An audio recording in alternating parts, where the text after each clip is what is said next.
5%. The subsequent evacuation order on 25th August led to the largest relocation of UN staff since we were forced to leave northern Gaza in October 2023. In the past few days, some 200 staff were impacted, along with 9 UN guest houses, 4 UN warehouses, and 6 NGO guest houses.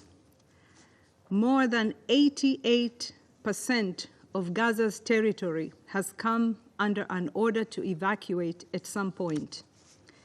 Communities live in a state of limbo, never knowing when the next order to flee will come. And civilians are being forced into an ever smaller area, now equivalent to just 11% of the territory of Gaza. It is difficult to put into words the immense struggle people are facing to find shelter and other essentials. Any and every square foot of available land is being used for shelter. Temporary encampments have even been built on the beach right up to the water's edge. The evacuation orders appear to defy the requirements of international humanitarian law. It therefore comes as some relief to hear this morning that following calls by UN and member states, the Israeli military has issued a reversal of orders for 3 blocks in the southern neighborhoods of Deir al-Balah. This is the first time evacuation orders have been reversed since the start of the conflict. Our teams are working to confirm if we can now return to the premises we had to leave on 25th of August. Mr. President, civilians are hungry, they are thirsty, they are sick, they are homeless. They have been pushed beyond the limits of endurance, beyond what any human being should bear. The UN and our humanitarian partners continue to do what we can under the leadership of the humanitarian coordinator, Mr. Muhannad Hadi. We remain on the ground, planning as best we can in these extreme circumstances. Despite insufficient stocks, our partners continue to provide assistance and protection services. This includes food and health care consultations.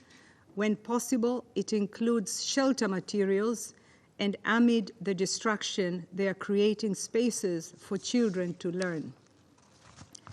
And as we will hear from my colleague, Deputy Director General of the World Health Organization, Dr. Ryan, the humanitarian community is working relentlessly to stop the spread of polio, a disease that the world thought it had under control.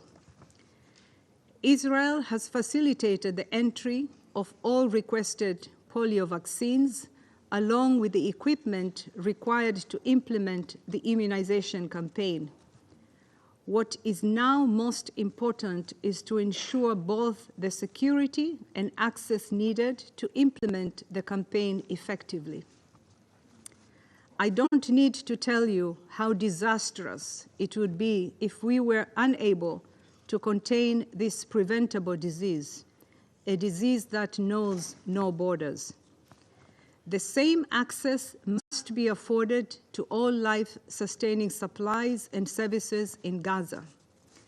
We welcome the tireless efforts of the Senior Humanitarian and Reconstruction Coordinator and her engagement with regional states and the government of Israel to streamline assistance into Gaza under Security Council Resolution 2720, and her advocacy for the safety and security of humanitarian workers and an enabling environment for scaling up humanitarian operations.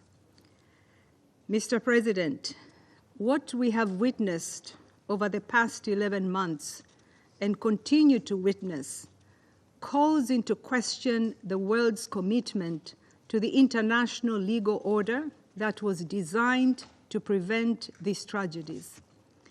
It forces us to ask what has become of our basic sense of humanity.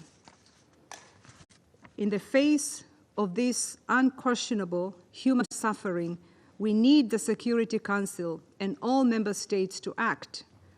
This is all the more urgent as tensions flare dangerously across other parts of the occupied Palestinian territory and the region.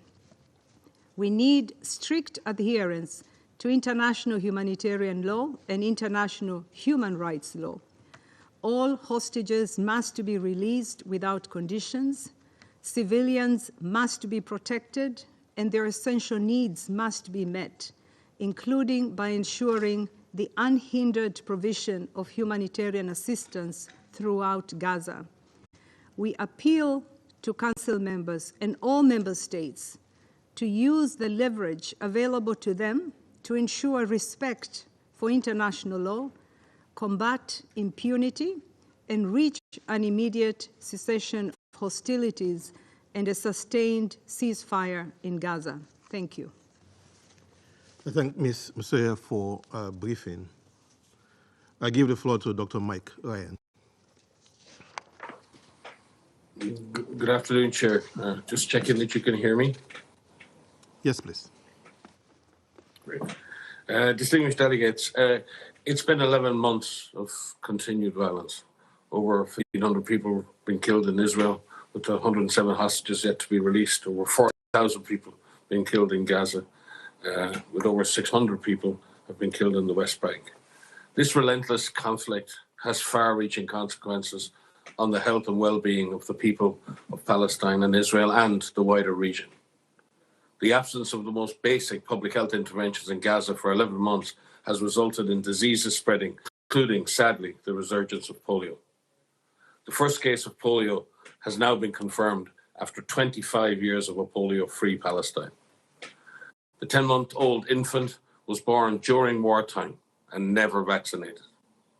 The global community has made tremendous strides in the fight against polio since the inception of the Global Polio Eradication Initiative in 1988, with polio being targeted to be only the second disease ever eradicated by humankind on this planet.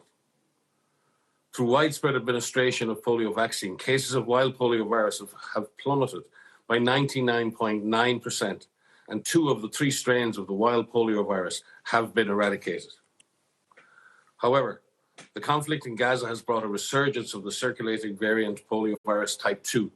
You'll hear this term CVDP2, threatening to undo decades of progress. The current outbreak in Gaza is a stark reminder of how quickly infectious diseases can re-emerge where health systems are compromised.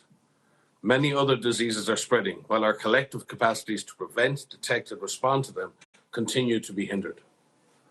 We welcome the commitment to area-specific humanitarian pauses and suspension of evacuation orders for the implementation of a 2-round polio vaccine campaign set to begin on the 1st of September in the Gaza Strip.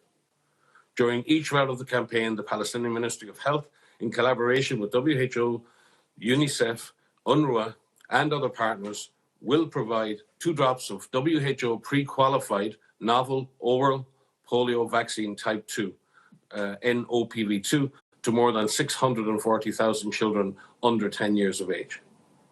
The first campaign has a phased approach, starting with Central Gaza, followed by South Gaza, followed by North Gaza, each area covered over 3 days. This agreement is a testament to our collective commitment to overcome barriers and protect every child from polio. We stress the critical importance for all parties to adhere to the commitments that have been made. 1.26 million doses of vaccines and 500 vaccine carriers have been delivered to Gaza, with 400,000 additional doses to arrive soon. Over 2,000 health workers and community outreach workers have been trained to provide vaccination and to inform communities about the campaign. At least 90% of coverage is needed during each round of the campaign in order to stop the outbreak and prevent international spread of polio. Due to insecurity, damage to roads and infrastructure, and constant population displacement, and the highly constrained operating conditions, conducting the campaign for just 3 days in each area is unlikely to be sufficient to achieve adequate vaccination coverage. Vaccination coverage will be monitored throughout the campaign, and it has been agreed that vaccination will be extended by 1 day wherever necessary to vaccinate all children. From our experience, we know an additional day or two is very often needed to achieve sufficient coverage.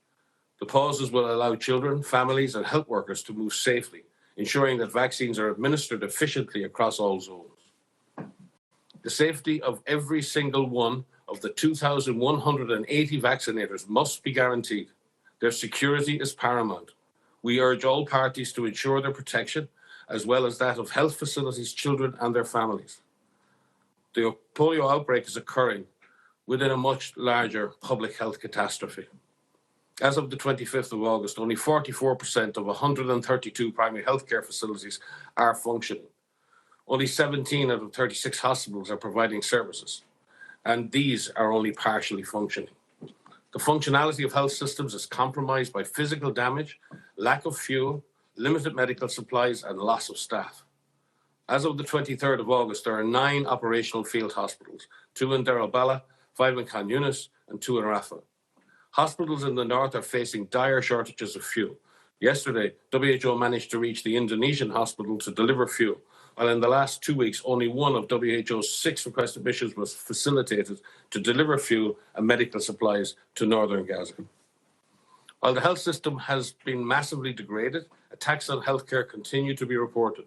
From the 7th of October to 22nd of August 2024, WHO documented 1,098 health attacks in the occupied Palestinian territory, 492 of which occurred in Gaza, resulting in 747 fatalities and 969 injuries. Evacuation orders are further disrupting healthcare provision, endangering critical health infrastructure, and hampering the delivery of essential supplies. 11 hospitals, 17 primary healthcare centres, and 51 medical points have been directly affected by multiple evacuation orders, resulting in the loss of approximately 1,300 beds. The closure of 3 centres for the management of severe acute malnutrition also puts acutely malnourished children at further risk of life-threatening crises. Despite these challenges, WHO and its health cluster partners and emergency medical teams continue to deliver healthcare on the ground. 63 health cluster partners are currently operating in Gaza, reaching a weekly average of 338,000 people with various health services and supplies. 15 emergency medical teams are currently operating in Gaza, running primary healthcare facilities, field hospitals, and reinforcing existing hospitals with specialized services such as surgery. Close to 1.4 million consultations have been provided by EMTs to date. 242 primary healthcare service points are currently operated by partners. Medical evacuations of patients outside Gaza remain severely limited, with only 122 patients evacuated since the 7th of May. Out of 14,192 cases requested for medical evacuation, only 5,012, 35%, have been evacuated since October 2023. Of utmost urgency is the restoration of medical evacuations from Gaza to the West Bank, including East Jerusalem, where hospitals are ready to receive patients. Patients must also be facilitated to be transferred to Egypt and Jordan, and from there to third countries when needed. WHO appeals for the establishment of multiple medical evacuation corridors to ensure sustained, organised, safe and timely passage of patients via all possible routes, including Rafah and Kerem Shalom. The destruction of water, sanitation, hygiene, wash infrastructure has contributed also to the spread of infectious diseases. With 67% of Gaza's wash infrastructure damaged or destroyed, and with only minimal access to clean water, rates of diarrheal diseases have increased significantly. Over 25% of the population are suffering from water and sanitation-related diseases, including bloody diarrhea, hepatitis A, and skin diseases such as scabies. Other epidemic risks are also on the rise due to continued displacement and worsening living conditions. The situation in the West Bank is also deteriorating, with increased military actions and restrictions of movement severely hampering access to healthcare. Roads near Jenin, Ibn Sina, and Al-Razi Hospital have been bulldozed. Military presence in the vicinity of the Jenin Government Hospital is deterring patients from seeking healthcare. In Tubas and Tulkaram, movements of health workers and ambulances while trying to reach the injured were obstructed. The disruption of ambulance services and the obstruction of patients' access to hospitals further threatens the lives of those in urgent need of care. The world cannot stand by as Gaza's health system crumbles under the weight of this conflict. The international community must act to secure humanitarian pauses, ensure the delivery of critical health supplies, and support the rapid implementation of the polio vaccination campaign, which needs to also mark a significant change on how humanitarian response in Gaza is delivered. Aid needs to be delivered at a much larger scale and at a much faster pace without any hindrance. Failure to act will have catastrophic consequences, not only for the children of Gaza, but for the population of the region and the world. The call for an immediate and sustained ceasefire resonates more strongly than ever. We have a narrow window of opportunity to avert further public health calamity.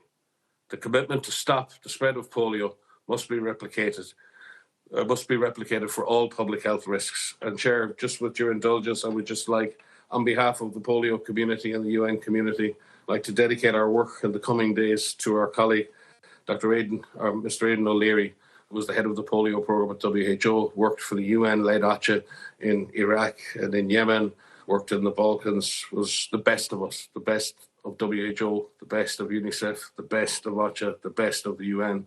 And we would like to dedicate our work in the coming days, not only to saving the lives of the children of Gaza, but to his memory. Thank you. I thank Dr. Ryan for his briefing. I now give the floor to those council members who wish to make statements.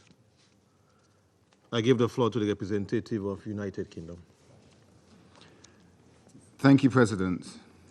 And let me thank Under-Secretary General Masia and Deputy Director General Ryan for their briefing and also, once again, for the vital work of their staff.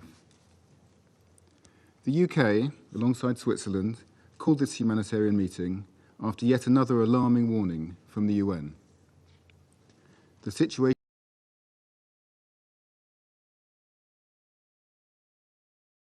in Gaza is intolerable and worse that passes.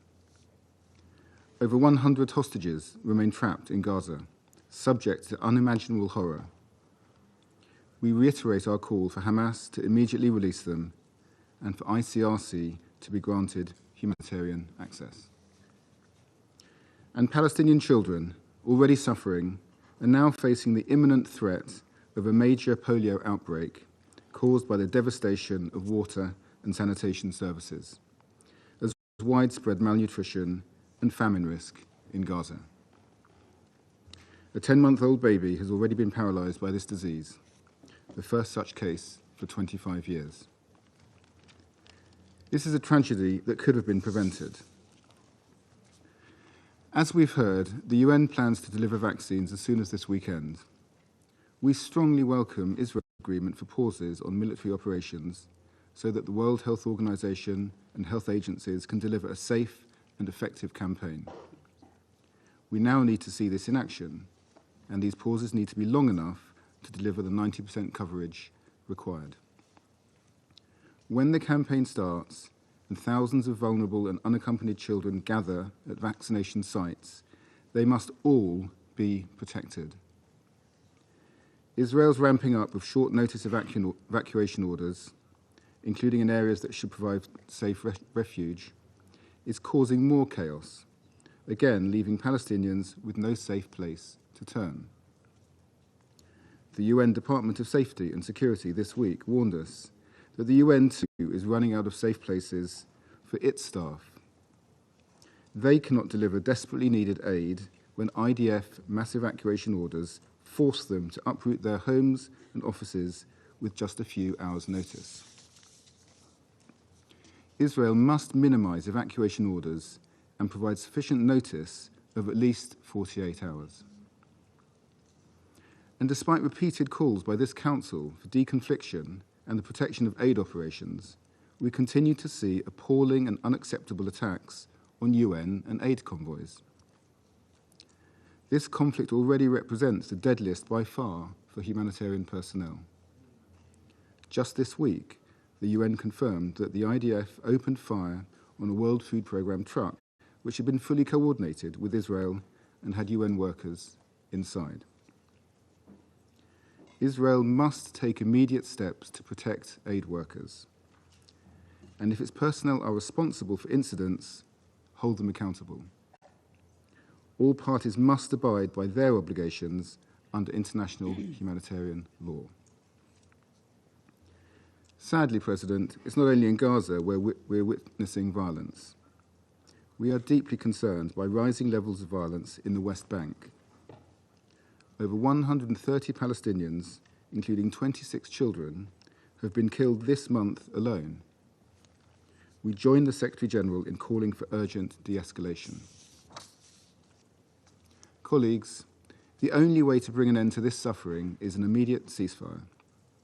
We fully support the ongoing efforts of the US, Egypt, and Qatar to reach an agreement on this which will get all the hostages out and significantly more aid in. We call on both Israel and Hamas to urgently take the deal on the table. We must then see irreversible steps towards a two-state solution, the best means of ensuring long-term peace for Israelis and Palestinians alike. Thank you. I thank the representative of United Kingdom for their statement. I give the floor to the representative of Switzerland. Merci, Monsieur le Président. Mr. President. Comme mon collègue britannique, je voudrais commencer par remercier la secrétaire générale adjointe aux affaires humanitaires ad interim, Joyce Msuya, et le directeur exécutif du programme OMS de gestion des situations d'urgence sanitaire, Mike Ryan, de leur présentation des informations, mais surtout aussi du courage inlassable de leurs équipes qui travaillent dans les situations les plus difficiles exceedingly difficult circumstances, La Suisse a demandé la frequently convocation at de the cette risk séance of aux their côtés de la lives. Grande-Bretagne Switzerland, parce que together les with Great conditions de sécurité Britain, ne requested the permettent pas convening aux of this meeting humanitaires de faire leur because the travail. security conditions Ceci do est not allow inacceptable, humanitarian a workers to fortiori do their alors que la job. This is situation unacceptable, humanitaire s'aggrave especially de as the jour en humanitarian jour. situation Il y a 4 worsens mois, ce with each Conseil a passing adopté la day. résolution 4 months 2730 que ago, la the Suisse Security a eu à Council cœur adopted de Resolution réviser. 2730, Un nouvel incident à which Gaza nous Switzerland was rappelle proud to la draft. pertinence A new urgente de cette incident in résolution. Gaza reminds Le of the programme urgence alimentaire and the mondial relevance of this travaillait resolution. sur sa The mission d'acheminement de WFP la was working nourriture on its mission to indispensable à la deliver survie des food civils essential lorsque for the ses survival of véhicules et son civilians personnel when its ont essuyé vehicles des and tirs. its Nous personnel venons de came l'entendre aussi under de Madame fire, Msuya. as we have just heard. Nous sommes également très préoccupés Described par by le Madame fait que les ordres Msuya. We are also very d'évacuation, much concerned at the fact that qui selon le evacuation droit orders, which international devraient under servir à protéger la international population, law should et serve to notamment se protect the dérouler dans des population, conditions in adéquates particular en should termes take place under d'hygiène, de santé, adequate de sécurité, conditions d'abri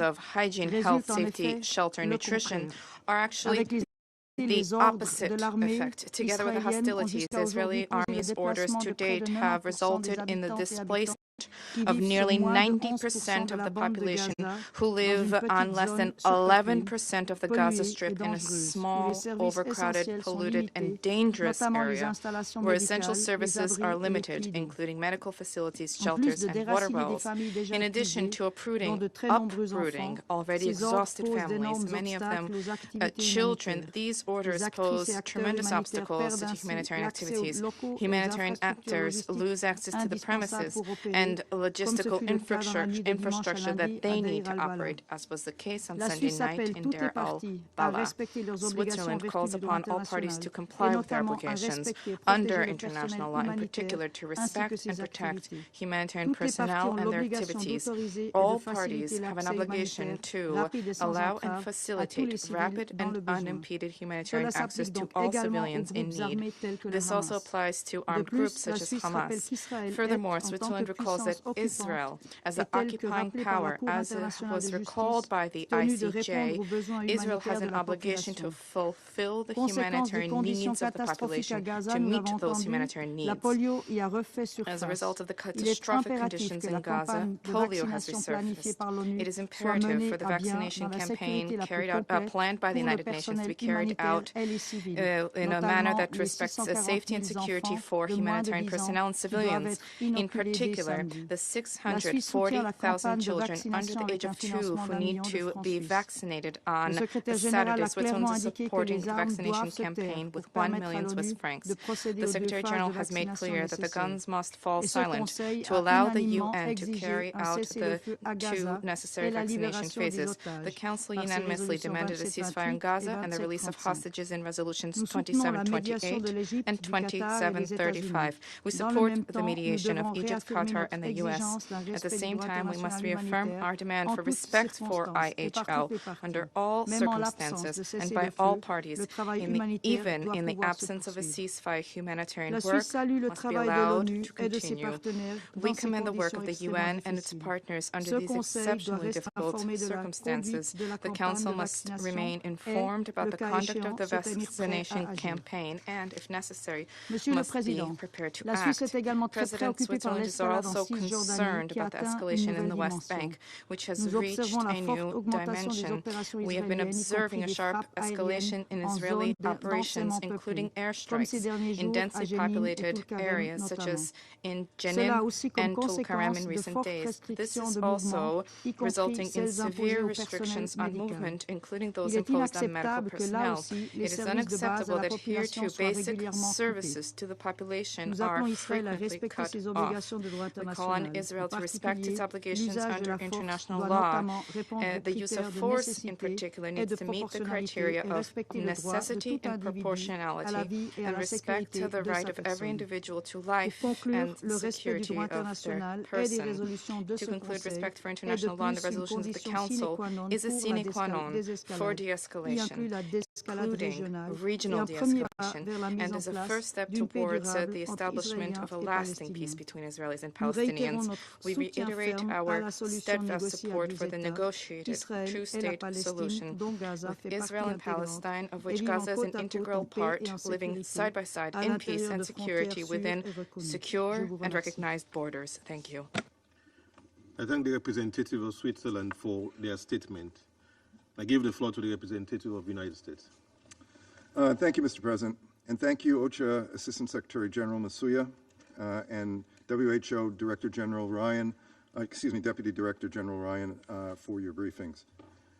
Polio is a scourge of a disease, one that had nearly been eradicated through the dedicated efforts of agencies like the World Health Organization, UNICEF, and other global health partners. The return of confirmed polio cases in Gaza is a clear and present threat to the health of the most vulnerable Palestinian civilians, including children, who have suffered terribly since this conflict began over 10 months ago. There is no doubt as to the threat that polio represents to the region, and the importance of establishing the conditions need to urgently implement a vaccination campaign throughout Gaza. For that reason, the United States is grateful to the UN for its leadership and urges all parties to support a safe and successful campaign. We continue to support coordination between the humanitarian community and Israeli authorities to facilitate swift implementation of a vaccination campaign in Gaza. Secretary Blinken raised this during his recent visit to Israel. It is vital that this campaign be implemented without delay. It is especially important for Israel to facilitate access for agencies carrying out the vaccination campaign and for it to ensure periods of calm and refrain from military operations during vaccination campaign periods. We urge Israel to avoid further evacuation orders during the period. The bottom line is that humanitarians on the ground, including UN agencies and other NGOs, must be provided the space and security conditions to distribute vaccines and inoculate the at-risk population, and to do so safely. Children's lives depend on their success. The need is urgent. Colleagues, the polio campaign is yet another example of humanitarians working under extraordinarily difficult circumstances to help the people of Gaza. We are grateful for their sacrifices and tireless work, and we will continue to insist on the need for their protection in Gaza and around the world.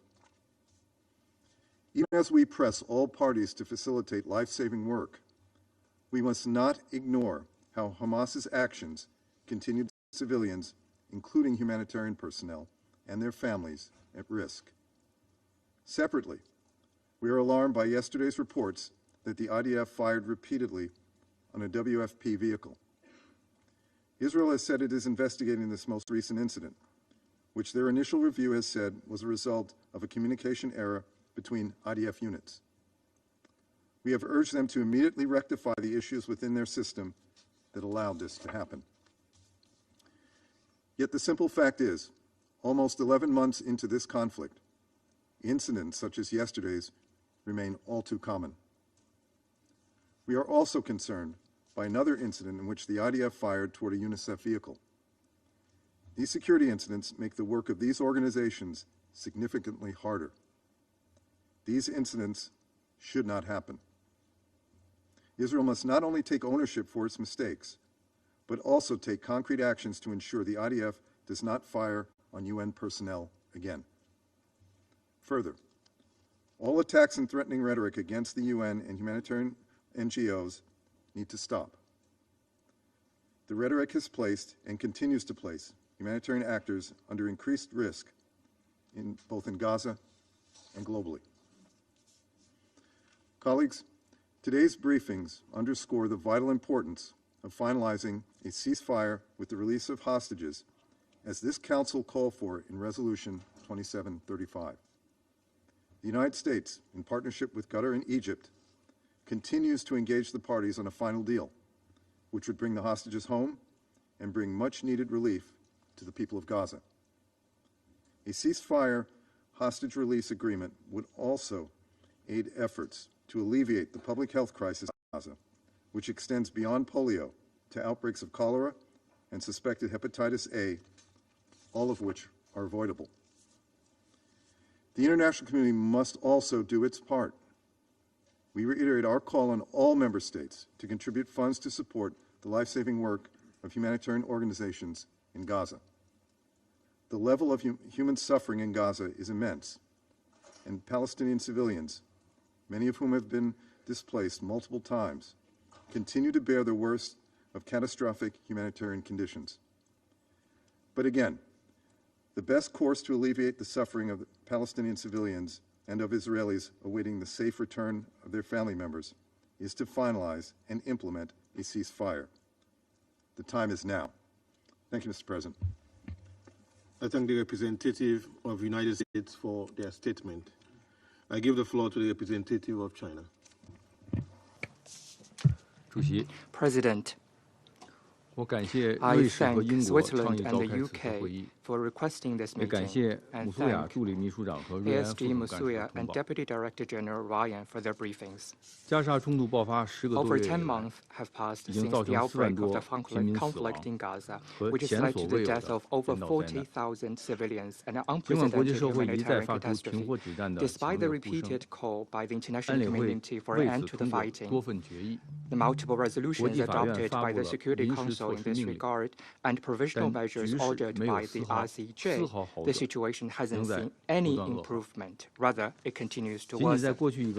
In the past month alone, the conflict has consumed the lives of over 1,000 people in Gaza. Israel issued 16 emergency evacuation orders. Schools and refugee camps that sheltered a large number of people were targeted in attacks. Hundreds of thousands of people were forced to flee time and again, yet they were unable to find a safe place to live in. Israel continued to further suppress and restrict the UN and other humanitarian organizations, frequently rejecting deliveries of supplies such as fuel. Recently, humanitarian agencies were compelled to evacuate from their centers and warehouses in Deir al-Balah, further causing serious damage to the humanitarian system in Gaza. The polio virus seriously threatens the health of children in Gaza.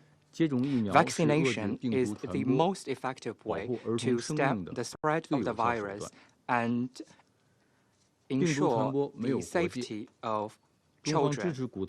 Virus knows no borders. China supports the appeal by Secretary-General Guterres and urges Israel, in a responsible manner towards its own children and those of the region, to provide security guarantee and facilitation to the vaccination work.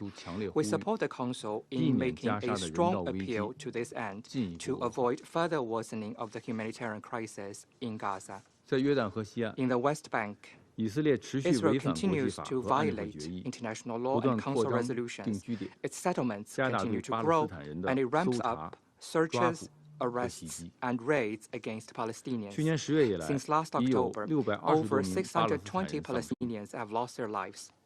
Yesterday, the Israeli military launched a large-scale operation targeting Tal Karim, Jenin, and Tubas, among others, in the West Bank, which resulted in at least 10 deaths and many injuries. China strongly condemns this. Senior Israeli officials in the government recently spoke of using the same approach in the West Bank as they have employed in operations in Gaza. We are shocked and seriously concerned by such extreme remarks that risk global condemnation. Gaza has now turned into hell on earth. We must never allow the same humanitarian catastrophe in Gaza to happen in the West Bank, which will turn the West Bank into another hell on earth. China opposes any rhetorical action that fuels tension, condemns all attacks on civilians, and calls on all the parties concerned, Israel in particular, to remain calm and exercise restraint and prevent further escalation of the situation. President, the priority now is to fully implement the 4 Council resolutions on the situation in Gaza, promote an immediate and durable ceasefire, and effectively ease the humanitarian catastrophe in Gaza. Ceasefire negotiations can't be indefinitely delayed. Still less should they be used as an excuse to continue committing atrocities in Gaza and the West Bank in violation of international law.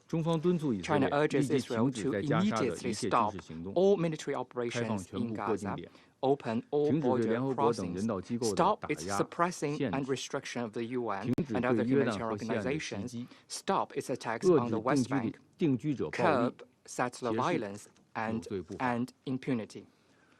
Countries with significant influence on the parties concerned should demonstrate a sincere and responsible approach and take practical actions to promote realization of a ceasefire. We support further action by the Council to promote the implementation of relevant resolutions, bring an early end to the fighting, and ease the humanitarian catastrophe. Thank you, President. I thank the representative of China for their statement, and I give the floor to the representative of the Republic of Korea. Thank you, Mr. President. My gratitude also goes to Acting USG, Ms. Joyce Msuya, and the WHO Deputy Director General Dr. Ryan for the detailed briefing on the dire humanitarian situation in Gaza. With over 280 humanitarian workers killed since the deplorable Hamas attacks against Israel on October 7th, we are reminded once again that nowhere and no one in Gaza is safe. Not UN staff, not civilians, not medical workers, and certainly not children, who comprise half of Gaza's population and are now even at risk of polio. In this regard, I'd like to make the following points. First, we are seriously alarmed at ongoing threats against both civilians and the UN and humanitarian personnel in Gaza, particularly in and around Deir al-Balah, Gaza's most vital humanitarian hub since the former safe zone in Rafah was destroyed. Recent increased IDF operations there, including the ongoing targeting of schools, sheltering families, have resulted in numerous civilian deaths and the forced displacement of tens of thousands into concentrated areas along the sea with scant access to humanitarian needs. My delegation is deeply disturbed to see the August 27th incident where a clearly marked WFP convoy was riddled with bullets and the WFP's resulting suspension of its operations in Gaza. We appeal to Israel and all parties to the conflict to allow UN personnel and humanitarian workers to do their job safely. Second, the Republic of Korea is gravely concerned by the sharp increase in evacuation orders by Israel, including at least 16 issued in August alone, according to OCHA.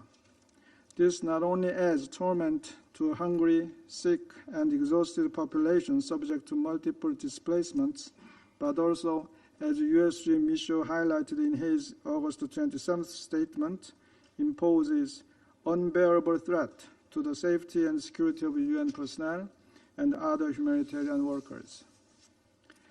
Such risk significantly impedes the safe and unhindered delivery of humanitarian assistance at scale in Gaza, where 500,000 people facing catastrophic food insecurity levels.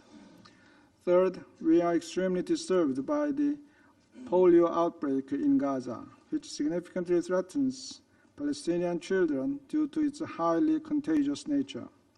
In this regard, we strongly support the urgent vaccination efforts to be conducted by UN agencies, including WHO, scheduled for next week.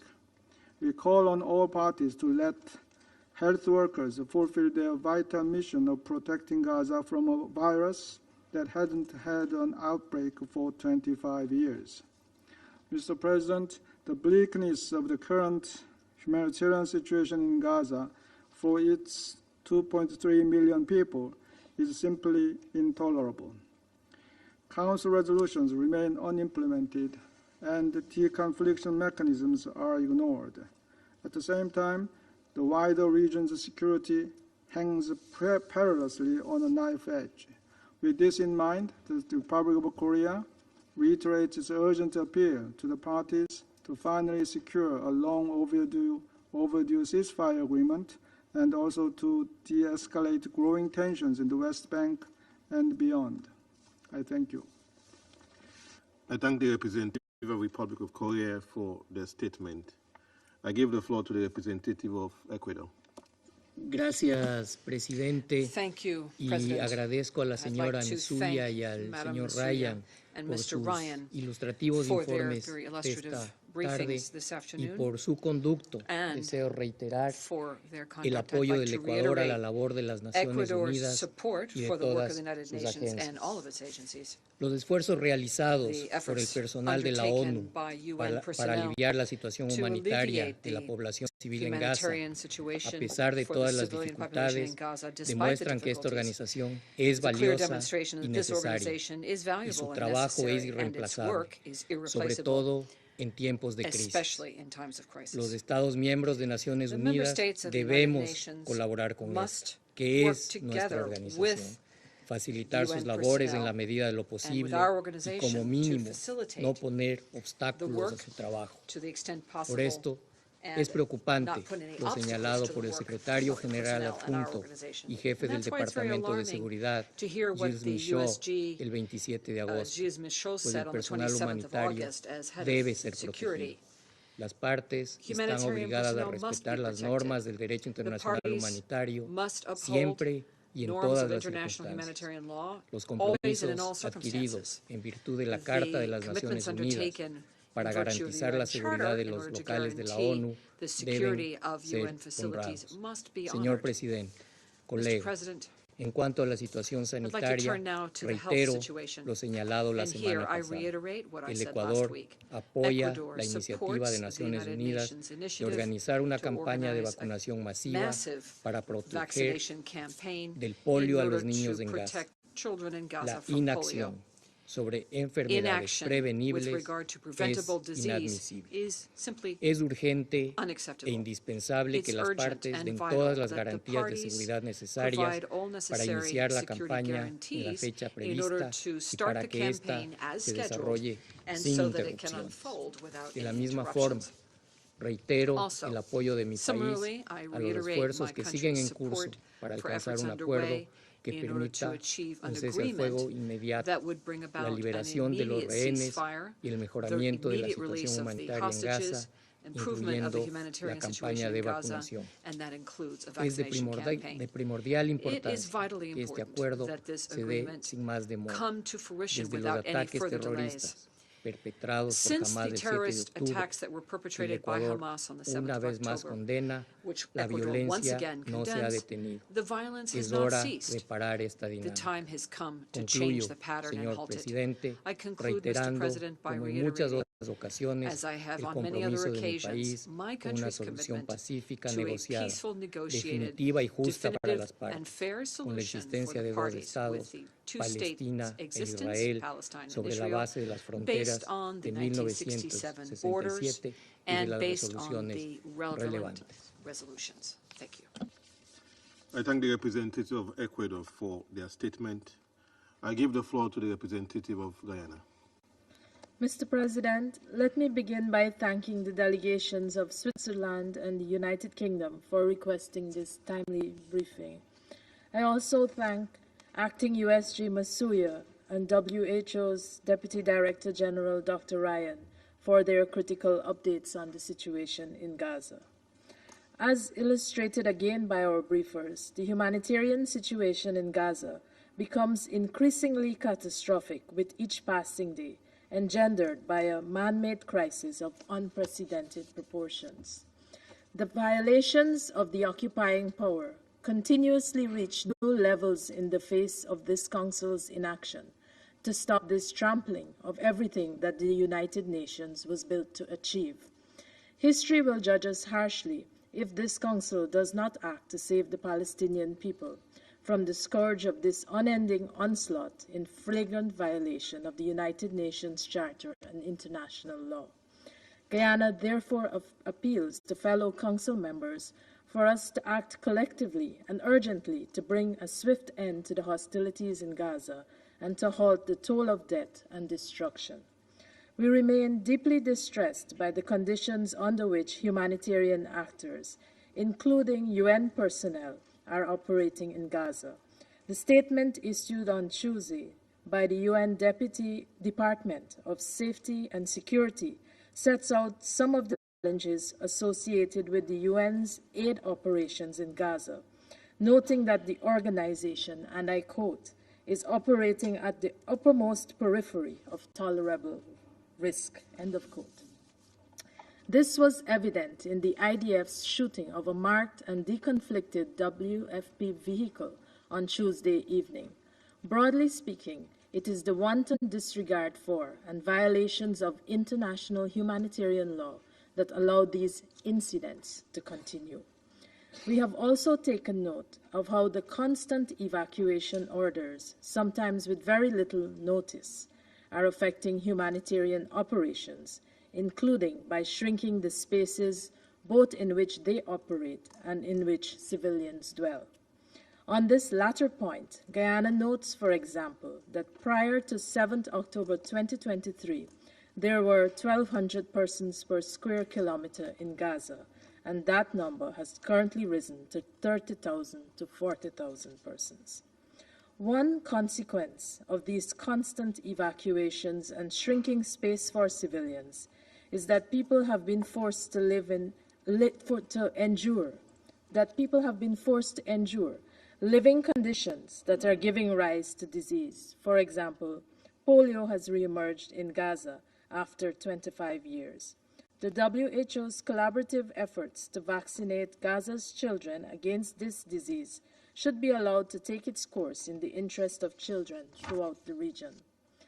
As Mr. Philippe Lazzarini reminded us recently, polio will not distinguish between Palestinian and Israeli children. Delaying a humanitarian pause will only increase the risk of its spreading. Mr. President, we cannot ignore the worrying developments in the West Bank. We have taken careful note of OCHA's report of wide-scale Israeli operations, including drones and ground forces in some governorates, and that end of quote, in West Bank. The actions of the Israeli security forces patently undermine the quest for a two-state solution, contrary to resolutions adopted by this Council and the General Assembly, and aggravate the risks to peace and stability in the region. These actions contravene the advisory opinion issued by the International Court of Justice, in which the court pronounced on the illegality of the ongoing Israeli occupation of Palestinian territory and on how this occupation undermines and imperils the two-state solution. Against this backdrop, Guyana reiterates 4 appeals. First, we call for an immediate and unconditional ceasefire. Since its first days, the incessant bombing campaign has exceeded anything that could be considered a proportional response. What we are witnessing instead is an unprecedented and an unrelenting war on innocent civilians. The urgency of reaching a ceasefire deal now cannot be overemphasized. On 10 June 2024, this Council endorsed a 3-phase ceasefire proposal with the expectation that the parties would have shortly thereafter agreed to the proposal. With nothing forthcoming more than 10 weeks later, this Council must seriously consider how it could ensure an immediate ceasefire in the context of its own responsibility to protect innocent civilians from genocide. Second, Guyana calls for the immediate and unconditional release of all hostages taken captive on 7th October and of all Palestinians detained in Israeli jails without charge and for some years, and some for years. Simultaneously, we call on the relevant parties to treat all hostages and detainees with dignity and respect. Third, Guyana stresses the critical need for adequate humanitarian access into Gaza. The civilian population is being crushed under the tremendous weight of needs existing in Gaza, while essential supplies, including food and medicine, are sitting in trucks outside of Gaza, wasting away owing to restrictions on access.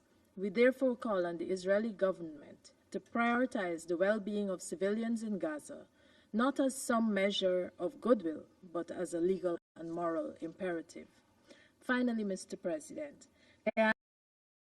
accountability are integral elements of any day-after discussions. The desire for justice is innate in every human being, and there must be accountability for the injustice experienced by every Palestinian, not just since 7th October, but also in the decades preceding. A strong message must be sent to all violators of international law that their actions would not be clothed in impunity. I conclude by urging every one of us around this table to consider how we can, individually and collectively, pave the path to peace for Palestinians and Israelis and for the entire Middle East, whose civilians continue to be caught up in the throes of a war, neither of their making nor choosing. I thank you, Mr. President. I thank the representative of Guyana for their statement. And I give the floor to the representative of Slovenia. Thank you very much, Mr. President. I also want to thank the briefers, Ms. Masuya and Dr. Ryan. Mr. President, a long time ago, we exhausted our vocabulary of words to describe the tragedy of Palestinians in Gaza. It is difficult to comprehend and accept that such a suffering of civilians, and especially children, has been met with impunity in front of our eyes almost for 11 months, and that we haven't been successful in stopping it. And we are sitting here again at another Council meeting. So what has changed since the last briefing? Given the scale of suffering, I could speak about record high numbers of killed, injured, maimed, displaced. Since our last meeting, a first case of polio has been confirmed. The life of 10-month-old Abdel Rahman and his family is likely changed forever. We would like to start by welcoming the efforts and work of WHO, UNICEF, and UNRWA in setting up 2 rounds of polio vaccination campaigns. Polio can be stopped, and we can prevent other young lives from being transformed. We join the calls for days of tranquility, allowing for the safe and successful implementation of the vaccination campaigns. We also welcome efforts by the Israeli authorities in facilitating the campaigns. As we were reminded today, the humanitarian situation in Gaza continues to deteriorate. And as we just heard from Dr. Ryan, several thousand of patients are in need of evacuation. We repeat our call for full adherence to international humanitarian and human rights law by all parties. We call for full implementation of ICJ provisional measures and Security Council resolutions. We call for an immediate ceasefire. We call for all hostages to be released. And we call for humanitarian aid to be delivered at scale, while expressing our deep concern over the significant drop of aid recently. Despite several disruptions, including major relocations and a dangerous operational environment, the United Nations and the broader humanitarian community continued their work. 2 days ago, another UN vehicle was hit. We condemned the attack. Luckily, WFP colleagues survived because they were in an armored vehicle. This shows the importance of having access to appropriate security equipment, including communications equipment. It also shows the importance of a functioning system for deconfliction. This is not an isolated incident. This Council has not been silent on these 2 points, that is, on required security equipment and on functioning deconfliction mechanism. We issued a joint call on it in February, and in April, we demanded deficiencies to be remediated. Timely information should be shared with the Council on steps that have been taken to remedy these deficiencies. There must be accountability for such incidents. There must also be reinforcement among troops of respect for the rules of engagement and obligations. This includes respect for the UN, its mission, its work, its staff. Mr. President, while we welcome progress related to polio vaccination campaigns, we reiterate that more needs to be done. Civilians must be protected. New threats are looming on the horizon. This war must end. We call on both sides to continue to engage in and finalize ceasefire negotiations. And time is now. Every additional day and delays are counted in civilian lives. By way of conclusion, I also want to briefly touch upon the current situation in the West Bank. We are appalled by the disproportionate use of force, increase in apparent targeted and other summary killings, arbitrary arrests, unsanctioned settler violence, and other human rights violations and abuses.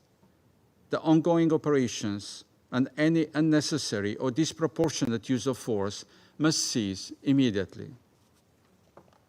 The advisory opinion of the International Court of Justice is clear.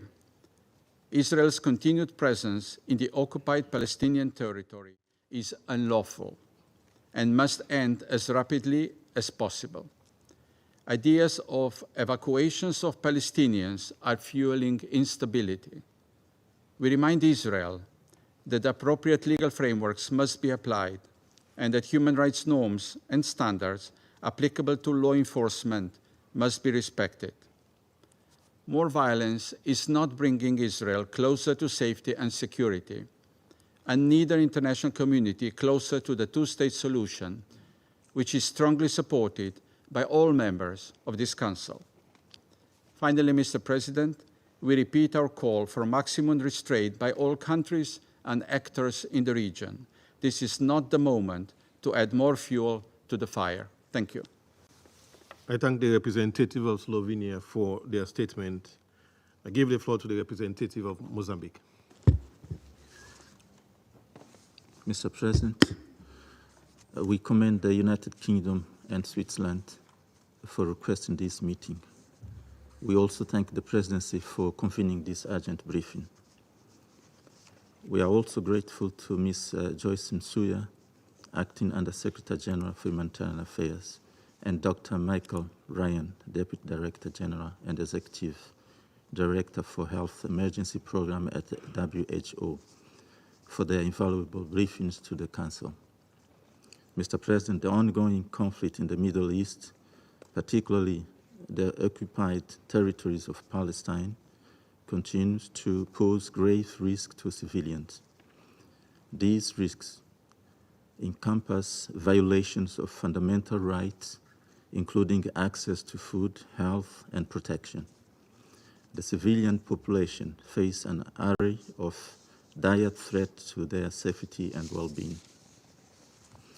According to the reports, up to August 27, the military operation conducted by Israeli forces have resulted in the loss of over 40,000 lives, with more than 93,000 civilians being injured and more than 10,000 missing. The widespread nature of these attacks has left the civilian population with limited options for safe refugee and has significantly constrained the humanitarian operational space. Furthermore, the persistent activities of Israel settlers in the occupied West Bank, coupled with the ongoing military operation in Gaza Strip, have led to profound human suffering and undermined the prospect for peace and stability in the region. This situation underscores the urgency of international intervention. Mr. President, this situation in Gaza presents extreme challenges for the United Nations personnel and humanitarian workers who operate under very high-risk conditions, with men facing direct attacks while trying to deliver essential services. The chaotic healthcare situation is further exacerbated by attacks on medical infrastructure and limited access to vaccinations, which has created a high-risk environment for preventable diseases like polio. In this regard, the hostility must cease in order to facilitate the intensification of vaccination efforts and prevent a full-blown outbreak. Mr. President, as the international community grapples with the challenges posed by the war in Gaza, it is imperative to advocate for the safety and well-being of civilians caught in the crossfire. Their rights must be upheld, and accountability for any violations must be pursued relentlessly. It is of paramount importance that all parties involved respect international humanitarian law and their commitments under the UN Charter and provide humanitarian relief in this catastrophic situation. Mozambique reiterates its unwavering stance, emphasizing the urgent need for a cessation of hostilities, which is a critical step toward achieving both a humanitarian ceasefire. This Security Council bears a collective responsibility to urge the de-escalation in the Gaza Strip conflict. The grave situation demands our urgent attention and concrete actions due to the enormous challenges, harm, and trauma experienced by civilians. Mediation efforts must therefore intensify to address the growing humanitarian crisis in the Gaza Strip. In conclusion, Mr. President, we call upon all members of this Council to work collectively toward the establishment of peace and stability in this troubled region, prioritizing the well-being of civilians caught in the midst of the conflict.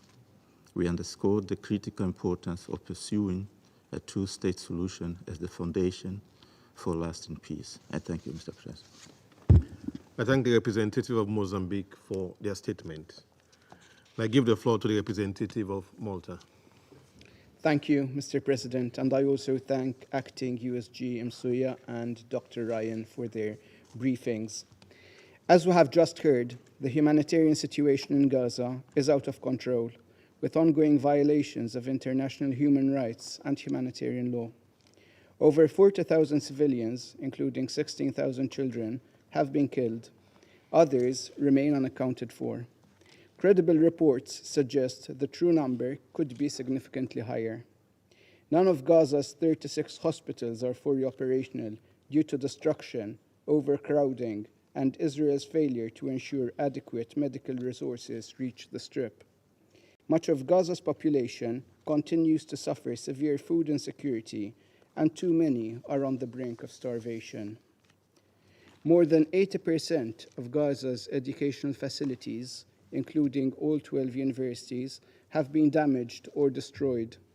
This includes UN schools sheltering displaced civilians, some of which are located inside designated safe zones.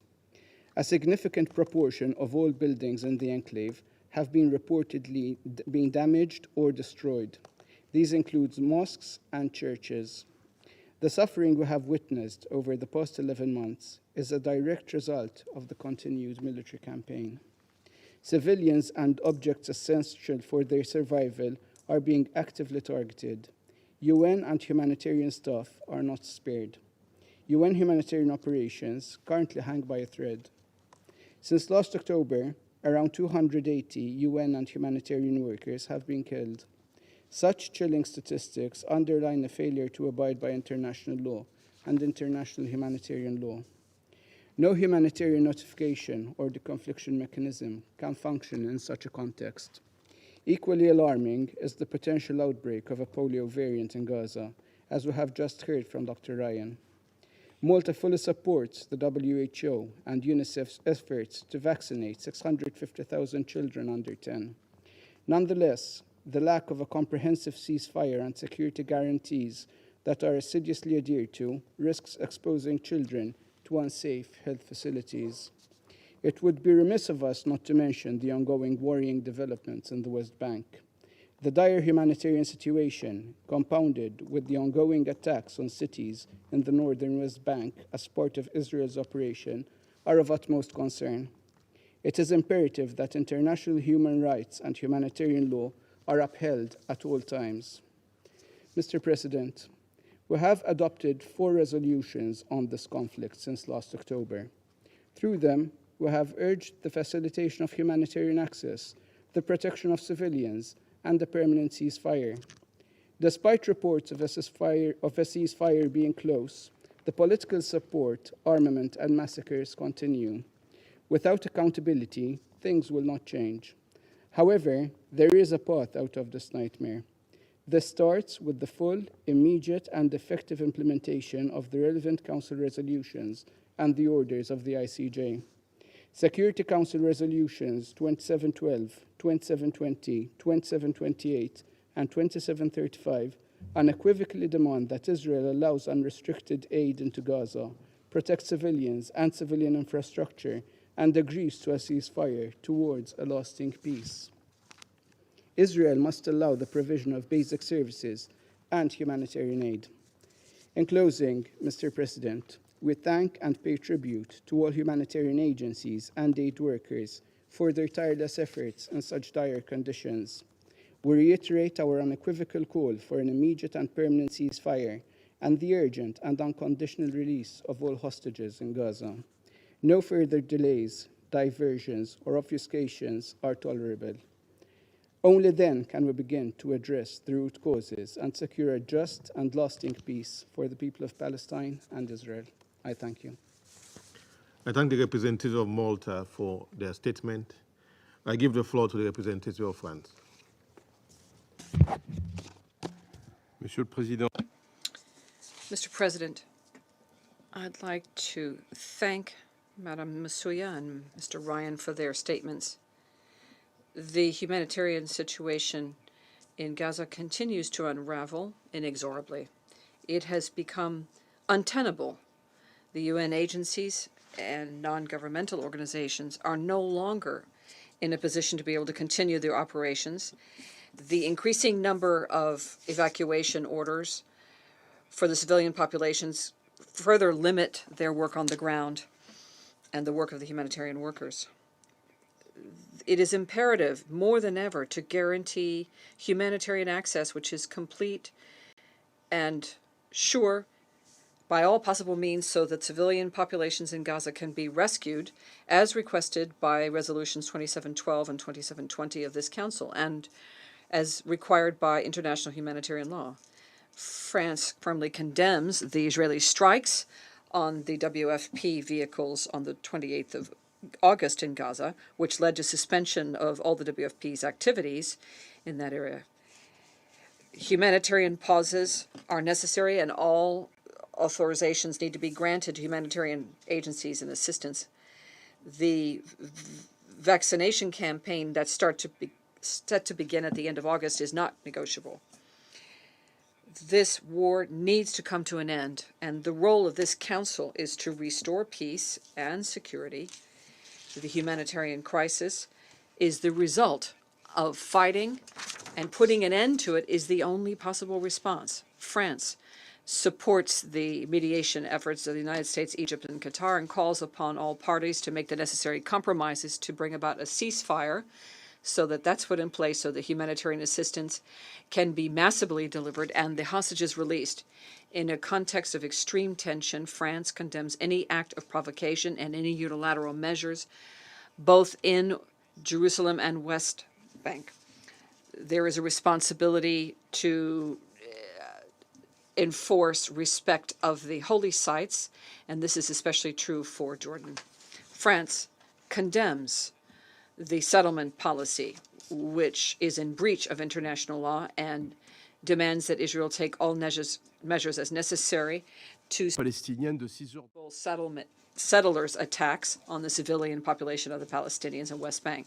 France is alarmed by the consequences of the operation being led by Israel in the north of the West Bank and on the population and Palestinian civilian infrastructure. France reiterates its reattachment to the security of Israel and its firmest condemnation of the terrorist barbaric attacks and sexual violence committed on the 7th of October by Hamas and other terrorist groups, and that needs to stop. We call for the two-state solution, which is the only way to guarantee stability and security of everyone in the region.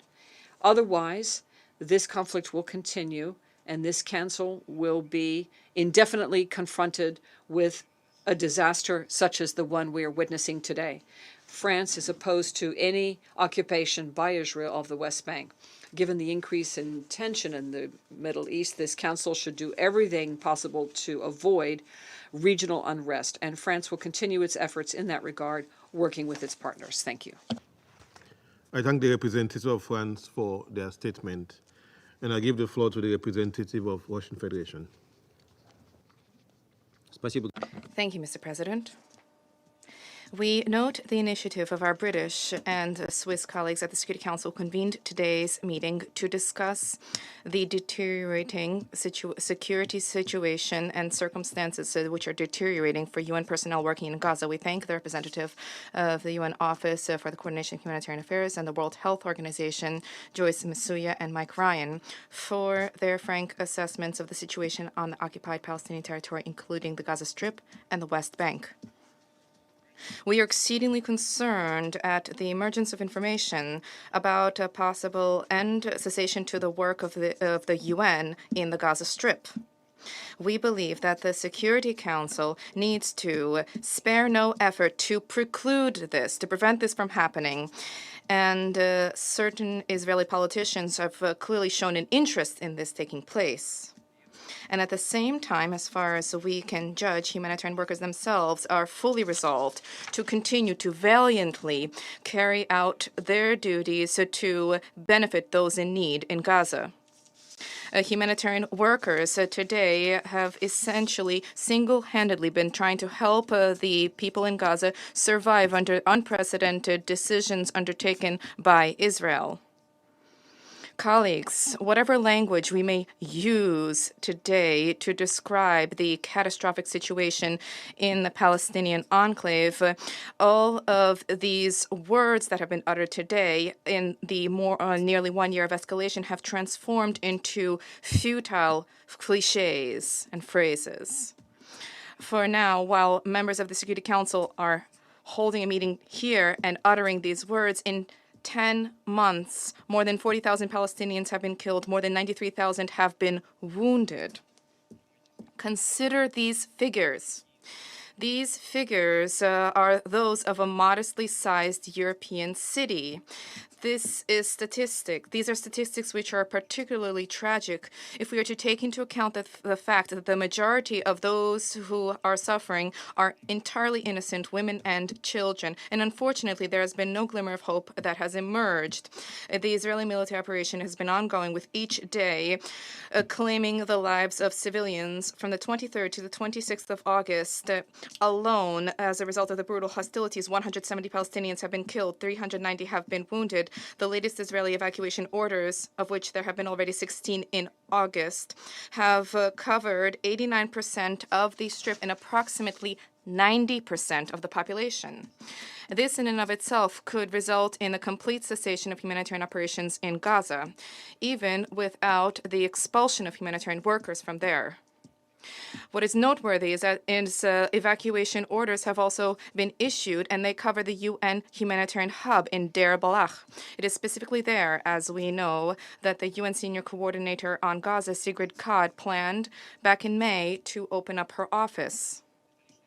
And this further bears out the fact that the efforts to launch a mechanism for humanitarian assistance to be delivered remain dead letter at a time when the situation on the ground in all parts of Gaza has been catastrophically deteriorating. Humanitarian workers who are fulfilling their heroic duty are working under constant risk to their lives. We pay tribute to their courage.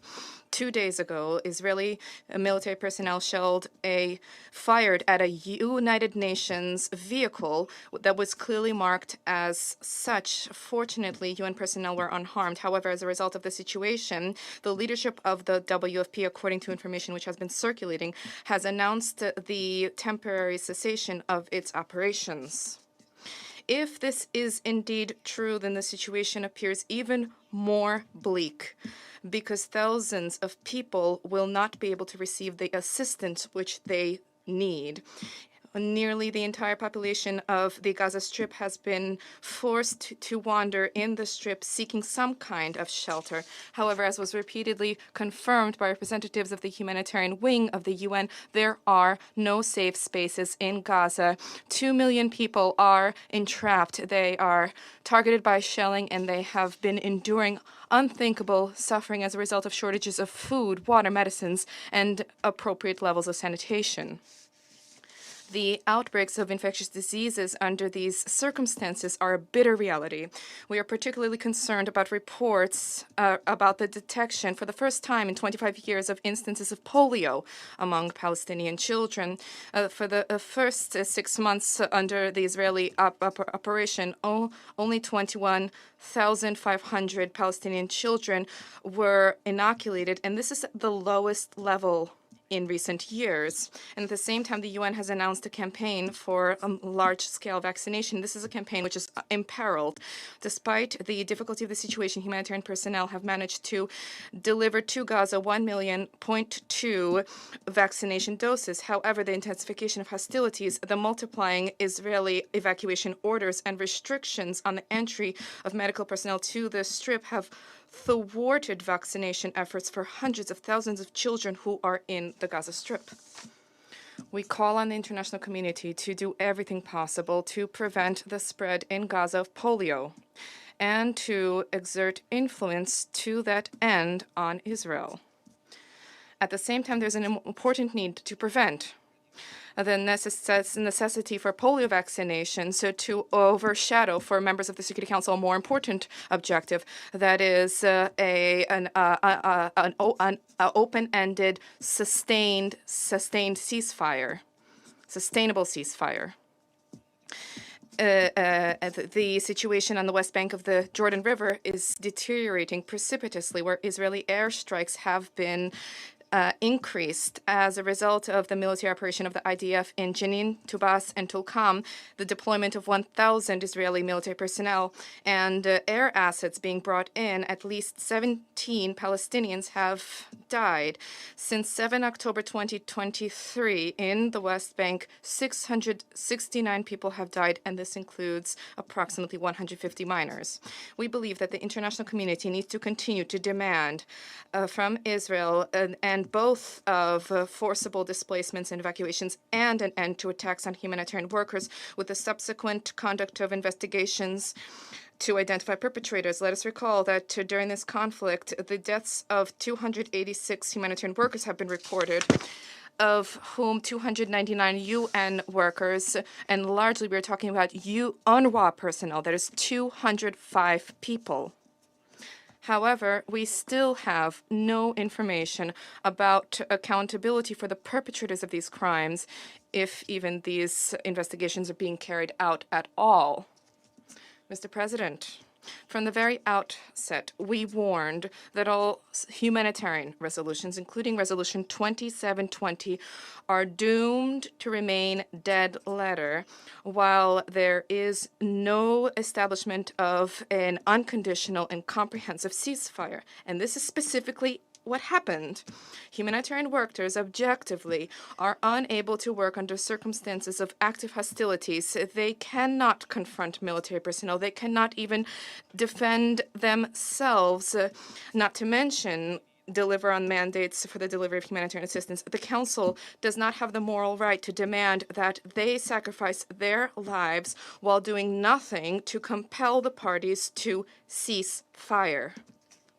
I wish to recall that Russia, on the 16th of October last year, was the first to introduce a Security Council draft resolution with these demands. However, one delegation, shielding their main Middle East ally, as we are well aware for 10 months, has been blocking any real steps to that end, essentially compelling all of the members of the Security Council to become complicit in the collective punishment of Palestinians. Exactly 1 week ago, we heard in this hall more mendacious statements from the permanent representative of the U.S.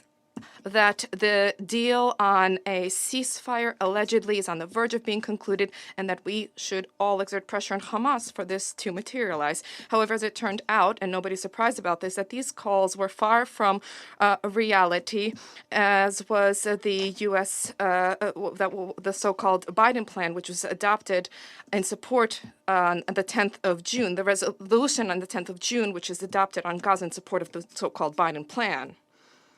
The Russian Federation at that point abstained, whereas other members of the Security Council signed on to a deliberately misleading text which asserted that Israel allegedly agreed to the proposed conditions of the deal.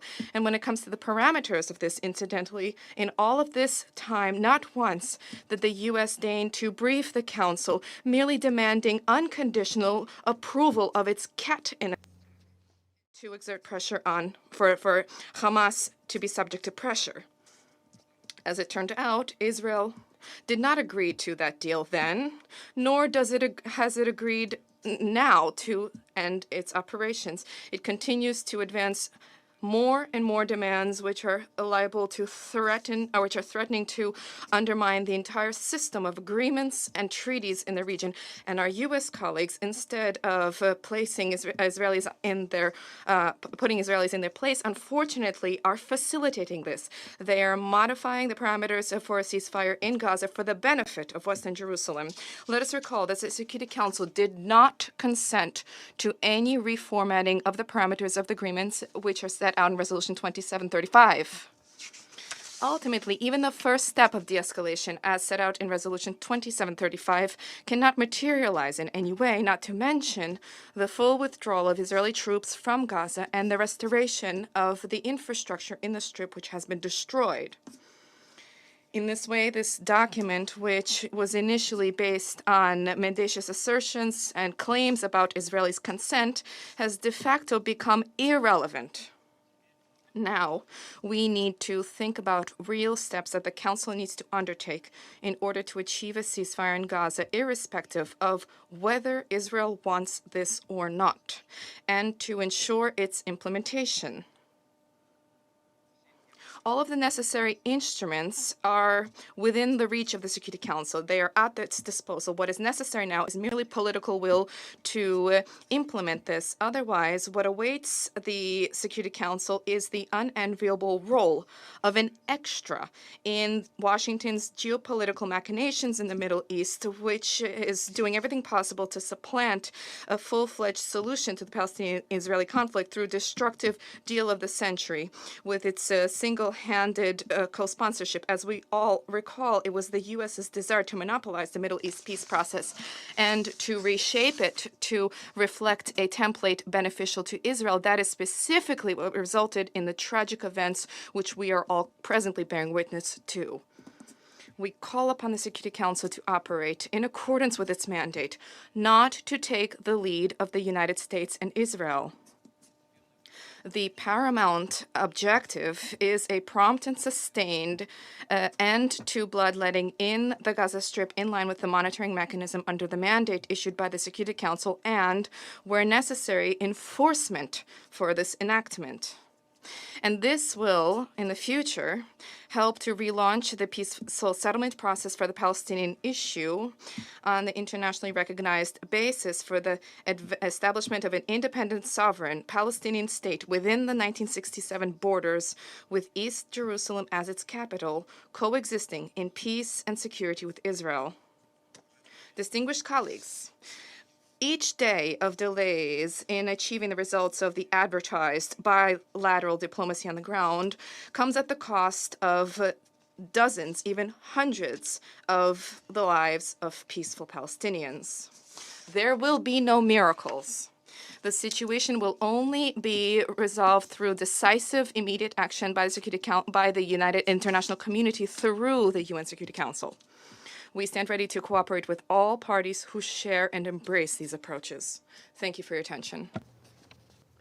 I thank the representative of Russian Federation for their statement. I give the floor to the representative of Algeria. Thank you, Mr. President. At the outset, I would like to thank Ms. Joyce Msuya and Dr. Mike Ryan for their comprehensive briefings. These two briefings, similar to other reports, definitely reflect a tragic reality that demonstrates the inability of the international community to guarantee the respect of the law in the occupied Palestinian territories. This clearly shows the scale of brutality that the Palestinians are subjected to as a result of an occupation that disregarded all conventions and norms. Algeria reaffirms that the catastrophic humanitarian situation in the occupied Palestinian territory cannot be addressed effectively unless there is a ceasefire. Therefore, we call once again for an immediate and permanent ceasefire and to hold the Israeli occupation responsible for its crimes and systemic and blatant violations of international humanitarian law, impeding the delivery of humanitarian assistance and targeting humanitarian workers. These are not isolated incidents or individual mistakes. This is a policy adopted by the Israeli occupation to kill hope in the hearts of Palestinians, to humiliate them, and to undermine public order in Gaza. At a time when 96% of the residents of Gaza are facing the risk of famine, and when over 50,000 children require a malnutrition treatment, the Israeli occupation is issuing an evacuation order in Deir al-Balah. This is the 16th evacuation order during the current month of August, where 260,000 people were displaced from their land. All of them were displaced several times. However, this time they're being evacuated and displaced from an area that is considered a center for humanitarian operations. This shows that the Israeli occupation does not care about the fate of Palestinians, humanitarian workers, or UN personnel. This is a full-fledged war crime. Forceful displacement and the targeting of humanitarian workers at least 297 humanitarian workers have been killed in Gaza so far. These are war crimes, and we must all work on holding the perpetrators responsible. Humanitarian workers are not obligated to risk their lives to provide assistance to those in need, and it is our obligation to provide them with protection and enable them to carry out their noble functions without fear or threat. Mr. President, the polio vaccination campaign of the children of Gaza will start soon. This is a disease that was eradicated from the Gaza Strip over 25 years ago. However, the Israeli destruction machine guaranteed its return. It was also the cause of the collapse of the health system in Gaza through the deliberate targeting of hospitals and health workers. Therefore, we must sound the alarm, given the high possibility of the spread of diseases, including cholera, especially as areas in Gaza are covered with wastewater and as solid waste is piling up as the result of the absence of basic services since the start of the Israeli aggression. We must not forget that the Israeli aggression brought back the concern of the spread of these diseases to Gaza, and as the occupying power, Israel has the responsibility to guarantee the safety of those participating in the vaccination campaign and guarantee the success of this campaign. We warn against any hindering or targeting of those participating in this campaign. In this regard, my country would like to thank UNICEF, the WHO, and UNRWA for their role in organizing this operation and for providing vaccination to over 640,500 Palestinian children. We appreciate the difficult circumstances that they're working under, and we commend their determination to carry out these functions despite all difficulties and challenges. My country also emphasizes the vital role of UNRWA in guaranteeing the success of the vaccination campaign. As it is participating in all the phases of this operation, it is expected that 40% of children will be vaccinated through UNRWA. UNRWA is the backbone of humanitarian work in Gaza. It cannot be replaced, although some are trying to bypass UNRWA or to undermine its role. However, over 1,000 UNRWA employees are participating in the vaccination campaign. This important effort requires a ceasefire.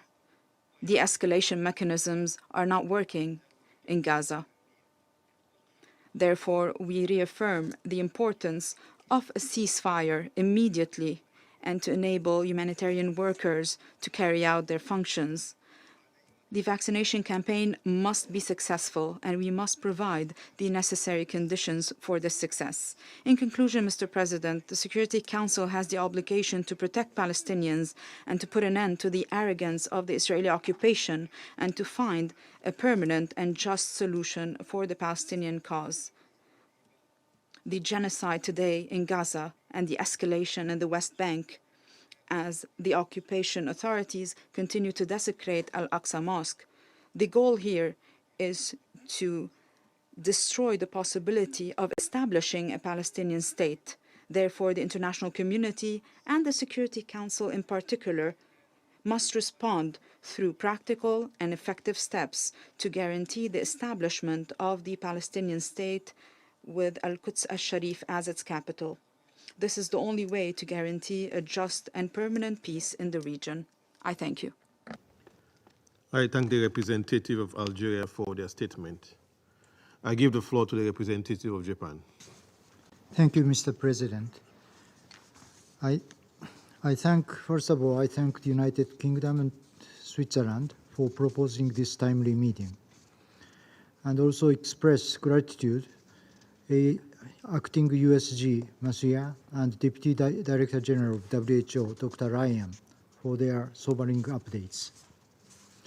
The humanitarian situation in Gaza is beyond description. repeated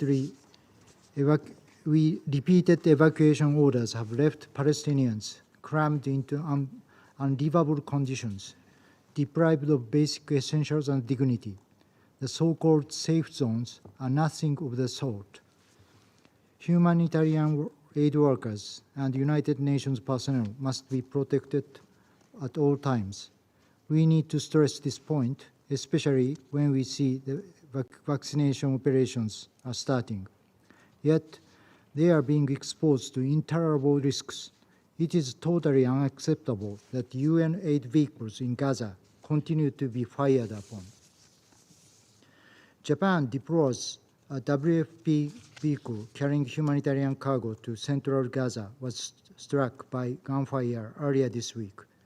This incident has led to the suspension of WFP's vital operations. Clearly, deconfliction mechanisms are still woefully insufficient. We are also deeply concerned that the IDF recently gave just a few hours' notice to more than 200 UN personnel to move out of Deir al-Balah. This has impaired a crucial humanitarian hub at a critical juncture. Mr. President, Japan welcomes the news today of an agreement to a series of short-term pauses in fighting to allow for the vaccination of Gaza's population against polio. All actors must work towards securing the safe and timely delivery of vaccines, especially to children. Yet the start of vaccination does not change the fact that an immediate and permanent ceasefire and massive humanitarian aid are absolutely necessary. We strongly support the joint statement by the leaders of the United States, Egypt, and Qatar issued earlier this month, and the diplomatic efforts made by these three countries. We call on all parties, especially Hamas, to finally conclude a deal in line with Security Council Resolution 2735. Failure to achieve one will prolong the agony of all the people in Gaza, as well as the hostages. It also risks further instability, as seen by the Israeli operation in the West Bank that began on Wednesday, and the escalation of the hostilities between Israel and Hezbollah across the Blue Line over the weekend. We urge all parties, especially those in the region, to exercise maximum restraint. Again, we reiterate the ceasefire must happen now to achieve the release of hostages, the delivery of humanitarian aid at scale, and the calming down of the situation in Gaza and beyond. I thank you, Mr. President. I thank the representative of Japan for their statement. I shall now make a statement in my capacity as the representative of Sierra Leone. I thank the United Kingdom and Switzerland for requesting this meeting. And I also thank Acting Under-Secretary General Ms. Joyce Msuya and WHO Deputy Director General Dr. Mike Ryan for their valuable and sobering briefing, provided in the current context marked by uncertainty and rapid changes in the situation in the Gaza Strip and occupied Palestinian territory. Recent reports from the occupied Palestinian territory convey a high sense of fear and desperation, not only among the Palestinians, but also among humanitarian personnel, who for the past 11 months have been operating under very challenging conditions, with high risk to their safety and security. We are deeply concerned about the reported incident in the West Bank, which continues to be a prime target for the IDF. The IDF's massive military operation yesterday reportedly claimed over 10 civilian lives and left many injured in Tol Camp and other locations. The humanitarian situation continues to deteriorate, and operations of the United Nations and other humanitarian personnel are becoming even more challenging. The latest evacuation notice from the IDF to the United Nations on the 25th of August, instructing the evacuation of about 200 personnel from their offices and residents in Deir al-Balah, a place referred to as a crucial humanitarian hub, has created widespread fear and panic. It reportedly impacts 15 UN and NGO premises, as well as 4 UN warehouses. As briefed by Dr. Ryan and as rightly stated by the UN and other humanitarian agencies, such actions are especially concerning at this point when the humanitarian community is set to roll out 2 rounds of massive polio vaccine campaigns across the Gaza Strip for over 640,000 children at risk of being infected with variant type 2 polio virus. Also, as briefed by Acting Undersecretary General Musuya, and as indicated by OCHA, 16 evacuation orders have been released in August only, directly affecting approximately 12% of Gaza's population. In total, since the 7th October 2023 to date, 88.5% of the Gaza Strip have been placed under evacuation orders. And for most areas in Gaza, this has happened multiple times. Persistent hostilities and insecurity continue to aggravate human suffering, create social unrest, and increase trauma, regional instability, and global tensions, with dire consequences for civilians, including women and children, especially the sick, pregnant women, lactating mothers, and their babies. The destructive effect of this prolonged conflict on critical civilian infrastructures, particularly hospitals and medical centers, as well as energy, water, and sewage facilities, coupled with deliberate man-made administrative and physical barriers and obstructions, is making humanitarian interventions increasingly difficult. As stated by Special Coordinator Tom Wennesland in last week's briefing, and I quote, "If these unacceptable conditions are allowed to prevail, humanitarian operations in Gaza will continue to fall short of meeting the massive needs of the population," end of quote. This is now a reality that needs to be corrected immediately. Colleagues, in view of the foregoing, Sierra Leone would like to emphasize the following.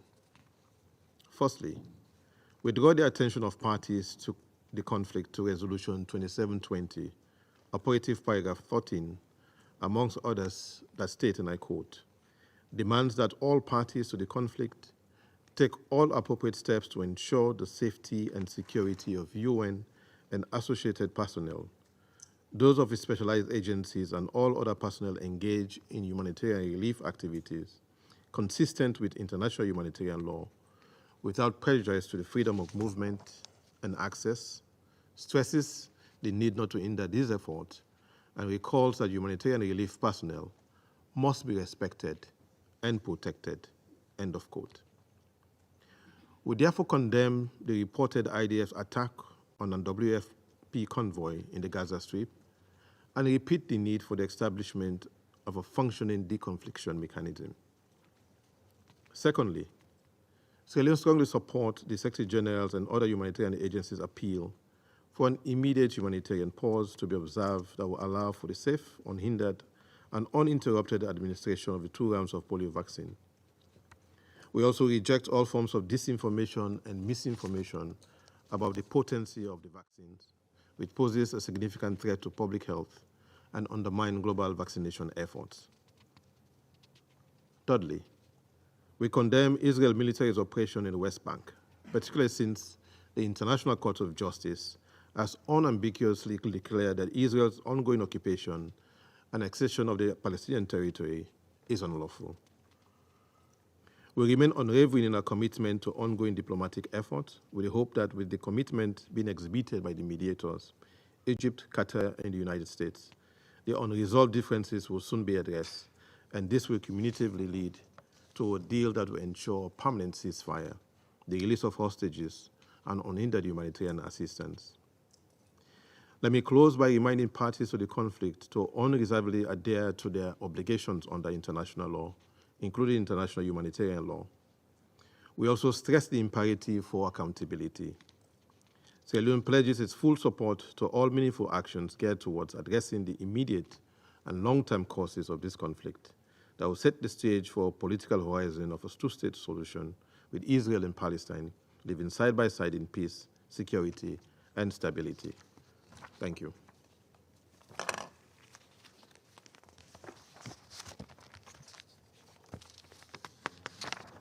I resume my function as President of the Council. The representative of the United States has asked for the floor to make a further statement. I give them the floor. Thank you, Mr. President. My apologies for taking the floor once again, but I do need to respond to the remarks made by the representative of the Russian Federation. Our Russian colleague's long-winded statement contained little about the usual politicization of this tragic conflict in Gaza. He rambled on with his usual anti-U.S. rhetoric, sounding like the representative of a bitter, angry, attention-seeking state, which, by the way, is in the midst of a war of aggression against the people of Ukraine in flagrant violation of the United Nations Charter. To be very frank, his country contributes nothing to resolving the conflict in Gaza and seems not to fully understand its complications. So instead, he bemeans the work of the US, Qatar, and Egypt, who are trying and working valiantly to end this conflict. So, while he and his government continue the empty anti-US diatribe, we and our Egyptian and Qatari partners will work to bring about a true end to this extremely tragic war in Gaza and bring the hostages home. Thank you, Mr. President. I thank the representative of the United States for their statement. The representative of the Russian Federation has asked for the floor to make a further statement. I give them the floor. Thank you, Mr. President. I cannot but react to the nervous statement, the outburst from our U.S. colleague. Of course, we have become accustomed to the United States in all incidents trying to place all blame on others, to shift the blame, but I would like him to provide us with details about the basis on which he asserts that the Russian Federation has done nothing in order to prevent and stop and end the conflict in Gaza. I would like to recall that on the 16th of October last year, the Russian Federation tabled a draft resolution with a demand for an immediate ceasefire. On the 18th of October, your delegation, for the first time, vetoed this demand. And in all, the U.S. delegation cast the veto 5 times. 40,000 residents, 5 vetoes. That's the cost, the tangible cost of your actions. You allege that you have been carrying out effective negotiations to reach a deal between Hamas and Israel. You have indeed been engaged in these resolutions. However, they are completely fruitless, since in that time another 3,000 Palestinians have died. That is the specific tangible cost, Mr. Representative, the cost of your words and of your delays. Perhaps you will make an effort, instead of this, to at least explain to us in this chamber what modifications the United States has proposed for the deal with Hamas, which accommodates Israel, about which we know nothing. We have already repeatedly been demanding that we receive this information because Resolution 2735 has concrete parameters in it. And we cannot step beyond those parameters. And in all of this times, you have been misleading the Council. Could you kindly respond to my question? Thank you. I thank the representative of the Russian Federation for their statement. The representative of the United States has asked for the floor to make a further statement. I give them the floor. Thank you, Mr. President. I apologize once again. To my Russian colleague, you have been in this chamber, you or your permanent representative, in all of these discussions. You know exactly what our positions were with regard to each of these resolutions and what we insisted on and what we thought was really going to be necessary to actually make progress in trying to bring an end to this war. So I don't need to sit here and explain to you why the U.S. did what it did with regard to these resolutions. You know quite well. And I think everybody in this room does, because we've been very clear about that. So in terms of what we're trying to do on the ground with our Egyptian and Qatari partners is to try to take that framework that was agreed by Israel and, from what we understand, Hamas, and to try to make sure that we can get full implementation of it. Implementation is the issue here. The framework is there. It's the implementation. And Hamas, at many, many times, has changed its views on some of the steps that were previously agreed on. So what we are trying to do is effectively fill those gaps and work with the parties to do that. So you can sit here and criticize the United States for all the steps it has and hasn't taken, but we have been committed from the beginning and have done more, frankly, than your government has done to try to end this war. And we will continue to work. So you're more than welcome if you want to, sit there and, use another opportunity, as you do at every occasion, to attack the U.S. for this or for that. You certainly, that's your right to do that. But we are going to do the serious work of trying to end this conflict and not sit here and start blaming the world for what's going on.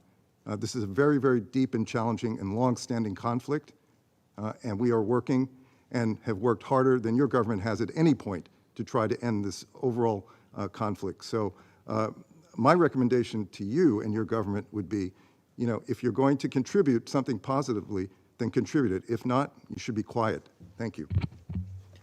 I thank the representative of the United States for their statement. The representative of the Russian Federation has asked for the floor to make a further statement. I give them the floor. I wish to tell our distinguished U.S. colleague for him to keep his recommendations about me or my government to himself, and to finally do what the United States has to do, has an obligation to do, namely not to prevent or get in the way of the Security Council's work on resolving the Palestinian-Israeli dossier. Everybody in this chamber is perfectly aware of the fact that the United States precisely bear the brunt of the responsibility of what is currently taking place in Gaza. 40,000 dead civilians are not just amorphous figures. These are concrete human tragedies. And if my other colleagues do not have the courage to tell you this to your face, I have no problem doing so. So you can continue to live with that. I thank the representative of Russian Federation for their statement. There are no more names inscribed on the list of speakers. The meeting is adjourned.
have ramped up coffee bean production in recent years and could become bigger players in the future. But for now, our coffee addictions aren't going anywhere anytime soon, and the industry's strategy to keep its pipeline is technology. We are really focused on the technology, needs. I would say in the next 5 to 10 years, we'll see a flush of new varieties. This will require work from scientists, governments, and everyone in the supply chain. But as consumers, the best we can do is pay attention to sourcing. The coffee supply chain often lacks transparency as it's bad for business. So what we can do is work with smaller suppliers who give more information on the origins and production conditions of their coffee beans.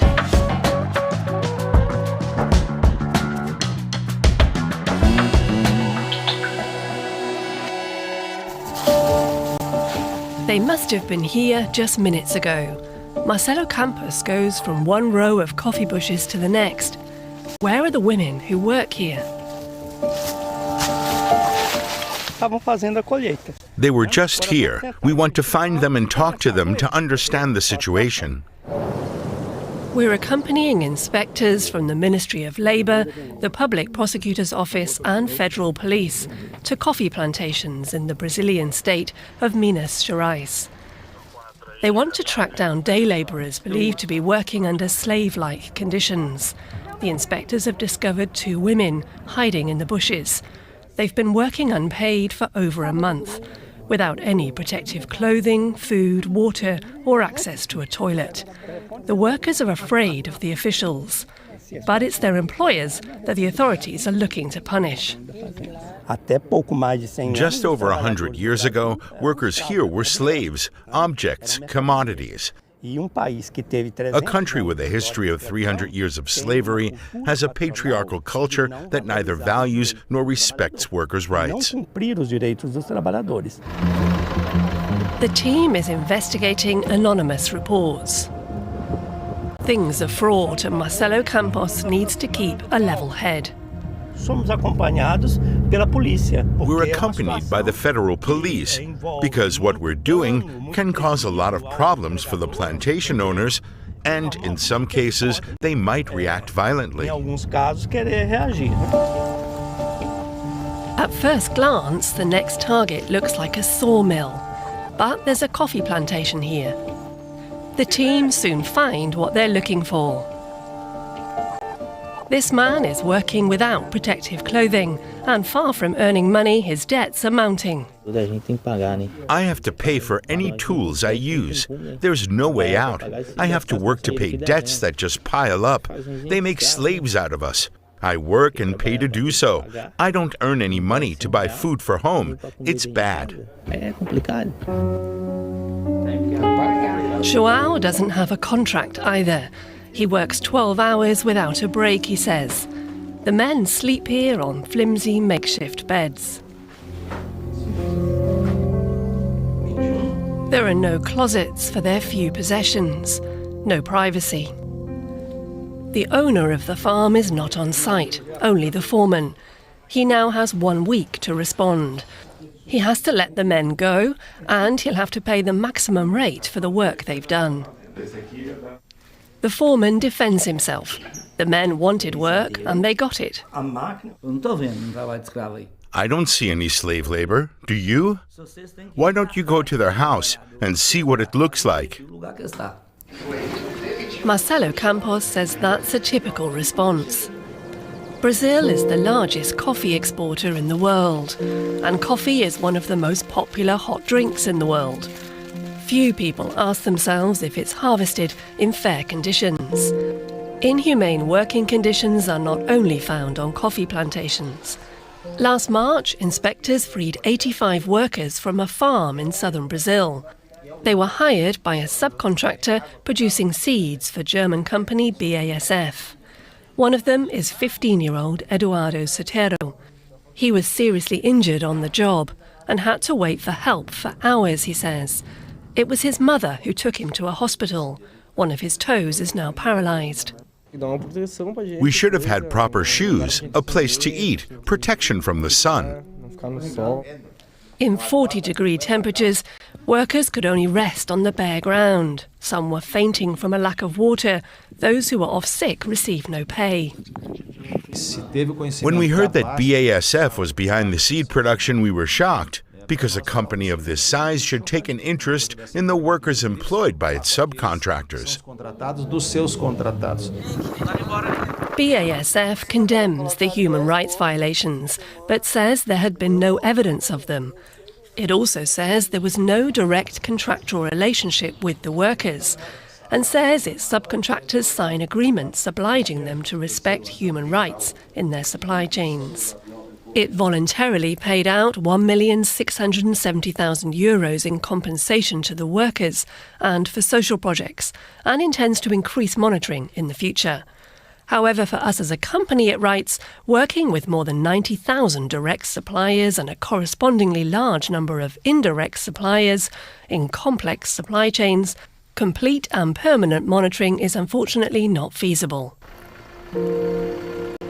Back on the coffee plantations in Minas Gerais, the team of investigators faces numerous obstacles in its work. Farmers are often alerted by cell phone in advance. They know inspectors are coming. The owner says there are no workers here. We don't believe him, and we'll take a look. Their instincts were right. Workers have just been picking coffee cherries here.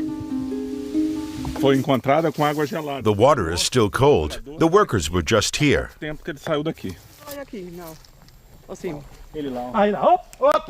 Suddenly, we see someone.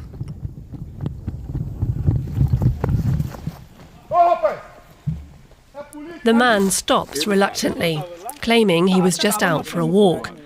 But then two more workers are discovered. Does she know the man over there? Does he work with her? Yes, she says. He was here this morning. There's no food, no toilet, no protective clothing. Marcelo Campos shows us a poisonous snake that the workers just killed in the coffee bushes. The workers are more afraid of angering the boss than snakes. If I had complained about working conditions in a court of law, I'd never work on a farm here again. My name would be tarnished. It would be as though I was a thief, or worse. The team is satisfied with the day's work. The mentality of the plantation owners has to change, they say. Penalising them is the only solution.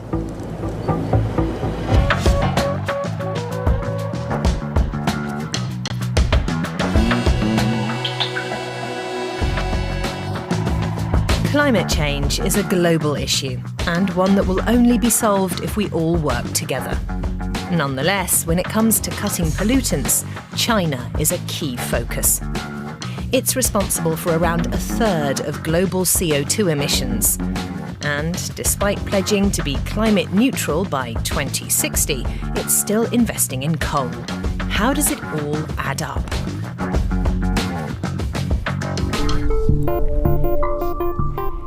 Solar panels as far as the eye can see. Here in the desert in the northern part of Inner Mongolia, China is building one of the world's largest solar power plants.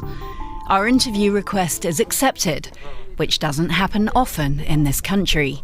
We even get a special tour with various representatives from the local government. An official shows us what's already been completed and what is still to come. We'll have completed construction of 8 gigawatts of capacity by the end of 2025, bringing the total to 9. The area is expected to increase 5-fold in the next 2 years. Around 28% of electricity generation in China comes from solar, wind, and hydropower. The country is aiming to be climate neutral by 2060. So it's all the more surprising that there's currently increased investment in coal. Capacities are being expanded and new coal-fired power plants are being approved. A few hours' drive from the new solar plant, we're at one of the largest open coal mines in Asia. Production is reaching record highs. Tons of dirty coal are transported around the region in these red trucks. Here in China's biggest coal-producing province, a new mine is being developed. Underground mining is being digitized, with less personnel and improved occupational safety. That's what this miner tells us. He doesn't want to be recognized for safety reasons. He's been working in mines since he was 15. I stay because I have no choice. So far, I don't have any better options. That applies to most of us. There are a few alternatives around here. Apart from coal mining, the only industry is agriculture. Now that coal mining is ramping up, the local economy is doing well. Stores have opened up, residents tell us. Restaurants are also benefiting. My business is doing well. Now there are coal mines operating here. There's more business. There's a lot of people passing through. Many of the people who work in the mine aren't from the area. They come from other places.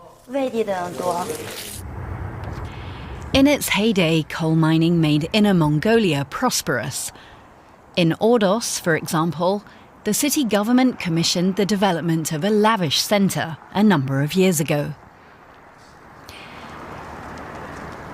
With a population of 1.4 billion, China is hungry for energy. Coal is inextricably linked to its decades of economic growth. But China had been reducing coal production. Today, coal still accounts for 63% of electricity generation.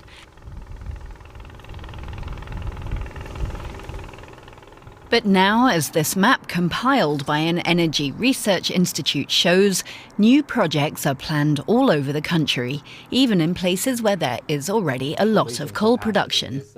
Ma Jun is probably China's best-known environmentalist.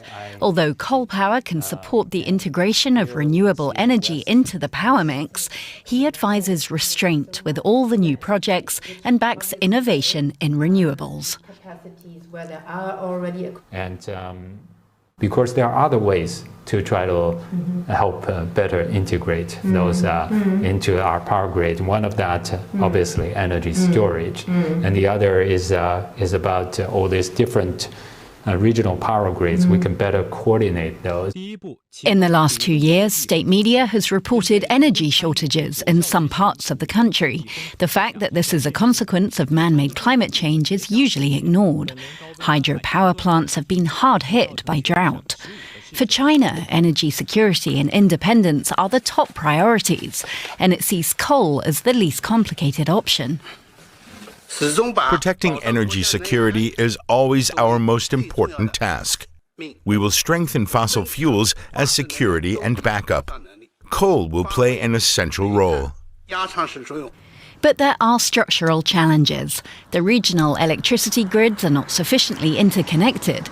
Many parts of the country now want coal to ensure energy security, and there's the lack of storage capacity for renewable energies.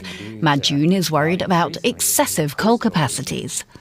Now we have to find our innovative ways to try to deal with this problem. Otherwise, not just carbon emission will go up, our local emission will go up, and that will have an impact on the air quality, which matters to the public health.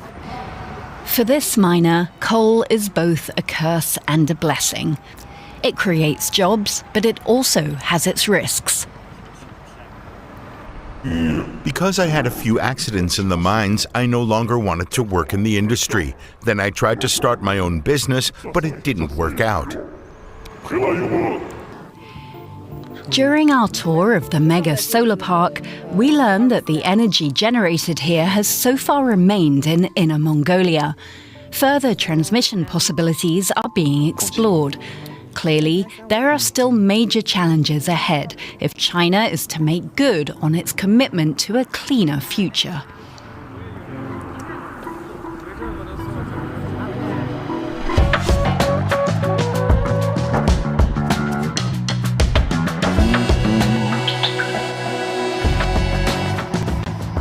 Our cities are becoming ever hotter, and the lack of respite can make life unbearable.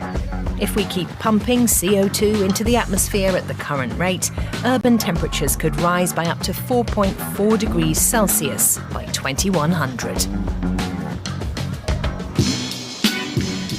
Air conditioning units are ubiquitous in Singapore to help cope with the hot and humid climate. But these appliances are part of the problem because they contribute to rising temperatures. Lu Yijun Yolanda studies architecture and sustainable design. With the help of a thermal imaging camera, she's identified a vicious circle. It will release more heat to the urban environment. It will increase the higher urban heat island effect. So it's not good for the urban environment. What further exacerbates the situation in Singapore is the rapid growth that's underway.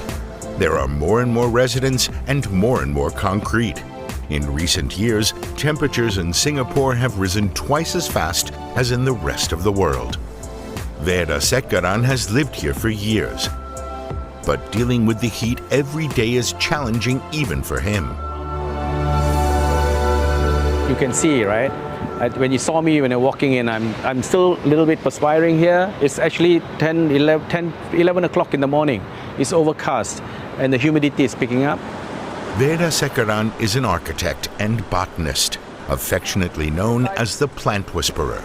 His weapon against climate change is as simple as it is effective. Vertical green spaces on the walls of buildings.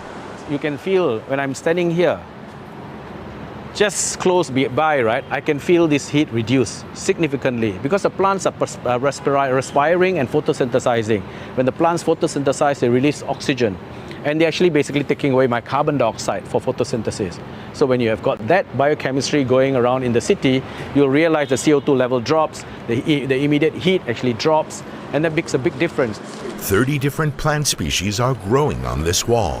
A sophisticated irrigation system provides the necessary nutrients. Workers trim the greenery twice a month. In the long term, it even has financial advantages. Your air conditioning cost inside is actually cheaper and lower. So that's cost you're saving as well. So spending a few dollars to save a few $1,000s is actually a very good business. Lu Yijun Yolanda shows us another building that illustrates what a difference greenery can make. This facade is partly covered in plants. The other surfaces, steel and concrete, are completely exposed to the sun. The difference in temperature is a whopping 5 degrees Celsius. But Singapore can't combat rising temperatures with greenery alone. It's also promoting sustainable buildings and allowing more spaces in between them. The new university, for example, has solar cells on its roof, helping ensure net zero emissions. Professor Vera Sekaran teaches here. He shows us how a simple ceiling fan is enough to keep students cool.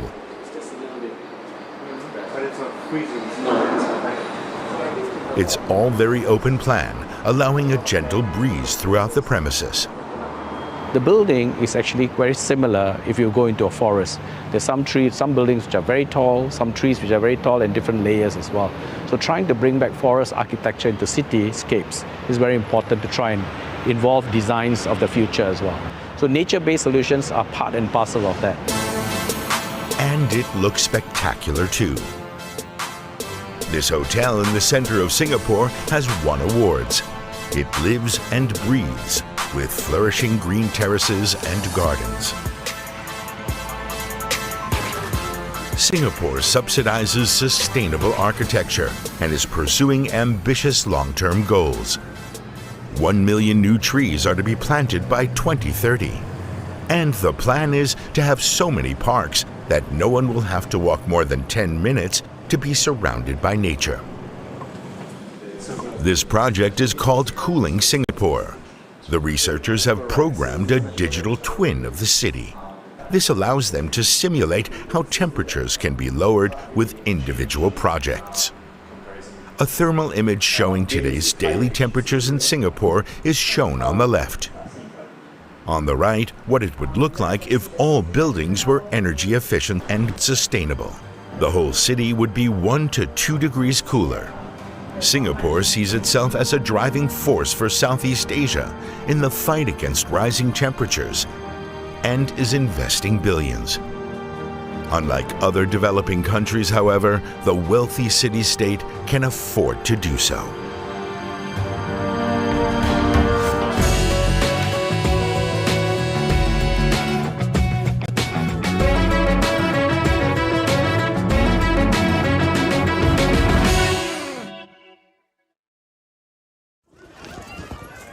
Schools like this one are being used as shelters for about 1.5 million people that have been displaced here around Rafah. There is no space to learn.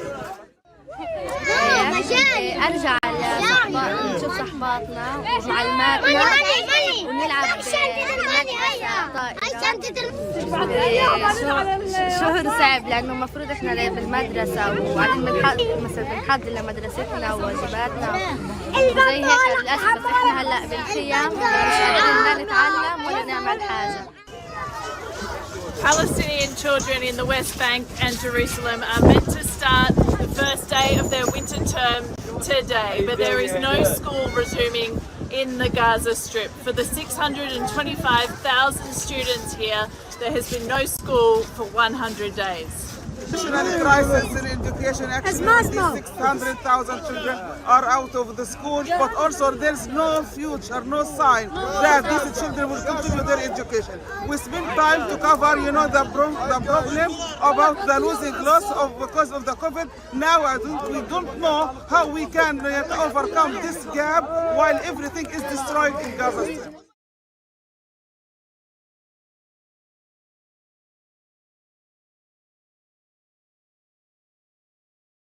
One of the biggest challenges that we face here in the Gaza Strip is making sure that this aid reaches the vulnerable children that need it.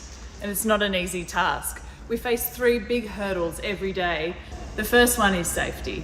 The ongoing conflict means that it's really difficult for us to move safely across the Gaza Strip and have access to the whole place. 2, logistics. There aren't enough trucks. There isn't enough fuel to operate those trucks. And blackouts in telecommunications prevent us from communicating with people that we're delivering supplies to and our staff.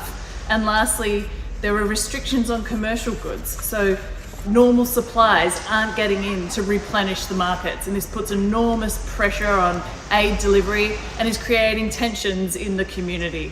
We're doing our best every day to address these challenges and deliver this life-saving aid, but an immediate and long-lasting humanitarian ceasefire is what's needed now.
I cannot put into words exactly how you will feel when you enter a jail. And when you go inside, you see them. They're packed like sardines inside these cells. It's really not humane. It goes down to the basic level of these people, whether they're convicted or not, they are still human beings. You cannot stop treating them like human beings. I sleep in a dormitory, 200 people in one line. The dormitory is crowded. It's very uncomfortable for us. I was constantly having insomnia.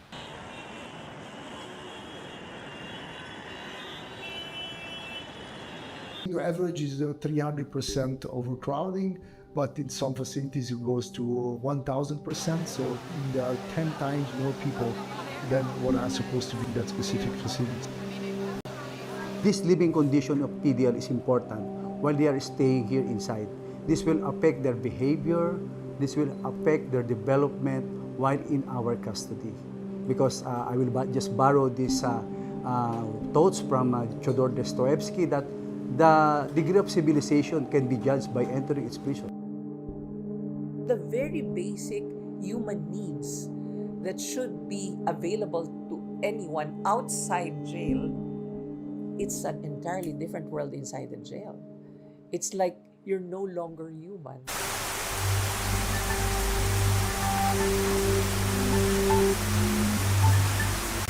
Because of the previous insurgency that happened in Marawi, the old jail was destroyed. The new facility is now built.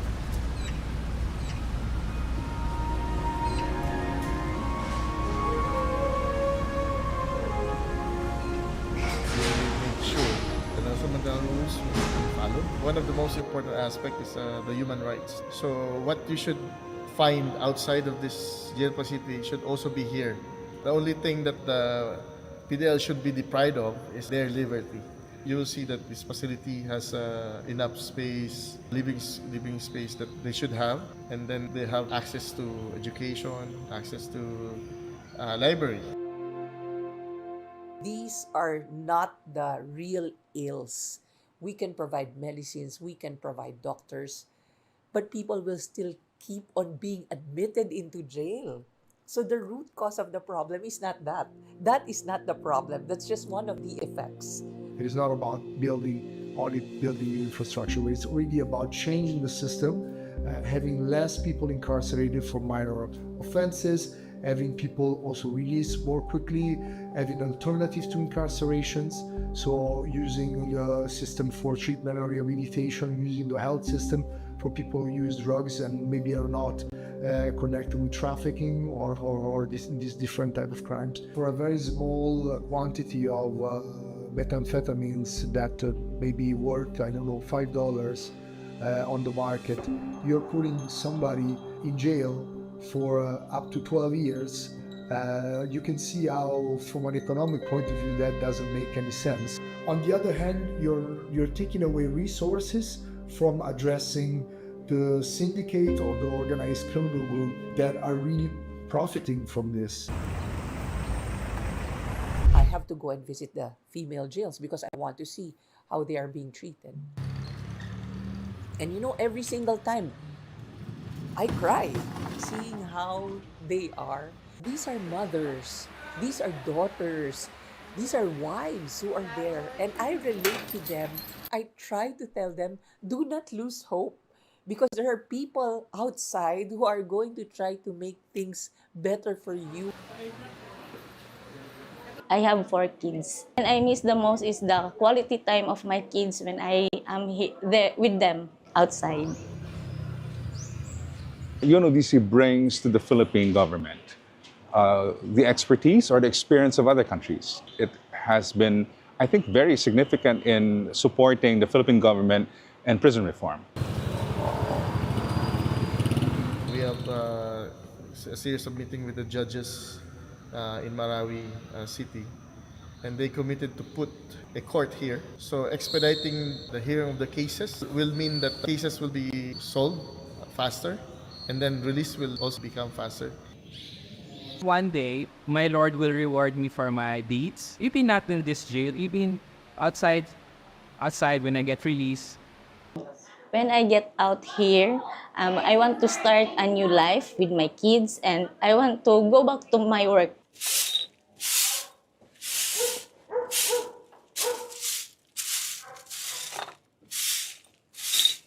Siyempre, ako masaya ako. Pero marami pa rin mas may edad sa akin na nakakulong pa rin dyan.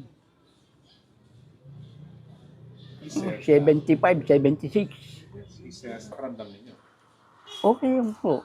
Kasi dito, lugar namin ito eh. That experience of encountering Toto was very heartwarming, but at the same time also heartbreaking, because here you have a 70-year-old Filipino released from prison. Although he is free, he is alone. But that's not the end of the story. I think the end of the story should be that he lives the rest of his life peacefully and comfortably.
I never would have thought I'd be this famous. I'm the star here. I just want to be different. Too old? Far from it. Two women prove that old age doesn't have to stop you being a mover and a shaker. Too much water. Is water-permeable concrete the answer in Uruguay's capital Montevideo? And young people in Myanmar are desperate to dodge the military draft.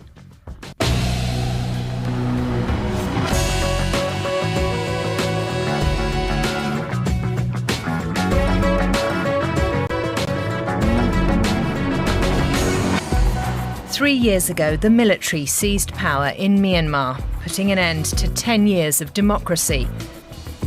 Since then, a bloody civil war has been raging between the junta and armed resistance groups. Now, millions of people fear being conscripted into the military. Many are trying to flee to neighbouring Thailand. They took only a few things with them: some clothing, a blanket, and a laptop.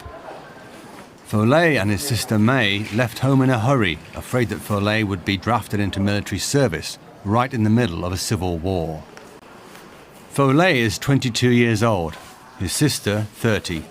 They're in Thailand, in a location they can't reveal. I cried when I said goodbye to my family. I'd never been away from them before. But I was so afraid that the soldiers would grab me and take me away, so we left. It was so hard. They spent 2 days on the road, recording their journey on a cell phone. On the last stretch through the mountains, they were afraid they might encounter a checkpoint. They crossed the border somewhere along the Moi River, which separates Myanmar from Thailand. They'd left their home not knowing whether they'd ever be able to return again. 3 years ago, a military coup sparked an armed uprising. The military has also carried out airstrikes on its own population.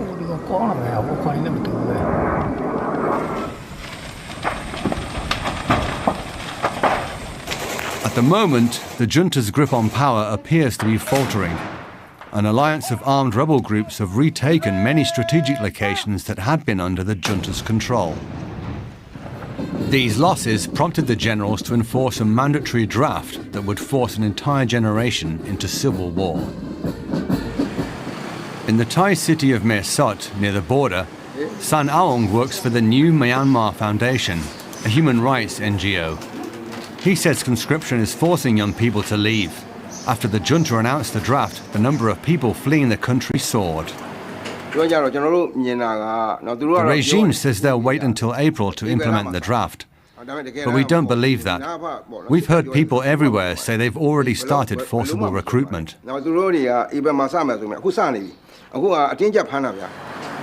Naungo Yoe also fled Myanmar. 3 years ago, he was still a soldier.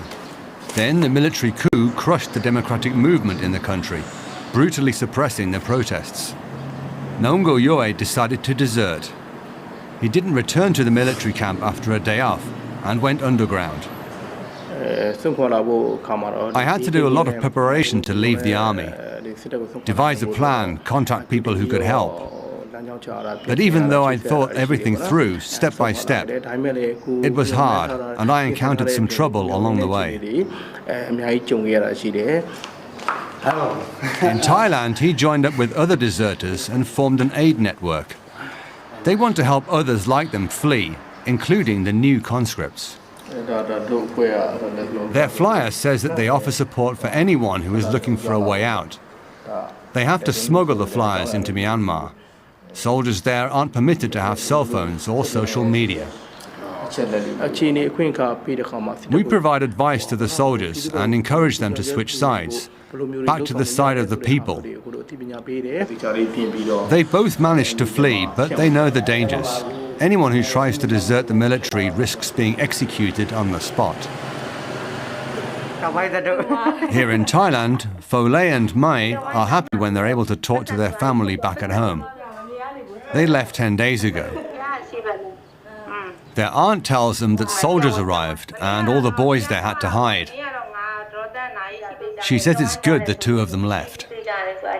I love my country and I want to serve it, but the junta is torturing and oppressing the population.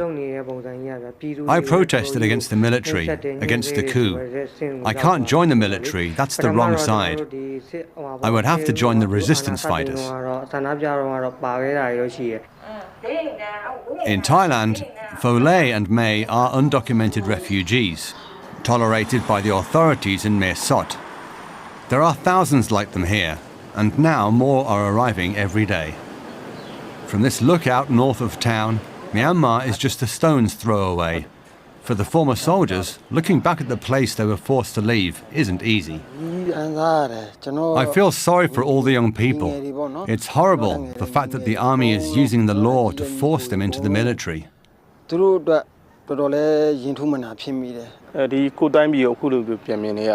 When I look at my country, I wish that I could see a peaceful country. A country that's making progress. I wish that our people could live in harmony. Standing here, all they can do is hope. Hope that one day they'll be able to set foot on the other side of the river once again.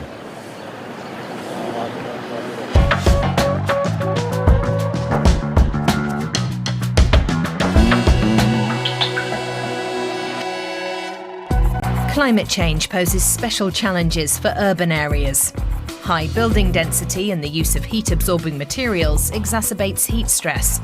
And when heavy rainfall hits impermeable surfaces, there's a risk of flooding. It's time for some creative solutions. Montevideo, the capital of Uruguay. Like many places in the world, it has a problem that's getting worse due to climate change. Flooding caused by heavy rain. That's why scientists at the Universidad de la República are studying a very special building material. Bien.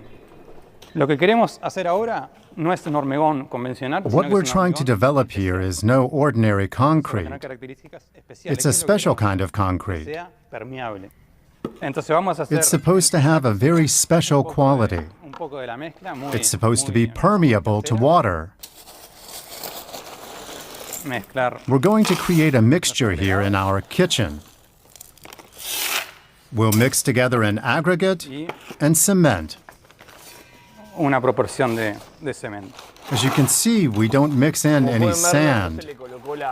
We left that out to make the construction material more porous. Exactly. So now I'm also adding a bit of cement and a bit of water, and then we'll see what it looks like. This mixture is now more or less usable. The group's interest in porous concrete grew out of the final project of a group of students, including Ignacio Marrero, who worked under Professor Luis Segura. This is what it looks like, roughly like a rice cracker. These samples show that the material is much more porous, so water will be able to flow through the pores. Normally, we seal up everything. We build roads with asphalt, with concrete. The same with houses, parking lots. Everything is waterproofed. Then all of that water has to be funneled into our sewer system, deep underground. The more the city is sealed up, the bigger this sewer system has to be. And some systems, like here in Montevideo, were built more than 200 years ago. The Uruguayan capital was the first city in South America to have an extensive sewer system. Montevideo was a pioneer in that respect. But now the system is aging and can't cope with heavy rains. That leads to flooding, like here in 2022. We were sleeping when my wife suddenly heard a noise. I looked outside and saw that the cars were sailing down the street, literally. It was crazy. Nothing like that had ever happened before. Right when we tried to get out, the glass broke. The water poured in and started carrying away our furniture.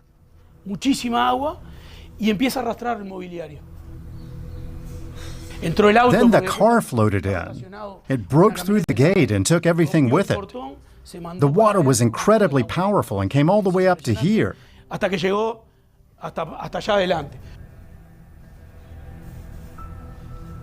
Everything here was full of water and dirt. At that moment, I heard loud calls for help from outside. People are shouting. I don't know where they are. All of the houses have bars, so the people in them couldn't get out. That was one of the most terrible moments. We're always afraid when there's heavy rain. We stay alert, but we have to live with it, unfortunately. That's just how it is. According to the city government, more than 26,000 people in Montevideo live in places that are at risk of flooding. Most of them are neighborhoods near the water. But that's not the only problem. These days, torrential downpours are becoming more frequent and severe here in Uruguay. Montevideo has already taken measures to adapt. One measure, for example, is what's called rain gardens. Those are large beds of flowers and plants where the water can seep into the ground. It's stored there and then eventually flows off slowly. There are rain gardens like this in several places already. Another way to help alleviate this problem is with huge underground installations. They're huge basins that are as big as a block of houses, covering an area of maybe 50 by 50 meters, and they're 2 or 3 meters high. So they have a lot of storage capacity. The water from an entire neighborhood flows there and is stored, and then slowly makes its way to the sewer system.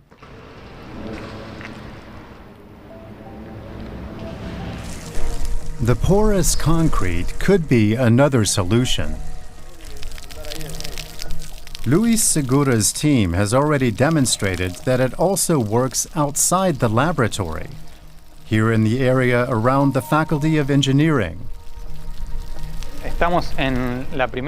This here is the first water-permeable concrete paving in Uruguay. We made this paving with the help of a concrete manufacturer and came up with the right mix together. It's not just the material that's new, so is the technique used to lay it out. A construction company helped with that.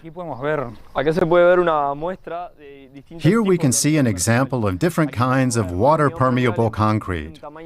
This one here has a smaller grain size, which is more suited to city squares and sidewalks. And here we have a robust version for streets and parking lots. What makes this porous concrete special is that it has greater resistance and is more supportive and more comfortable for pedestrians. The new material is already being used in other parts of Montevideo. For example, here, where a large complex of public buildings is under construction. When we began to investigate different kinds of paving and ways of collecting rainwater, we learned about this new kind of water-permeable concrete.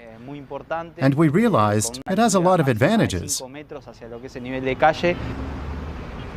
At first, about 2,000 square meters will be paved with the new material. That will help the sewage system and the public drainage system cope with heavy rain. And the water can also be reused, for example, to irrigate green spaces. The city is completely impermeable to water. It's already exceeded the limits of its capacity.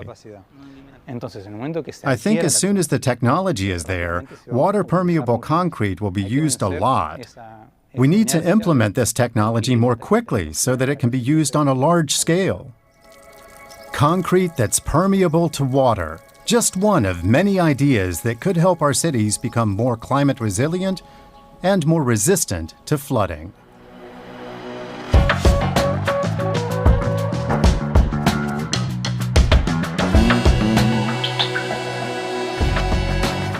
The global population is growing and aging.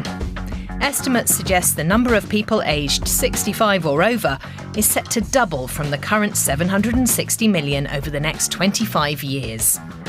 At the same time, life expectancy will continue to rise.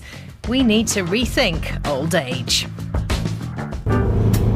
New York, Dorothy Wiggins' hometown, a place she loves to hate. Her Instagram handle is Dorothy Loves New York, but when she travels through the city, it doesn't always sound like it. It's changed terribly. When I came up here, there was just little funny old buildings, nothing but glass buildings. And I liked it better when it was kind of rough and tumble and scuffy and old. But not everything has gotten worse. Back then, she couldn't afford to play tennis. Today, millions of fans watch her on the court. Her friend Michael films her wherever she goes. When Dorothy swings the racket, she nets up to 9 million viewers on TikTok and Instagram. Everyone loves her backhand. Tennis is a terrific game to stay limber. Unfortunately, at my ripe old age of 98, I'm unable to play like I did. I cannot just hit for a few minutes, really. So now, but I played all last summer. It's an inspiration. You know, I mean, I still play tournaments at 80, but now I'm thinking, well, I can go well into my 90s. That's right.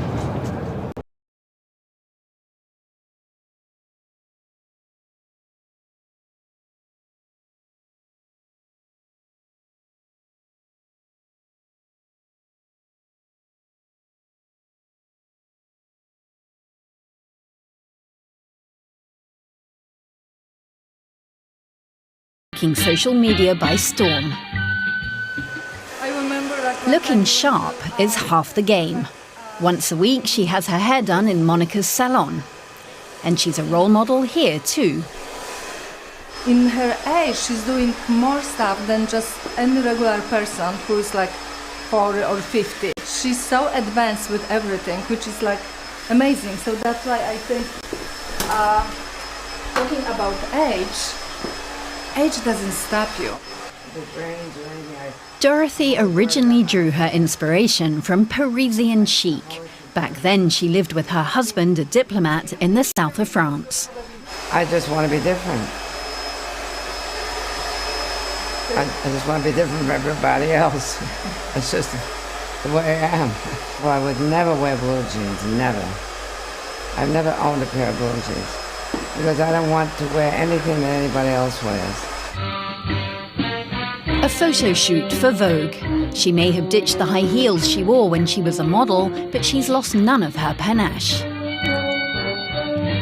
Dorothy can still remember the Great Depression. She's seen 17 presidents in the White House, but has never been as worried as she is now. She hopes people will go out and vote against Donald Trump. Nobody believed it the first time. They just thought that he couldn't possibly win. They didn't take it seriously. How many of my friends say if he gets in, they're going to leave the country. It's very, very scary. And I have to hope that he doesn't make it. Be the end of America as we know it if he got in. Sharp-tongued, sharp-witted, always herself. Her social media posts often draw thousands of likes and comments. Michael has been keeping her company since her husband died. I love your attitude and your energy. You are so interesting, a role model. Dorothy, I'm a neurosurgeon and I think you rock. It's an antique life. This kind of life doesn't exist very much anymore. So I think that's where the fascination is. Her followers don't even mind when she questions their intelligence. I don't watch social media. I have nothing to do with it. I don't believe in it. I think it's stupid. If I inspire people to get off their ass, get out and do things, that's a good thing. It's also a good way to ward off loneliness after her beloved husband Guy died at age 100. And we always danced down there. She might scorn social media, but she's happy to use it to dish out some pithy advice. You know, you only live once. But if you do it right, once is enough. That means always keep your chin up. And keep doing what she did with her husband for 61 years, closing out the evening with a cocktail, wherever she might be, in New York or in the Caribbean. And at this rate, she'll still be kicking up her heels on the dance floor when she turns 100.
Right now, Vika's at home. She's booked at a party at a shopping mall this evening. Part of her routine is making sure that all her equipment is ready to go.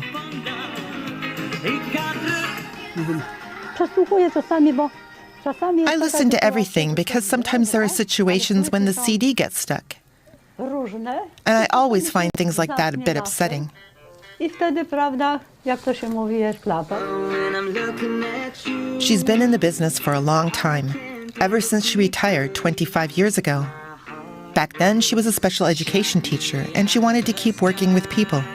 But now music is in the mix.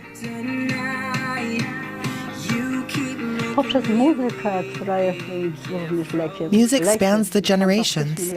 It's a way to reach everyone.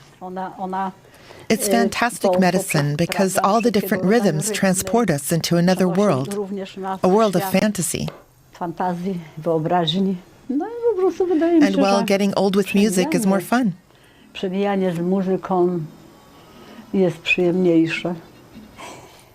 Most of all, Vika wants to maintain her independence. She sometimes even repairs her equipment herself.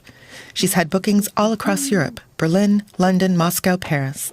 She also has a partner to help out. You can carry this. What, me? You just have to carry it. I'm not your pack mule, you know. Yes, you are. DJ Chris is 10 years younger than Vika and can do more of the lugging around. He's not a big talker, though, and is used to being in Vika's shadow. They're a bit like an old married couple. Later tonight, in the mall, they're going to perform for an audience of seniors. They have a loyal following here in Warsaw. Dancing and the chance to socialize is good medicine for seniors. A very useful one because many old people are quite lonely.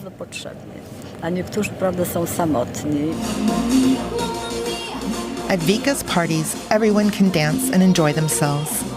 Vika caters to their taste in music, and she's something of a role model.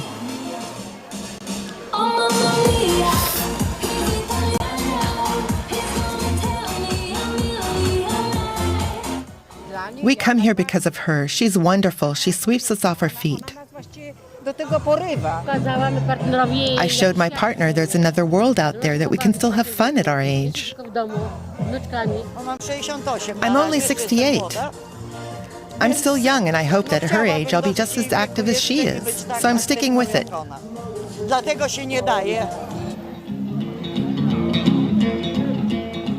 That's music to Vika's ears. She wants to be an inspiration for older people in Poland, who've been invisible for too long, she says. Vika is something of a celebrity these days.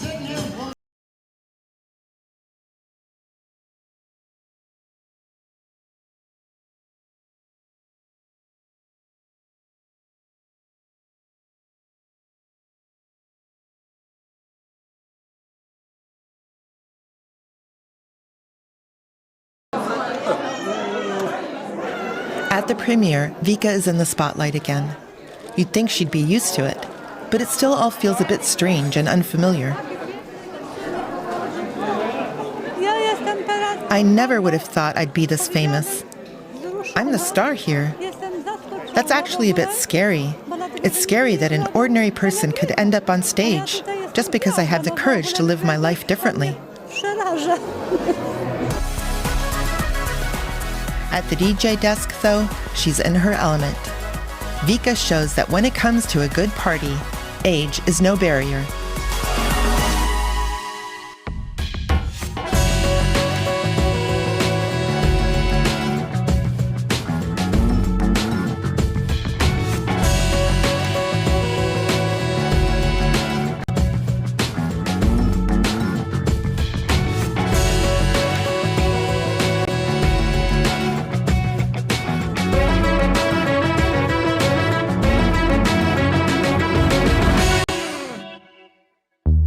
If you believe polio is beaten, I ask you to listen. Public health officials haven't seen anything like it in years.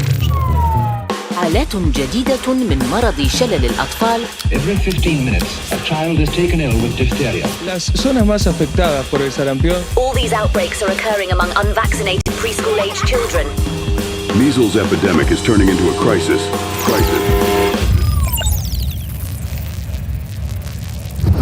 Polio has re-emerged. شلل الأطفال. El sarampión. Measles outbreak.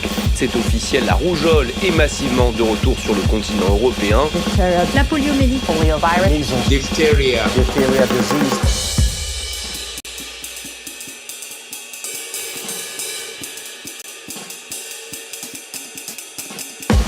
La inmunización es una de las intervenciones de salud más efectivas en toda la historia humana. Vaccines have eradicated smallpox worldwide. Éradication de la polio. Nous n'avons jamais été aussi près du but. 人類及美味。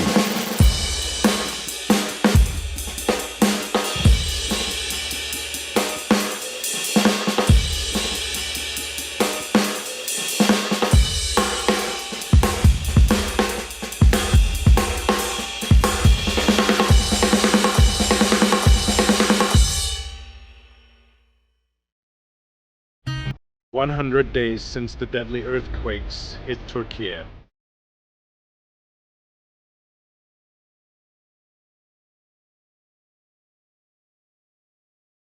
2.5 million children remain in need of humanitarian support.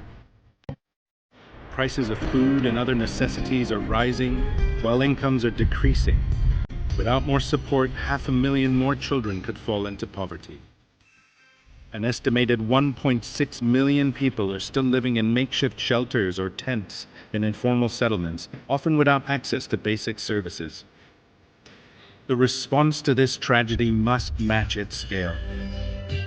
UNICEF is working on the ground with partners to reach as many children as we can. We're providing safe water, hygiene kits, and vaccines to protect children from disease. We're making sure children can access psychosocial support to help them work through what they've experienced. We have set up mobile learning centers and service hubs so that children, young people, and parents can access education and other resources.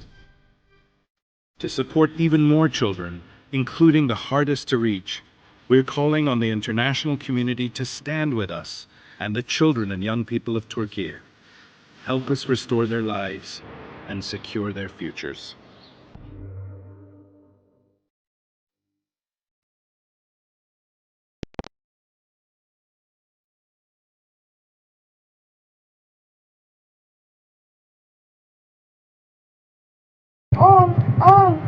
زلزال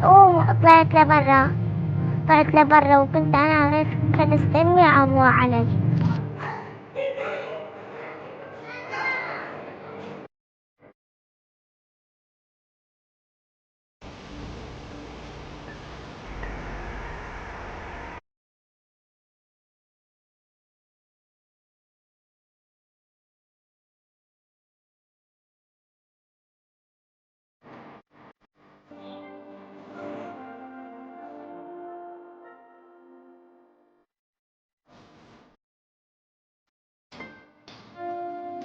بطلب أنا بس نعيش طفولتنا بس بالأمان أنا بطلب وعنا يكون بيت آمن.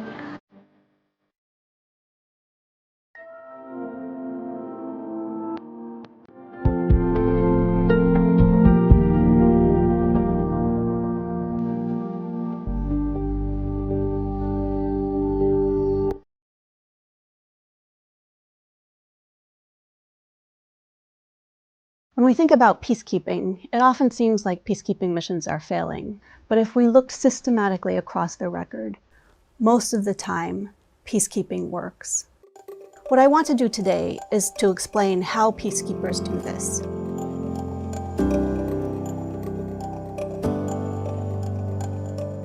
We have 16 peer-reviewed studies right now that all show the same thing. Peacekeepers save lives. They reduce the likelihood that civil wars will recur.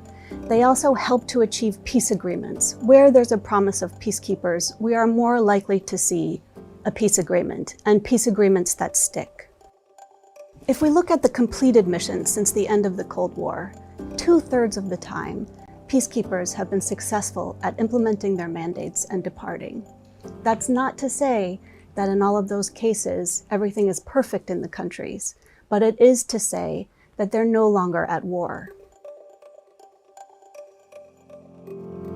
This idea of using troops from lots of different countries, not to fight and win wars, but to help to keep the peace, was born during the peace negotiations in the Middle East in 1948. This idea was an innovation in human history. One of the main creators of UN peacekeeping is Dr. Ralph Bunche. Ralph Bunche was an American diplomat. For his work at the United Nations, he won the Nobel Peace Prize in 1950. He and others came up with this idea of peacekeeping, that what troops would do is they would deploy impartially, so they would not take sides. They would deploy with the consent of the belligerents, so the belligerents would actually ask peacekeepers to help them implement peace agreements. Namibia is a country that has experienced tremendous hardship. It's had multiple colonial rulers. It's had a genocide. It's been victim of regional war, of civil war. But surprisingly, Namibia has not fallen victim to this tremendously difficult history. At the end of the Cold War, there was a complex and highly innovative UN peacekeeping mission, 40% women, and the main form of power they exercised was persuasion. Peacekeepers were there to help reform the political system. Nobody had ever voted in an election before. Peacekeepers were helping to inform citizens of their rights, of what it means to elect their own leaders. We are very proud. This is an important moment for us, but a historic moment for the Namibian people. That for the first time in 105 years, they are able to sit down, their leaders are able to sit down together and deliberate on the future of their country. In the complex missions in civil wars, peacekeepers are not only monitoring ceasefire lines, they are also helping to rebuild the basic institutions of the state. They're helping to demobilize troops. They help reform judicial systems, economic systems, so that when people have disputes, they don't have to resort to violence to resolve them.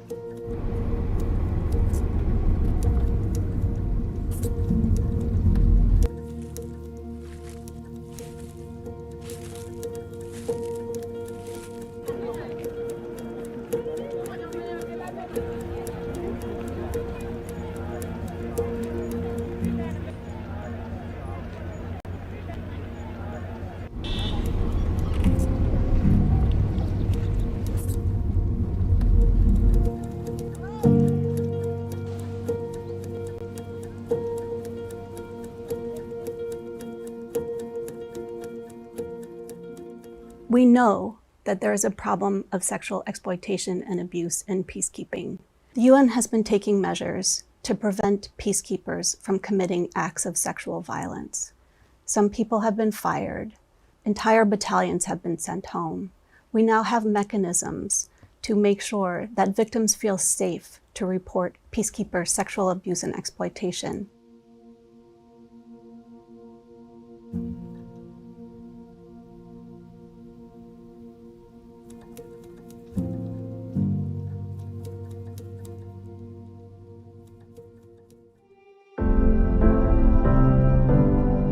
If we look at Lebanon as another example, the primary form of power that peacekeepers exercise and continue to exercise today is inducement.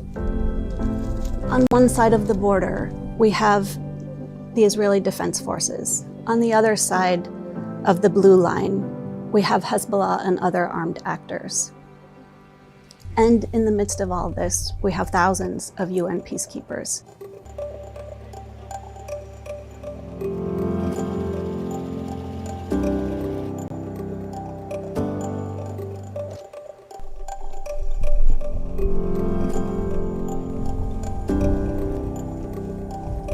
I love my job. I have passion for mine action. One reason is to give confidence back to the community, the landowners, the stakeholders that yes, indeed, this area has been cleared. And if I can save one life, that means I succeeded. UN peacekeepers help to keep the peace, not because anyone fears them, but they do see the advantage of having UN peacekeepers inducing people to move toward peace. I've seen myself peacekeepers in action. For example, in southern Lebanon, we often see peacekeepers patrolling on foot. They walk around the local communities. They visit the markets. They talk to people. They'll talk to the imam. They'll talk to other local leaders. They'll set up a medical clinic or provide dentistry services. They also provide a lot of employment in southern Lebanon.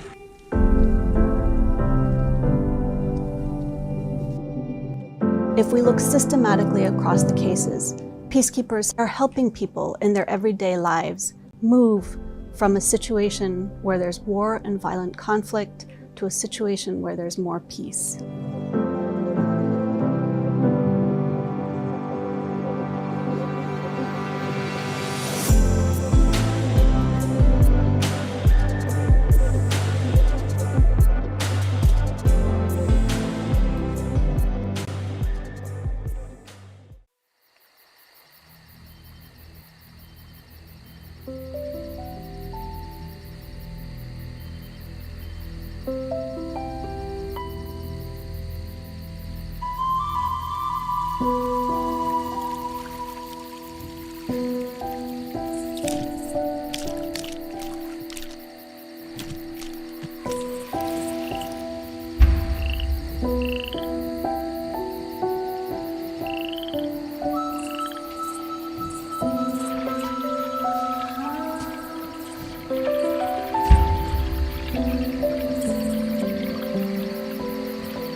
Recovering identity, why the return of looted cultural treasures is so key for Africa.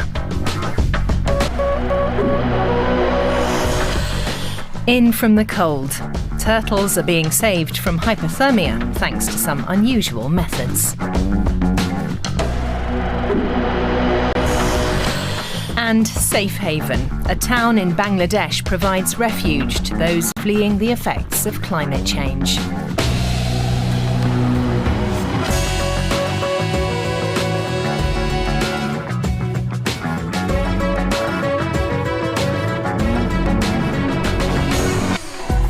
Water, water everywhere. Torrential rain, floods, rising sea levels. When it comes to the climate crisis, Bangladesh is on the front line. Just half the size of Germany, the South Asian country is home to twice as many people. Relentless flooding is forcing millions of them to flee. Bangladesh's coastal town of Mongla is bustling with activity every morning. It's become a new home for many climate migrants. The driving force behind this migration is jobs. Across the river, giant factories in the export processing zone have created a surge in employment opportunities. 35-year-old Aklima Parveen is one of the internal migrants who left her waterlogged home 3 years ago. The single mother lived in Koira, just a few hours' drive from Mongla, and very vulnerable to natural disasters.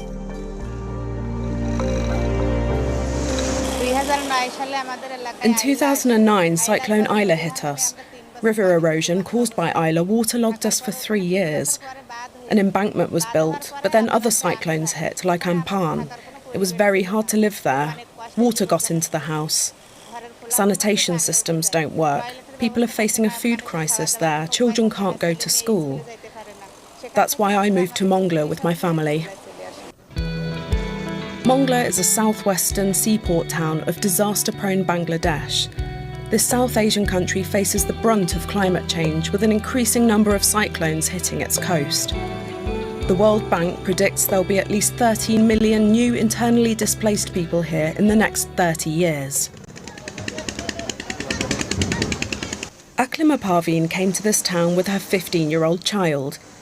Many migrants head to already overcrowded and overburdened bigger cities for jobs and better social security, but Parveen chose Mongla. In my village, there were no job opportunities. Because of the export processing zone, we now have employment here. People can make a living. There's less suffering. We're much better off now. In Mongla's export processing zone, the employment opportunities have increased tenfold since 2014. Currently, more than 14,000 workers make textiles and other products for foreign markets here.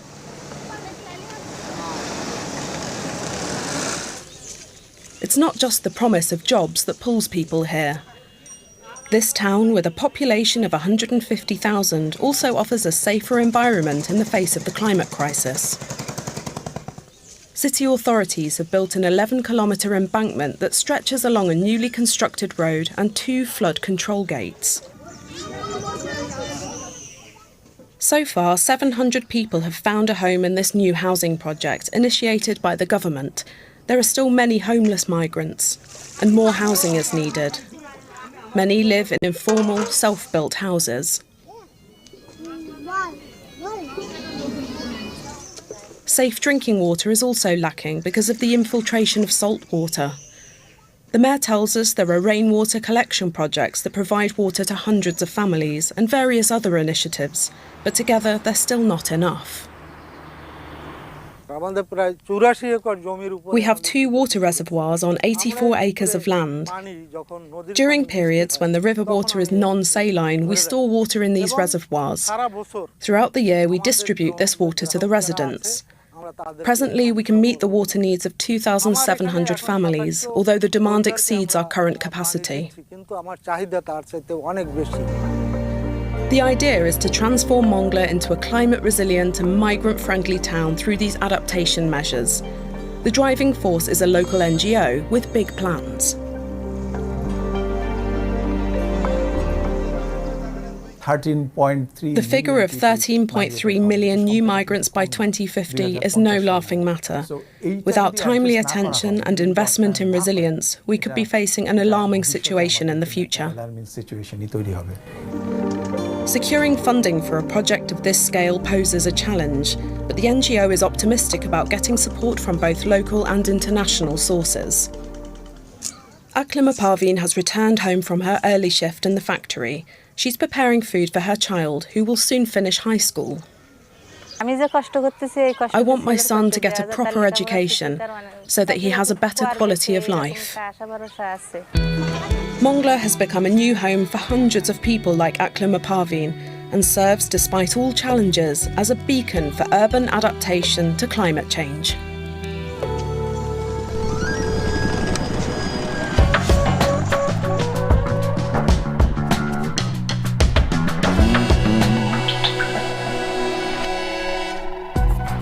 Global cannabis sales are expected to exceed 55 billion euros this year, and they keep growing. Along with the drug's potency. Up until the 1990s, cannabis typically contained less than 2% of the active intoxicant THC. Now, depending on the strain, it can contain upwards of 20%, posing ever greater risks to health. A cannabis bar in the heart of the legendary Khao San Road in Bangkok. Low-level grass-green lighting casts a glow on the smoky air. The bartender presents us with the menu. We have the indica and sativa varieties here with different THC levels depending on how strong you want the effect to be. Just choose and enjoy. German guests are also very impressed with the range. The selection and advice is much better than at home, where a dealer on the street could be giving you anything. You never know what you're going to get. I wouldn't go to a bar and just order alcohol. I choose exactly what I want. The allure of cannabis draws partygoers from across the globe. Weed is available on almost every corner. Legalisation is often well received by tourists and has only added to Thailand's appeal. I think it's fantastic. They legalized marijuana, cannabis in California, America. It's great that they're doing that here too. A lot of more people are going to be spending money as well, consuming all the various marijuana products, you know. But the term legalization can be misleading. Shops in Thailand aren't technically allowed to sell ready-made joints, for example, or weed brownies or hash cookies. Smoking weed in public is forbidden, but since no one enforces the rules, people do it anyway. Kitty Chopaka doesn't like the way things are going.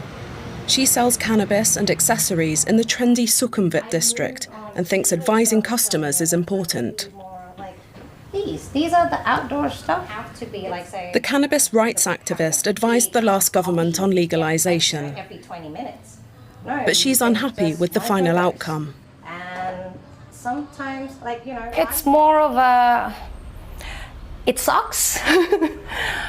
I would like to see the rules that exist now enforced better, because it's not like it doesn't exist. Like, we know that edibles can be dangerous if it's not labeled and if it are sold without having proper testings and things. That's why they made it illegal.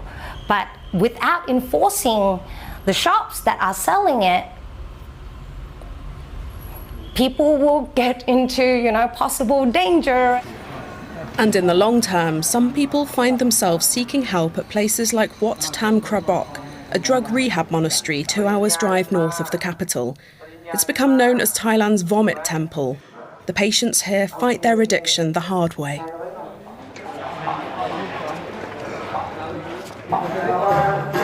Monks mix up an unpleasant herbal drink that induces vomiting. It's given to the patients every day. The idea is to cleanse the body from the inside, but above all, to strengthen their will.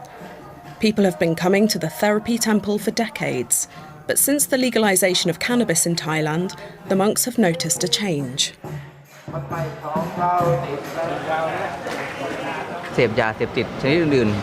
The number of cannabis addicts has risen significantly since legalisation. Before, most of them took other drugs, but not cannabis. Now that it's freely available, they take heroin and cannabis, for example, or crystal meth and cannabis.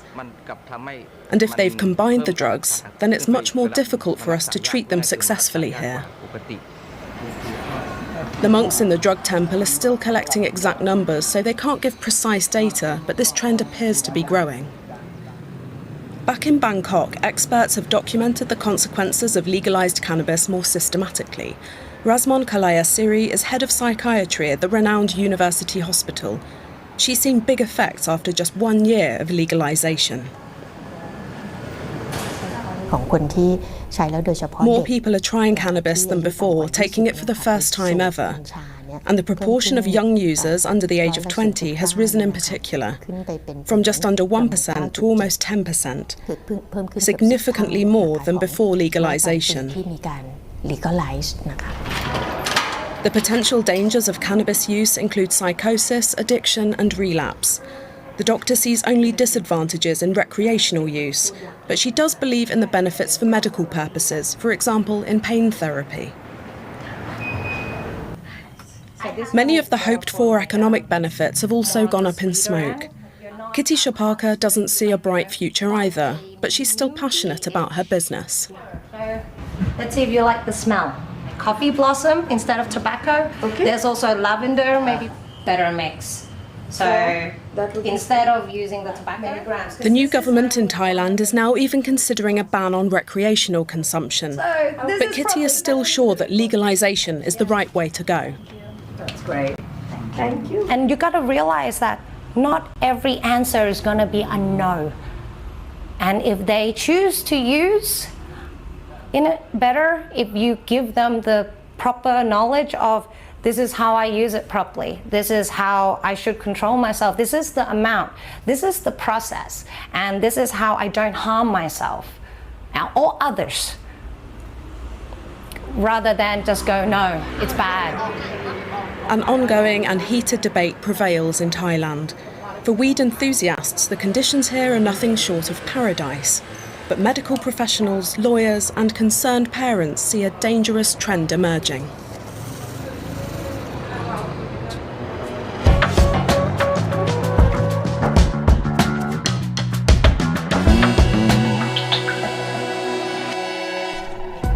In 2022, Germany returned some of the artworks from its museums to Nigeria.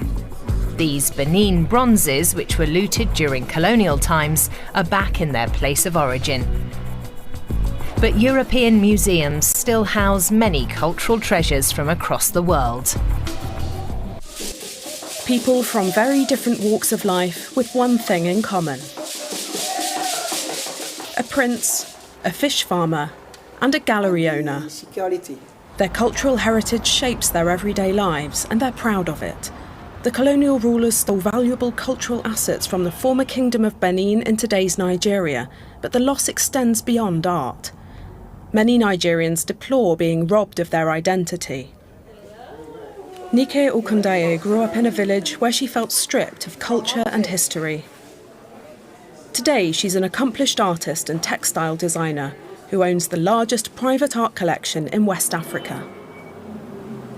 The British, they invaded Benin. And when they invaded Benin, they killed so many soldiers. And they carry so many bronze to go. And those bronze are the ones found in different museums today. She knows the history of each piece. Passing on this knowledge to the country's young generation is something she's very passionate about. This one is an old one. It's for them to remember their history, their background, their heritage. And a lot of the people, they don't know where they come from. But immediately they see, they will say, oh, I remember. Returning looted cultural artefacts brings back the country's soul and identity, which is especially vital for the young. Nigeria is grappling with poverty and almost 20% youth unemployment. Other people profited from this stolen art, which is why Iyamu culture sees restitution as only the first step towards making amends. The 38-year-old fish farmer is also the chairman of a youth organisation. past 8 years, we have been able to train women and youth. And the money that they generated through the bronze should also be given to the owner of the artifact, because our throne is our soul. Iyamo Culture is an activist who fights for justice. He believes colonial rulers not only robbed Nigeria of its art, but also hindered its development. To empowering of the youth and women. But before such money will come, we have to start something. And this is what we are doing already by organizing a interpretive workshop, because we cannot be waiting. Because we are waiting, more problems will be created. Insecurity and an ongoing economic crisis are weighing on Nigerians. Money is practically worthless. The naira currency is at a record low. There are fuel shortages, despite Nigeria being Africa's second largest oil-producing country. With only very few refineries, Nigeria relies on fuel imports. It's a country that's facing enormous challenges brought about or exacerbated by colonisation. For members of the Edo National Voice Youth Organisation, this underscores the importance of reclaiming the bronzes. Those who were not privileged, so to see how our artifacts were looted. Now, when in the returns of the artifact, we now have to tell them the real history of how it happened. This artifact you're seeing, this was how it came about. There are plans to build a new museum in Benin City. The 20 bronzes returned from Germany will also be housed here. A few kilometres away lies the historic royal site where in the colonial era, the British plundered the bronzes and other treasures and sold them worldwide. Collins Arnadin and Iyamo Culture make frequent visits to the palace complex, engaging in discussions about their shared concerns and garnering support for their demand for reparations. For the activist, you can decide to be an activist when you see that something is going wrong, which is more or less an injustice. Along with restitution, there are calls for monetary compensation for the art theft. But there have been no negotiations on the matter so far, and whether there ever will be is uncertain. Here in Benin City, bronzes can be found everywhere, and the ancient craft of bronze casting is still practiced.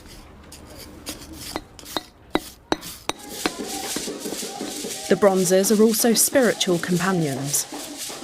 Prince Tony Ogivi, a member of the royal family, holds regular ceremonies in his temple. He makes contact with the royal ancestors.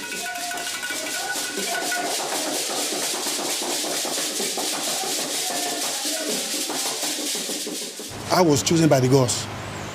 Benin, the Benin people, we believe in tradition. The Benin people hold tradition. So I don't know, it's a big question that I would like everybody all over the world to come here, because I don't know what's happening. For the Almighty God to choose this place. If we don't know what our ancestors achieved, we lack inspiration for the future, he says. In the midst of political and economic turmoil, Nigeria is also mired in a long and slow battle for justice.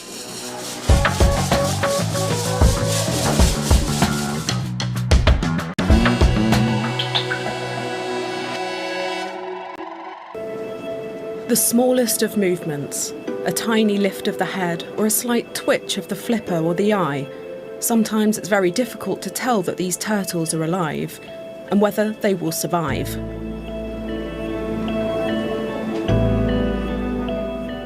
It's important that we treat every turtle as if it's alive, and we treat it with respect and handle it with care.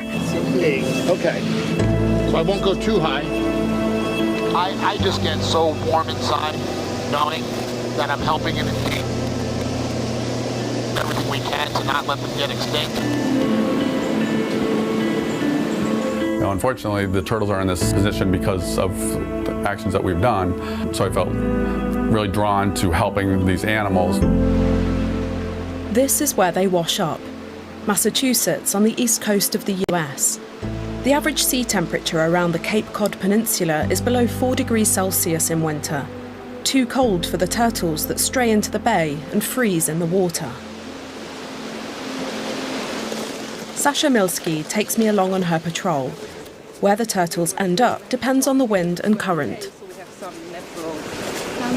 I mean, sometimes I like to say that we're turtle EMTs. We're out collecting these turtles and trying to protect them and keep them alive. If we didn't do this mission, then about 900 sea turtles would die every year stranded on Cape Cod shores. So, a network of volunteers patrols the beach. The turtles can wash up anywhere along a 100-kilometre stretch of coastline, depending on the wind direction and other factors. This morning, the volunteers are searching around 30 kilometres of beach. If they find turtles, they call Sasha. okay, great. So there should be 3 turtles that we are looking for. Is that correct? Besides the one at the end here. Yep. Okay. To save as many animals as possible from the cold as quickly as possible, Sasha has her sled with her. She takes new turtles to the car, one after the other. It's warmer and more sheltered there than on the beach. How is the turtle doing? So these turtles are in a state of cold stunning is what we call it, when they essentially, their body temperature drops so low that they're reaching a state of like what we would understand is hypothermia. Sasha takes the turtles to a sanctuary by car. They've found 25 animals today. Together with her team, she examines the turtles, measuring, weighing and documenting wounds. Some are so stiff that it's difficult to tell if they're still alive. Some days it can be really, really overwhelming. Some days it's like we're getting a turtle every 1 minute. I mean, the other day we had 88 turtles come in one day. Many of the turtles are in a life-threatening condition. They urgently need medicine, which they get here at the Turtle Hospital near Boston. When the animals arrive, the helpers have to quickly triage which turtles need help immediately and which ones can wait. Well, every second minute counts for the turtles, so it can be, very, very stressful. Adam Kennedy, who runs the hospital, is measuring the heartbeat of his new patient. Normally it's about 35 beats per minute. So it had a heart rate of 11, which is slow, but not as slow as sometimes what we'll see. A lot of times when they come in, they have heart rates of 1 or 2 beats per minute. Sasha and the volunteers on the beach see themselves as first responders and Adam's team as an emergency room. The animals are given a patient number and patient file, a treatment plan and regular checkups. All right, let's take a look at your mouth, cutie. 1, 2. The doctors can detect pneumonia on X-rays. This turtle has a broken shell caused by a motorboat, they suspect. Turtles were first found on the beaches of Cape Cod in the 1970s. There are now several hundred, and in just under 10 years there could be several thousand. One reason for the rising numbers is that more turtles are hatching due to successful conservation initiatives. Climate change is likely another, says Adam. And really, the big factor there is the fact that the Gulf of Maine is a lot warmer than it had been. The Gulf of Maine is right here. It's usually a very cold body of water. So turtles that normally would be out in the Gulf Stream would be forced to head south. But with the warming, allows the turtles to kind of come straight into Cape Cod, where during the summer it's great for them, but then winter comes and there's nowhere for them to go. The hook-shaped Bay of Cape Cod is not the only place where turtle strandings take place. But it's enough to fill the clinic here in winter. To make room in the tanks, the animals leave when they're fit enough to be transported. Pilots like Ed make sure of that. But isn't it contradictory to be transporting turtles threatened by climate change by air? Turtles, they're very, very sick, and if you put them in vans and trucks where it's harder to control the climate on a very slow move, you have to stop for fuel. The turtles, he said, they will die. It's too slow. Ed is actually a dentist. He flies the turtles in his spare time for a volunteer organisation to aquariums around the country and to places they can be released into the wild. He tells me he's not sure if climate change is human-induced, but he wants to do right by the animals in any case. I think it's our obligation as guests on this planet. We're here for such a short time, each one of us. It's our obligation to do as little harm as possible and help other species that can't help themselves. According to the US weather and marine authorities, preventing turtles from washing up in the cold isn't possible, but preventing their extinction is. This network of first responders, aquariums, and volunteers like Ed are certainly doing their bit.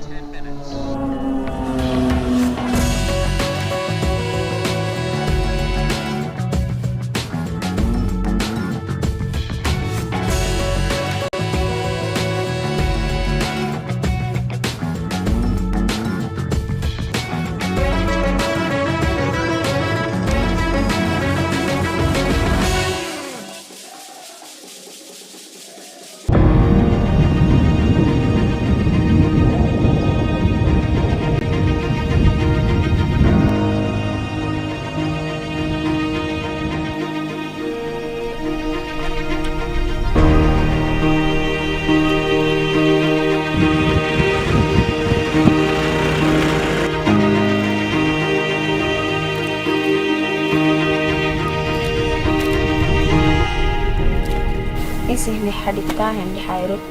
Dumay nadaya to ilaksugeni ho nadaya katiki dam hudaksugeni pagi gara daksugeni dayu hili asitaksugeni.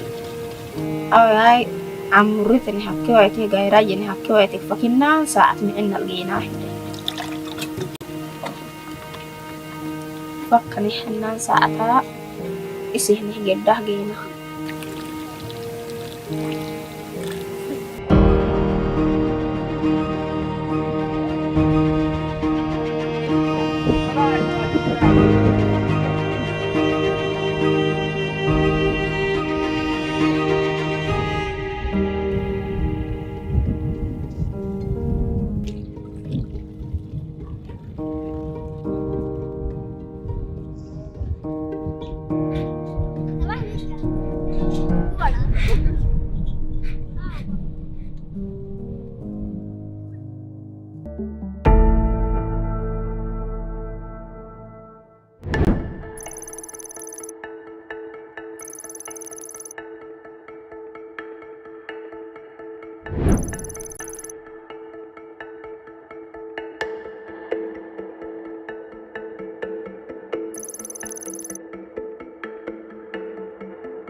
Oh, I cannot put into words exactly how you will feel when you enter a jail. And when you go inside, you see them. They are packed like sardines inside these cells. It's really not humane. It goes down to the basic level of these people, whether they're convicted or not, they are still human beings. You cannot stop treating them like human beings. I sleep in a dormitory, 200 people in one line. The dormitory is crowded. It's very, very uncomfortable for us. I was constantly having insomnia.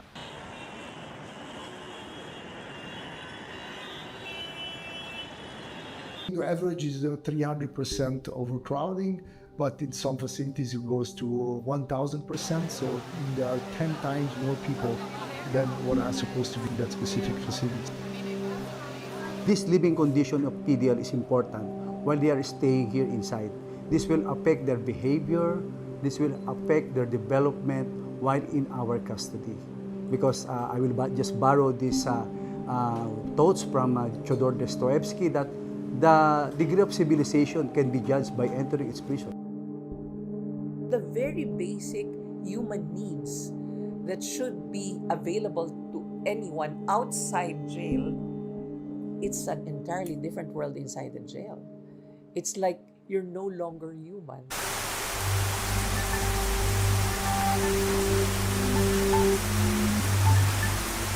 Because of the previous insurgency that happened in Marawi, the old jail was destroyed. The new facility is now built.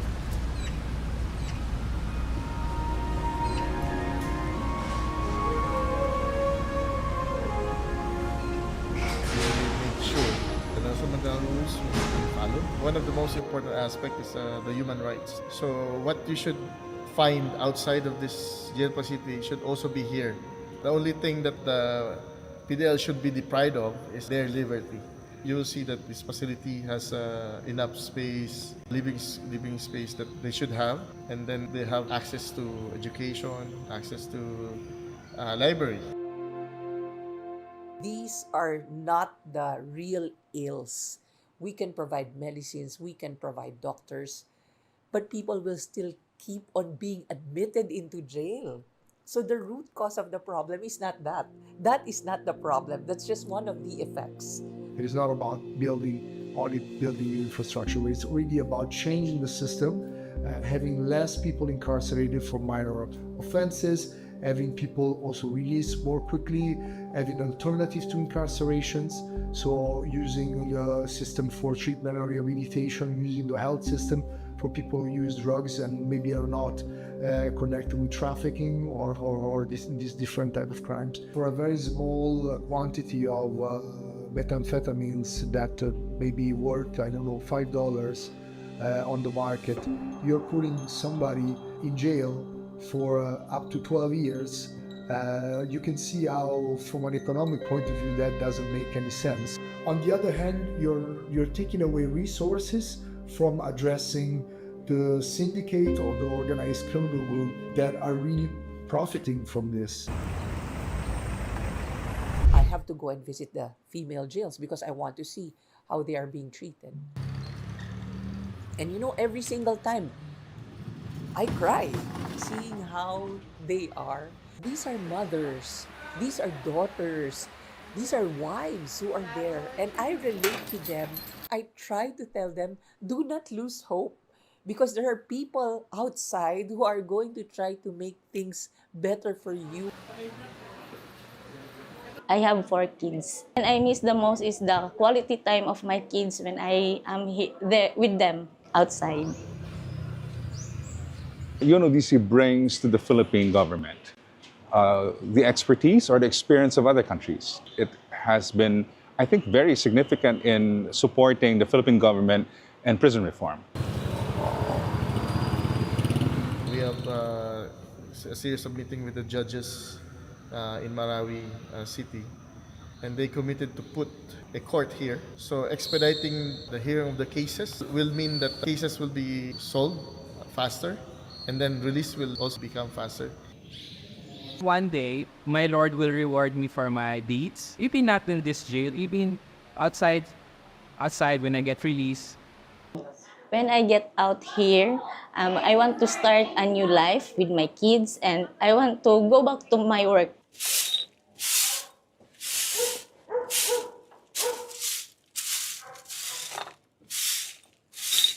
Siyempre, ako masaya ako. Pero marami pa rin mas may edad sa akin na nakakulong pa rin dyan. 75, 76. Okay lang po. Kasi dito, lugar namin ito eh. That experience of encountering Toto was very heartwarming, but at the same time also heartbreaking, because here you have a 70-year-old Filipino released from prison. Although he is free, he is alone. But that's not the end of the story. I think the end of the story should be that he lives the rest of his life peacefully and comfortably.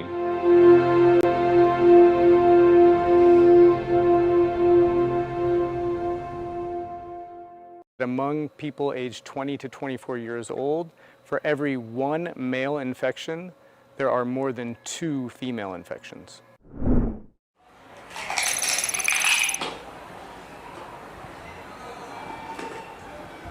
Je suis infectée par le virus du VIH-Sida par Depuis ma naissance,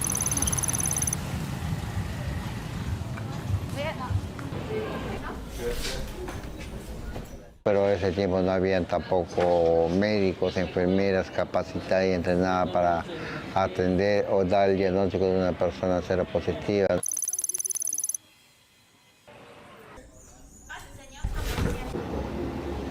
There are many populations that are being left behind.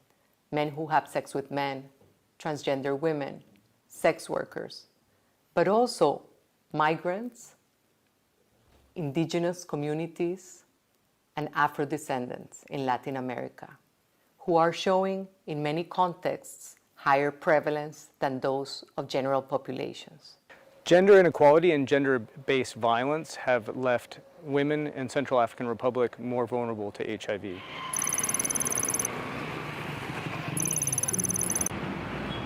Sortir le préservatif. Une fois qu'on est sorti le préservatif.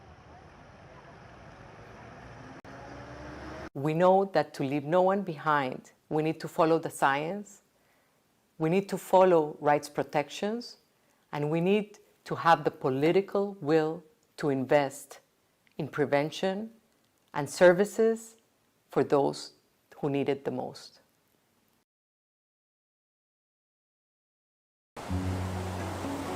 instant yooyu moom géej gi instant yi daa kaayoo quoi waaw mais bu ñu demee moom jàpp nañ tuuti rek ay walaar waaw mais bi ma ñëwee 1000 francs laa naru quoi.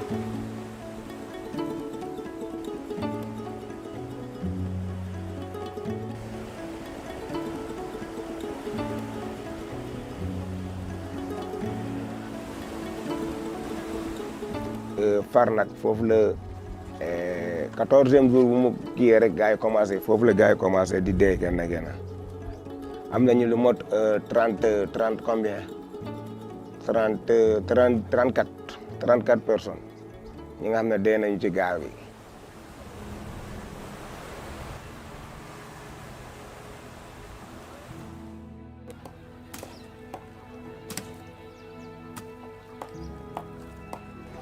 waaw xam nga bu njëkk bi dama doon liggéey fii dama doon foraatu may foraatu bu ma ñëwee fii léeg-léeg damay xool di jën mais par la suite laa dem ba ma xam Agri Jeunes foofu la ma jëlee nag mu yóbbu ma Bignona ma dem formation de 15 jours mais dañ ma formé ci agroalimentaire comme que wàllu lekk la te ñu ne biir dafa sensible léegi lekk noo ko mënee defaral noo ko mënee protéger ba nit mën kaa lekk bu njëkk bi lu ma mënutoon a def maa ngi koy def parce que fu mu nee ni sama jëkkër dama koy jàppale ci dépense dama koy jàppale ci lekk xale yi dama koy jàppale tamit ci inscription xale yi.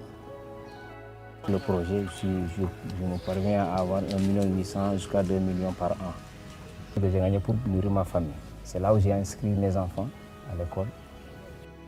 Grâce à Agri Jeunes, on a pu entreprendre dans notre territoire et rester ici à notre territoire en croyant en lendemain meilleur. Un jour viendra, on sera de grands entrepreneurs agricoles ici dans notre territoire.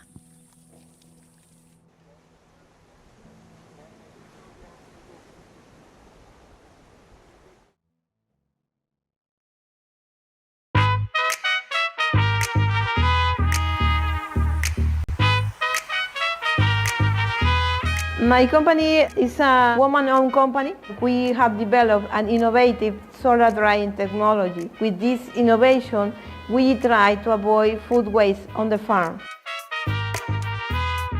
I'm Elizabeth Cortez, founder and CEO of CREIDB. I'm a chemical engineer and I had a doctorate. I am a scientist. In Mexico, 30% of the food production is wasted on the farm. We decided to mix our technology knowledge and our Mexican cuisine to address this problem. We produce several products, especially formulated to improve the consumer's diet, to reduce the consumption of sugar, fats, and sodium. We have developed bee honey with different flavors, seasoned sea salt, snacks with dehydrated fruits and vegetables, We are a sustainable company with sustainable and healthy products. We are a woman-owned company. They didn't consider a woman could be a leader, could be a scientist, but we learn how to survive to these problems.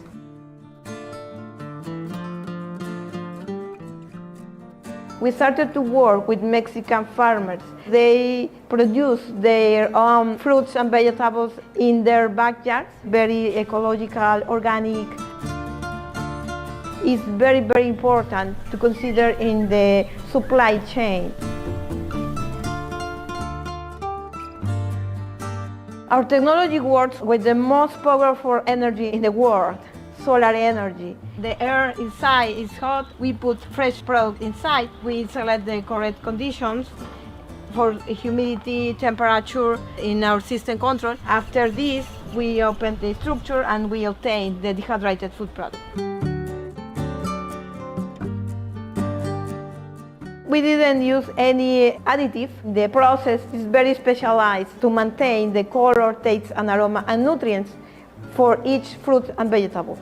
We have 3 patents and 3 trademarks. Our technology is specially designed to be portable, efficient, and sustainable. You can use it on the farm. You reduce the weight of the fresh product 90%, so you can reduce also the cost related to the transportation, pollution in general.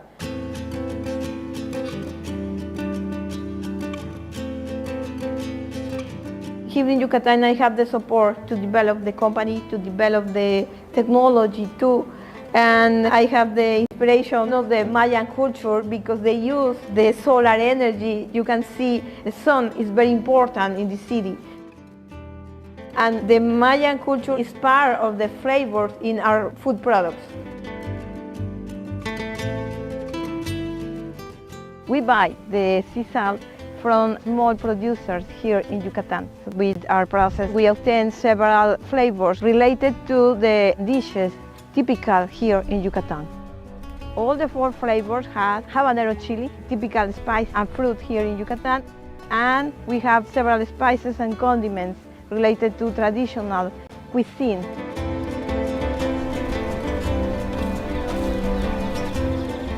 We here have natural bee honey.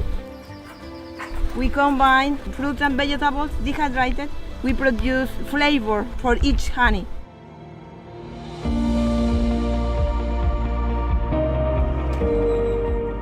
She-Trades has supported us in several parts of the process. We receive the support to update the brand, to update the products, and also to consider to export our products. We have participated in several trade fairs here in Yucatan, also in Mexico. Now we are preparing all the material to participate in other fairs in the world.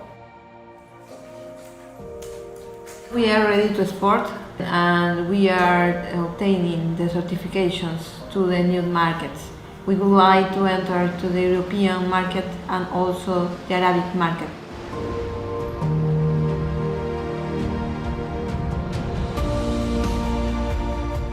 We are scientists, we are businesswomen, we are leaders too.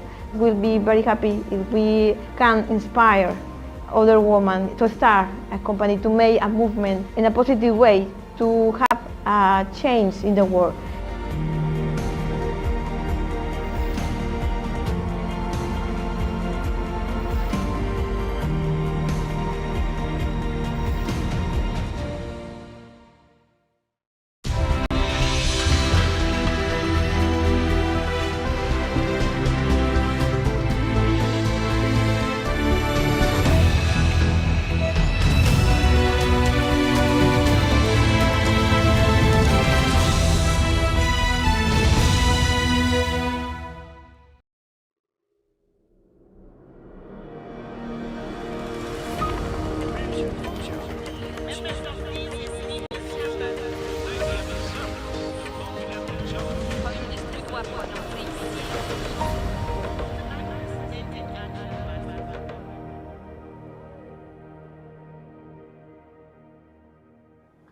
I'm Elaine Reyes at the United Nations headquarters in New York, and this is UN Insider.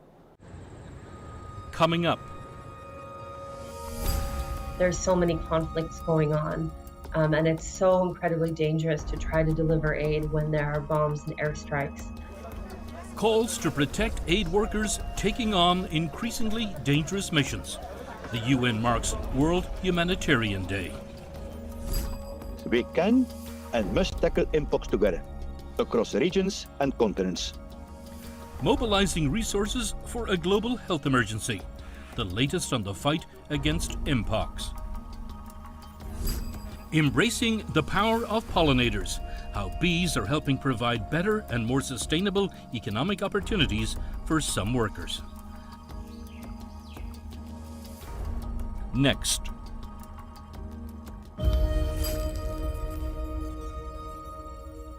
The conflict in the Middle East topped the agenda for the UN's Security Council this week.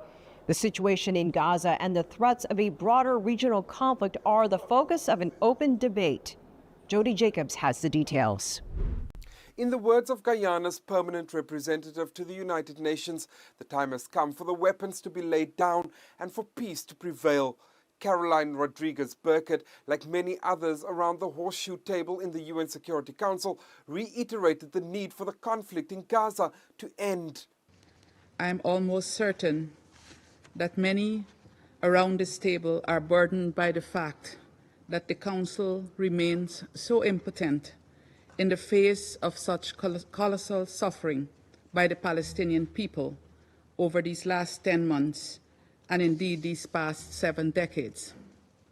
Although we have adopted 4 resolutions since 7th October, none has had the desired impact. Sentiments echoed by China. Ambassador Fu told the Council that Israel has turned a deaf ear to calls for a ceasefire, which has led to thousands of civilian casualties.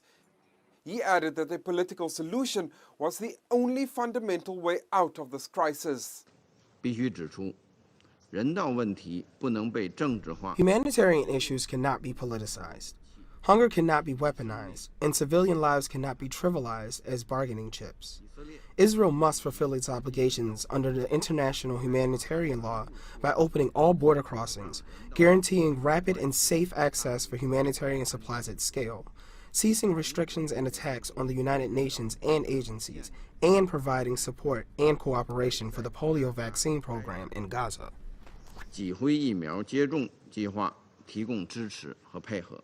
Speaking from Gaza, Save the Children's Dr. Louise Baxter said the polio outbreak is going to have devastating consequences for the children there if something is not done soon.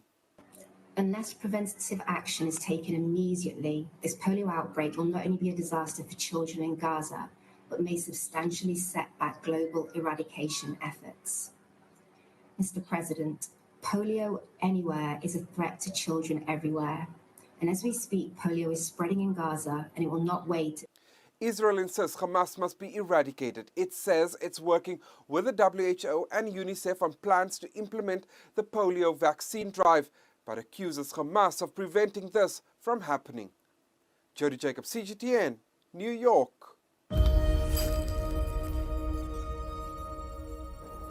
The United Nations is constantly trying to adapt to a rapidly changing world. Secretary General Antonio Guterres has outlined his vision for peace and security efforts in his new agenda for peace. This week, the Security Council considered how to better prevent conflicts around the world. Building and sustaining peace is central to the work of this council and the organization. And yet, the number of conflicts is at a decades-long high, inflicting unimaginable suffering, devastating economies, and robbing communities of their future.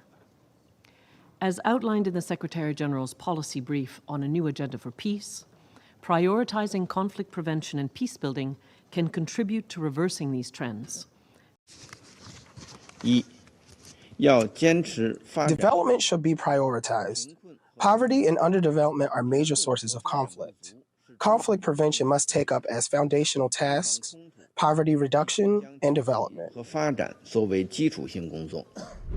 From the Security Council to the briefing room and beyond, Shudija is monitoring the latest developments inside the UN. Dija. Yes, Elaine. This week, Secretary General Antonio Guterres started his journey to Asia-Pacific region and will return to New York in early September. Well, the big boss is not in town, so everything is not as intense as last week. However, there are still many things worth mentioning. Well, first, before Mr. Guterres' departure, he received a new Israeli representative to the UN, Danny Danon. Ambassador Danon presented his credential to the Secretary General and then, unexpectedly, made remarks on his work here in the UN. As we speak, 115 Israelis are still being held in captivity.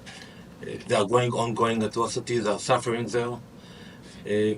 I hope that the UN will present the moral clarity required to face such evils that we are facing today. I stand proud and tall, and I'm committed to represent my country, to show the real face of Israel, and to push back the lies and hypocrisy that we unfortunately have to deal here at the base building. And then here is a prompt reply of Secretary General. It's extremely important to have an objective relationship with Israel. Our positions are clear. We have different points of view in many aspects in relation to the two-state solution, in relation to what has been happening recently. But that doesn't mean that we should not have a constructive dialogue based on truth. We'll see how Israel mission will communicate with the UN on so many issues concerning Palestine question this time. Now, on Nord Stream pipeline sabotage, on 14th August, multiple German media, including Die Zeit, reported that German prosecutors had issued an arrest warrant for a Ukrainian diving instructor as a prime suspect, which not only started debate between Germany and Poland, but also brought Russian criticism. And this Tuesday, Russia's Chargé d'Affaires Dmitry Polyansky made a statement urging Germany to share its findings with Security Council. And Russia would submit a draft resolution asking for an international investigation. Will Security Council even support such a resolution?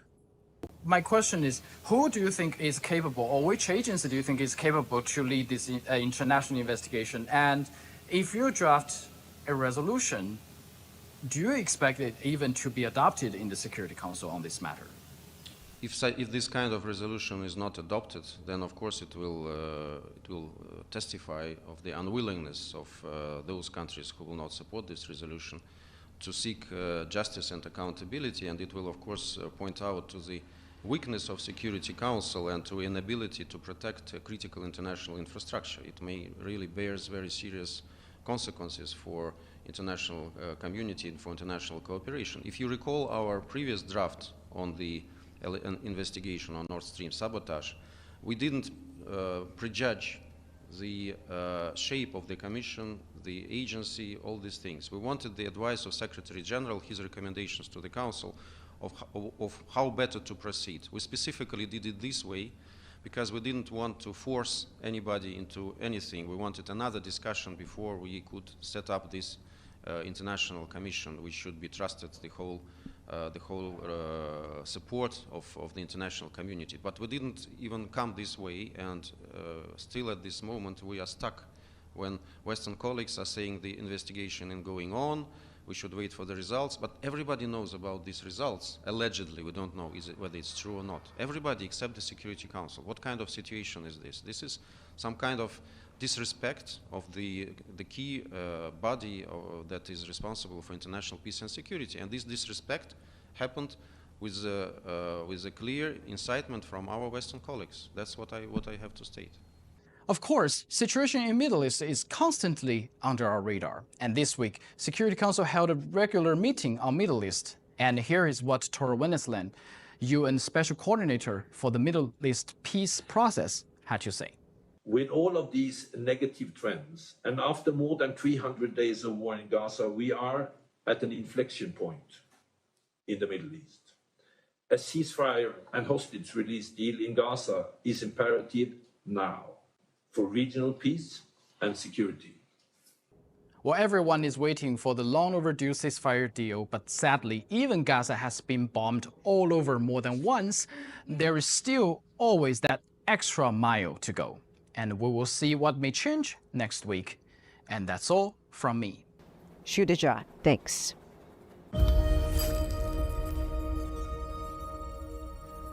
The memory of that day remains etched in our hearts, reminding us of the immense sacrifices made by those who dedicate their lives to the pursuit of peace, security, and human dignity. Diplomats at UN facilities around the world honored fallen colleagues this week. Monday marked World Humanitarian Day. The event is observed on the anniversary of a 2003 Baghdad hotel bombing that killed 22 humanitarian workers. Aid workers face increasingly dangerous conditions around the world. Last year, 280 aid workers lost their lives in 33 countries, making it the deadliest year on record for the entire global humanitarian community. UN officials are stressing the need to protect civilians in conflict zones and the men and women delivering life-saving aid to those in need. Humanitarians are very much at risk in the current places where we're trying to provide assistance, especially as there's so many conflicts going on. And it's so incredibly dangerous to try to deliver aid when there are bombs and airstrikes. Let's take a look at some of the other issues on the UN's agenda. There is a critical shortage of testing, treatment, and vaccines across the continent. These shortages are severely hampering the ability to contain the outbreak. We are calling for urgent international support to increase access to vaccine stocks and treatment options, and to scale up testing and alert investigation. The UN's Migration Agency has issued an appeal for nearly $19 million to prepare for a possible surge in Mpox cases. While the latest outbreak has surpassed the scale of previous years, health officials are rejecting comparisons to the COVID-19 pandemic. The virus has been reported in over a dozen countries. More than 96% of all cases and deaths have occurred in the Democratic Republic of the Congo. Dozens of trucks loaded with humanitarian aid have crossed into Sudan from Chad, entering through a border crossing that had been closed for most of the year. The aid is for the Darfur region, where millions are facing record levels of acute hunger. UN officials are working with the Sudanese government to scale up aid delivery in the coming months. We will need a constant supply of humanitarian goods. It is critical to sustain that flow of food and nutrition assistance into and across Sudan. Coming up. Financial inclusion is a start to helping, towards reduction of poverty. UN Insider.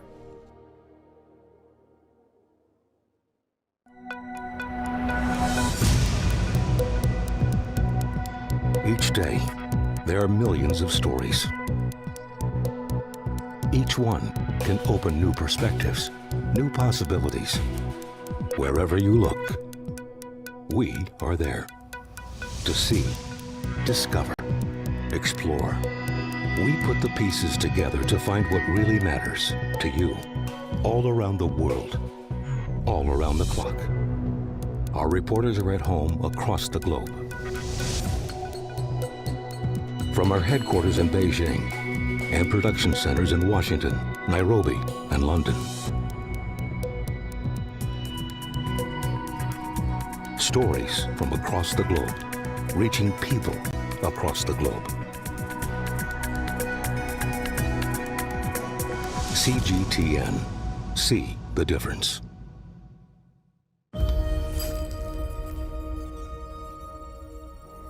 A lack of access to financial services can be a major hurdle to reducing poverty and increasing development worldwide. But technology is providing new tools that can make a difference. Babs Ogundei is the founder and CEO of Kuda, a fintech company focused on making financial services more affordable and accessible on the African continent. Babs, I want to run through some numbers with you. According to the World Bank, About 350 million adults in sub-Saharan Africa remain unbanked. That's 17% of the global unbanked population for a variety of reasons that I'll ask you about. What led you to start Kuda Bank, and what was the problem that you wanted to solve? Yeah, I think the statistics speaks for themselves. You know, we saw an opportunity to do something quite special in terms of making financial services more accessible to an African audience.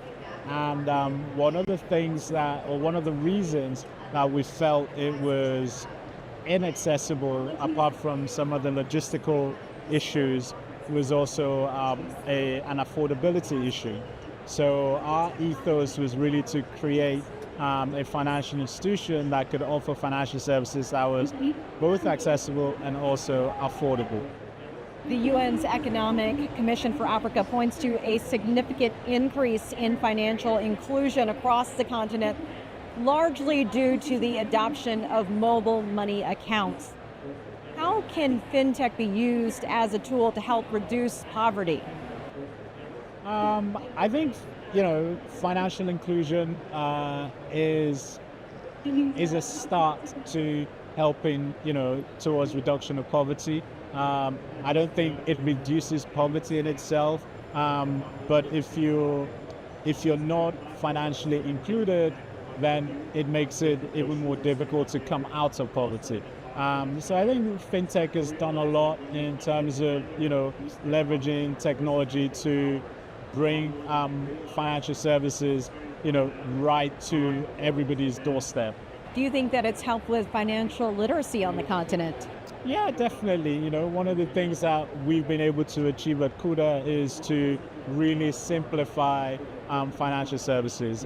We make it really simple for the everyday people to understand. I've spent sort of most of my career in financial institutions, and I still find it complicated. So you can imagine for, you know, the normal everyday people that aren't in financial services, that it can be complicated. So yes, I think that's kind of the beginning. Make it simple to understand, and then sort of offer different fun ways to educate, you know, everyday users about things around budgeting, around savings. Across the African continent, there are an estimated 400 million people that still receive and use cash as their form of payment. What would you say have been the biggest challenges in trying to turn that tide around? Sometimes it's difficult to convince somebody that has always dealt with cash to deal with sort of, I guess, in our case, a digital-only institution. So there is a challenge, and as I said, there is an education challenge. There's a trust gap that needs to be closed. And also, historically, there has been a cost to actually banking, because if you have $1 and you put it under your pillow, it's always going to be $1, so long as it's not stolen. But you know, in most traditional financial institutions, if you put $1 in the bank, you don't receive it back as $1. You know, it costs money to put it in, costs money to take it out, costs money to keep it there. So, you know, when there is sort of this low trust, and when there is a very sensitive sort of attitude towards pricing, it becomes more difficult if, you know, you keep taking from the little that they have. So the tide is changing, but there's still a long way to go. So when you have all this technology and all this, you know, new, bigger, better, how are you reaching communities that are underserved and may not even have the infrastructure? I mean, so I think there are two things. You know, mobile phones and the internet has really penetrated even the most remotest areas. So in Nigeria, for example, there are more mobile phones than there are people. You know, so the internet penetration, mobile device penetration is relatively high. So, I think the work has been done there. And for us, all we need to do is to use the technology that we have to build much better products. The distribution is already there, it's direct to your device. The internet works. Of course, there are issues sometimes around stability and sort of how sort of clear the bandwidths are. But I think, it's progressing, and over time, I think it's just going to be second nature, even in the most remotest areas. China has emerged as a global leader in the fintech space. Overall, how would you say that has transformed what's happening around other parts of the world when it comes to fintech? They're doing things, they've been doing things for years that others are just getting started in. To be honest, I think, as in with many things, China has sort of been at the forefront. When you look at like manufacturing, for example, China has been able to sort of mass produce products at a relatively accessible price point. And I see the same sort of strategy that's kind of been adopted even for things like, for software, and things like fintech and whatnot. So, it's not a surprise. I do think, there's innovation across the world, across board. And I think it is, there's a lot of value in what is being done and some of the strides that have been made in the region for sure. Babs, thank you so much for joining us. Thank you for having me. UN Insider.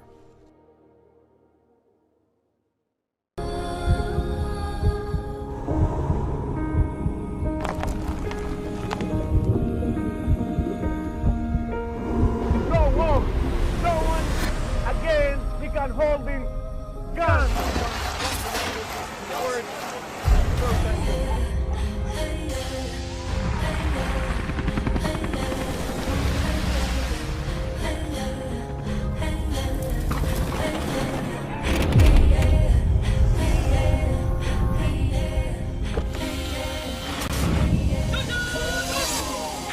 Were you worried about your life at that particular time?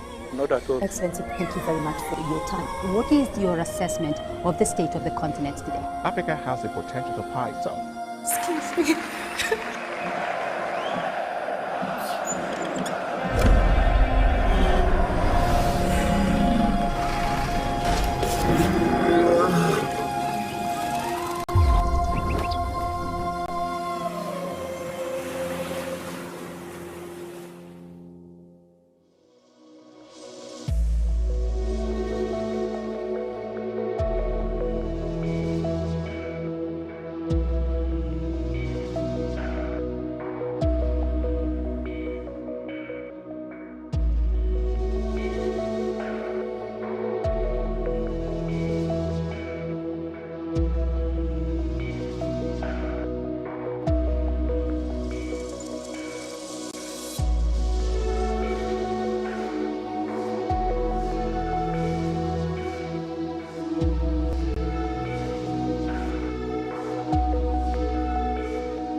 Bees are considered the most important insects for humankind.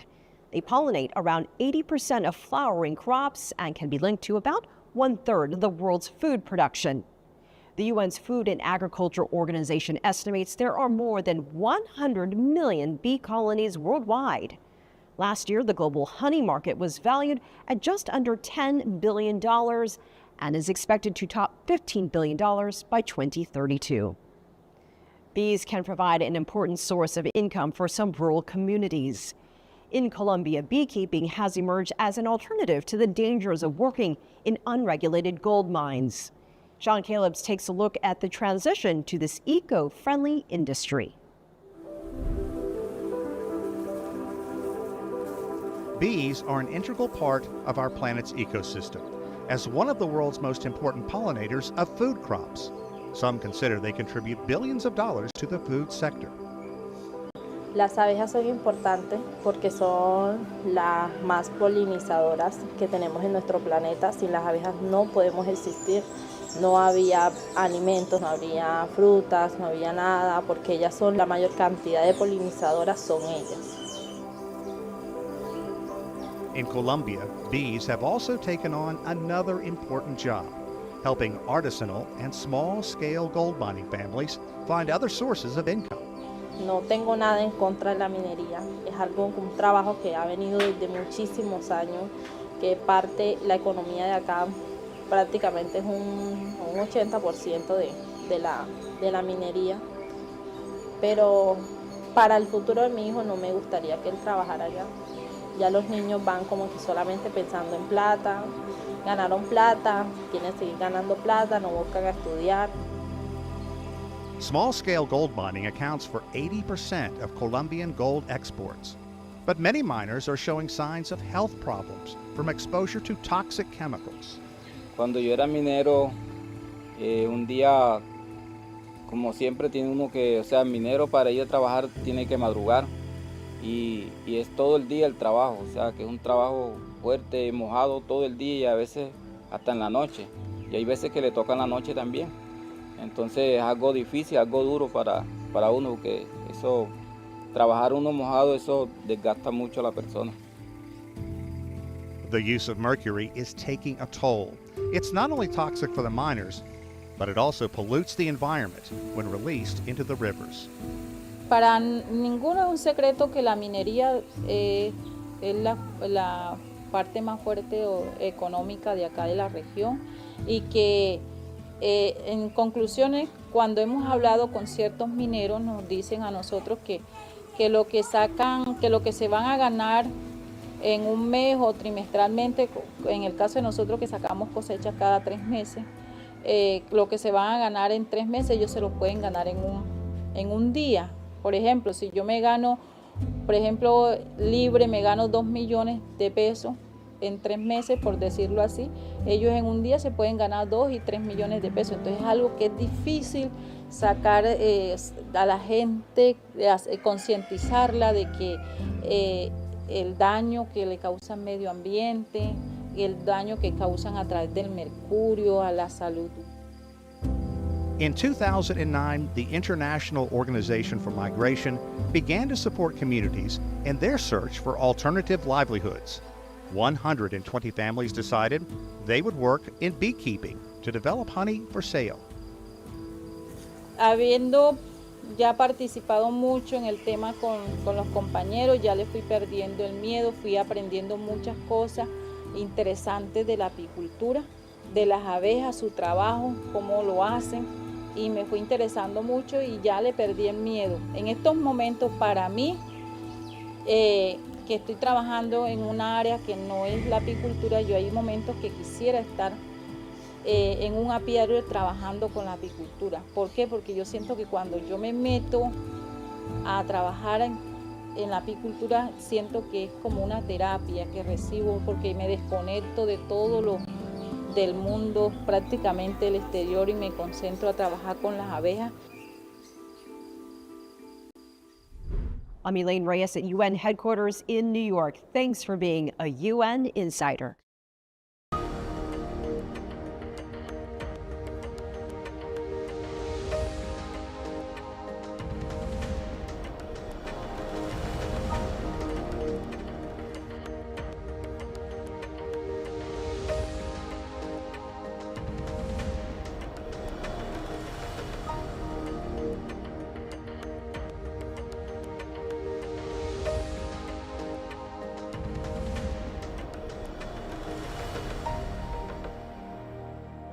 En Chile vivimos alrededor de 2 a 3 millones de mapuche. Una característica especial es la lengua, una lengua viva, una lengua que a pesar de la colonización, la invasión y la homogenización del Estado, ha sabido resistir, ha sabido sobrevivir y reivindicarse con el tiempo. There's a lot of things that I love about being Chamorro. One of them is the fact that we occupy multiple islands. I think that has allowed our culture to develop in ways where we live very intimately with both the land and the sea. Долганы — это арктический народ, который проживает на севере Сибири, России. Мы оленеводы, также занимаемся рыболовством, охотой, собирательством. Всего долган около 8 тысяч во всем мире, но говорящих на долганском языке всего около 800, и поэтому я занимаюсь продвижением и поддержанием моего народа и моего языка. En el norte de Chile se encuentran las grandes mineras de litio, cobre, que están amenazando no solamente la vida y la cultura de los pueblos andinos, de los pueblos de las montañas, sino que también los ecosistemas y la vida. Alrededor de Chile siempre hemos resistido ante el extractivismo y ahora tenemos una nueva amenaza, lo que dicen que es una industria verde que dice mucho respecto a las nuevas tecnologías, a la innovación, al desarrollo, pero ¿desarrollo para quién? We are a colony and have been one since the 1500s. There are larger powers that put a pressure on us as a community and change the ways that we live among one another. Будучи малочисленными, мы находимся под угрозой исчезновения как и физическом, так и духовном. Я сама языковая активистка, я работаю с языками народов России. Мы с нашей командой делаем приложение по изучению якутского языка. El foro permanente es una lucha incansable de los pueblos indígenas porque se respeten sus derechos humanos. Y es que es el espacio en donde se logran los diálogos, donde se reconocen los derechos de los pueblos indígenas. Son espacios importantes en el que se crean y se intentan aplicar los mecanismos de protección y cuidado.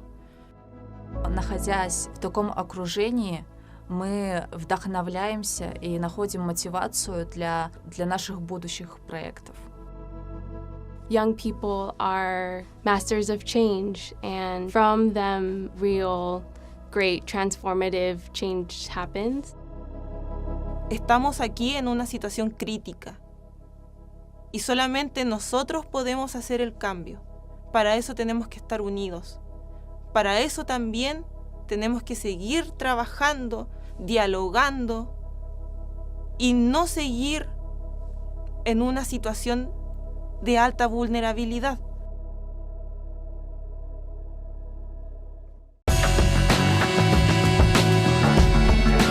No money for medical care?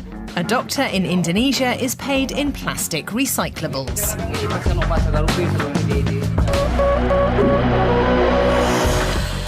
Forced sterilisation in Canada, a legacy of systemic discrimination. And contamination controversy, Germany's unresolved issue with radioactive waste.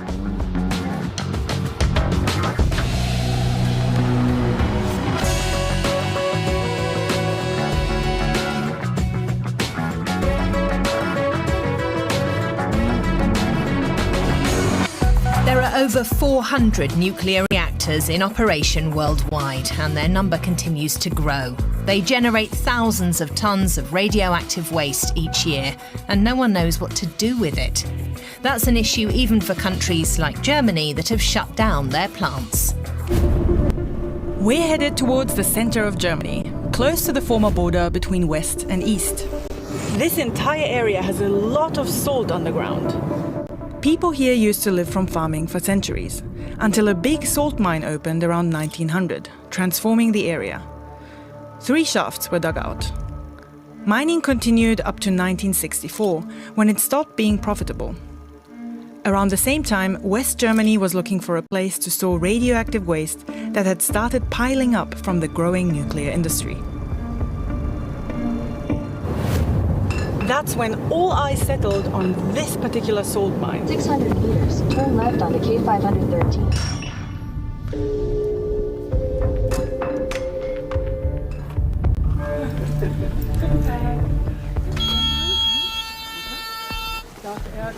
We're getting an exclusive tour of the site.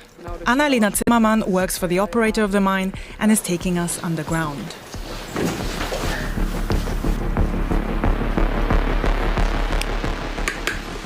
And we're ready. Here's a dosimeter, which you need to wear the whole time. So this measures radioactivity? If there were any, it would show up on the meter. This is our oxygen in case of emergency. Not the best feeling to have to be this prepared. Between 1967 and 1978, around 126,000 drums of low and intermediate level waste were brought here into the Asse 2 mineshaft. Most of it is waste from nuclear reactors, like filters or construction material. A small part is waste from research and medical facilities. But the Asse also contains some uranium and plutonium. All of the waste was stored in 13 chambers, marked here in red. And it's all still lying around today. Oh my God, it's so windy! Oh. For our first stop, we're getting as close to the nuclear waste as possible.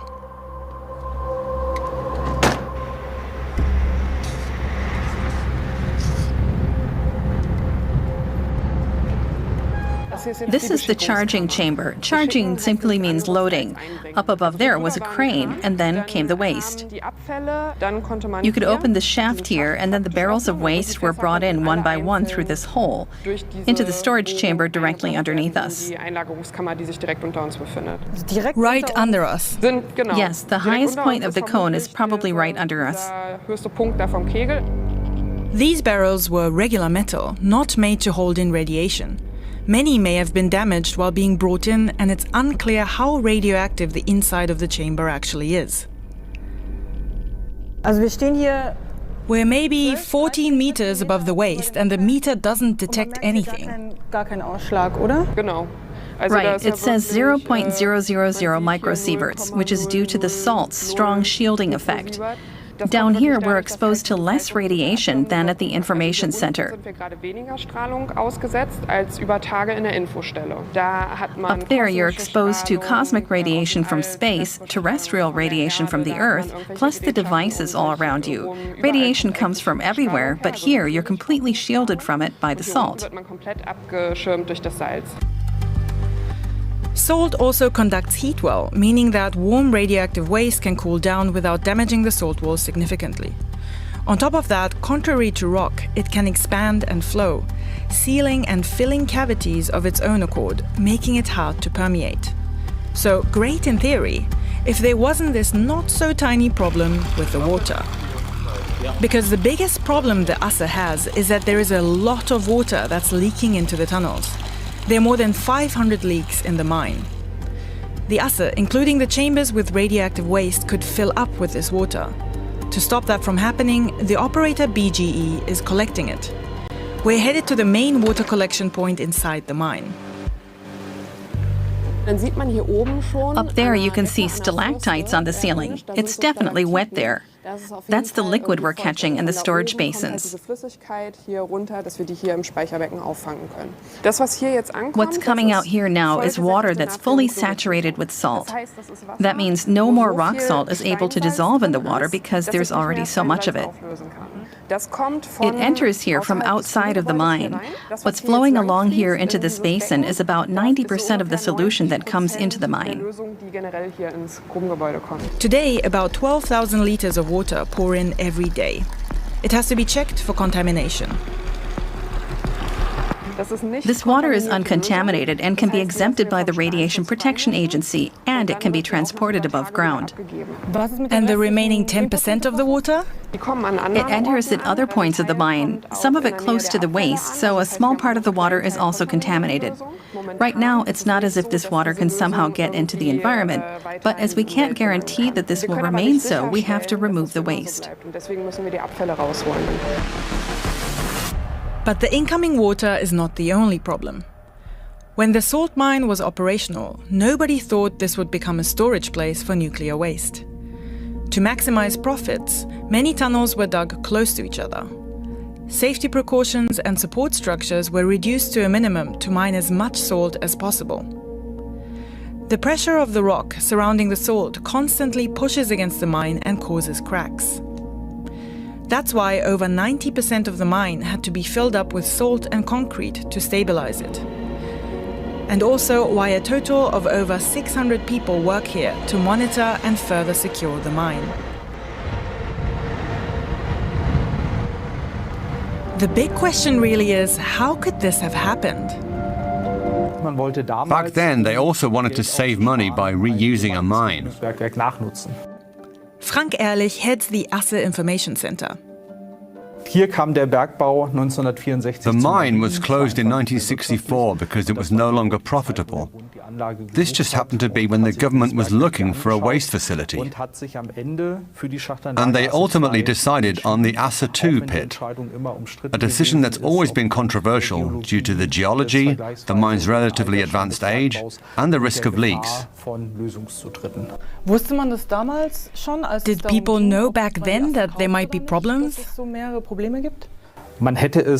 They could potentially have known, but ultimately came to a different assessment. But they had been told about the risks back then. The growing nuclear sector needed a dumping ground fast, so the risks were downplayed. The entire project was supposed to be a quick fix, with little to no thought spared for the long-term consequences. At first, Asse was declared to only be a research storage facility, used for medical and scientific waste only. But actually, almost all of the intermediate and low-level waste from West German nuclear reactors was then dumped here. In the beginning, the waste was stacked. But after a while, barrels were literally dumped into the mine to reduce the radioactive exposure of the truck drivers. Dump trucks also drove over the waste, damaging many of the barrels. Energy companies didn't pay anything to store their waste until 1975. And we don't even exactly know which type of waste was dumped, because the documentation was very poorly and vaguely done. In 1988, water starts leaking in. Multiple mining shafts collapse, but the public is only informed about the magnitude of the problem almost 10 years later. In 1997, the operator suggests closing the mine with all of the waste inside. The plan does not mention anything about the long-time safety and possible contamination. In 2008, the news breaks that water has been coming into contact with radioactive waste for years. Pools of contaminated water had been collecting right in front of the chambers containing it, and the operator had disposed of it inside the mine without permission. In 2010, it turns out that 10 times more intermediate nuclear waste is stored than was estimated before. Years of political mishaps involving nuclear power prompt protests across Germany. Finally, in 2013, the law Lex Asse is enacted. The government decides that the mine is too dangerous and the waste needs to be taken out. 20, 26, 25, 2, 1. Vielen Dank. Keine Kontamination. Happy about that. I know there's a lot of stabilization work and so on going on down there, but not the best feeling to be that close to nuclear waste, to be honest. The problem is, a big removal like this has never been done before. The first thing we need to do is explore the 13 emplacement chambers to determine the composition of the surrounding rock and the condition of the waste. Since many of the barrels are damaged, no human can enter the chambers. They have to be surveyed by remote-controlled cameras like this one and retrieved by remotely operated machines. A new shaft must be built to transport the barrels out. The challenge is the boundaries presented by the hill. The mine continues to change structure. We have leaks that present a certain danger. And that's why we need to be aware that time is running out. The worst case scenario would be leaking that would no longer be manageable. So we'd have to close the mine with radioactive waste remaining underground. Then radioactive material could eventually come up to the surface. And even if we ignore that frightening scenario, all of this is going to cost a lot of money. Just preparing for the removal will cost an estimated 4.7 billion euros. And that does not include any of the retrieval itself, which is scheduled to start in 2033. The waste is supposed to be sorted in an interim overground facility and then transported to, well, where exactly? What we need is a final storage place for the radioactive waste, which we don't have yet. So for now, we have to store the waste temporarily. That's the issue that's causing a lot of debate right now. We have an open patch of land here in the Asse Hills, and we'd like to set up the treatment facility and a temporary storage facility here. That's our plan, although there is local opposition to the location. Because the Asse mine isn't in a super remote area. Only about 2 kilometers south of it is the village of Remling-Semstedt, home to a protest group that Heike Wiegel co-founded. There's supposed to be a new shaft and a new chimney, and these are considerable additional burdens for this region. It's a symbol of a time when nuclear power had to succeed, no matter what, and the long-term consequences of the new technology were largely downplayed or ignored.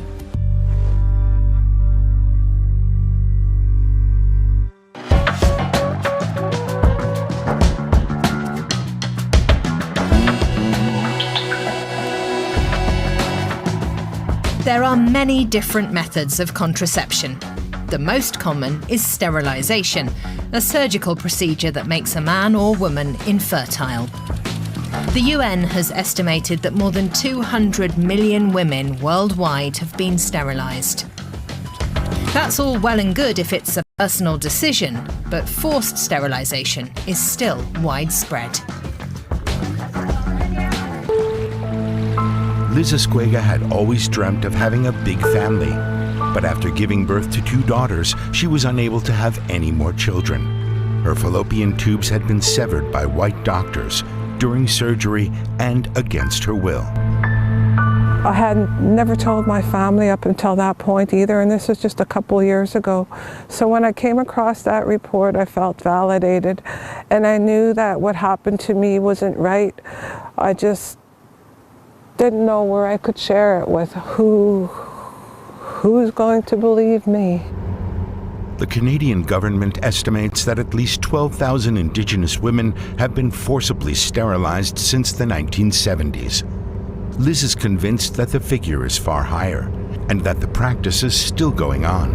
You're sitting with a group of 4 or 5 women, and each of those women knows somebody from the community who never had a child.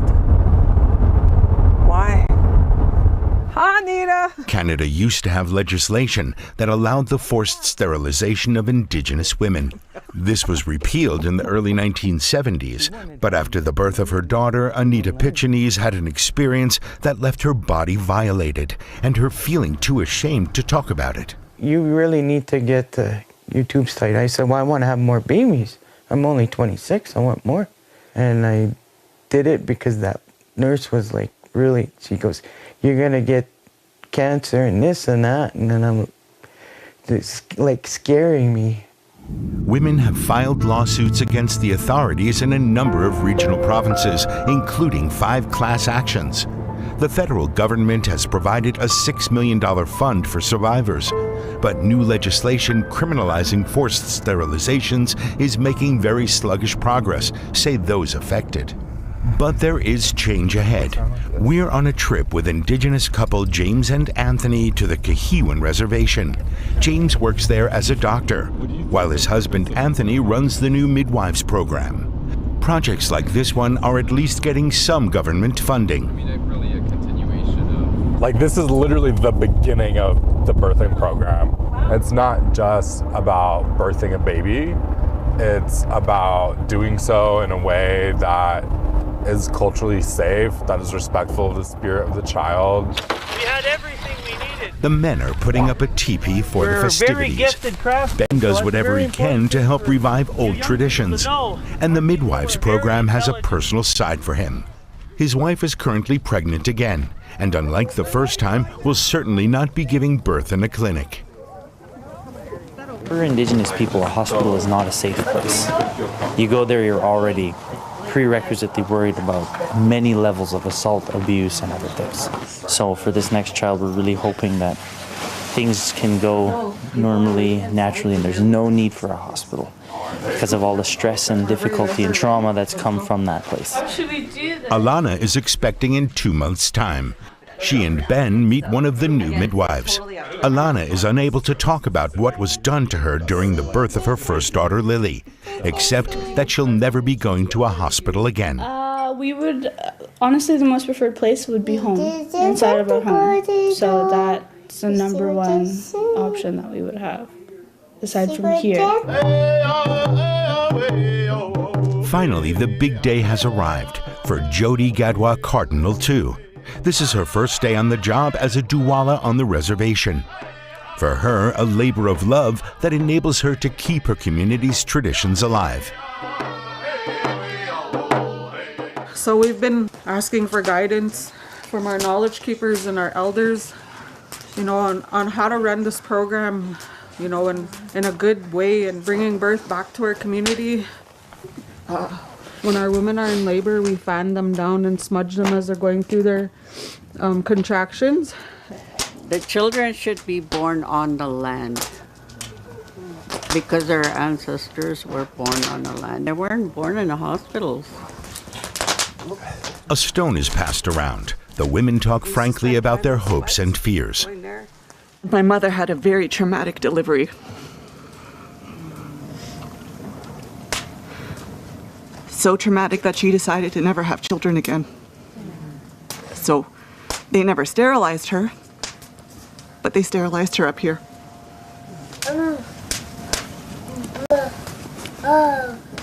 It takes a little bit of way of being afraid, to become a mother, that we have guidance and women like you. The midwives program is still in its infancy, but with the community soon to get its own new birthing house, there's a spirit of optimism. We'll bring healthy children and healthy families into our community, and that through the generations, our people will begin to heal.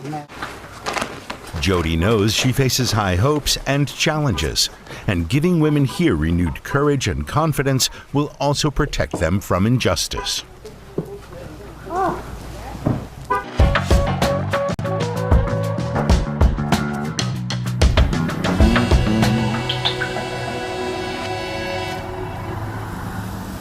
Ouyang's endless headaches have rendered him almost deaf and barely able to walk. But as a neighbor accompanies him to the doctor, they first have to go to the local recycling facility to return plastic bottles. It's the only way he can afford to see a doctor. My friend is poorly and isn't insured, but the treatment is expensive. Fortunately, the clinic has this program with free treatment if you collect plastic. The two men went out specially to collect the plastic. The 10 bottles earn them a voucher from the recycling dealer. It's worth the equivalent of 10 euro cents and treatment for Ouyang. The idea was born at this clinic in Cianjur, south of the capital Jakarta. For its founder, Dr. Yusuf Nugraha, health is intrinsically linked to environmental protection. And it's people enduring the worst hardship who he wants to help most. Environmental programs are often too obscurely worded for people to understand. So my idea with the plastic bottles is like killing two birds with one stone. The people I can help come to me, and then we also get talking about environmental protection. Every day, the doctor sees about 30 to 40 patients like Uyang who are unable to afford insurance and therefore depend on vouchers. Dr. Yusuf treats people here for free, together with 8 other doctors, treating coughs, fever, and injuries. And there's no charge for the medication. We use a kind of solidarity system. With patients who are able to pay more, I adjust the price for treatment. And they know that they're helping to finance the system here at the clinic.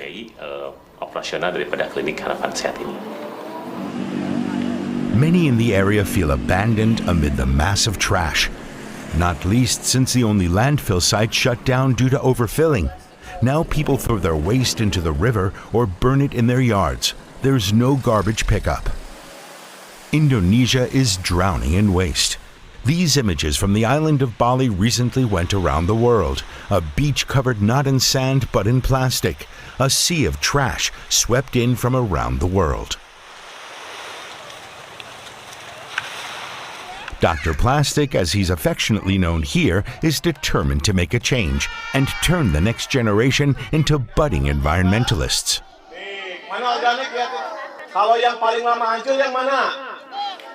Once a month, Yusuf Nugraha visits an elementary school.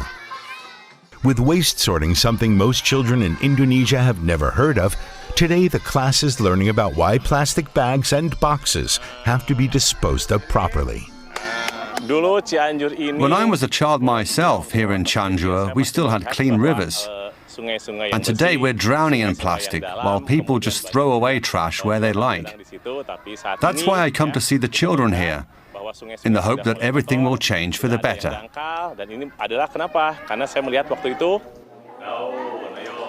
An upbeat outlook that keeps him committed. The older pupils are learning about clean drinking water, another thing that cannot be taken for granted in Indonesia, which is why so many people buy bottled water. The doctor gives them a helpful tip. If I buy water in bottles, I consume a lot of plastic. But if I just fill up my own bottle, I cause a lot less waste.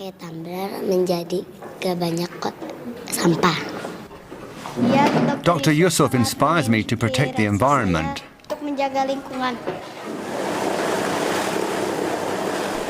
Just 10% of plastic waste in Indonesia is recycled.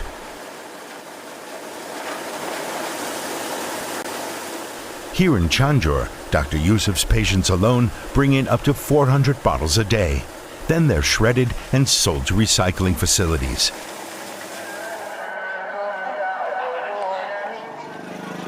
People are always lined up to see Dr. Yusuf. Today he's treating patients at the village elder's house, free of charge for anyone with plastic waste to hand in.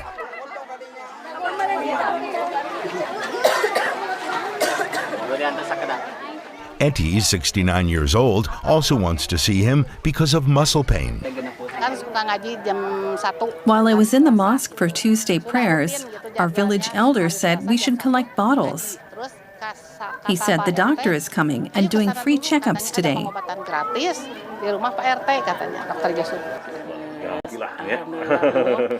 In the middle of his host's living room, the doctor examines his patients and prescribes them medication. Some are referred to his clinic, like Eti, who will be getting a more detailed checkup at a charge of 10 bottles, and she'll get a little more privacy too. I can only hope that people become more careful, that they appreciate the problems associated with plastic waste. Dr. Yusuf Nugraha called his clinic Harapan Sehat, meaning healthy hope, a name reflecting his commitment to improving the condition of the environment and his patients.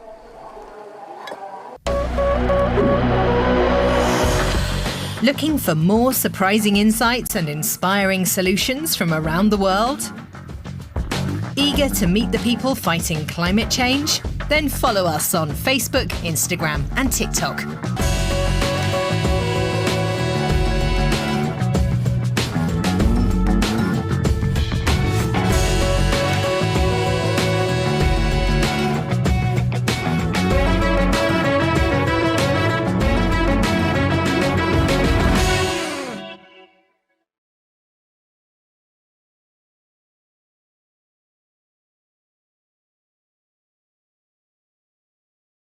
All right. Enough already. Let's get to work.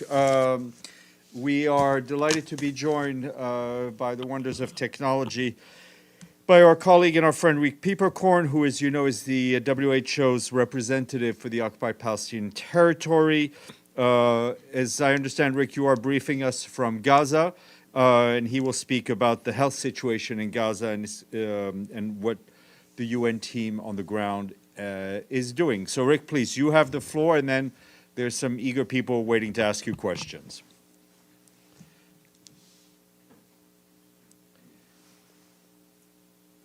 Thank you very much. Can you hear me loud and clear? Perfectly. Okay, well, first of all, greetings from Gaza.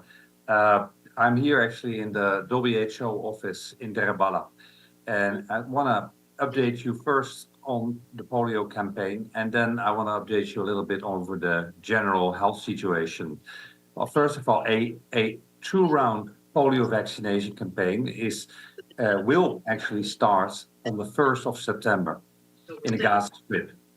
During each round of the campaign, the Palestinian Ministry of Health, in collaboration with WHO, UNICEF, UNRWA, and partners, will provide 2 drops of the novel oral polio vaccine type 2, the so-called NOPV2, to more than 640,000 children under 10 years of age.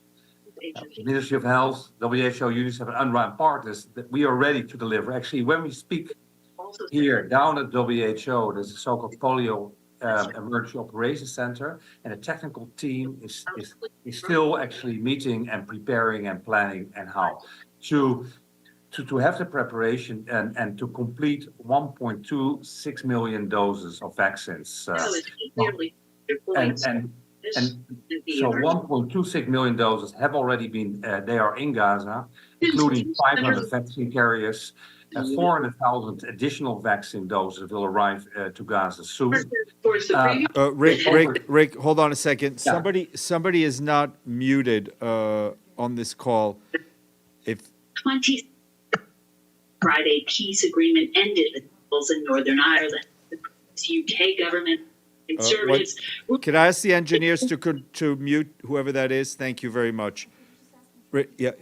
Rick, if I could ask you just to repeat that last bit, that would be fantastic, and I apologize. Thank you. Yeah, I'll do so. So the Ministry of Health, WHO, UNICEF, and UNRWA, and partners, actually, we are ready to deliver the campaign. So as we speak in the WHO office, which is the Emergency Operations Center for the polio campaign, the technical team is still meeting now. They're planning, analyzing, etc. 1.26 million doses of vaccines and 500 vaccine carriers have been delivered to Gaza already. 400,000 additional vaccine doses will arrive in Gaza soon.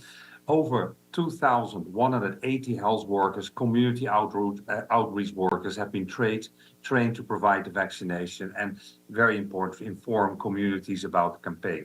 Now, it's critical that we reach 90% vaccination, that we get 90%, 90 vaccination coverage during each round. There will be 2 rounds, and with a split of 4 weeks. That is needed, actually. You need 90% plus to stop the outbreak, the transmission within Gaza, and prevent international spread of polio. What we welcome, we have a preliminary commitment for area-specific humanitarian pauses during the campaign, and we call on all parties to pause, of course, the fighting to allow children and families to safely access health facilities and community outreach workers to get the children who cannot access health facilities for polio vaccination. So movement of families to the fixed polio points, etc., but also from the team to some outreach for outreach activities. We are, of course, and I want to stress that, without humanitarian pauses, as we call it as the UN, a campaign delivery, which is already implemented in incredible, constrained, complex environments, will not be possible.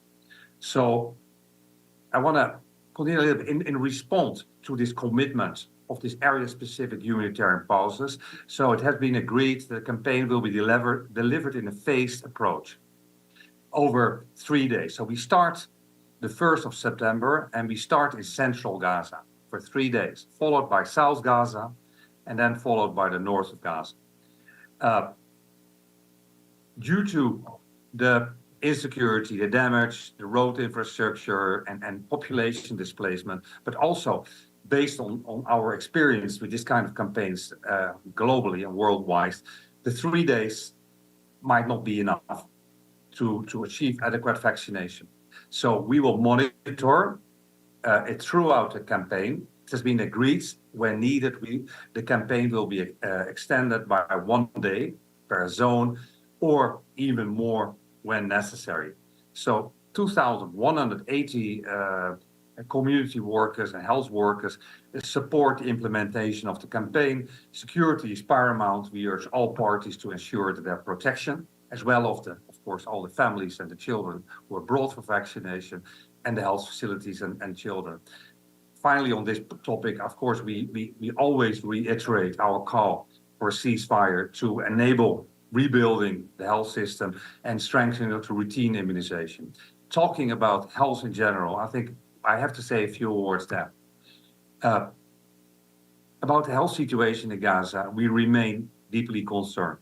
When you look at the hospital functionality, for example, we talk about 17 out of 36 hospitals which are partly functional. We have 58 out of 132 primary healthcare centers partly functional. We have 5 field hospitals in addition, which are partly and fully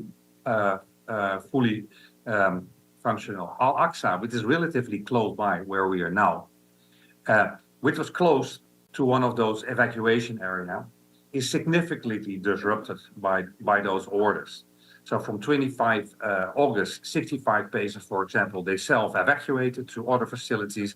Hospital operates currently on 30% of its staff capacity, providing care to more of 100 admitted patients, including 10 ICU. Another large hospital, which everybody knows, is the European Gaza Hospital.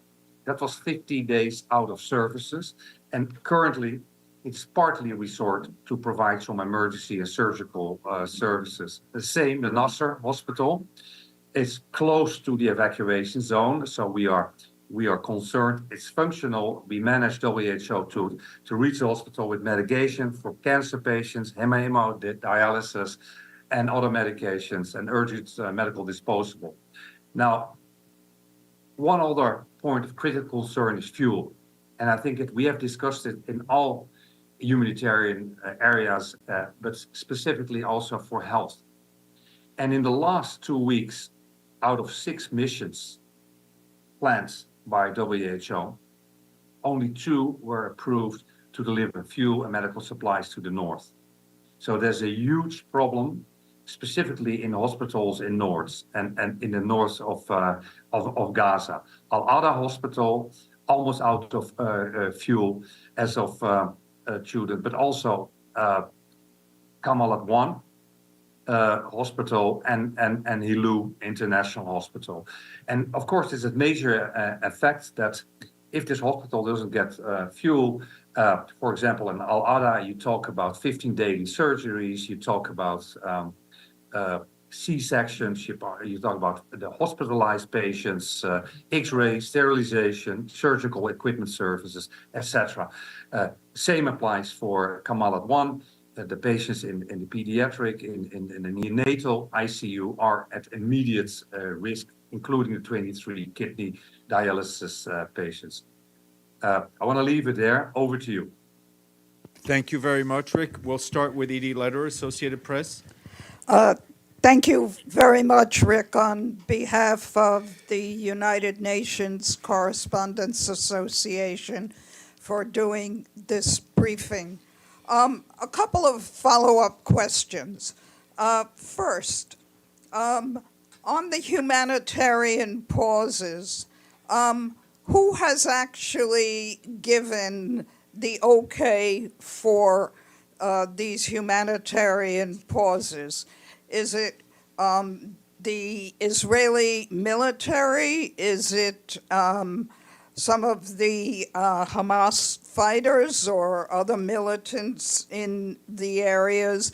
And how confident are you that those pauses will be observed? And secondly, about these fuel deliveries to hospitals. You said that in the last 2 weeks, only 2 of 6 missions actually got approved. Were all of those 6 missions to deliver fuel, and were you given any reason of why the others were not approved? Thank you. Go ahead, Rick. Thank you. Yeah, thank you very much for these questions. So I mentioned already that the campaigns are planned in close collaboration with the Ministry of Health. The Ministry of Health, UNICEF, so WHO, UNICEF, UNRWA, and partners, etc. So let's say here in Gaza, everyone is on board. We've had these discussions with the Israeli authorities, and that's for us mainly COGAT and CLA. And there where we have agreed to what we call humanitarian pauses. Humanitarian pauses for each zone, 3 days. And based on our assessment and monitoring, when we need another day, we would do another day. Now, you asked me how confident am I in this.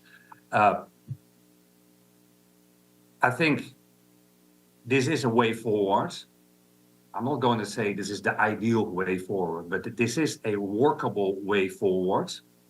Not doing anything would be really bad. We have to stop this transmission in Gaza, and we have to avoid the transmission outside Gaza. And yes, we are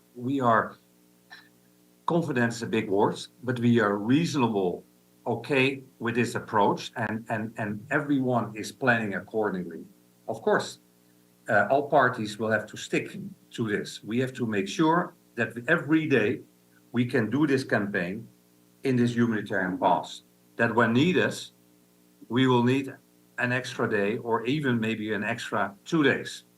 And we will keep the vaccine, of course, even longer in Gaza. But the issue with this kind of campaign is you want to do it actually as quickly and as intense as possible to make sure you get the highest coverage possible. And yeah, it's an ambitious target, 90%, etc. But the teams here are ready for it. We are ready to go.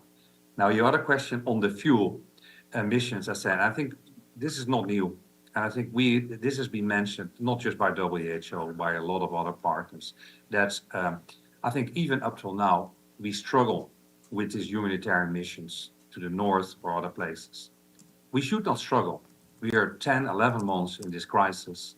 There should be, of course, a better working deconfliction model and a mechanism which makes sure that we can do this. Very simple, basic missions. I mean, it's as simple. It's what more simple. You bring fuel, you bring medical supplies, you bring an emergency medical team in sometimes, or you help to get an emergency medical team out. And WHO also, we are also sometimes getting, we help with internal transfer of patients from one hospital to another when there's better care. And as you do, we also try to, we also manage and assist with medevac, which is not working. I didn't mention that actually. That's another huge concern for WHO. The medevac before the Rafah crossing was closed. Approximately 4,900 patients were medevaced out of Gaza, 4,900. And with a lot of assistance, WHO and other partners. Since the Rafah crossing closed, the only substantial number of patients which were crossed was actually the WHO and the UAE, very much supported by UAE, and I think we talked about 85 patients. That is the only one since the Rafah crossing closed in 6th of May. WHO estimates that at least 10,000 critical patients need to be medevaced outside Gaza. Half of that probably war trauma-related and trauma-related critical patients. And the other half is, of course, the chronic care patients, and think oncology, cardiovascular, well, all the chronic serious diseases where they need to be referred. And I, again, want to make the point, before this crisis, between 50 to 100 patients per day were referred to East Jerusalem and the West Bank. So what WHO has been requesting for constantly, we need medical corridors. We need a medical corridor to the East Jerusalem and the West Bank, the original and traditional one, to be restored. We need a medical corridor to Egypt to open again, and if needed and possible, to Jordan. Over to you. Thank you. Michelle, and we'll go down the row. Thank you so much for the briefing, Rick. Michelle Nichols from Reuters. Sorry to harp on this, but I just want to make sure we get this absolutely clear, because as you can imagine, we get a lot of conflicting messages in this conflict. With regard to the humanitarian pauses, you have an agreement from COGAT that there will be, first of all, a 3-day pause in central Gaza, followed by a 3-day pause in, I think you said south next, and then a 3-day pause in northern Gaza, and COGAT has agreed to that. Is that correct? Correct. Correct. Okay, great, because they said yesterday on their Twitter that it would just be part of the regular humanitarian pauses, which I guess up until now have been like 4 hours a day, right? No, well, in, let's say, the way we discussed and agreed, there will be, the campaign will start on the 1st of September in central Gaza for 3 days. There will be a humanitarian pause during the vaccination on that for 3 days. We will evaluate, discuss every day, assess, etc. When we need another day, it is an agreement that we will get another day. And we might, and we think, based on experiences we have globally with this kind of campaigns, that we will definitely need another day. But that's it. And then indeed, we start in what we call central Gaza, central zone. Then we move to the south, and then we move to the north. Thank you very much. Maggie, Amélie, then Ibtissam. Hi, Rick. It's Margaret Bashir from Voice of America. Thanks for the briefing. Just continuing to follow up on the details of the pauses. So is it 8 hours per day or 24 hours per day during those 3 days? Like, how many hours do you get? And I'm assuming that it's consecutive days, right? You're saying first you go to central, then to south, or are you sending teams simultaneously to central, south, and north? Just to be clear. Thank you. Yeah. So we plan those campaigns, and from early morning, I mean, like from 6 till 3 p.m. and 2 p.m. We plan 6 p.m. and so the agreement is for these pulses during that period. And yes, it will be consecutive days. So it will be 3 days in a central zone when needed. We added a day. 3 days in the south where needed, we add a day, and 3 days in the north, etc. Thank you. Amélie, then Ibtissam. Sorry, hi, I'm Amélie Bottelier from AFP News Agency. Follow up on that. So you expect to finish the campaign in 9 days in minimum, if I understand correctly. So then what would be the next step for the second round? And I mean, all of the UN agencies and the Secretary General said last week that without humanitarian pauses, the campaign will not be effective. So if you don't get these pauses as agreed, how do you expect the campaign to be conducted on the ground? So you're right. I mean, like that, it's 3 days, 3 days, 3 days, as I explained, and if needed, we add a day. Then normally within 4 weeks, you do the second round. When we start this process, we have to finish this process.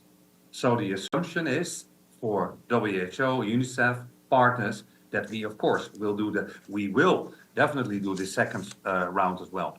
Now, we need this humanitarian pauses, and that has been very clear. There's an agreement on that, so we expect that all parties will stick to that. Otherwise, indeed, it is actually impossible to do a proper campaign because you will definitely not reach your 90%. Thank you. Ibtisam? Thank you. My name is Ibtisam Azim, Al Arab Al Jadid newspaper. Just a quick follow-up on the issue of guarantees and pauses and security.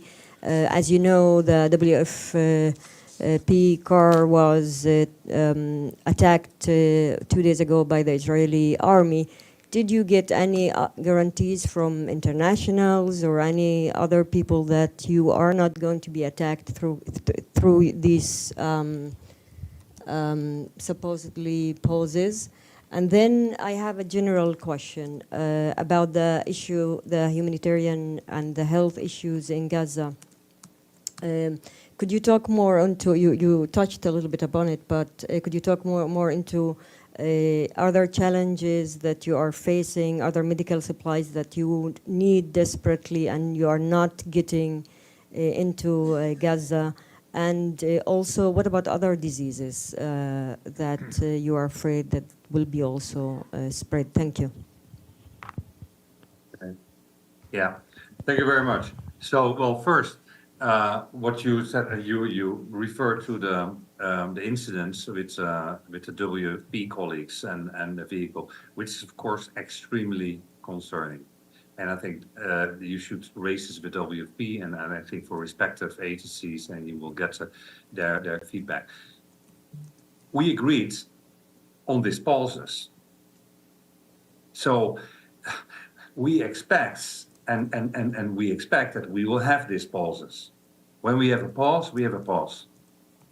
And the polio workers, the humanitarian workers, the polio workers will be able to do the work. More importantly, the families can move to the polio, so-called polio fixed sites, all the fixed sites, the health facilities, the fixed sites that I'm talked about, and they move without fear. Then they bring their children up to 10 years of age. So I think that's, I think we, yeah.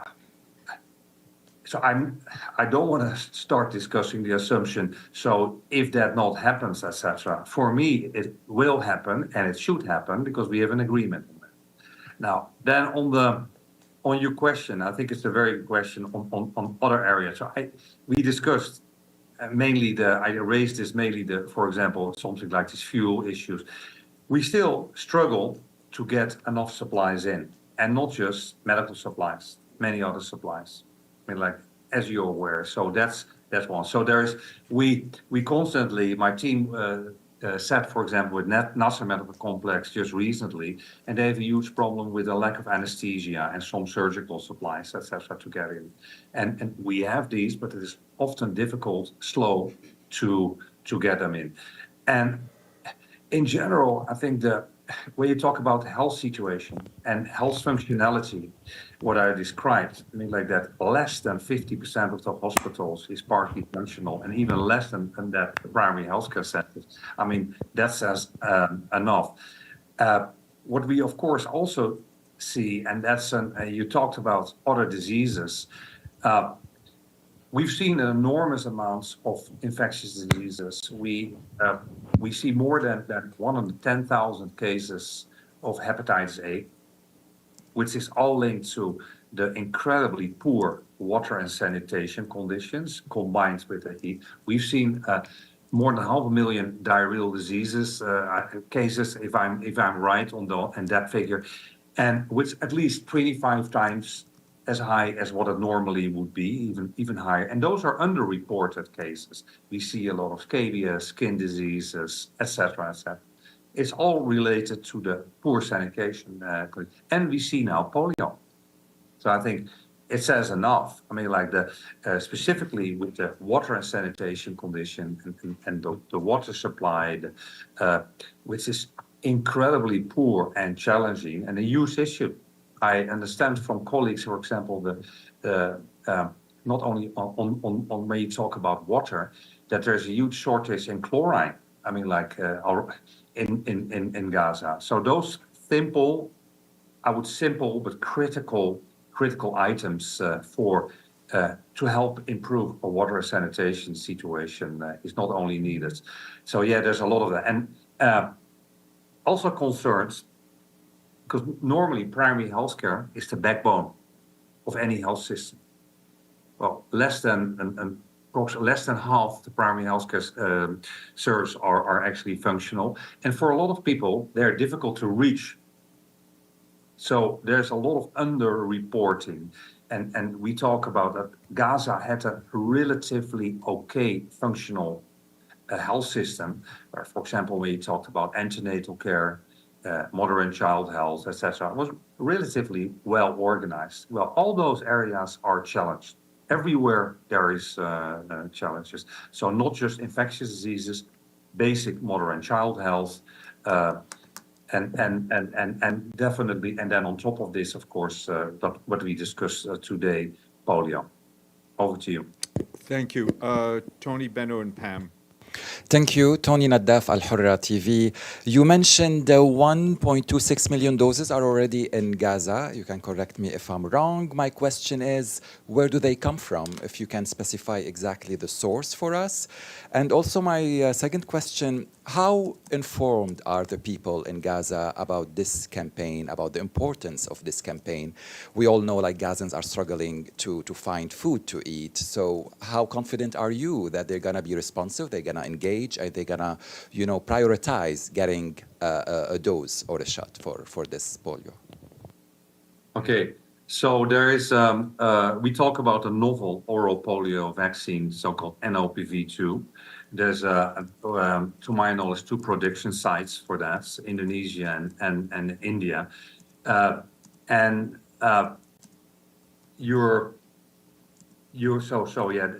they are indeed in Gaza. Now, how far are we with community? So we just, they are of course all WHO qualified vaccines. By the way, I just don't want to go there, but it's and you ask me, I think that's a really good question. Like, what about community and how well is the community informed? So we just got this agreement for this campaign, and as we described, this we will start on the 1st of September in the central Gaza, then we move to 3 days, possibly plus 1, then to the south, the similar, and then to the north. Now, together with the whole team, Ministry of Health, WHO, UNICEF, UNRWA, and partners, that's exactly what they are working, not just on the sites, not just on the cold chain, not just on but also indeed, like, what is the communication to the communities? So that is ongoing. They already have been informed, but now we can really very clearly brief them when and how, and we will do that, of course, very specific per zone. So that is an ongoing process, and I think there's a lot of experience in communication on polio and risk communication, although this is an incredibly challenging environment, etc.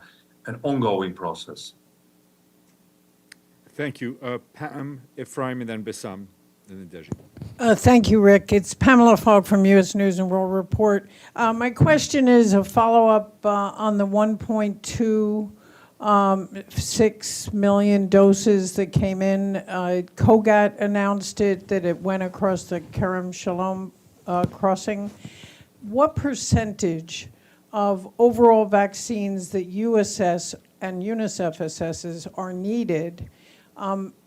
What percentage is that, the 1.26 million doses? How much do you need overall? Will that do it? And how is the COGAT coordination with WHO and UNICEF going? Do they help with the distribution? And how is it getting out to other parts of the country? Thanks. Yeah, so of course we are definitely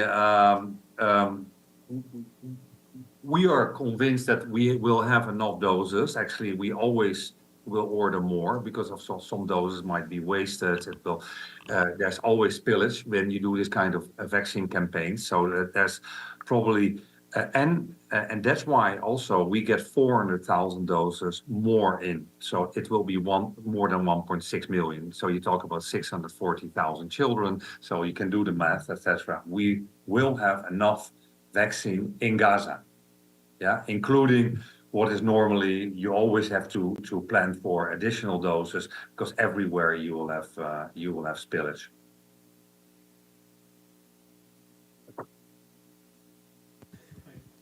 I hope I was clear on that one.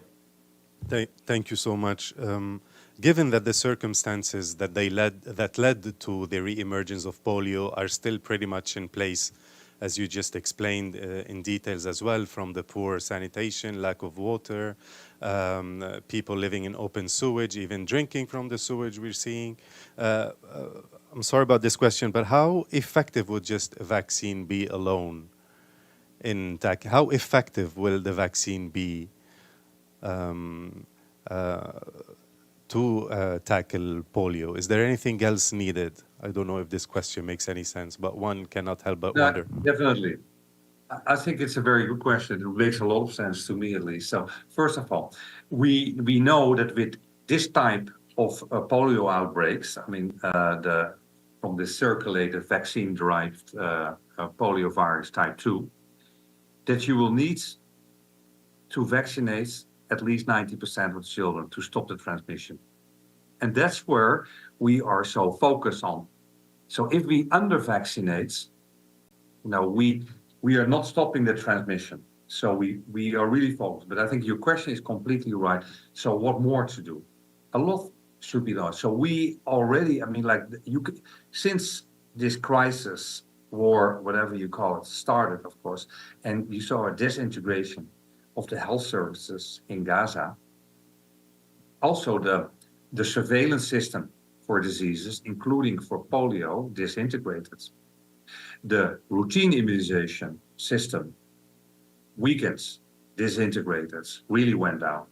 So together with partners, etc., we are focusing on improved surveillance system, which we, of course, that's why also this case was discovered. I mean, after the sewers, the samples, the environmental samples proved positive, etc. So we are focusing on improved surveillance. But definitely WHO, UNICEF, and partners, we have to double our efforts to improve routine immunization. And continue that. Routine immunization will be key. Finally, of course, it's when you talk about water and sanitation and everything around, you talk about much more complex areas and basic health services, primary health care. And I know we probably sound like a broken record then, and for that, to improve that, you need to massively step up the humanitarian assistance. And of course, you want to do that you can move around. So finally, we all hope that we get a ceasefire arrangement and a ceasefire process. So the vaccination coverage, I just want to make the point in Gaza. In 2022, there was a coverage over 95% in Gaza, higher than a lot of surrounding countries, actually higher than a lot of European countries, a lot of high-income countries. And that dropped a bit in 2023 to 85%. Still, I would say pretty good coverage, etc. Now, in the first quarter of this year, and I think I really want to credit the health workers, all the health workers which are focusing on that, together with support from UNICEF, WHO, all the other partners, the NGO partners, the EMTs, etc. The coverage for routine immunization was close to actually 90%. Now, we have to examine that more better because, of course, we struggle with some of the data currently in Gaza. But there's a lot of attention currently about the health workers, WHO, UNICEF, and partners to help and strengthen not just primary health care, but as part of primary health care, of course, routine immunization. Over to you. Thank you, Bassam.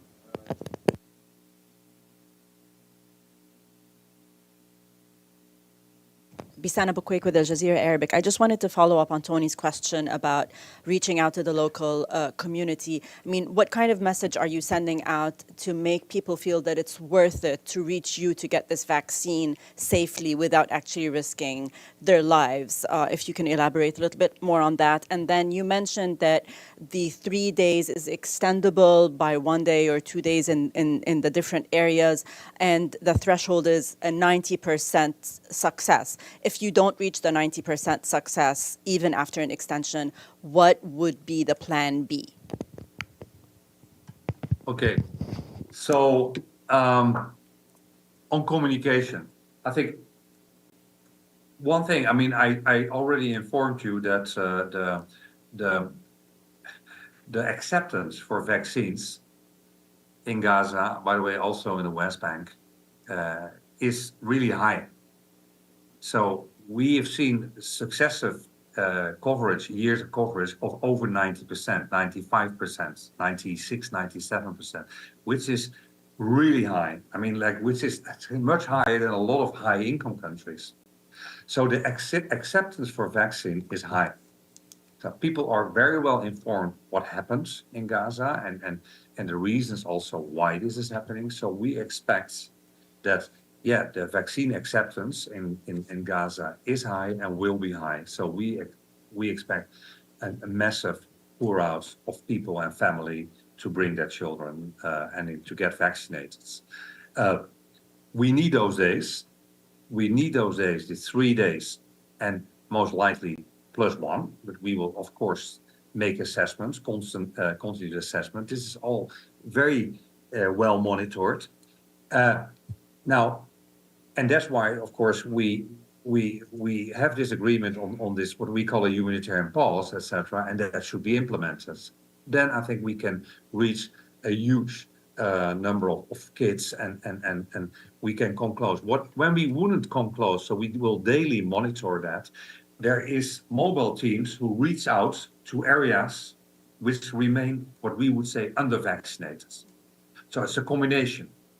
People will go to all those fixed points, and if we see, hey, there's areas where vaccination should be higher, etc., they will be specifically targeted by these mobile teams to reach out.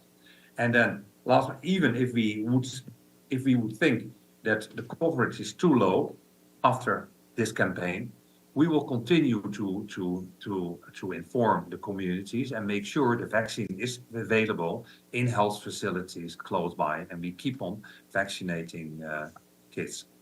So we will have to do, we'll constantly, and this is what you do, by the way, normally with polio campaigns, and I've been working for 7.5 years as a WHO rep in Afghanistan. We went through multiple campaigns here, also under difficult circumstances, but this is extreme, what we have here. And you constantly will have to adapt and retarget and analyze and reassess, etc. We have a lot of people with, well, I would say real polio experts now in Gaza. UNICEF, WHO got some additional experts in, etc. We will constantly make those analyses, and if needed, adapt our approach. Over to you. Yes, a week ago, Israeli ambassador here said Israel is going to cooperate with WHO, with UNICEF, but without UNRWA. You just mentioned that UNRWA is part of this campaign, vaccine campaign. Have you encountered any difficulties when communicating UNRWA's participation in this campaign with Israeli authority? And also, I just want to ask, would there be any problems with evacuation orders, or have you got any promise from Israeli part that there wouldn't be any evacuation orders during the campaign? Thank you. Yeah, good question. No, we haven't encountered any problems. Actually, UNRWA was part of the discussions, even when we had discussions with COGAT. So no, that's very clear. It's part of the plan. And also using, of course, this as UNRWA primary healthcare facilities, and we have to use all the points. On your second point, actually very good point. I said, yeah, there's be an agreement that there will not be evacuation orders during those campaign days. Yeah, thanks. Just wanted to ask you, as far as you know, does Israel have any cases of polio? I didn't get your question. As far as you know, does Israel have any cases of polio yet? No, I mean, and I wouldn't know. The Ministry of Health in Israel would not know, but no. And can you just describe what a humanitarian pause actually means? Is it just total no fighting, or what does that really mean? Thanks. The humanitarian pause means that during the hours of the campaign, and that is from 6 to 2 to 3, there will be what we call a humanitarian pause. So families should be able to bring their children, should be able to move around. More also equally important, the almost 2,500 health workers and community volunteers, etc., will be able to move around as well. So that is and of course they are. When we start in the central zone, we focus on the central zone. And then we shift to the southern zone, and then we shift to the north.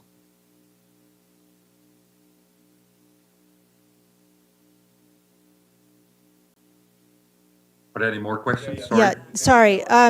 Kristen from Algeria here. So it sounds like you're saying that after 2 or 3 p.m. in the afternoon, that pause may not be in effect. How will that impact Palestinians who are trying to get to these locations? If it's not a full 24-hour pause, are you concerned about that? And also, I'm wondering, there's an estimated 615,000 children in Gaza. Have there been any vaccinations taking place this year so far, or do you assume that all of them are behind on their vaccines, and you're going after all of them just in case? If you could clarify, thank you. I think your question on am I concerned? So this is of course part of the communication as well, which we will do with all the communities, and we focus on the timing of the campaigns. So and also what I want to stress, is this ideal? No, it's not ideal. Can we? Absolutely not. Can we work with it? I think we can work with it, and we will push, and we will manage. We will try to manage to work with that. We have to be very clear on in the communication, which we will be. Now, did we raise the concerns? Of course, we raised the concerns. And you ask what is the impact? And of course, we raised the concerns in our discussions that it will not be very helpful that after the campaign period there will be suddenly an incident or something like that. And we requested as well that will not happen and should not happen, so that we indeed build that trust even bigger, that people know. But I think if we are clear enough, and normally, by the way, in campaigns, when you do campaigns, people come in the morning, in the early morning. And this is, of course, what we are going to focus on. Now, you ask about other vaccinations, and I try to explain that. So in Gaza, the routine immunization has always been actually one of their success stories in Gaza. And by the way, also in the West Bank, when you talk about public health program, high coverage rates and very high acceptance of vaccines, all children vaccines. So no issue there. And of course, when this crisis further erupted and this war further expanded, not only the health system, but also the public health systems suffer tremendously, including routine immunization. And this is something not just WHO, UNICEF, all the partners, of course, focused on how can we restore routine immunization. And that is continuing, and that is ongoing. And I said the last results from the last quarter was actually pretty, was I think promising that almost 90% of the children were covered through routine immunization. We have to triple check the data, which is more complex now. I mean, on the denominator issue, etc., which is of course in a war situation that is much more difficult and much more complex. But there is a high acceptability for vaccination in Gaza. People know and understand why the children should be vaccinated, and they will come with their children. So yes, vaccination has been ongoing, has suffered, just like surveillance and in general public health intelligence, etc. And we are all working on that to help strengthen and expand that. But that is complex in a war situation. Over to you. Thank you. We'll go to Abdelhamid on screen and then Arul. Thank you, sir, and thank you for the briefing. Abdelhamid Sayam from the Arabic daily Al-Quds Al-Arabi. I hope you will come to brief us more often because the health situation in Gaza is as dire as you know. Many of my questions were asked, but I have a few others. First, polio has disappeared from Gaza 25 years ago, so it's coming back. Could you shed some light about the root causes of this and other diseases that my colleagues ask about? And if you have plans for like vaccination of measles or smallpox or other diseases that is in the pipeline now in Gaza. And the second, there are health problems that cannot be addressed through vaccination, like malnutrition. Can you shed some light on this issue of malnutrition, especially among children? And lastly, sir, do you have, WHO, do you have any unit that deals with the psychological effect on children?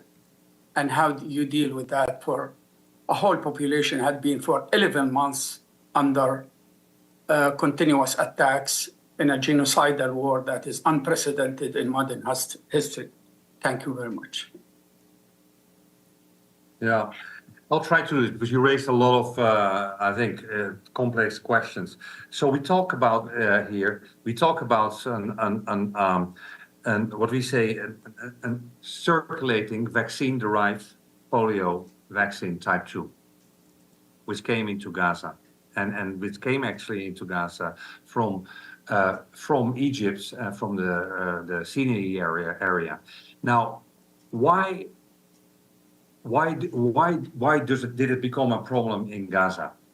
And you see this in many places where you get vaccine-derived poliovirus giving polio cases. You get that in an environment where children are under-vaccinated. And in Gaza, children were never under-vaccinated. Because of the crisis, war, a group of children now is under-vaccinated. And this is why we are concerned, very concerned, and this is why there is this risk that more children, will get polio. Now, we have an approach for that. We have an approach for wild poliovirus, we have an approach for vaccine-derived poliovirus, etc., with this novel oral polio vaccine type 2. We need to reach huge coverage, and this is again said, if you don't reach enough coverage, etc., the problem will not go away. And this happens in some places around the world. I mean, it's not just happening in Gaza, and my colleagues who are better polio experts can explain it even better, but it's always in areas where there is conflict, strife, war, where you see an under-vaccinated child population. And that's the case here as well. Now, you asked about other diseases, and I think and I think I want to maybe start with and by the way, just to say, on the first half, even under these difficult circumstances, in the first half of 2024, almost 22,000 children actually received routine polio vaccination. So the health workers, an enormous credit to them in this incredibly absurd, challenging Gaza circumstances, together with WHO, UNICEF, and partners, etc. They're focusing on that. You raised a number of things. I want to start with the last point you raised, mental health. And I think I completely agree with you when you talk about mental health and psychosocial support. So before this crisis war, Gaza was relatively already, there were a lot of people affected with mental health problems. Based on our assessment and survey, there was almost 450,000 people, which is a lot for a population of 2.2 million. Again, you see this also in other places. I worked in Afghanistan, when we had all this strife. We had a similar situation and a similar problem, relatively in a high part of the population. Children, women, adolescents, men, etc., affected by mental health more than what you would see in a peaceful environment, etc. Now that's okay. Now what happens now, and I completely agree with you, everyone is affected. And this is my fifth or sixth visit to Gaza. The first visit was in late November, and I stayed then in December. I came back in February for a number of weeks, in April, in June, and July, and now. And everyone every Gazan, everyone, of course, is mentally affected by what's happening and what people are going through. And I completely agree. There is already work going on by health partners, health workers. I want to mention also UNICEF, but also other partners, WHO. We're working already, try to address that. It's very difficult in these circumstances. We have to focus on what we call special needs group, and children, of course, is definitely a focus. But I want to make a point. We have to focus on children, but you also have to focus on the special needs population. You have to focus on adolescents. You have to focus on women, on men, and also old people and elderly. I've seen enormous, also among elderly, everyone. And I think we have to approach that. And whenever there is a ceasefire arrangement and we can expand this. And I want to also make the point that before this crisis, there was a number of Gazan NGOs. We did a lot of good work, community outreach on mental health. But much more needs to be done. So with WHO, we try to integrate mental health in basic health services, in primary health care, but it's a complex in many places, in many countries, which is much too often mental health is hospitalized and focused on special mental health hospitals. It should go back to the community approaches, etc. But we really have to rethink our whole approach onto mental health whenever also there's a ceasefire and ceasefire arrangements, and to approach this in a different way. So thank you very much for raising this, because I think it's completely an underestimated problem. It's a big focus in the WHO current humanitarian health approach and plan, but it is even having a bigger place in our what we call early recovery, rehabilitation, and reconstruction if we get to that phase. But I'm afraid we have to completely do it differently. You ask about malnutrition and other areas. I think I want to make the point that in Gaza, and I've been here so often and so many times over the last 3-4 years, malnutrition was never an issue. You talked about 0.2, 0.3% of children being malnourished. What was an issue was micronutrient deficiency. For example, iron deficiency, etc., which needed to be addressed. So too much anemia, etc., especially among pregnant women and sometimes girls and children. But malnutrition was never an issue. And what we have seen, and specifically, of course, I recall rightly in January, February, March, we saw a substantial increase in malnutrition also among children, and specifically in the north of Gaza, but also in the south.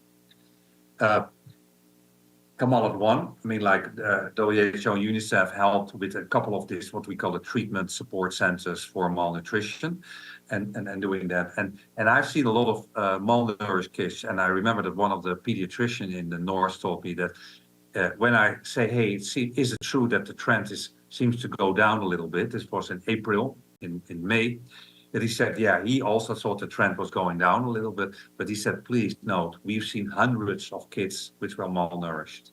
It's difficult to put a real estimate on it. What is a problem, I think, is the lack of diversified food, the lack of healthy diets, and the lack of healthy diets, I think, in all of Gaza. Even if something is a lack of cash for people actually to purchase those foods, etc. So that is a problem which we have to focus on. Now you mentioned, I think I already mentioned other diseases, other infectious diseases, which we have seen a massive expansion in my earlier replies, etc. Not just diarrheal diseases, acute respiratory infections, hepatitis A, skin diseases, scabies, etc. And of course, a lot related to the incredibly poor water sanitation conditions, etc.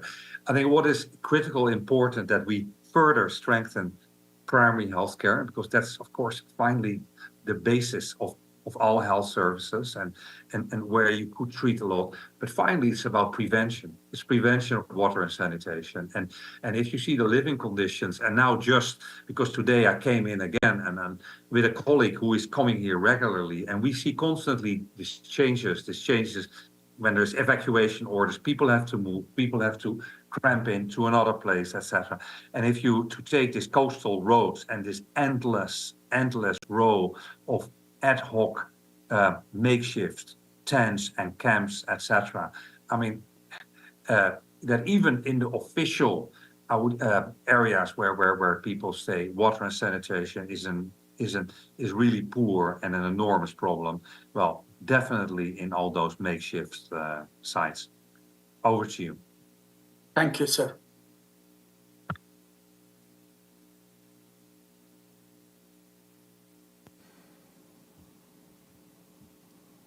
Arul, please go ahead.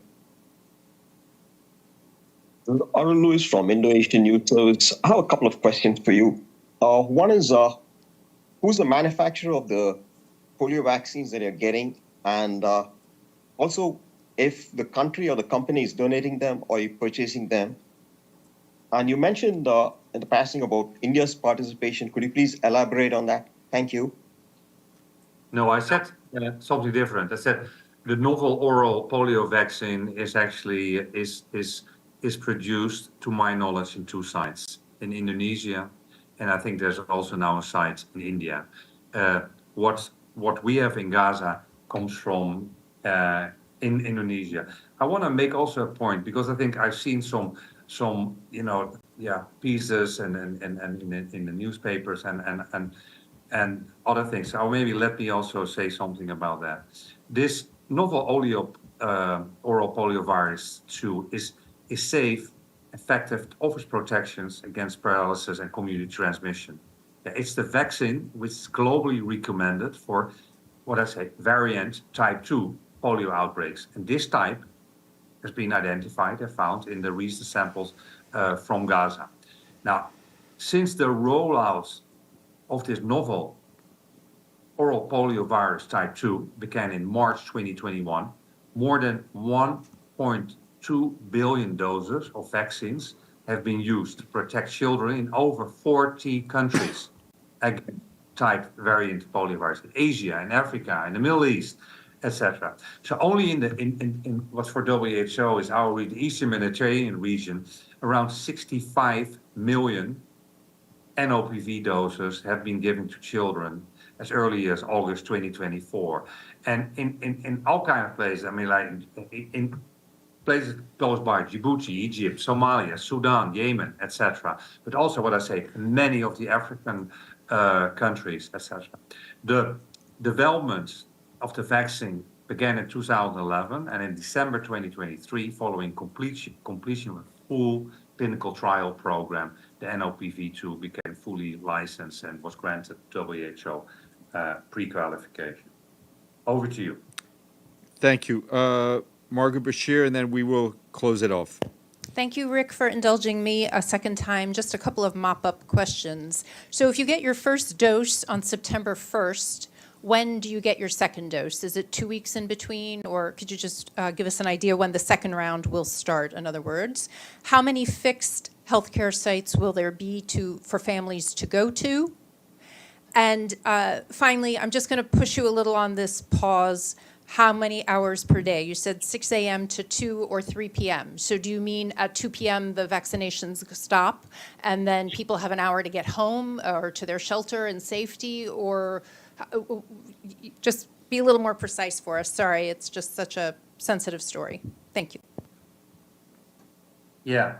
So the first question is actually simple. So that is 4 weeks. Normally 4 weeks. After the first round, you do the second round.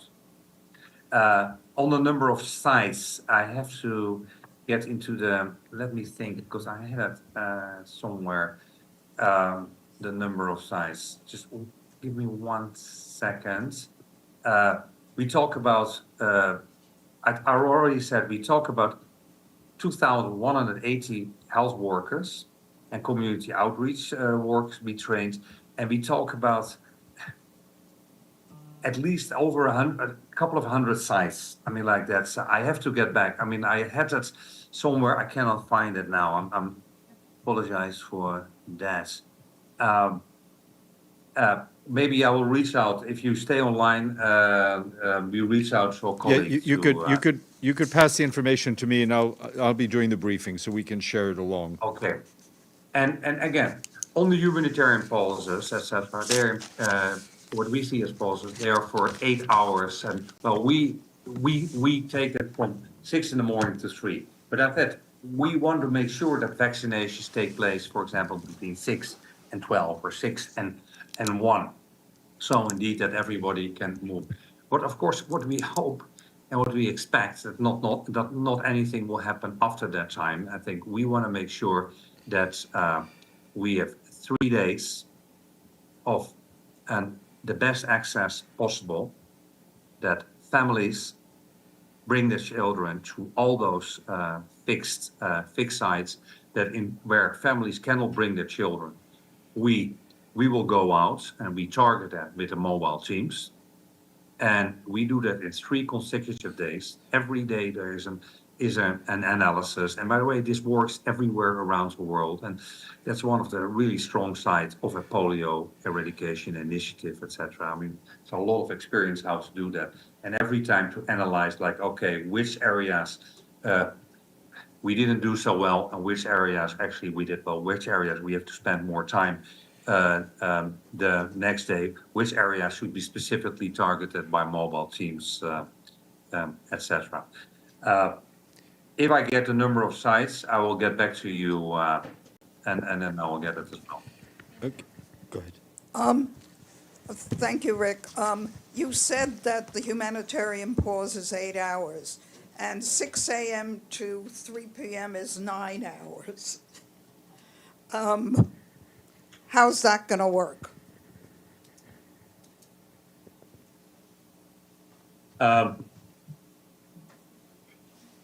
Well, for us it is actually, and that was, I think, the final agreement. It was from 6 till 3, and we will focus on that. But I want to make that point very serious. Normally, when you do these campaigns everywhere, and I've been involved in quite a few, so we have clearly made that 9 hours. Yeah, and that is for us the agreement. But I want to make that point very clearly. Even if we would not be in such a complex situation, you would normally do this vaccination between 6, actually with daylight started. People rise very early till noon or 1 o'clock, something like that. And after that, very little happens. So we will make sure that we communicate that also very, very clearly. We hope, of course, there will be that the humanitarian pauses will last, etc., and that it will all help to create a conducive environment that we can expand this vaccination as good as possible, and that indeed we reach 90% plus, and we will make every effort. We will make every effort to reach that target.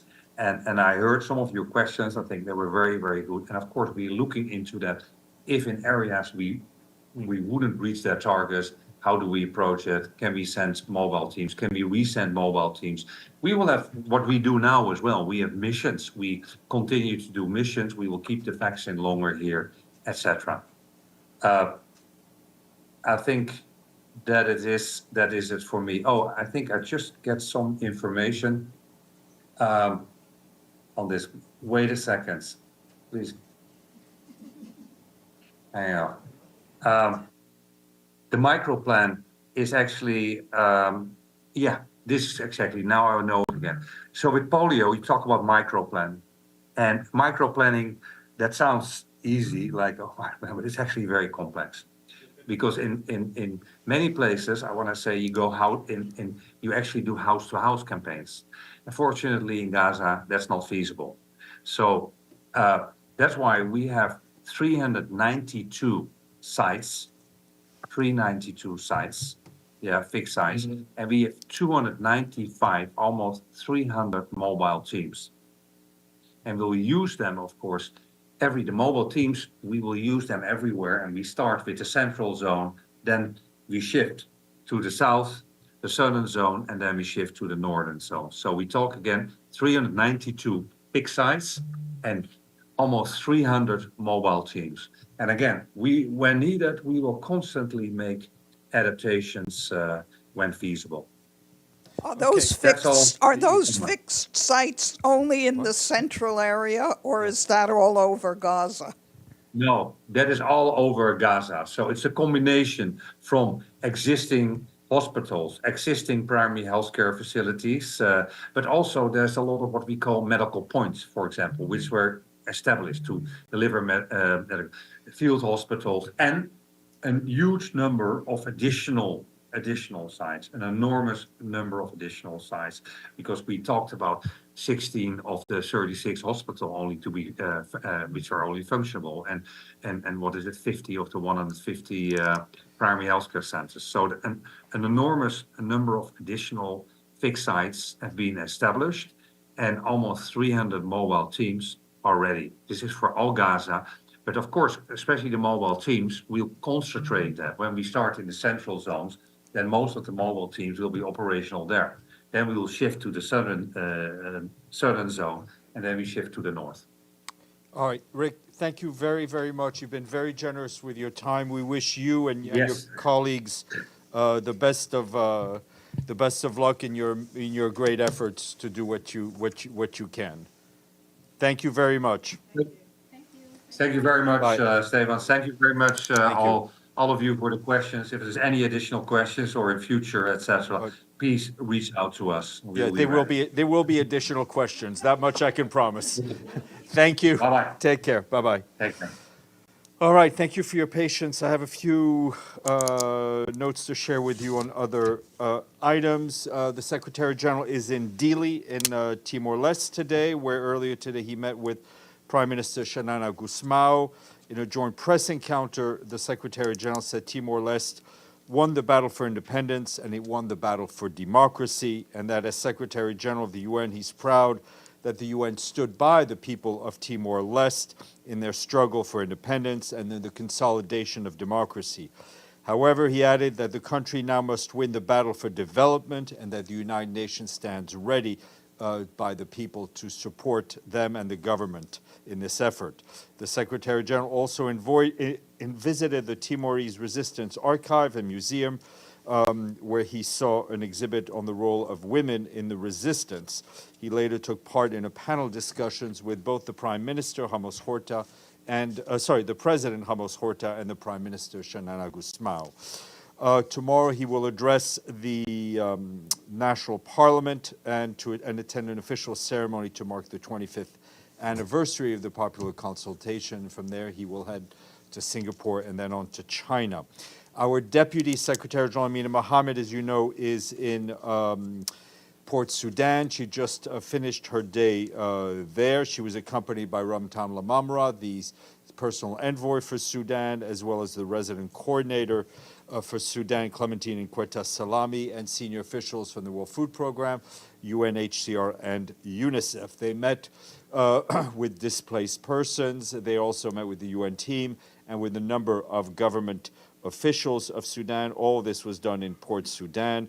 As you know, this is aimed at highlighting the humanitarian crisis ongoing in the country. Tomorrow, the Deputy Secretary General and her team will head to Adre in Chad, which is the border point from which we've been getting some humanitarian aid into Sudan. And just on Sudan itself, just an impact first on the floods triggered by the collapse of the Arba Dam just near Port Sudan that took place last Sunday. Our humanitarian colleagues note there's been extensive damage among other things, to the freshwater pipeline that supplies the city of Port Sudan. Local authorities also report that some 5 million cubic meters of silt have been released downstream, severely impacting agriculture and water supplies in the surrounding areas. Urgent needs for people affected by the dam burst include food, include shelter, and household items. We, along with our partners, are mobilized and have been distributing emergency assistance. Our humanitarian colleagues warn that the damage to the dam has had serious direct impact that will continue to affect the fresh water supply in Sudan, Port Sudan, for the months to come. For its part, World Food Program said today it is working around the clock to try to deliver food and other humanitarian goods to people throughout Sudan.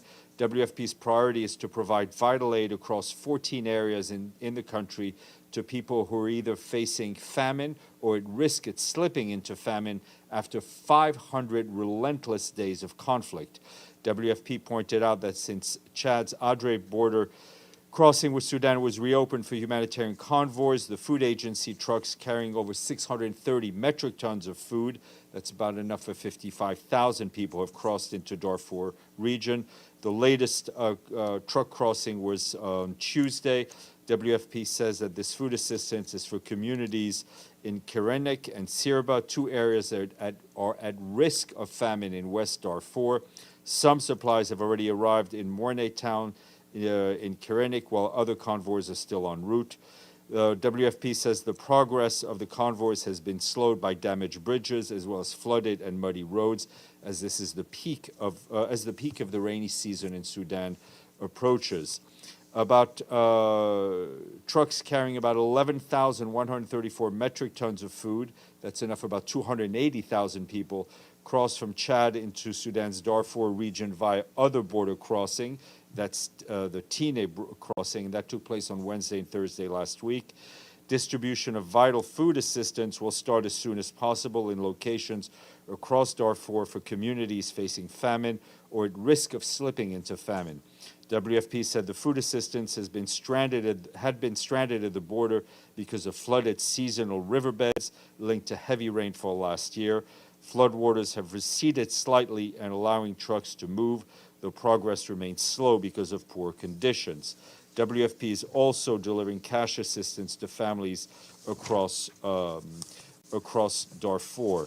And just staying in the region, in South Sudan, our peacekeeping colleagues from the mission tell us that the significant rise in the water levels of the Nile has heightened the need for preparedness, especially in high-risk communities near rivers or swampland. Peacekeepers are helping state authorities to mitigate risk in the wake of extreme flood alerts issued for 5 counties in Jonglei. The UN mission visited Lankiem in Jonglei State along with humanitarian colleagues to assess the impact of the flood and the preparedness operations. They also organized a 2-day workshop for community members in a village to help them identify elevated areas to serve as safe zones. The mission peacekeepers also navigated rising waters to evacuate stranded civilians in Kodok and Upper Nile State, while road access has been cut.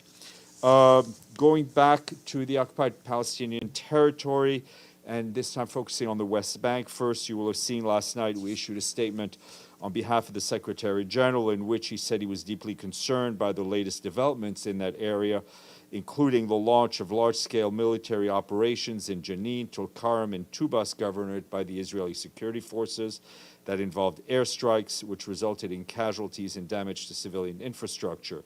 He strongly condemns the loss of lives, including that of children. The Secretary General said these dangerous developments are fueling an already explosive situation in the West Bank, further undermining the Palestinian Authority. He called for the immediate cessation of these operations. Today, our humanitarian colleagues warned that deadly warfare tactics that seem to exceed international standards for law enforcement are still occurring in the north. The governorates of Jenin, Tulkarm, and Tubas, the number of fatalities, according to what OCHA is receiving, is 15 people in less than 2 days, with many others injured. Initial reports suggest that some families have been displaced, particularly in urban areas where Israeli security forces have repurposed homes as military positions. In multiple locations, heavy damage to infrastructure has been caused by military bulldozers. Electricity and telecom outages are also reported. Meanwhile, there continues to be military operations near hospitals, severely impacting those facilities. An UNRWA clinic at Al-Far refugee camp had to suspend operations yesterday, but was able to resume today once the Israeli security forces left the area. OCHA has convened UN agencies and other UN humanitarian partners working in the West Bank. They stand ready to assess the damage and the people's needs and to respond accordingly. Agencies have also warned people of the risk of unexploded ordnances in some areas, and that will be one of the first issues that will need to be addressed. Meanwhile, on the political end, Tor Veneslan, the special coordinator for the UN in the region, continues to monitor the ceasefire and hostage release negotiations and to engage regularly with key national and international regional actors. He remains in contact with all relevant parties, reiterating the need to urgently reach a deal and the UN's commitment to support all efforts towards this goal. He's also held high-level talks with Israeli security officials regarding the incident involving the WFP vehicle that we told you about yesterday. In his discussions, he continues to raise his serious concerns about the deteriorating dynamics in the occupied West Bank. And as we said yesterday, Israeli forces must adhere to international law enforcement standards. Moving to Gaza, yesterday our WFP colleagues, as you know, decided to temporarily pause the movement of its employees across the Gaza Strip following the shooting of the vehicle. Despite the pause in staff movement, WFP continues its life-saving humanitarian operations in Gaza through cooperating partners and hopes to resume its staff missions as soon as the necessary safety security guarantees from Israeli authorities are received and they feel it is safe to resume the movement of staff. WFP, as you know, is committed to staying and to delivering for the people of Gaza, but the incident is a stark reminder of the rapidly and ever-shrinking humanitarian space for our colleagues. Also, just OCHA is mentioning in Gaza, is telling us in Gaza that Israeli authorities announced that displaced people could return to specific areas in Deir al-Balah. This is the first time where return is officially allowed to an evacuated area. Obviously, the evacuation orders that we've received, that Palestinians have received numerous times since the beginning of August, has severely disrupted our humanitarian work and our ability to work. Also want to flag that Saturday last, UN colleagues assessed the water, hygiene, and sanitation conditions in 2 sites hosting over 1,200 families in Rafah. People there are struggling with drinking water as no trucking is currently available. They report skin diseases being the main morbidity among women and children, with no treatment available when they go to medical points. Also, those residing in the areas near on the beach in Mawasi have had seawater flooding their tents. And just to flag, as you know, this afternoon the Security Council will meet to hear a humanitarian briefing on the area. Joyce Masuya will brief on behalf of OCHA, and Dr. Mike Ryan will also brief on behalf of WHO. I've been asked about the situation in Yemen and the Sunyon oil tanker, and I can tell you that we are encouraged by reports that the salvage operations for the tanker can proceed with tugboats and rescue ships to access the incident areas. This is a necessary step considering the grave risk posed by the fires reported above that tanker, which is, I remind you, carries 150,000 tons of crude oil, and it remains anchored in waters in the Red Sea, and the crew had been evacuated. We commend the ongoing concerted efforts of the international community, including through the work of our special envoy for Yemen, Hans Grunberg, and his engagement to secure the immediate access to the vessel and avert an environmental catastrophe. Once again, we say that Security Council Resolution 2722 and 2739 must be fully respected in their entirety, and we particularly call on the Houthis to immediately cease attacks against all merchant and commercial ships in the Red Sea. Turning to Ukraine, our OCHA colleagues tell us that attacks in the region of Dnipro, Donetsk, and Kharkiv continued yesterday. Local authorities report dozens of casualties, as well as severe damage to homes and civilian infrastructure. Local authorities in the Donetsk region in the east of the country have declared an emergency evacuation as the situation around the town of Pokrovsk becomes increasingly dire due to the continuing fighting. Our humanitarian colleagues say that some 40,000 residents remain in the town. Banks will remain operational until the end of the week, after which only several ATMs will be available. Humanitarian organizations continue to assist people in the frontline communities to provide food, household supplies, and other essential items. They're also doing whatever they can to support people fleeing the fighting in Donetsk and Sumy region. The DRC, our peacekeeping mission there, says that one of their long-range patrols came under fire yesterday by members of the Codeco armed groups. This happened in Bali, which is the northeast of Jugu in the Ituri province of the Democratic Republic of Congo. Peacekeepers repelled the attack, forcing militia members to withdraw. However, we are sad to report that one peacekeeper was wounded. He's now reportedly in stable condition. Later in the day, another patrol deployed to the area to protect civilians, also coming under fire by the same armed group, but no reported casualties. Peacekeepers also deploying in other locations southeast of Jugu to respond to the establishment of 2 new positions by the Codeco armed group in that area. Peacekeepers facilitated the safe passage of local populations. Today is the International Day of Nuclear Test. The UN aims, as you know, to reduce and eventually eliminate nuclear weapons, but until then, the International Day is a chance to remember the legacy and destruction left behind by nuclear tests and to speak up to end this practice once and for all. The Secretary General highlights that the Comprehensive Nuclear Test Ban Treaty is the only prohibition on all nuclear testing and an essential verifiable security tool, but the treaty is sadly not yet in force. He calls on all countries whose ratifications are needed for the treaty to enter into force to do so immediately and without condition. Sorry, lastly, programming note, we're going to have a little time change tomorrow. We will brief at 11 a.m. Ooh. Someone has to change that. I will not entertain comments on that, but I will entertain questions. Edie. 2 follow-ups, Steph. First, on WFP, you said that they hope to resume when there are safety and security guarantees. Can you tell us what kind of talks are taking place to try and get those guarantees and at what level? Well, as I mentioned, Tor Venisland met with senior Israeli security officials to discuss the issue. Our security colleagues on the ground are also speaking to their counterparts. As with everything that we do in Gaza, assessments are made on a daily basis, and as soon as WFP feels it's comfortable enough to do so, they will return to moving staff around. And a second follow-up on Yemen. You said that the UN is encouraged by reports that that salvage operations may start.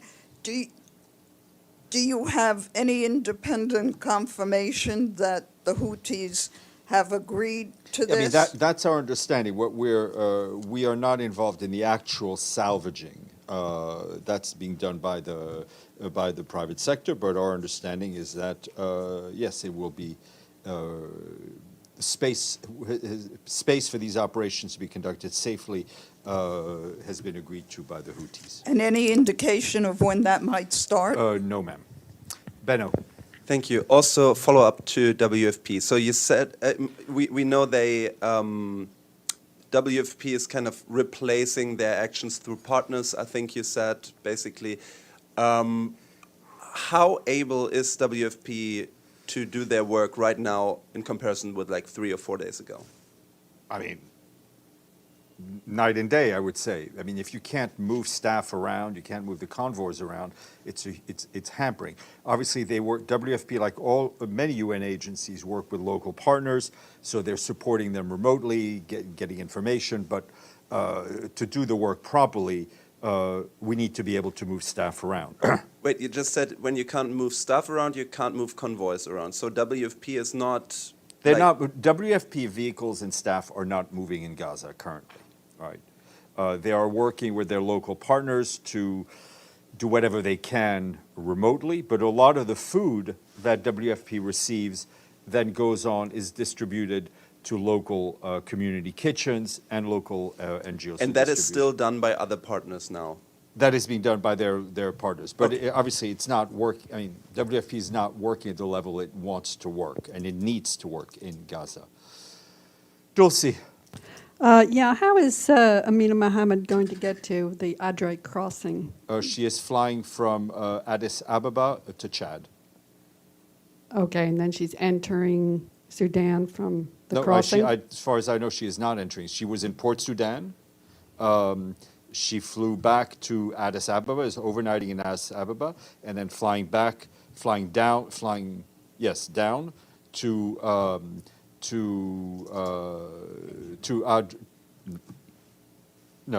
she's flying down to Chad to get to Adre tomorrow.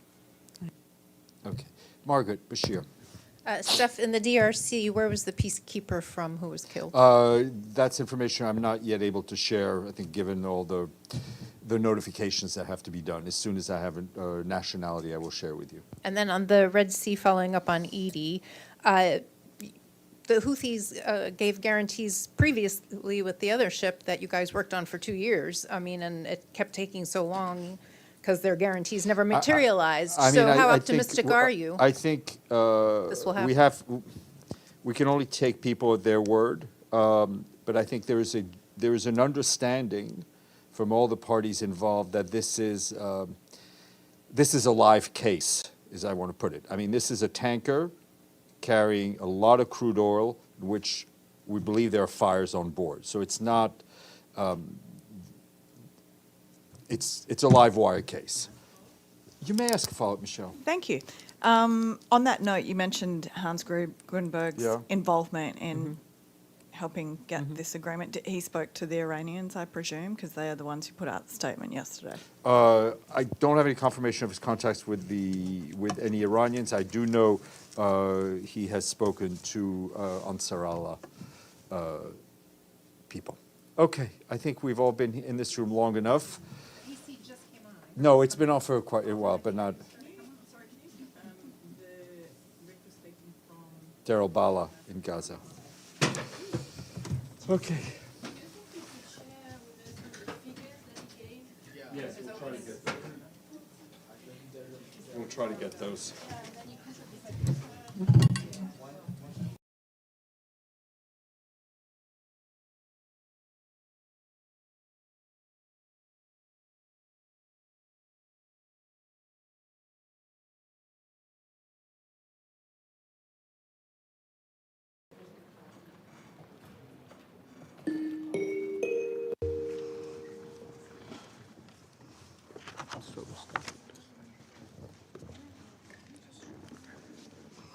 The 9,712th meeting of the Security Council is called to order.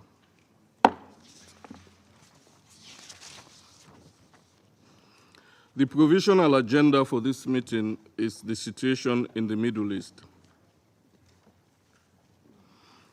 The agenda is adopted.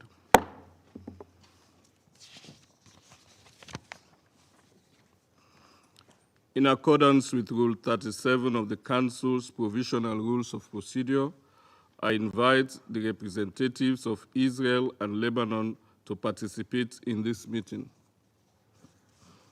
It is so decided.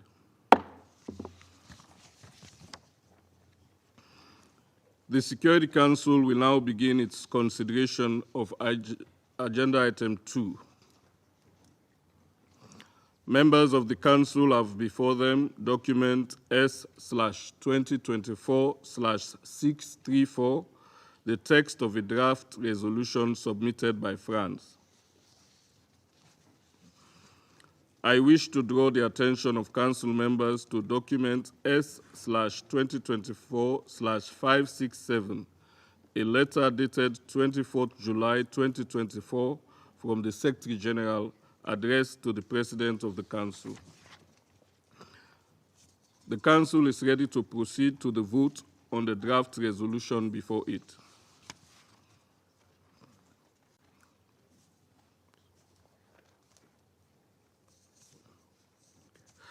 I now wish to give the floor to those members of the Council who wish to make statements before the vote.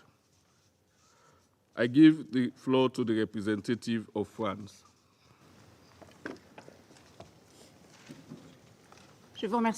Thank you, President. President, the regional situation is source of grave concern, particularly along the Blue Line. Tensions are still in place and the risk of open warfare remains real, and we are mobilized alongside our regional and international partners to avoid a regional conflagration, and we continue to call on Iran and groups that support them to refrain from carrying out attacks, which would further aggravate current tensions. In these circumstances, it is the responsibility of this Council to work to ensure that actors in the field cease their hostilities along the Blue Line. This Council has two precious tools to do so: UNIFIL and the framework set forth by Resolution 1701. France, in these specific circumstances, have proposed a 12-month renewal of UNIFIL's mandate, as in previous years, and we proposed a renewal of its mandate identically. At a time when the Blue Helmets are indeed in the line of fire and they are doing a remarkable job in extremely testing circumstances. In this text, we've called for the full implementation of the framework recognised by all, i.e. Resolution 1701, including the return for a complete cessation of hostilities, and we've asked all actors to take immediate steps to work towards de-escalation. Throughout the process of the renewal of the mandate, we've sought to hear from all stakeholders, including beyond the Security Council. I'm thinking particularly TCCs. In a spirit of inclusivity and collective work, we've kept this close contact with all until the end. France is working on to identify the conditions for an agreement for a return of the cessation of hostilities in line with Resolution 1701. It's on this basis that France has made proposals, specific proposals to Israel and Lebanon. As the resolution before us today, it is in parallel necessary for the Secretariat, within the framework of its current mandate, ensures that UNIFIL remains ready to adapt to support any de-escalation efforts. And we are, of course, ready to work in the future so that the Council can take any action that is necessary in case of an agreement along the Blue Line, including regarding UNIFIL. Thank you very much. I thank the representative of France for their statement. I shall now put the draft resolution to the vote now. Will those in favor of draft resolution contained in document S/2024/634 please raise their hand?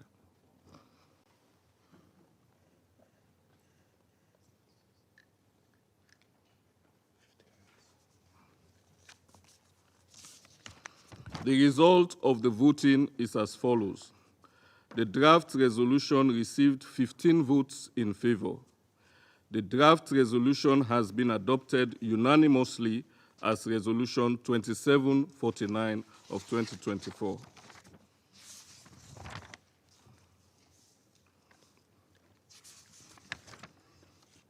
I now give the floor to those council members who wish to make statements after the vote. I give the floor to the representative of the United States. Thank you, Mr. President. Mr. President, in 2006, following intense fighting between Israel and Hezbollah, this council adopted Resolution 1701. While Hezbollah launched sporadic attacks against Israel in the years since, quiet had largely been maintained along the Blue Line for 18 years. However, that stability was shattered on the morning of October 8, when Hezbollah initiated a barrage of rocket attacks on Israel, and armed terrorists subsequently infiltrated Israel from across the Blue Line in the aftermath of Hamas's brutal and unprecedented terrorist attack on Israel. Hezbollah made the escalatory decision to bombard communities in northern Israel, and for the past 11 months, it has done so on nearly a daily basis. It is wrong that this council has yet to condemn Hezbollah for these repeated destabilizing actions, and we regret that a small minority of council members blocked the council from doing so in this mandate renewal. Colleagues, Hezbollah's violent attacks put Israel put Israeli and Lebanese civilians at risk. They jeopardize Lebanon's stability and sovereignty. Lebanon should not be a haven for terrorist organizations or a launch pad for attacks against Israel. There is no dispute that Iran, in clear violation of the arms embargo in Resolution 1701, provides Hezbollah with the majority of the rockets, missiles, and drones that are fired at Israel. And let's be clear, Israel has a right to defend itself against Hezbollah's attacks. No member of this council facing a brutal terrorist organization on its border would tolerate daily attacks and displacement of tens of thousands of its own people. The United States supports Israel's right to defend itself, and we will keep working for regional stability. The path to stability does not just end in a restoration of calm along the Blue Line. It ends with a comprehensive understanding relating to the Blue Line that has real implementation mechanisms. Only that will allow displaced residents on both sides of the Blue Line to return to their home with security and safety. And to achieve that, we are going to clearly need a strengthened UNIFIL at some point to help with implementation. More immediately, extending UNIFIL's mandate, which this resolution does, supports our goal of regional de-escalation, which is now more important than ever.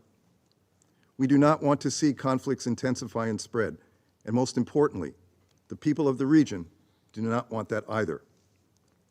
Specifically, UNIFIL plays an important role in monitoring activity along the Blue Line and promoting stability. And it supports local communities by facilitating humanitarian access and providing much-needed resources and training. UNIFIL's liaison capabilities also are integral in mitigating the risk of miscalculation and preventing further escalation.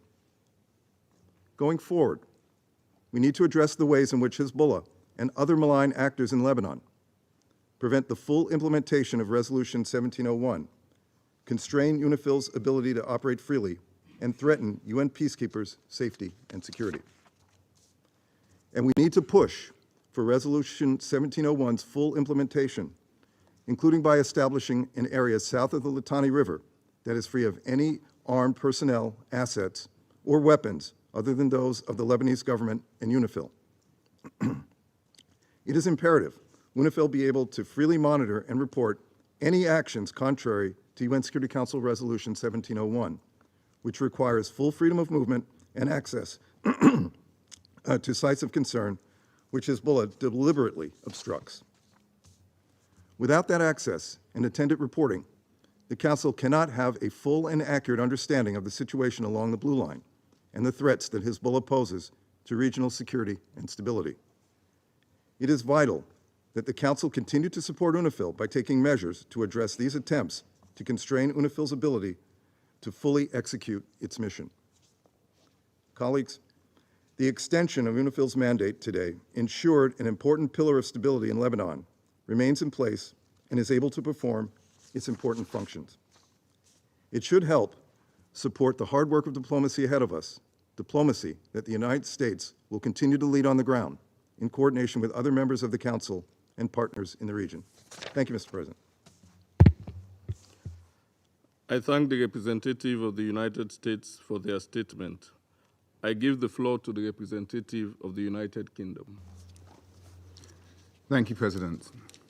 First, let me thank France for their efforts in guiding us to consensus today.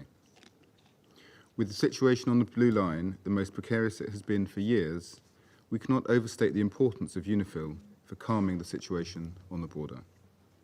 That's why we voted in favour today. We commend the UN troops and staff of the mission who are working in such difficult circumstances, risking their lives to fulfil the mandate. Near daily exchanges of fire across the Blue Line have killed and injured civilians. UN peacekeepers have been wounded too. This is deeply concerning, and we welcome the mandate's call for all parties to protect civilians in accordance with international law and to take all measures to respect the safety and security of UN peacekeepers. Over the weekend, my foreign minister spoke to Lebanon's PM Mikati and Israel's Strategic Affairs Minister Derma to reassure them of our support for security on both sides of the Blue Line. But while the UK is supporting Lebanon's security and stability through its government and armed forces, Iran is sowing further conflict and chaos by supplying advanced weaponry to Hezbollah. We urge Iran to stand down their proxy, and we call on Hezbollah to de-escalate immediately. Only a political solution can deliver the peace we so desperately need. As my foreign minister said earlier this month, a widening of this conflict is in nobody's interest. The consequences could be catastrophic. One miscalculation is all it takes. So all parties need to engage immediately with diplomatic efforts based on the principles set out in UN Security Council Resolution 1701. I thank you. I thank the representative of the United Kingdom for their statement. I give the floor to the representative of Malta. Thank you, Mr. President.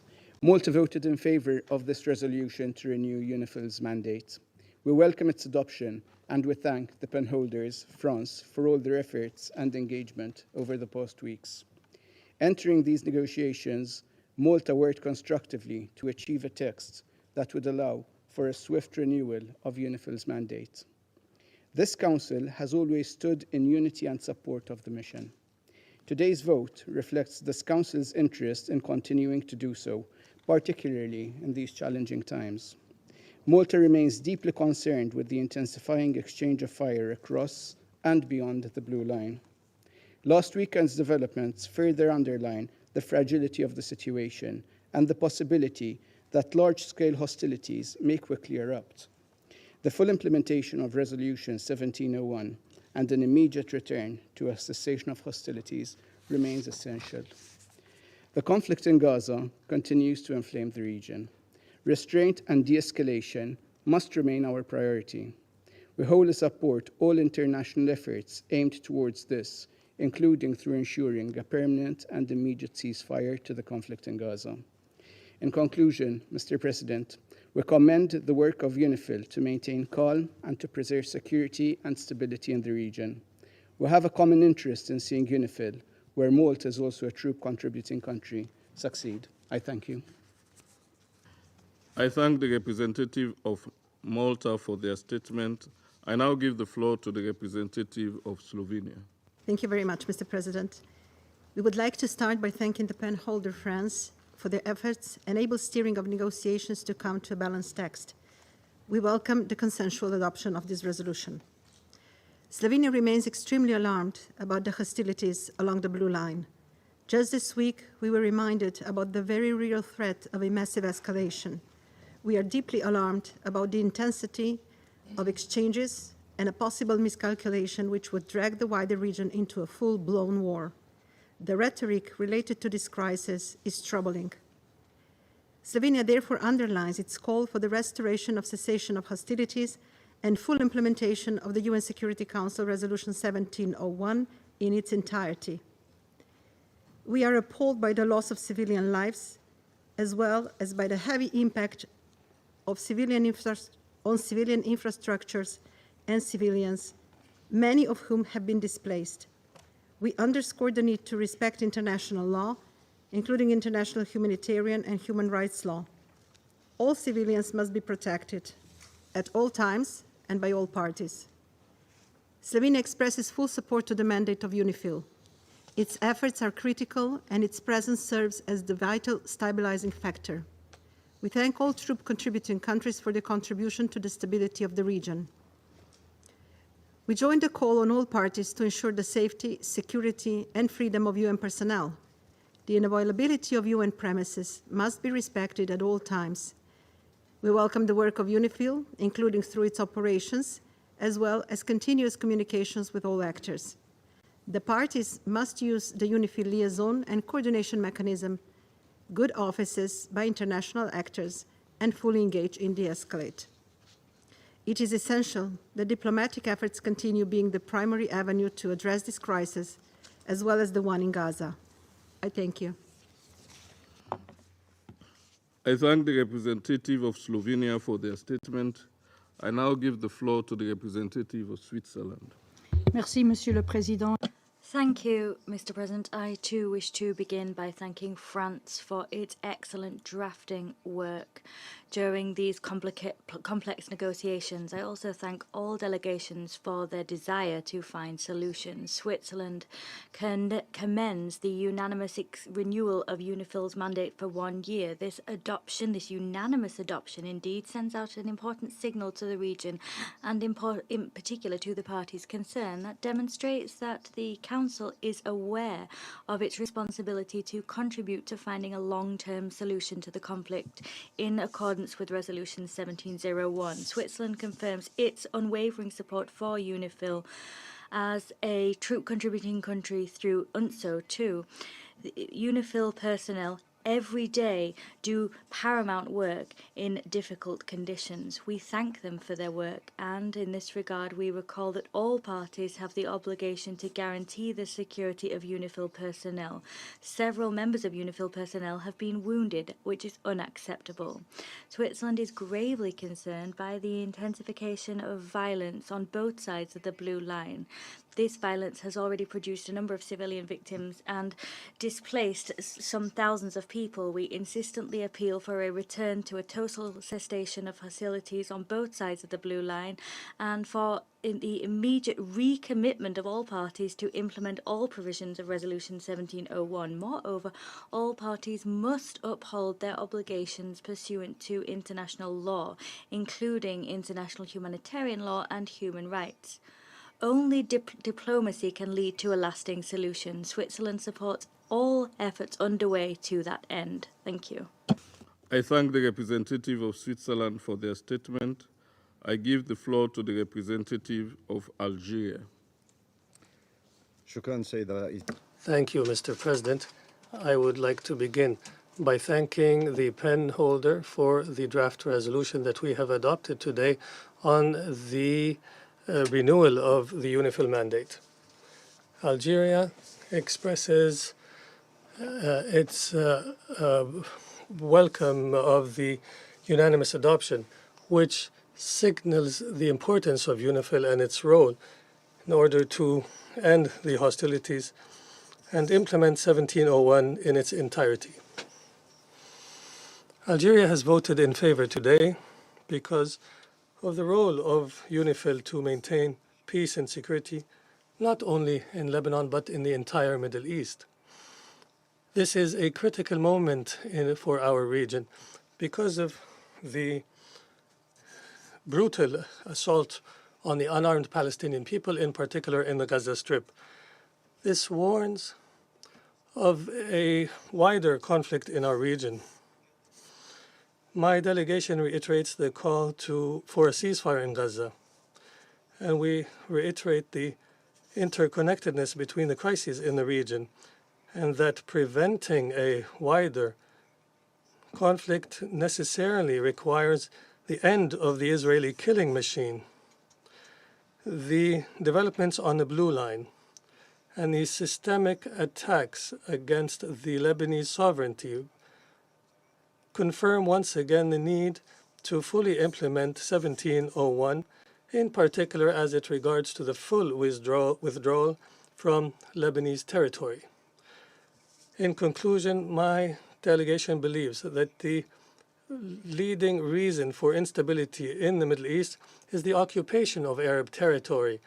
The end of occupation is the condition for peace and security in the region. Thank you, Mr. President. Thank the representative of Algeria for their statement. I now give the floor to the representative of the Republic of Korea. Thank you, Mr. President. The Republic of Korea extends its appreciation to France for its efforts as a penholder in crafting a balanced draft resolution. As a long-standing troop-contributing country to UNIFIL, the Republic of Korea voted in favor of the resolution to renew the mission's mandate for an additional 12 months. This extension is crucial, especially at this volatile juncture. Indeed,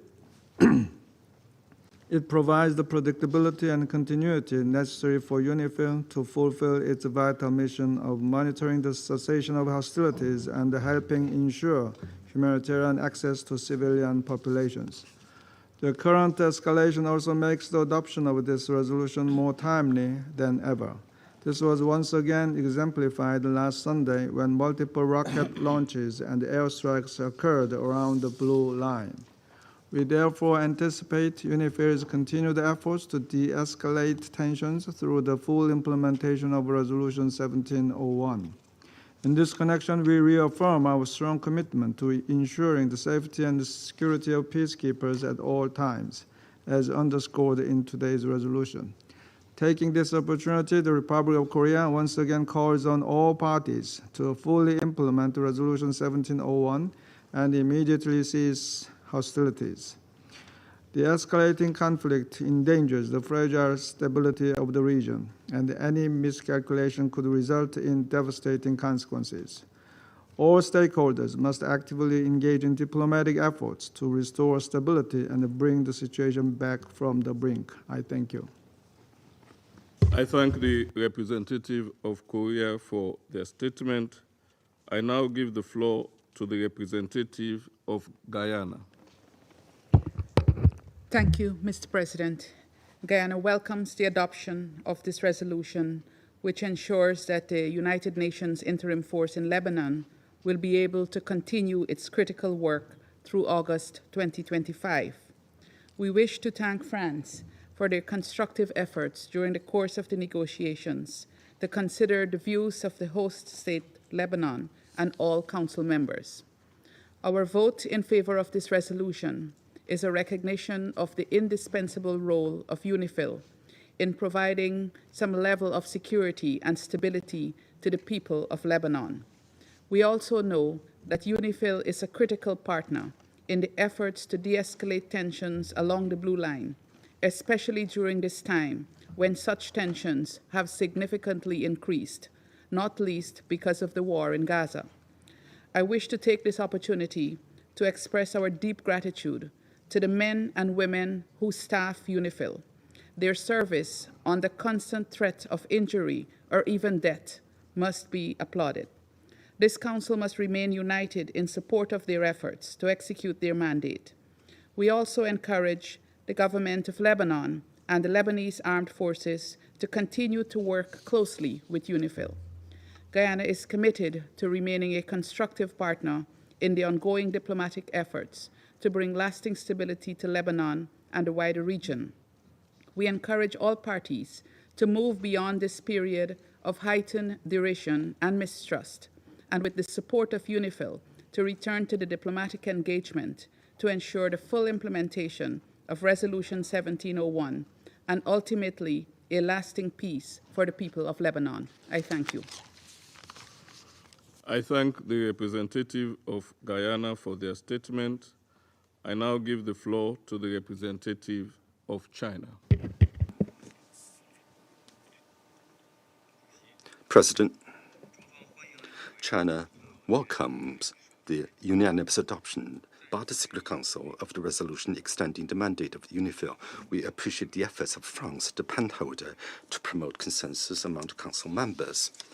The resolution just adopted reaffirms the Council's clear political commitment to supporting the complete cessation of hostilities and permanent ceasefire, and sends a clear political signal to stop the cycle of violence and call for peace and stability. Against the backdrop of continued escalation of tensions between Lebanon and Israel, this resolution is thus all the more necessary and important.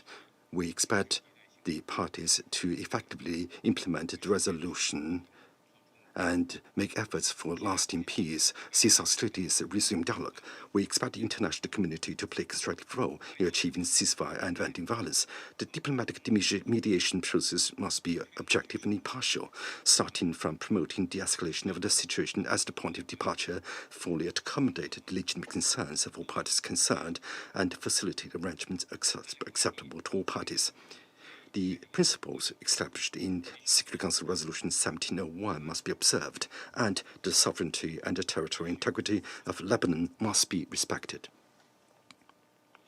President, over the years, UNIFIL has made great contributions to maintaining peace and stability near the Blue Line and in the region at large. We welcome the 12-month extension of the UNIFIL mandate and hope that the force will continue to abide by the three principles of peacekeeping, including the consent of parties concerned, fulfill its primary responsibility of ceasefire monitoring, and make greater contributions to maintaining the stability of Lebanon and Israel. As one of the major contributing countries to UNIFIL, China stands ready to work with the international community to continue to support UNIFIL in performing its duties and continue to contribute to peace stability in Lebanon. Thank you, President. Representative of China for their statement. I now give the floor to the representative of Japan. Thank you, Mr. President. We are deeply concerned about the situation across the Blue Line and the high risk of an eruption into a wider regional conflict. We once again call on all parties to exercise maximum restraint to prevent further escalation. Our deepest concern goes to the civilians who have been affected by the tension on international humanitarian law. The unanimous renewal of the mandate of UNIFIL demonstrates the strong will and commitment of this Council to bring stability to the region. Given the challenging situation today, UNIFIL's role is even more important in supporting the implementation of Resolution 1701 and the restoration of the cessation of hostilities across the Blue Line. At the same time, we would like to emphasize that all necessary measures should be taken to ensure the safety and security of UNIFIL personnel who are operating in an especially difficult environment. In conclusion, we thank France, as the penholder, for its tireless effort to strike a sensitive balance in the text, encouraging the Council members and other stakeholders to unite in pursuing a permanent ceasefire and a long-term solution in the region. I thank you, Mr. President. I thank the representative of Japan for their statement. I now give the floor to the representative of Ecuador.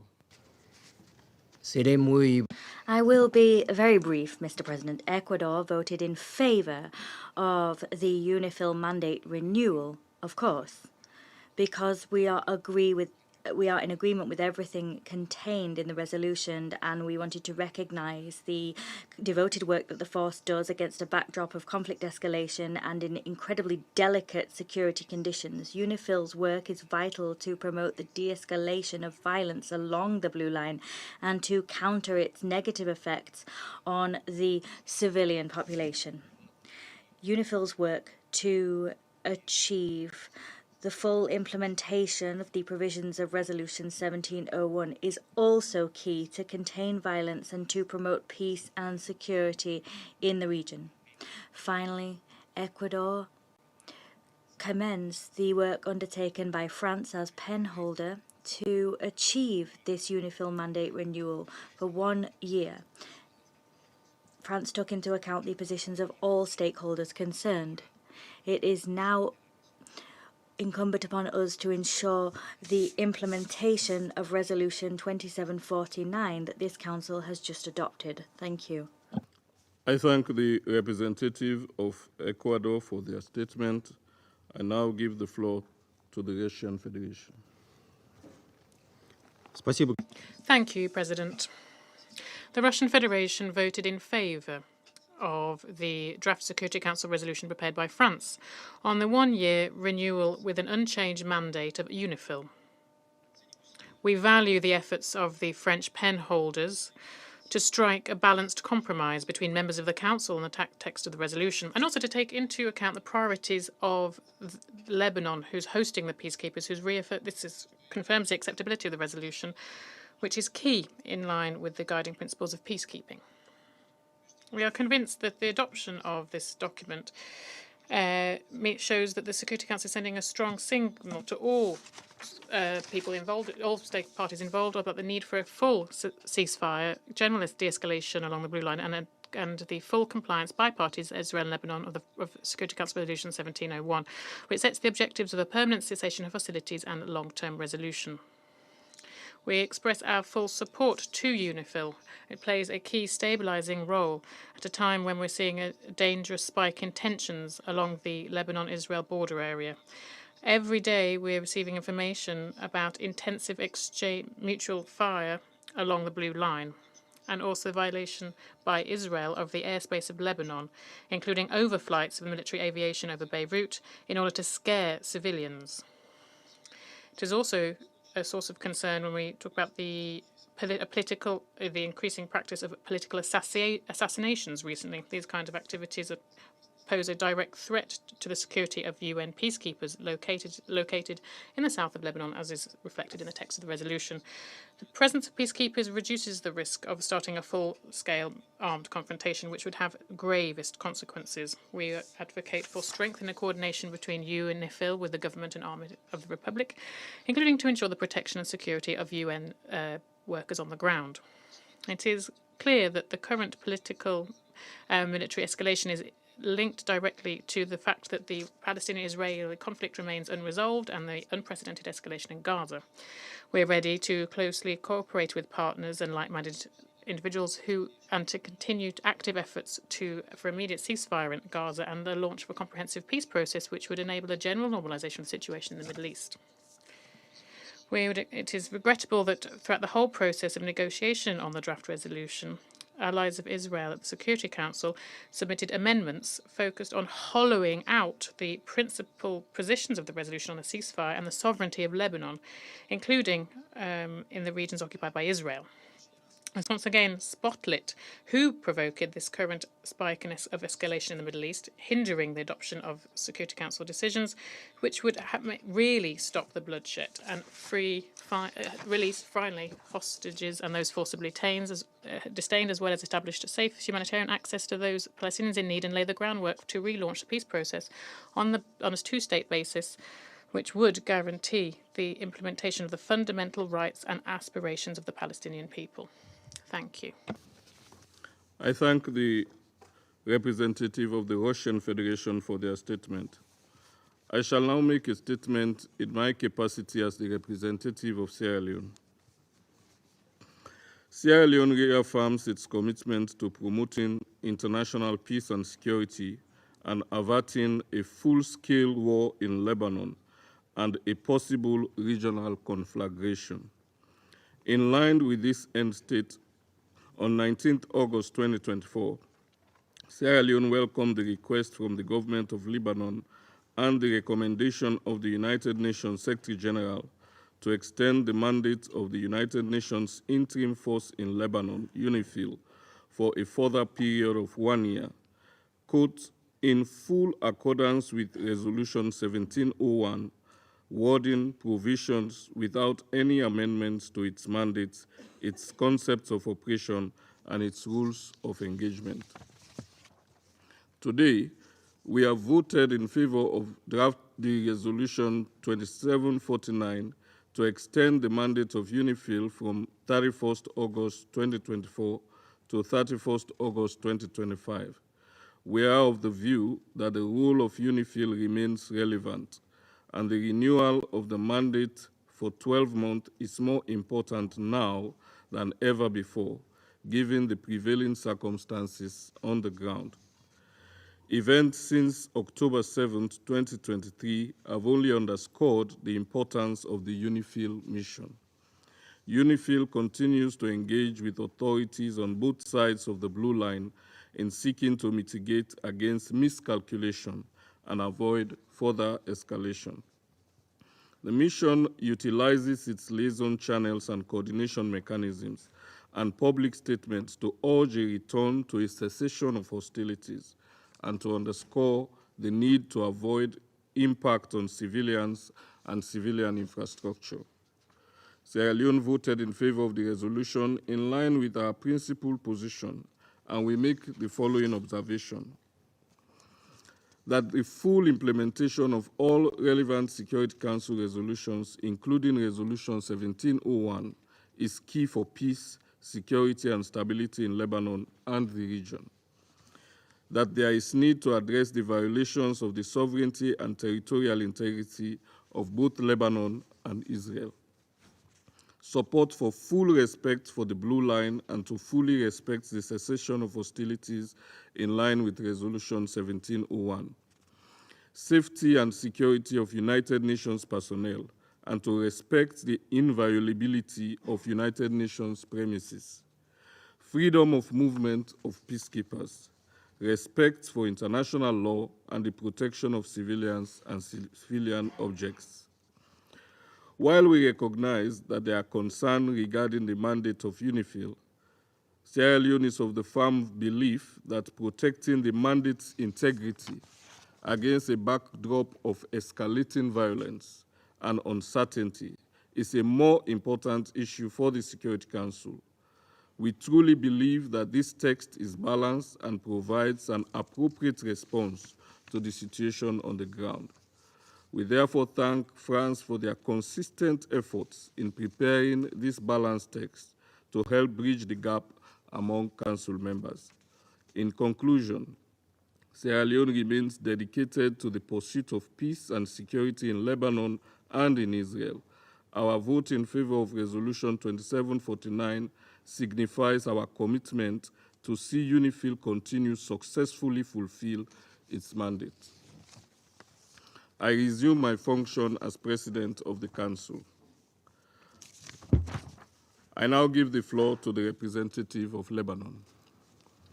Mr. President, I would like to thank you and all the members of the Security Council for the tremendous efforts you have made to adopt the extension of UNIFIL's mandate for 1 year. I'm also commending France, the pen holder, who was able to pass this resolution and adopt it during this difficult time in the Middle East. I also praise the positive position of the Russian Federation and the People's Republic of China, which voted in favor of the resolution this year. I would also like to thank the People's Democratic Republic of Algeria, an elected member representing the Arab group. I thank them for their genuine Arab position.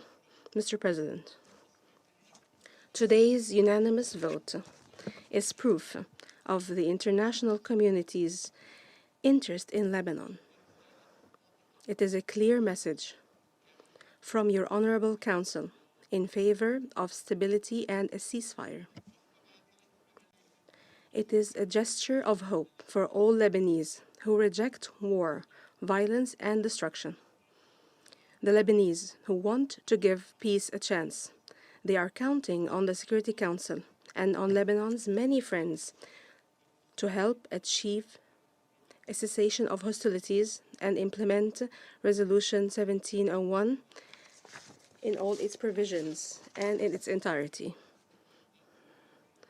Here I must stress the critical role of the United States of America and Mr. Amos Hochstein, the American presidential envoy in seeking a sustainable solution and stability along the international border. Any understanding or arrangement that will be agreed upon by all concerned parties in the future will be reflected on the work of UNIFIL. Mr. President, I would like to stress here the sacrifices made by UNIFIL, both the command, leadership, and the personnel. In paying tribute to them, we affirm Lebanon's commitment to ensuring its security and safety and facilitating their mission. So, we extend our thanks to the 94 nations that are contributing to these troops. Mr. President, let's work together not only to end the escalation, but also towards a ceasefire, resolving the points of reservation regarding the border and the withdrawal from all occupied Lebanese territory. Let's work together to implement international resolutions and to activate initiatives and good offices towards sustainable solutions and a just and comprehensive peace. Only then will Lebanon have a secure border which will create stability for the border villages and their inhabitants. I thank you. I thank the representative of Lebanon for their statement. I now give the floor to the representative of Israel. Mr. President, distinguished council members, the renewal of UNIFIL's mandate this year by this council is not an ordinary renewal. It is taking place under extraordinary circumstances after the watershed event of October 7th.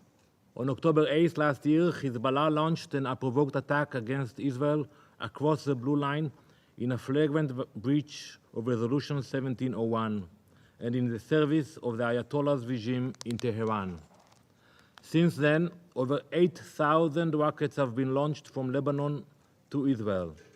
Over 300 explosive UAVs made in Iran and over 1,500 anti-tank missiles have been launched against my country. Over 60,000 Israelis living in the north of Israel have had to leave their homes. 46 Israelis were killed, including 12 innocent children in Majd al-Shams, who were murdered by a rocket of Hezbollah. Over 300 Israelis have been wounded. Communities are targeted daily. 180 million square meters of forests and woods were burned. Hezbollah's attacks are part of a border conflict with the head of the snake in Tehran.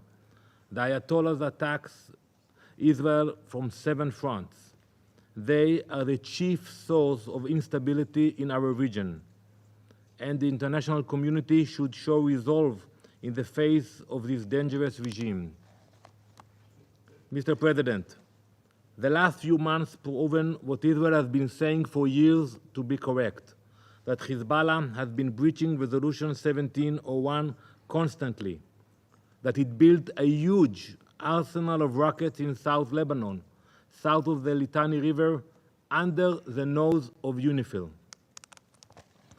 Most of these rockets were amassed in villages in South Lebanon, in homes, in mosques, near vital infrastructures, near UNIFIL posts, and in open areas under the woods and bushes, or in the area that Hezbollah described as private properties. That's an important term to remember, private properties, because they don't allow UNIFIL to enter those private properties. Just this week, when Hezbollah launched over 300 rockets, missiles, and explosive drones against Israel, Hezbollah's Secretary General Hassan Nasrallah admitted openly that most of these rockets were launched from South Lebanon, from within UNIFIL's area of operation. Mr. President, it's important to stress that 90% of the rockets and missiles fired at Israel this week by Hezbollah were launched from civilian areas in South Lebanon. Allow me to share with you 2 pictures. The first one is from the village of Balida in southern Lebanon. And what you can see in the picture, the red dots, are the places where the rockets were launched into Israel. It was 160 meters from a gas station. You can see the gas station here in blue. It was 220 meters from a school. That's what they are doing. They're placing the rockets in civilian communities. Or another picture that I want to share with you.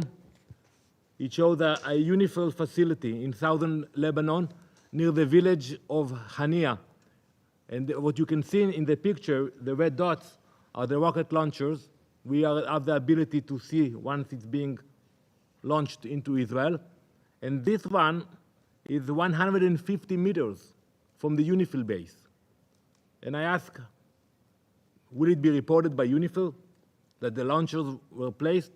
And those who are interested, I will share with you dozens of pictures like that we have that show that they are placing the rockets next to UNIFIL bases. Mr. President, despite what I just described above, the text of the UNIFIL mandate renewal that the Council just adopted does not address the core problems surrounding the implementation of Resolution 1701. It seems that the Council is still trapped in the pre-7th of October era. The misconception of guarding artificial stability, turning a blind eye to Hezbollah's massive military buildup, and ignoring the constant erosion of Resolution 1701. Let me start with the basics. You know, I read the resolution carefully that you just adopted. The word Hezbollah doesn't appear in the text of the mandate renewal, not even once. So it's like there's like other forces there. Why not to name it? Who is there? You can name Israel, you can name Lebanon, and you must name Hezbollah. This is simply absurd fact represents the deep problem in the implementation of Resolution 1701. The fear to talk about the breach of the arms embargo, the fear for the protection of UNIFIL's force because of Hezbollah's constant intimidation, the desperate attempt to sustain artificial stability at all costs while ignoring Hezbollah's massive military buildup. This reality must change if we wish to create a long-term and sustainable stability in the Israeli-Lebanese border. Let's call a spade a spade. Moreover, it is unacceptable that this resolution puts both sides on an equal footing, calling for both to de-escalate. There should have been a clear distinction between Israel and Hezbollah. There should have been a strong condemnation of Hezbollah, who is the sole responsible for the current escalation. The burden of proof here is on the Lebanese government and Hezbollah, not on Israel. In addition, the text doesn't devote appropriate attention to the core problems of Resolution 1701. First, it does not address the breaches of the arms embargo on a daily basis by Iran and Hezbollah. Hezbollah is transferring weapons to Lebanon through land, sea, and air, including through the Beirut airport. Yet, there is not one word about it in this text. Second, the text fails to clearly note that there should be no arms south of the Litani other than those of the Lebanese army. Neither the Radwan force nor anything from Hezbollah's arsenal should be present south of the Litani River. Hezbollah must not be allowed to build military compounds using the excuse of private property to deny access to the Lebanese army and UNIFIL. Mr. President, we thank the TCC and UNIFIL for their contribution in trying to maintain peace and stability along the Blue Line. UNIFIL is working under complex circumstances and in proximity to a terror organization. We are aware of that. However, UNIFIL should also draw serious conclusions from the current escalation, as it has exposed the failures of this force that Israel has alerted this Council about in the last few years. I'll give you a few examples. UNIFIL must report. We don't expect them to fight Hezbollah. We will defend ourselves. But they must report the realities on the ground and not hesitate to describe clearly the problematic situation.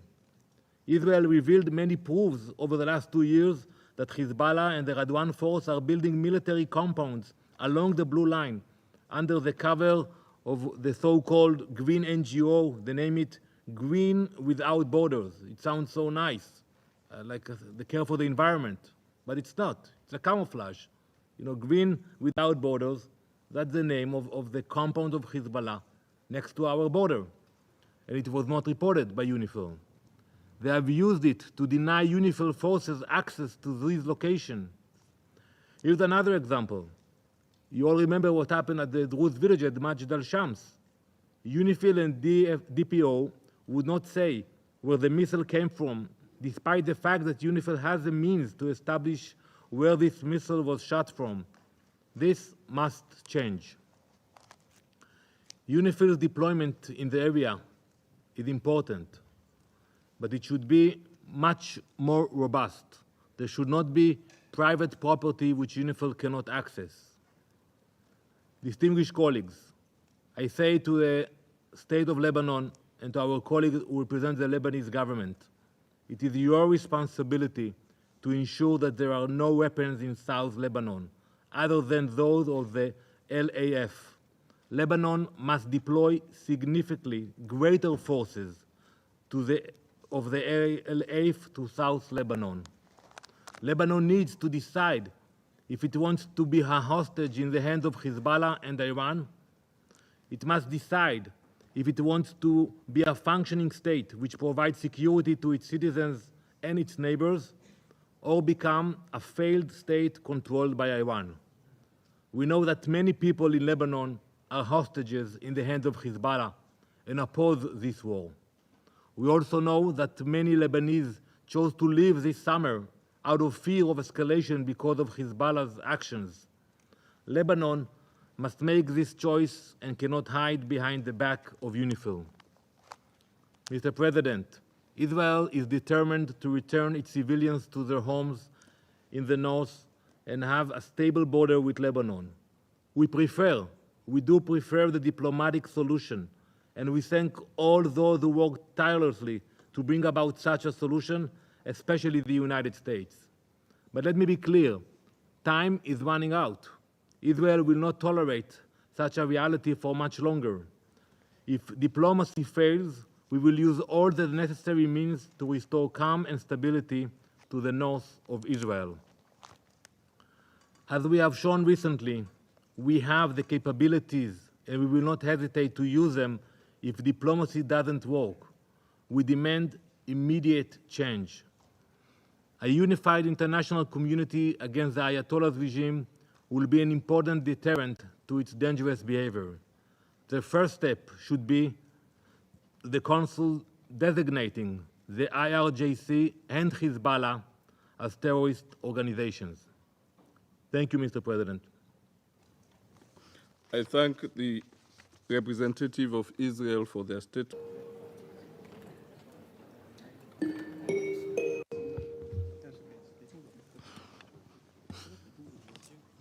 The 9,713th meeting of the Security Council is called to order.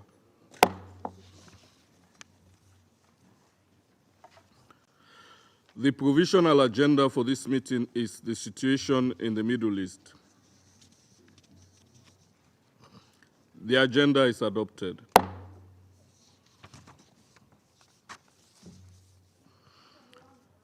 In accordance with Rule 37 of the Council's Provisional Rules of Procedure, I invite the representatives of the Islamic Republic of Iran, the Syrian Arab Republic, and Turkey to participate in this meeting. It is so decided.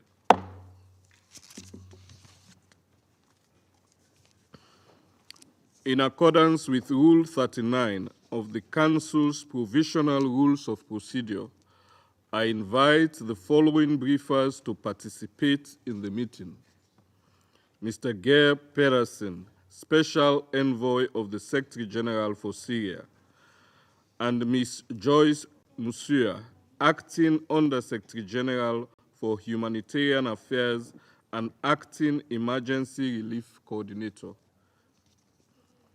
It is so decided.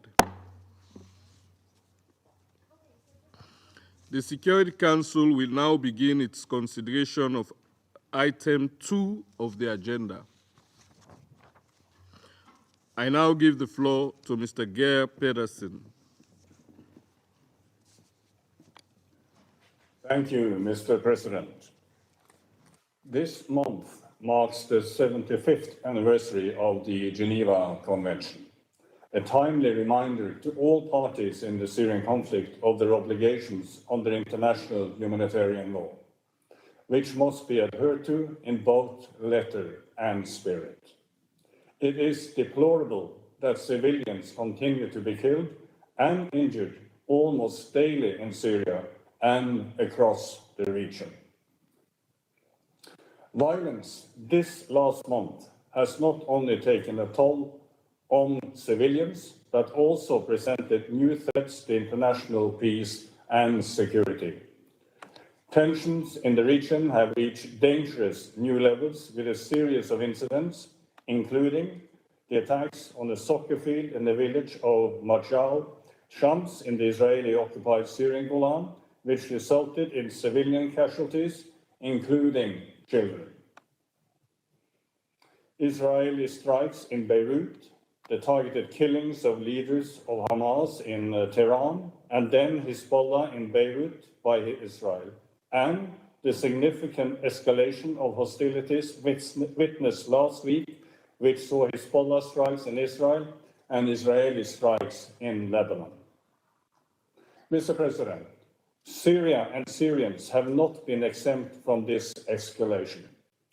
In mid-August, we saw Syrians killed in Israeli airstrikes in Lebanon, including children.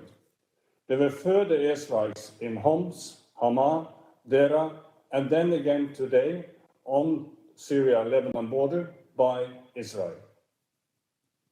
July and August also saw attacks on US military positions in northeast Syria after a months-long lull. Attacks which the US claimed were carried out by armed groups backed by Iran and which resulted in injuries of US servicemen. We have also seen reports of rocket and drone strikes from Syrian territory towards the Israeli-occupied Syrian Golan.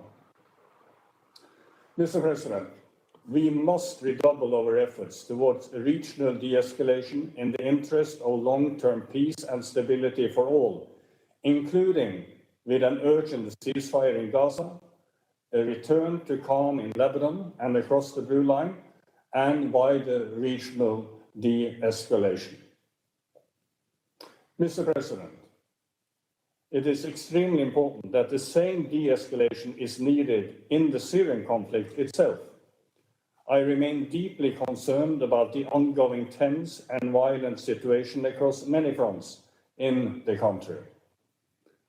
This month, there were again multiple clashes, air and drone strikes, exchanges of artillery and rocket fire across northeast and northwest Syria, including a brief uptick in pro-government drone strikes on Idlib, and a spike in hostilities involving the SDF and armed opposition forces near Assas.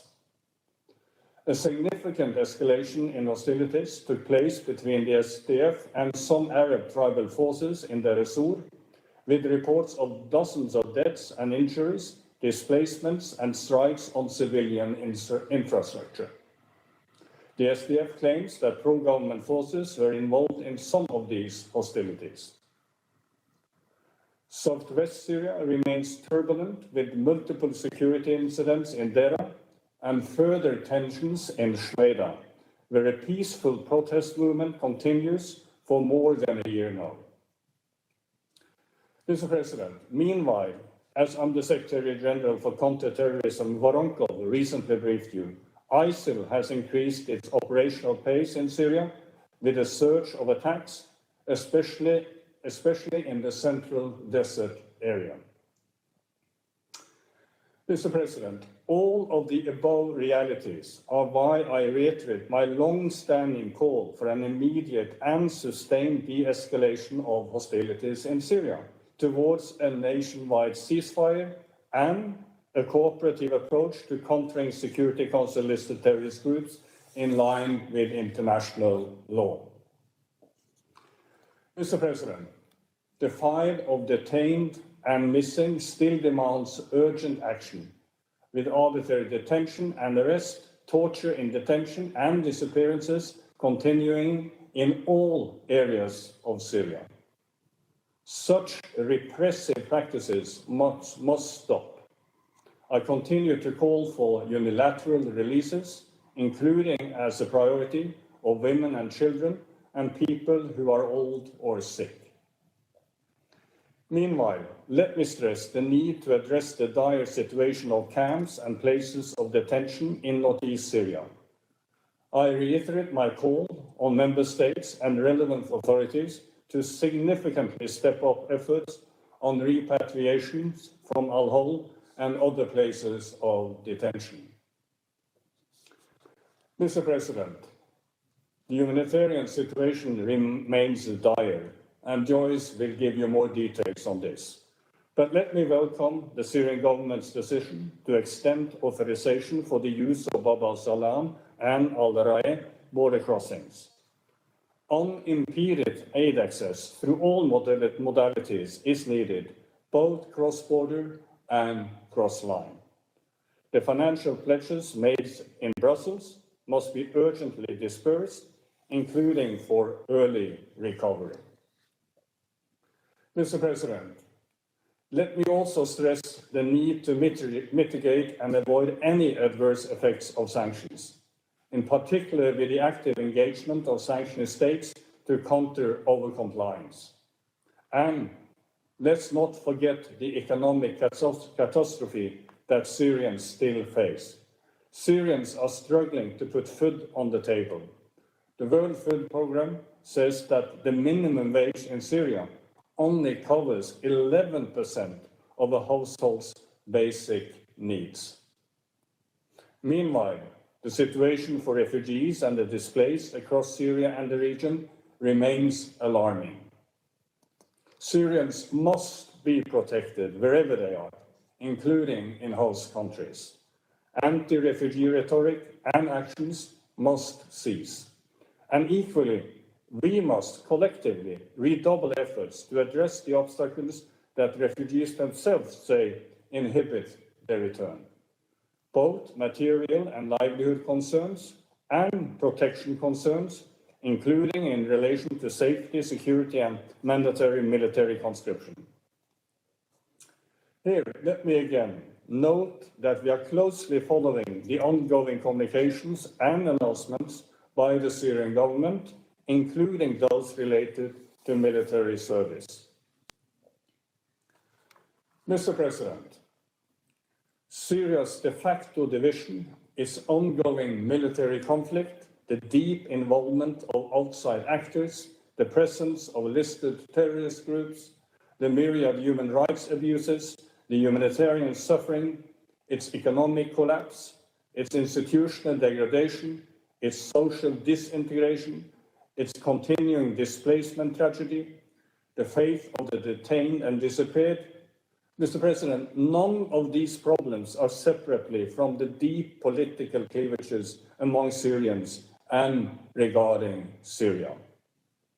These problems cannot meaningfully be addressed without the political process in line with Resolution 2254.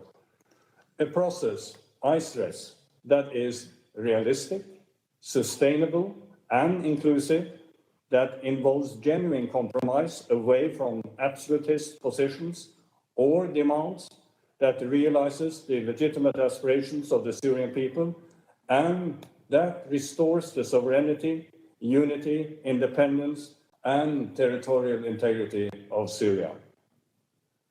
At its core must be a UN-facilitated intra-Syrian political process. I continue to work to foster joint efforts to advance such a process. I recently had in-depth discussions with the Syrian negotiations commissions here in Geneva, and I look forward to engaging with Syrian government officials in Damascus at the earliest. Equally, we continue to engage with the broader voices of Syrian women and youth, and more broadly, Syrian civil society, whose inclusion is essential. Mr. President, my message on the immediate priorities remains consistent. Urgent work on de-escalation in the region and in Syria towards a nationwide ceasefire, and breaking the deadlock on reconvening the Constitutional Committee, and confidence-building measures moving forward step for step, and exploring ideas on how to prepare the ground for a new and comprehensive approach to resolving the conflict. I'm also working on bringing to better coordination among international stakeholders.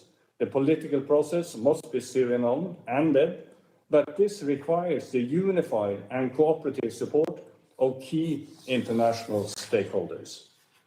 Mr. President, by concluding, let me state the following. We have no illusion that any of this will be easy, but it would be a mistake to conclude that it is impossible, that the conflict can only be managed and not resolved. There are clear and realistic ideas on the table on what all parties could do to make progress. What is needed is political will for the Syrian parties to come together and for international cooperation. I, of course, realize that geopolitical alignments on Syria remain challenging, but there is a way forward. I hope I can count on your collective support for that approach in the period ahead. Thank you, Mr. President. I thank Mr. Pedersen for his briefing. I now give the floor to Ms. Joyce Musuya. Thank you, Mr. President. Mr. President, members of the Security Council, the people of Syria continue to face a profound humanitarian crisis. More than 16 million people, over 70% of the population, require assistance. 3/4 are women and children. And as Mr. Pedersen has just set out, the recent escalation of hostilities in the northeast, along with regular attacks in the northwest and other places, continue to deepen people's suffering. Since the 6th of August, at least 25 civilians have been killed because of the fighting in Deir ez-Zor. An estimated 3,500 families were forced to flee their homes, although the majority have since been able to return. Critical public infrastructure has been affected, including water treatment facilities, adding to the ongoing water crisis. And the fighting has restricted the movement of civilians and aid workers, including through the closure of Euphrates river crossings. Access to parts of Hasakeh and Kamishli cities were restricted for nearly a week, disrupting water and food assistance to more than 100,000 people. And the restrictions have caused a further increase in the prices of food, fuel, and other critical items. Respect for international humanitarian law, including the protection of civilians and civilian infrastructure, and unhindered humanitarian access remains essential. Mr. President, displacement persists at staggeringly high levels. More than 6 million Syrians continue to live as refugees or asylum seekers outside Syria's borders, many of them in neighboring countries. Within Syria, some 7.2 million people, or nearly a third of the population, are displaced, most of them for over a decade. Every one of Syria's 14 governorates hosts people displaced by the conflict, with all but 3 hosting more than 100,000 people. Women and girls are particularly affected.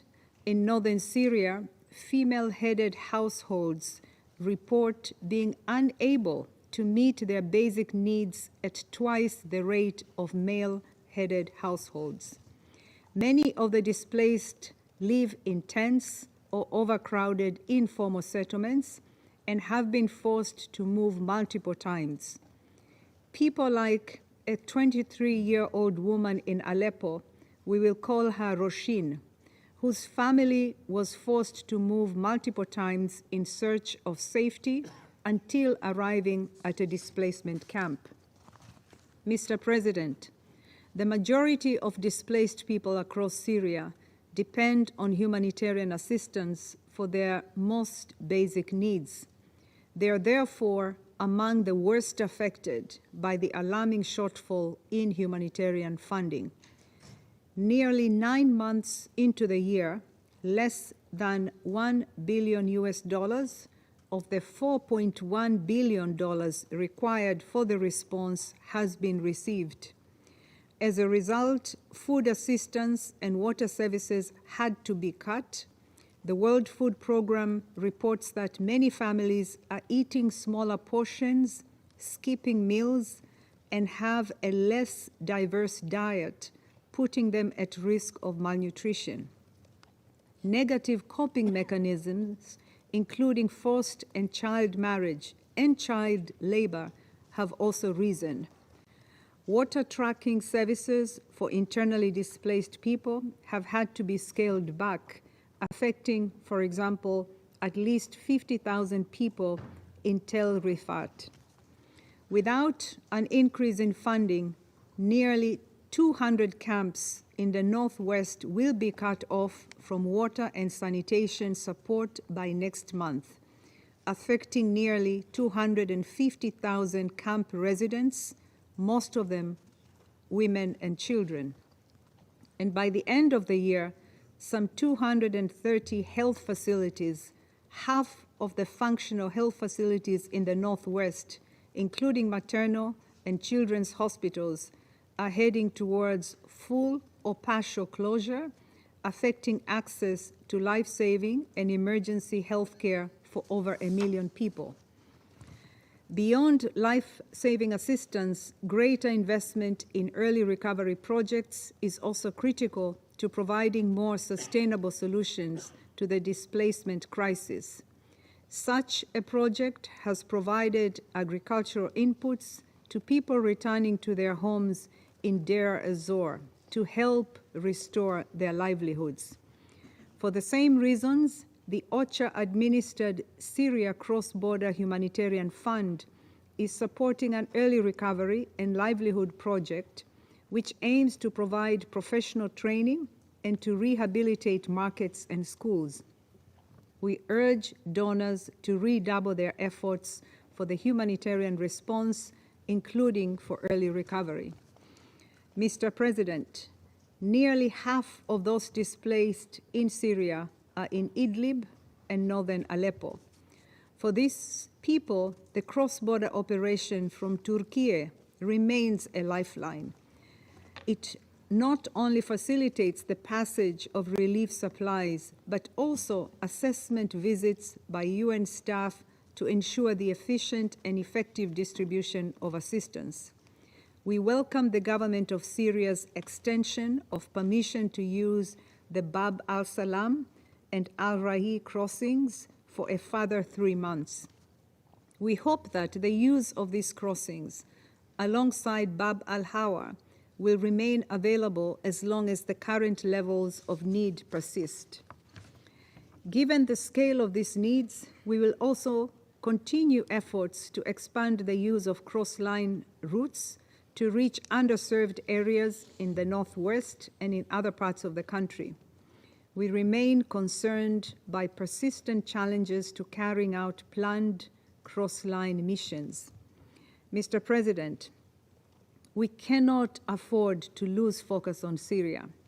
The UN and its partners continue to provide critical assistance to millions of people every month. But as humanitarian needs continue to reach record levels, we need a significant increase in humanitarian funding and much more investment in early recovery projects to help rebuild livelihoods, reduce dependency on aid, and provide solutions to the displacement crisis. However, the key to a sustainable solution is a definitive end to the conflict, all the more so given the concerns about insecurity in the wider region. We have already seen growing numbers of people migrating out of Syria, increased activity by armed groups such as ISIL, and an increase in trafficking. I therefore once again urge the Security Council to support the parties and Special Envoy Pedersen in securing genuine progress towards a lasting peace. Thank you. I thank Ms. Musuya for her statement.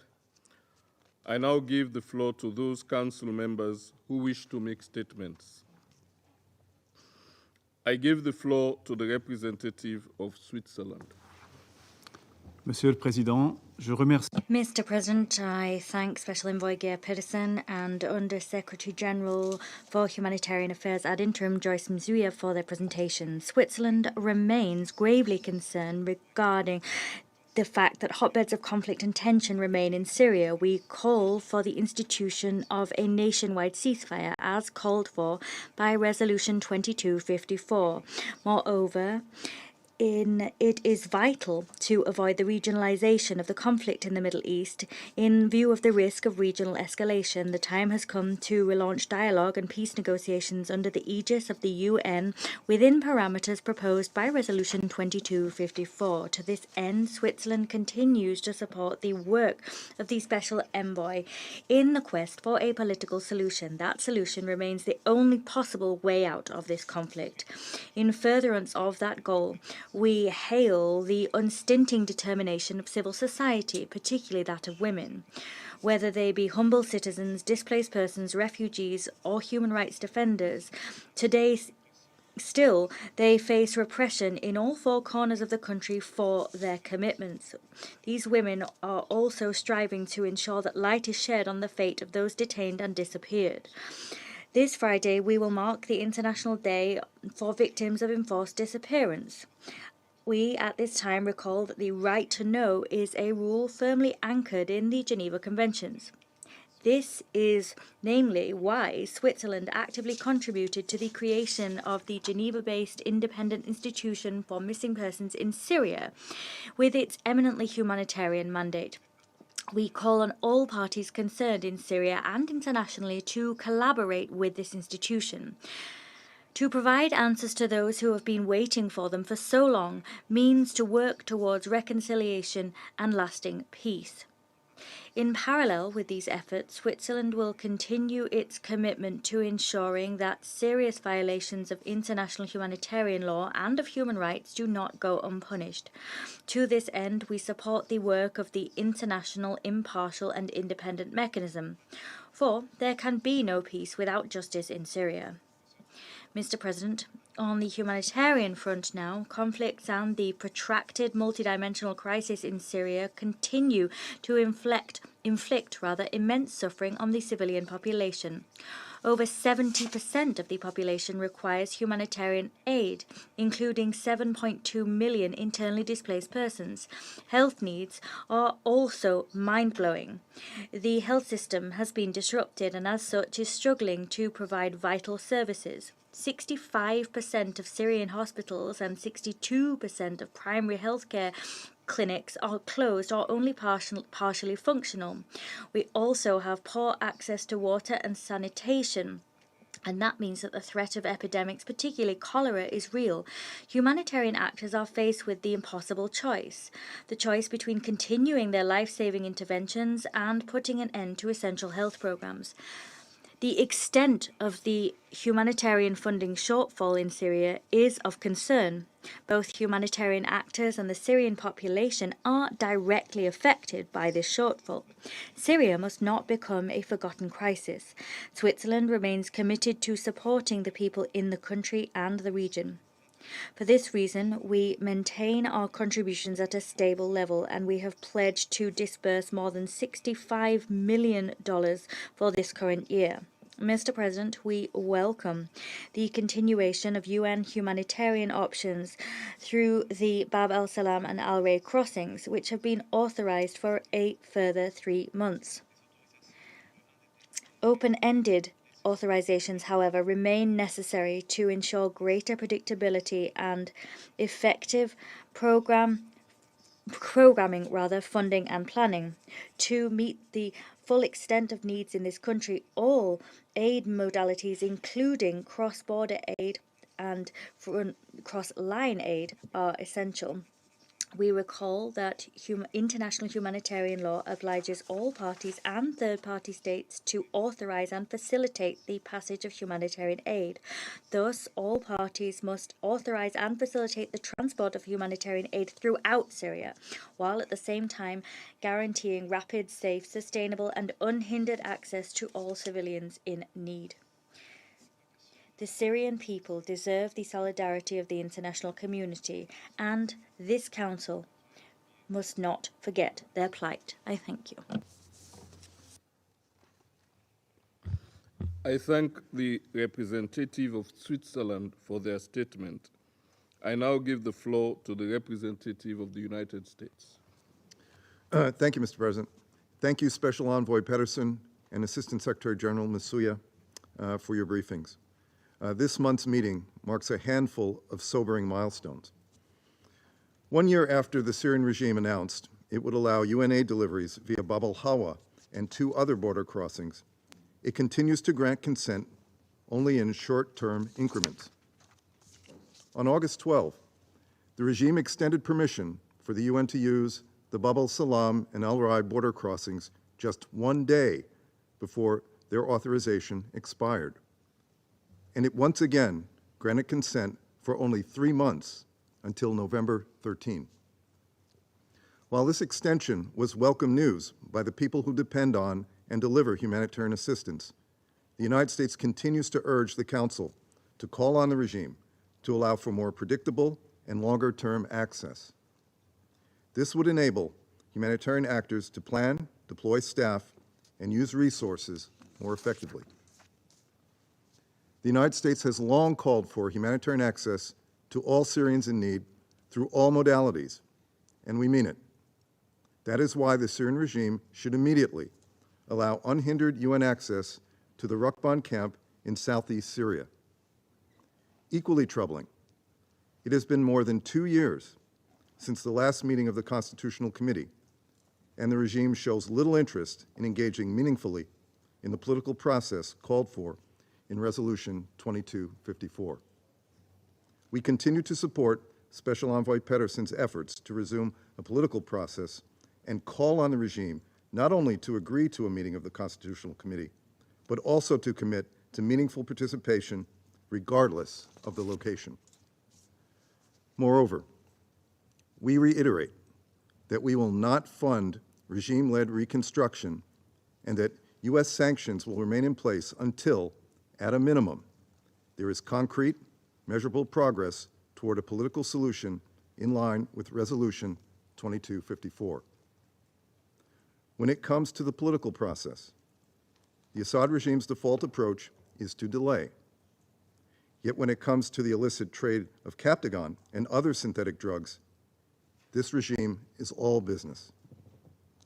The United States, meanwhile, is working closely with Jordan, Lebanon, and other partners to help address the security and health challenges posed by production and distribution of Captagon. We remind our partners in the region that normalization with the Syrian regime will not bring about an end to or a decrease in Captagon production.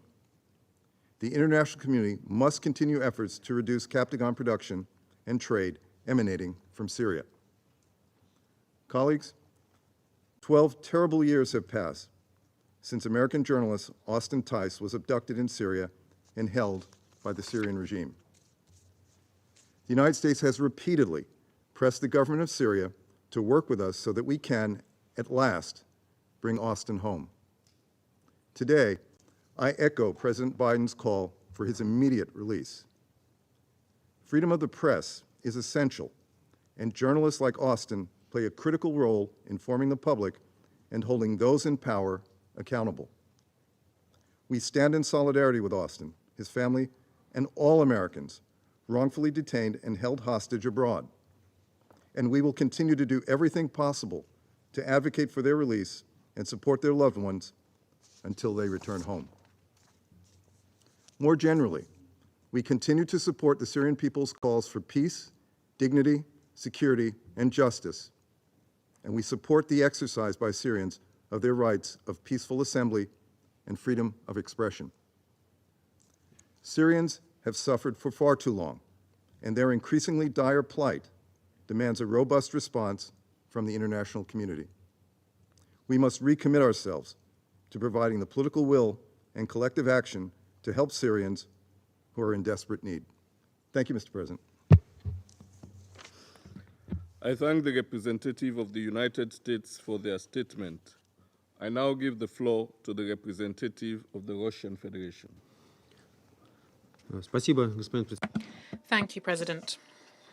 We'd like to thank the Special Envoy on Syria, Mr. Geir Peterson, and ASG for Humanitarian Affairs, Joyce Masuyu, for their briefings on the situation in the Syrian Arab Republic. Unfortunately, in addition to the many well-known problems faced by this friendly country, there is now the direct projection of the unprecedented escalation in the Gaza Strip and the ongoing Israeli military operation having an impact on Syria and the entire region. Syria is directly suffering from the more than 10 months of confrontation in the Palestinian-Israeli conflict and the arbitrary strikes of the Israeli Air Force in violation of provisions of international law, both on Syria and on the territories of neighboring countries. Almost every week, Israeli aviation carries out strikes on Damascus and the suburbs, and also on other Syrian provinces. This is a grave violation of the sovereignty of Syria and the provisions of the UN Charter, to which Western members of the Council remain indifferent. We don't doubt that if we were talking about a state loyal to them, and not a country that is unafraid of carrying out its own independent foreign policy, the reaction would be completely different, and they would regularly raise this topic at the Security Council. A clear example of the risks of a spiraling escalation was the tragic incident on the Israeli-occupied Syrian Golan in Majal Shams on the 27th of July, costing the life of 12 children. We strongly condemn any acts of violence against civilians. These kind of tragedies can hold a match to an already volatile atmosphere in the region and become a trigger for a new full-scale war in the Middle East, which must be avoided at all costs. It's a shame that this is not understood by our American colleagues, who, following Israel, are fomenting lawlessness in Syria, not only carrying out strikes on its territory, but also in order to stabilize and stoke the political and socio-economic situation in the country, using terrorists entrenched in the area beyond the Euphrates and at Tanf, where American forces are illegally present. Another hotbed of terrorism is the Idlib de-escalation zone under control of the UN Security Council listed fighters of Hayat Tahrir al-Sham, who Washington are trying to shield from any criticism. Unfortunately, UN humanitarian entities are also playing into this, and they continue to maintain direct contact with these fighters and are afraid of calling things by their name. President, the end of foreign military presence, which is in violation of the sovereignty and territorial integrity of Syria, is an imperative for a sustainable stabilization in the country. We demand also an unconditional end of airstrikes on Syrian territory. Without that, all efforts on a political resolution will be doomed to fail, and our discussions at the Security Council will go round in circles, becoming more and more reminiscent of the musings of medieval scholars. And so, from the statements from today's rapporteur briefers, it's clear that that the progress on the Syrian political resolution and resolutions 2254 in the current turbulent circumstances is still notably absent on our side. We continue to support the process for the political solution in Syria, led and owned by Syrians themselves with UN mediation. There is no alternative to this. We continue to advocate for direct inter-Syrian dialogue, and the Constitutional Committee remains the platform for this. However, we are convinced that the decision for the place for the next rounds of it to be held should be taken by Syrians themselves without external pressure or interference, as much as some would like to make this choice for them. President, against this backdrop, the humanitarian situation continues to hit new lows. Millions of citizens are still suffering from a lack of food. Over the last 5 years, the number of people facing food-related problems, has tripled. There is still difficulties with medical services and ensuring acceptable sanitation. Over the last year, the cost of living has doubled in Syria. Many Syrians simply cannot afford to buy basic goods and necessities. At the same time, the international humanitarian assistance to Syria is still being held hostage to politicized approaches of the West, who are trying everything they can to undermine the position of the legitimate Syrian government. They're not interested in recovery of the country and the return of hundreds of thousands of refugees to their homes. Alongside sanctions and plundering of Syrian natural resources, this is having an impact on civilian lives who are doomed to hunger and suffering. However, this does not add to the popularity of Washington and its allies in Syria, and indeed in the Middle East as a whole. The Arab public are fully aware of the true goals of American policy in the region. There was a recent report published by ESQA on the impact of unilateral sanctions. This was another clear proof not only of how the Western sanctions hammer is undermining the social economic development of Syria, but also how the collective West is ignoring this fact.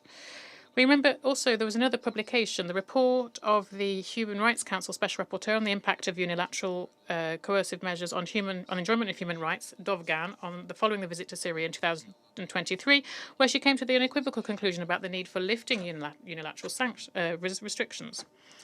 Whether the US likes this or not, the truth of the collective punishment of Syrians is bit by bit coming to light. On our side, we continue to flag the unilateral restrictions imposed by the US and European countries, which undermine the opportunities of Syria to recover, let alone enjoy sustainable development. Against this backdrop, it is perplexing that also the representatives of OCHA, UN OCHA, are not giving evaluations of ESQA report nor of the report of Ms. Dovgan, as if these publications didn't exist.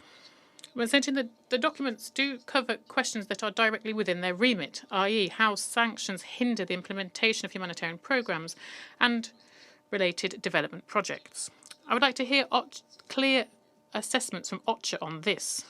So far, all we have is rare, timid statements on the importance of humanitarian exemptions.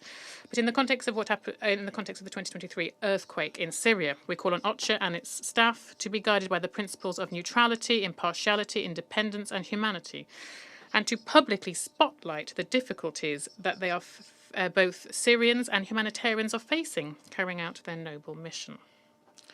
Silence on this question simply undermines not only the foundations of the work of the UN humanitarian wing, but also the moral principles that the organisation promotes.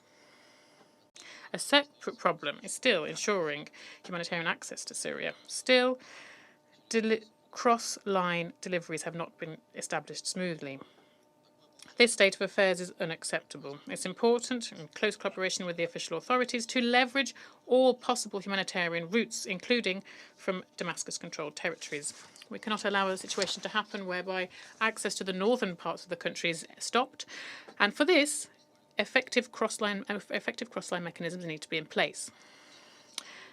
The example of the temporary closure of the crossing point on the border with Turkey because of escalation of fighting clearly shows the possible risks. At the same time, as much as the Western countries have not confirmed otherwise, we note the Syrian authorities are not indifferent to the fate of their citizens in areas that aren't yet controlled by the Syrian government. Here, inter alia, there's proof of the decision of Damascus, who once again demonstrated goodwill and a constructive approach to working with the UN, extending the authorization for the crossing points of Bab al-Salam al-Rai and Bab al-Hava. We welcome this important step taken. President, a prerequisite for peace and security in Syria, but also around it, would be the dropping by the West of its die-hard anti-Damascus position and establishing normal, equal, mutually respectful relations with the Syrian Arab Republic. In this connection, we note the positive steps forward in the positions of some European capitals. We hope that these buds will flower and become constructive progress and part of the constructive progress in normalization with relations with Syria and also countries of the region. Syrians would benefit from this, as would we all. Thank you for your attention. I thank the representative of the Russian Federation for their statement. I now give the floor to the representative of China. President, I would like to thank Special Envoy Pedersen and Acting USG Masuya for their briefings. In light of the current situation, I would like to make 3 points. First, to firmly uphold Syria's sovereignty and territorial integrity, we call on parties concerned to exercise maximum restraint and to make concrete efforts to maintain stability of regional countries, including Syria. We urge Israel to cease its attacks on Syria and the foreign forces to end their illegal military presence in Syria. And we expect major powers outside the region to play a constructive role in easing the situation in the region. Second, to uphold the overall direction of a political solution to the Syrian issue. China supports Special Envoy Pedersen's efforts to continue to work with all parties in line with the Syrian-led and Syrian-owned principle and looks forward to the collaboration of the existing dialogue mechanisms, which, based on communication and consultations with the Syrian government, will give impetus to a political solution. A stable political process cannot be achieved without a favorable security environment. China supports the Syrian government's intensified counterterrorism efforts and calls on the international community to join forces in line with international law and the Security Council resolutions to combat terrorist forces within Syria with zero tolerance. Third, to fundamentally improve the humanitarian situation in Syria. Thanks to the joint efforts of the Syrian government and the UN, the cross-border relief mechanism has been in stable operation. We urge the parties concerned to demonstrate flexibility and make efforts to resume cross-line relief operation. We call on donors to follow through on their aid commitments and to guarantee that humanitarian projects throughout Syria are adequately funded. Unilateral sanctions and the illegal plundering of resources have seriously weakened Syria's ability to recover economically and to develop socially, and therefore must be stopped immediately. Thank you, President. I thank the representative of China for their statement. I now give the floor to the representative of the Republic of Korea. Thank you, Mr. President. I'd like to thank Special Envoy Pedersen and Acting USG Joyce Msuya for their detailed briefings today. I also welcome the participation of representatives of Syria, Iran, and Turkey in the meeting.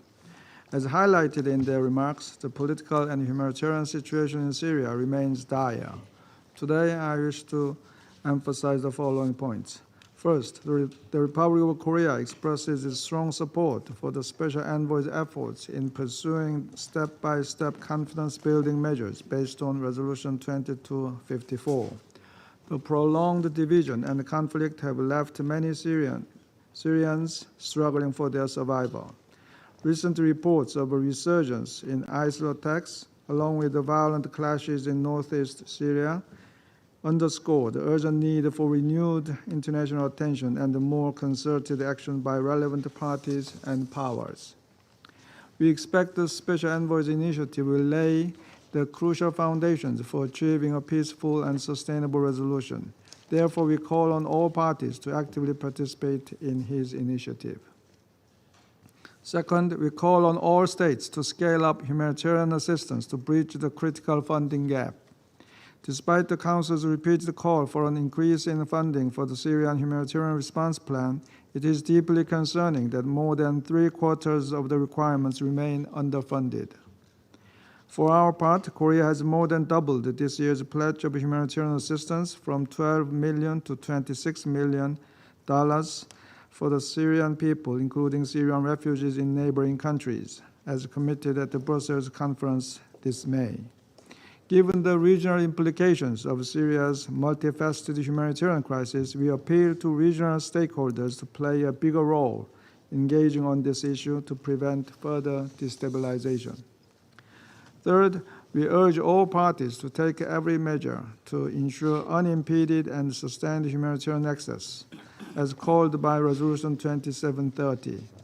Even well-funded efforts may falter without such access. In this regard, we welcome the extension of Bab al-Salam and Arai border crossings for another 3 months, which has served as a lifeline for more than 1 million people in northwest Syria. We strongly advocate for an open-ended authorization of all crossing points to ensure greater predictability and continuity in humanitarian assistance at scale. Fourth, the issue of missing persons remains of paramount importance. As we approach the International Day of the Victims of Enforced Disappearance on August 30th, we are reminded of the urgent need to determine the fate of more than 100,000 missing people in Syria, the largest number since World War II. To help address this, the ROK contributed $10.9 million to the International Committee of the Red Cross.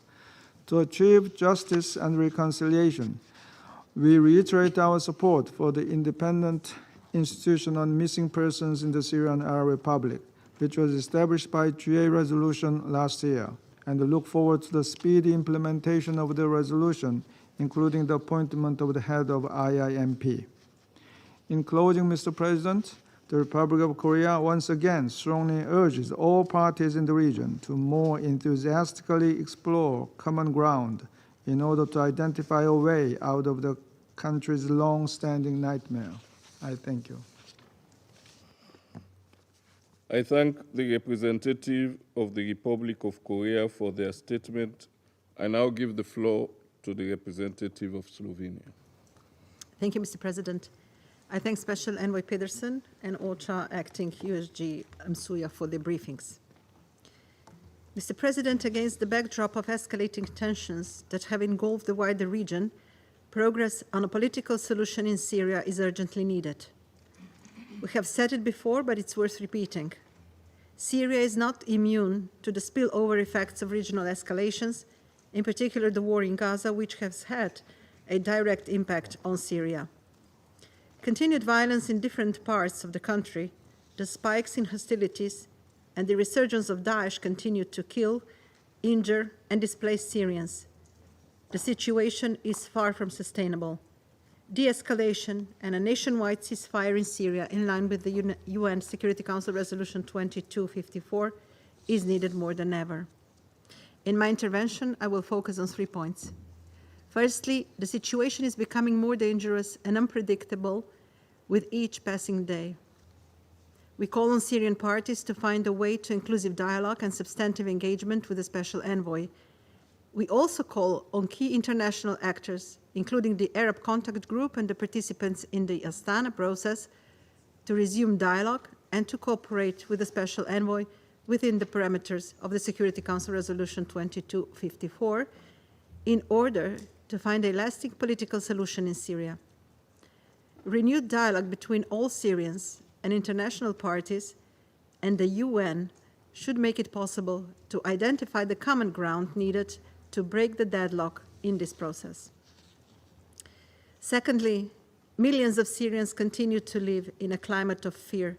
They have been and they still are fleeing the country, whether due to the violent conflict, oppression, economic crisis, persistent human rights violations and abuses, or the desperate humanitarian situations. And they have been doing so for over 13 years. Every instance of instability or escalation threatens their lives, undermines their livelihood, and further diminishes their access to food, water, and healthcare, as we have seen now happening in Deir ez-Zor. Allowing humanitarian access through all available crossings is critically important. We take note of the authorization for the continued use of Bab al-Salam and Al-Rai crossing points, and call for the opening of the crossings along the Euphrates River as soon as possible.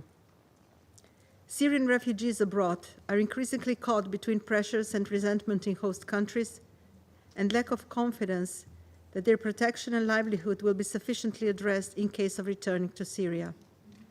We reiterate that conditions for safe, dignified, and voluntary return of Syrian refugees are not met yet. The dignity and well-being of Syrian refugees must be protected wherever they are. Thirdly, there cannot be lasting peace without accountability.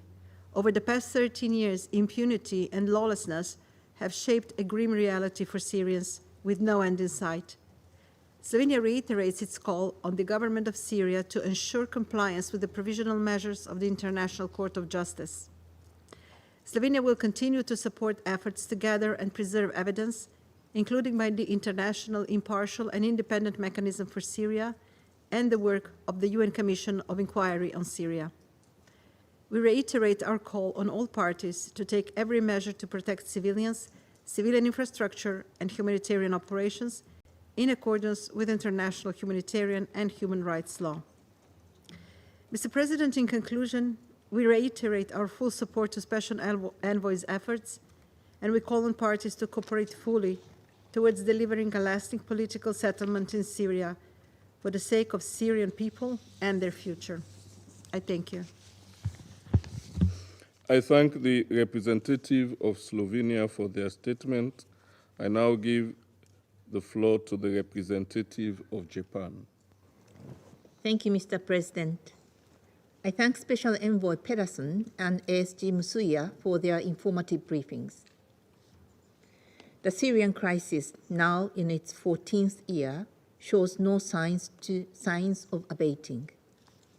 The humanitarian situation is worsening. 6 million Syrians remain refugees, 7 million are IDPs, and more than 70% are in dire need of assistance. Economic hardship is leading many young people to leave the country, while others resort to militancy or illicit activities. They cannot afford to wait year after year for a political solution that is nowhere in sight. It is also deeply alarming that many civilian lives are being lost to armed clashes and an increased number of terrorist attacks by ISIL. Given all of this, I would like to make 3 points today. First, the Middle East is now full of sparks, and one of which could set the region aflame, as highlighted by the exchange of fire across the blue line over the weekend. To prevent this, we need to address the biggest flashpoint, namely, we must minimize the impact of the Gaza conflict on Syria.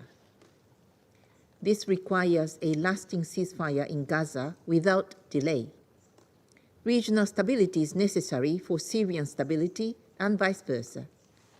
If Syria is drawn into a regional conflict, it could further destabilize the country and trigger new violence. We must lose no time to extinguish the sparks and lower regional tensions. Second, it is essential to support the Syrian-led and Syrian-owned political process facilitated by the UN and the Security Council Resolution 2254. Even though the Constitutional Committee may not be fundamentally resolving the Syrian crisis, it still offers the best path to a lasting political solution.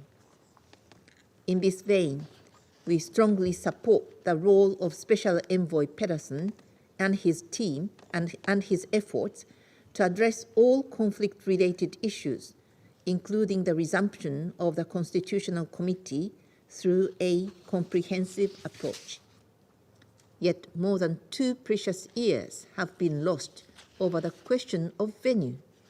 Both the Syrian governments and the oppositions must set aside narrow interests for the long-term future of the country.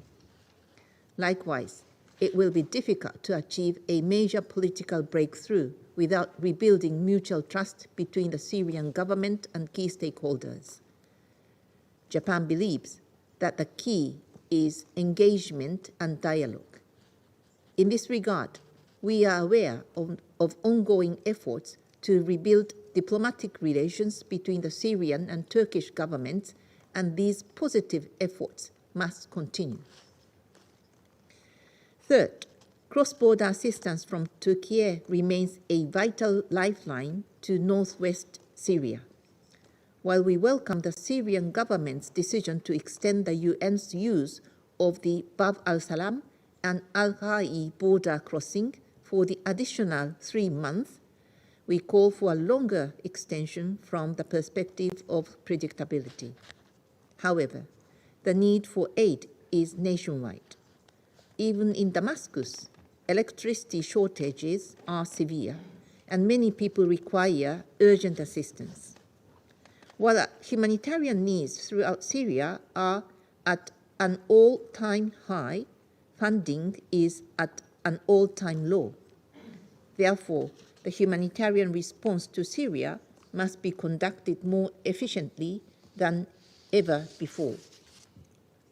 It is critically important for the international community to support the livelihood and living conditions of the Syrian people through early recovery and resilience assistance with medium to long-term impact in areas such as education, healthcare, water, and electricity.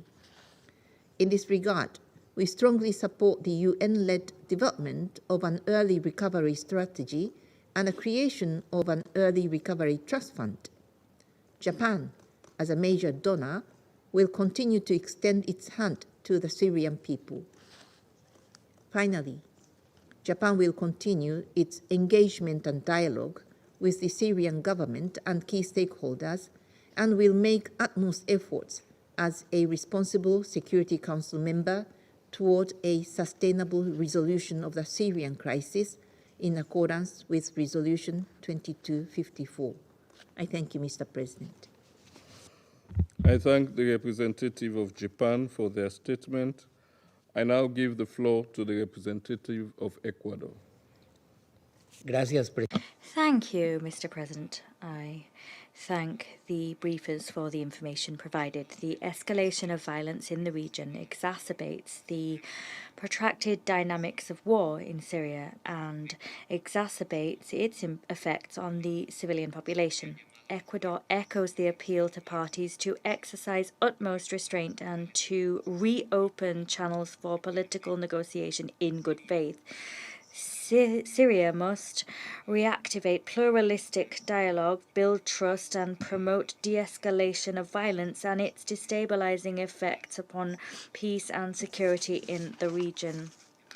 For several months now, we have heard Special Envoy Pedersen talk of the importance of fostering a commitment on the part of actors to resume the meetings of the Constitutional Committee and to break the political deadlock in Syria. I reiterate Ecuador's support for any and all initiative which seeks to achieve the full implementation of Resolution 2254.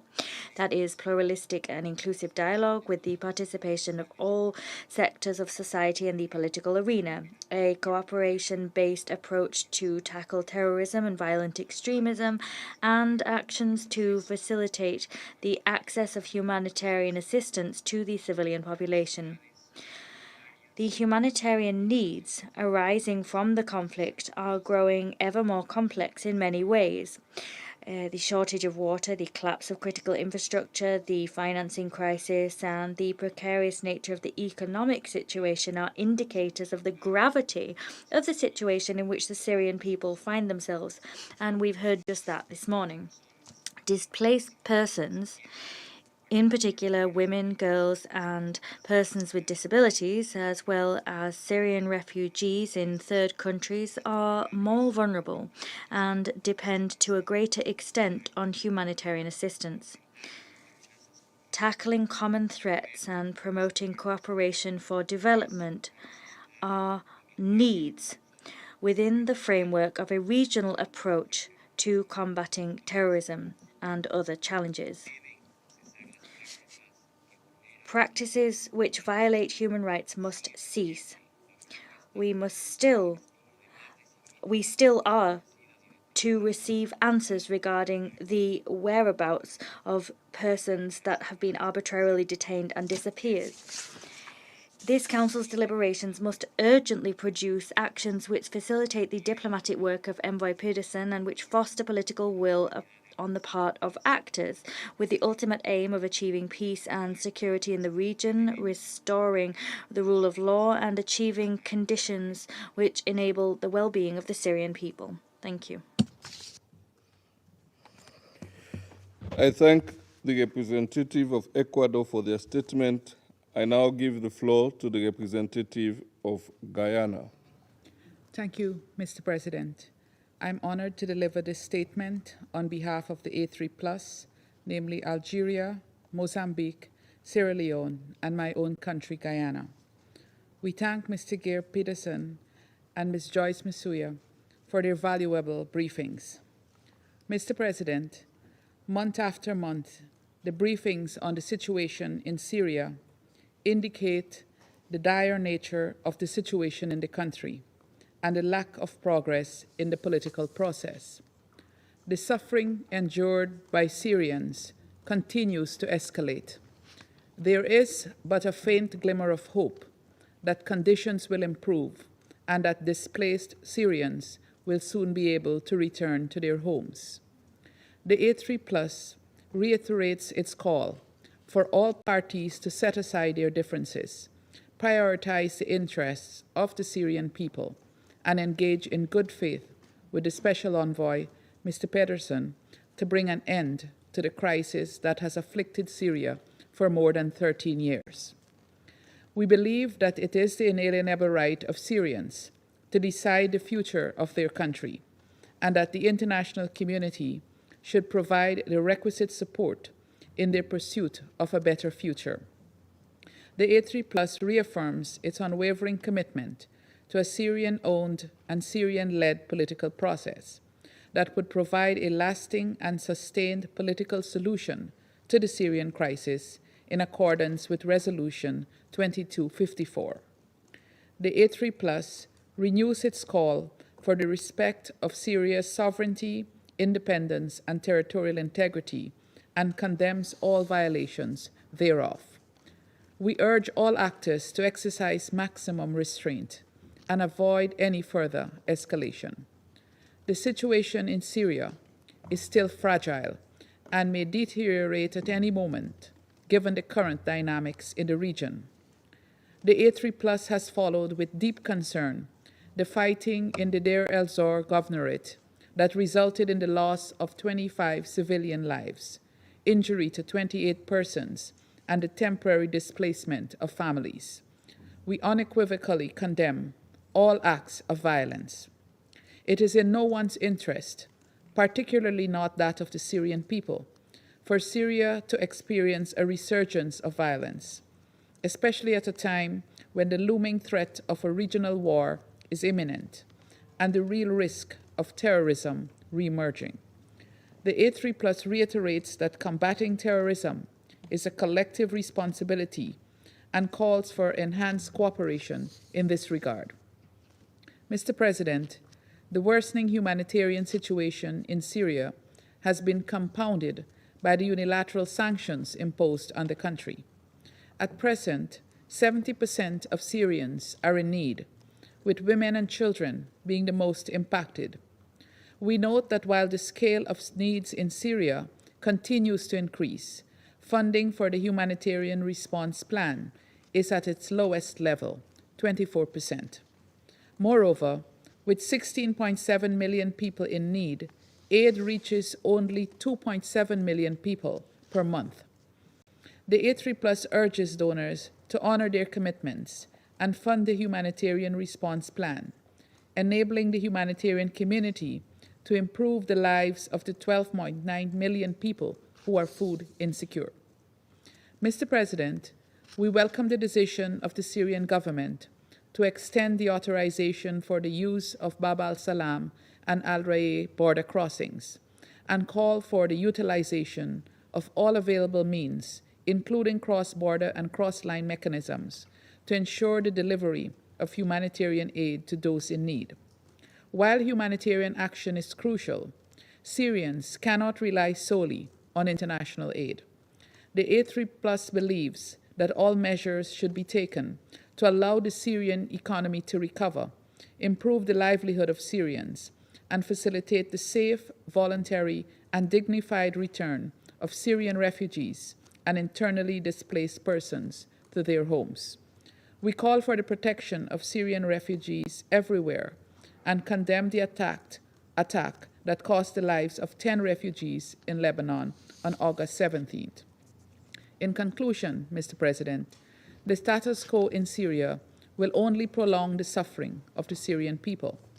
If we do not contribute to ensure a political settlement of the crisis that has ravaged their country for 13 years, we risk failing the Syrian people. For this reason, the A3+ calls upon all Syrians to engage without further delay in the efforts of the Special Envoy and make necessary compromises to reach a political solution to the Syrian crisis. Together, we should help the Syrians to build a better future for Syria and its people. I thank you. I thank the representative of Guyana for their statement. I now give the floor to the representative of Malta. Thank you, Mr. President. I also extend my gratitude to Special Envoy Pedersen and Acting USG Msuya for their comprehensive briefings. As we have heard today, Syria remains trapped in a desperate crisis. The presence of non-state actors, foreign military forces, and active conflict zones continues to expose civilians to serious humanitarian and human rights consequences. Malta is profoundly alarmed by the escalating violence between the country's borders. The clashes in the governorates of Deir ez-Zor and Al-Hasakah, coupled with the ongoing shelling across front lines, are exacerbating an already dire humanitarian and protection situation on the ground. This violence is severely restricting population movement, displacing families, and hampering access to essential services. The ongoing illegal Israeli airstrikes on Syrian territory further threaten regional escalation with potentially catastrophic consequences. As always, it is Syrian men, women, and children who bear the brunt of this relentless violence. Women and girls remain subject to indiscriminate attacks, detention, and enforced disappearances. Growing numbers of widows and female heads of households report facing challenges accessing housing, their property rights, and inheritance. Early and forced marriages are increasing, both to alleviate financial hardship or in response to increasing sexual violence.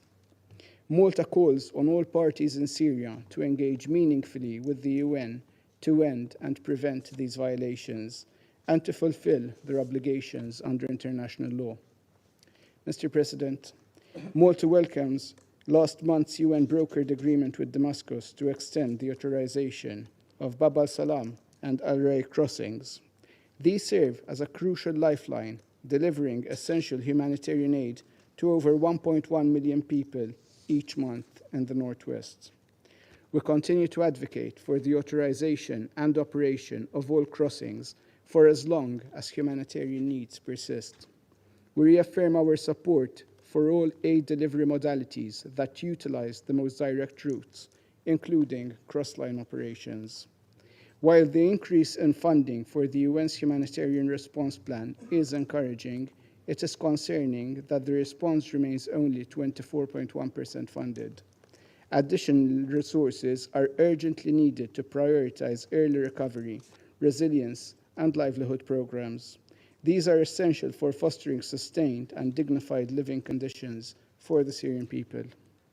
Mr. President, the continued delay in resuming the work of the Constitutional Committee only deepens the chasm between Syria's crisis and the possibility of a just and lasting peace. Malta once again urges all parties, particularly Damascus, to return to the negotiating table with genuine intent for the future of Syria. There is no viable path to credible and meaningful progress outside Resolution 2254. Enhanced engagement with the Special Envoy and his good offices is vital, including sincere participation in his Steps for Steps initiative. We also underscore the importance of ensuring the full, equal, meaningful, and safe participation of women at every stage of the political process. A tragic hallmark of Syria's brutal conflict has been the issue of those missing, disappeared, and arbitrarily detained. Progress and cooperation in this area would provide closure to hundreds of thousands of grieving families and demonstrate a genuine commitment to accountability for crimes committed. In this regard, Malta reiterates its strong support for the UN's independent institution on missing persons in Syria. We urge that its mandate be carried out in a gender-responsive and survivor-centered manner. For Syrian refugees who wish to return, we reaffirm that all returns must be voluntary, safe, and dignified. We are concerned by recent reports of forcible returns to Syria from the region and stress that Damascus has the responsibility to ensure the rights, safety, and security of all returnees. In conclusion, Mr. President, Malta once again emphasizes the critical need for all parties involved in this conflict, along with their international supporters, to seek compromise. Leadership and vision are urgently required to bridge the divide. I thank you. I thank the representative of Malta for their statement. I now give the floor to the representative of France. Monsieur President, I would like to thank Geert Pedersen and Joyce Masuya for their briefings. France records its serious concern regarding the increased tensions in the Middle East. The possibility for a spread of these tensions into Syria could have tragic consequences, above all in a context where violence in Syria is continuing, as recent attacks against the international coalition against Daesh show, which we condemn, or the exploitation of the trafficking of Captagon and the resurgence of Daesh. I'd like to recall once again in the current context that only a political solution based on the implementation of Resolution 2254 in all its aspects will allow for just and lasting peace to be established in Syria. On this basis, the international community is ready to explore with the Syrian regime all prospects that could bring stability back to Syria. Here, we support the efforts of Geert Pedersen. It is a condition for tangible progress in a political process that is credible and inclusive, that the sanctions that we adopted could then be lifted, and that we could envisage financing reconstruction. We will continue to provide our support to the millions of Syrian refugees in the region, as well as in the countries that host them. France, at the same time, is continuing its work with the HCR so that the Syrian regime can create the necessary conditions for a voluntary, safe and dignified and sustainable return of refugees to Syria and implement all the necessary guarantees, fully respecting the provisions of international law on this topic. The obstacles to the return are not only economic ones, but there's also security and political ones. If we ignore this, no one will be encouraged to return. The humanitarian situation continues to deteriorate. 70% of the population currently depend on humanitarian assistance. At a time when food insecurity is affecting more than 13 million people, France has decided to strengthen its support to the World Food Programme, including through a pilot project on wheat in the northwest. The renewal of the two crossing points of Bab el-Hassam and Al-Rai on the 13th of August is good news. We urge the Syrian regime to renew all authorizations for crossing points without a time frame so that humanitarian workers can have the necessary predictability to meet the growing needs. France and the European Union will remain fully mobilized to respond to humanitarian needs of the civilians in Syria. Thank you very much. I thank the representative of France for their statement. I now give the floor to the representative of the United Kingdom. Thank you, President. And I thank Special Envoy Pedersen and Acting USG Masuya for their briefings today. I'll make three broad points. First, this month, we've seen yet another series of attacks by Iranian-backed militia groups against coalition forces in Syria. Malign actors continue to seek to capitalize on the instability to secure their influence and in turn destabilize the region. Violence by regime forces, backed by Iran, against the Syrian Democratic Forces along the Euphrates River risks further destabilizing a country already marred by conflict. This instability will continue to play out across the borders in Lebanon and in Iraq. Second, a number of anniversaries this month have been a stark reminder of the devastating impact of the conflict on the lives of Syrians. It is 11 years since the Assad regime used chemical weapons to kill over 1,400 people in Ghouta. A decade has passed since Daesh began committing genocide against the Yazidis. And I want to highlight the plight of missing Yazidi women and of the families that have been torn apart by these horrendous acts.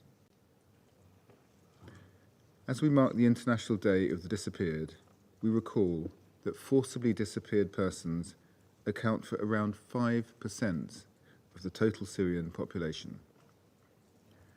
All parties must engage in good faith as the independent institution on missing persons is established to clarify the fate of the missing.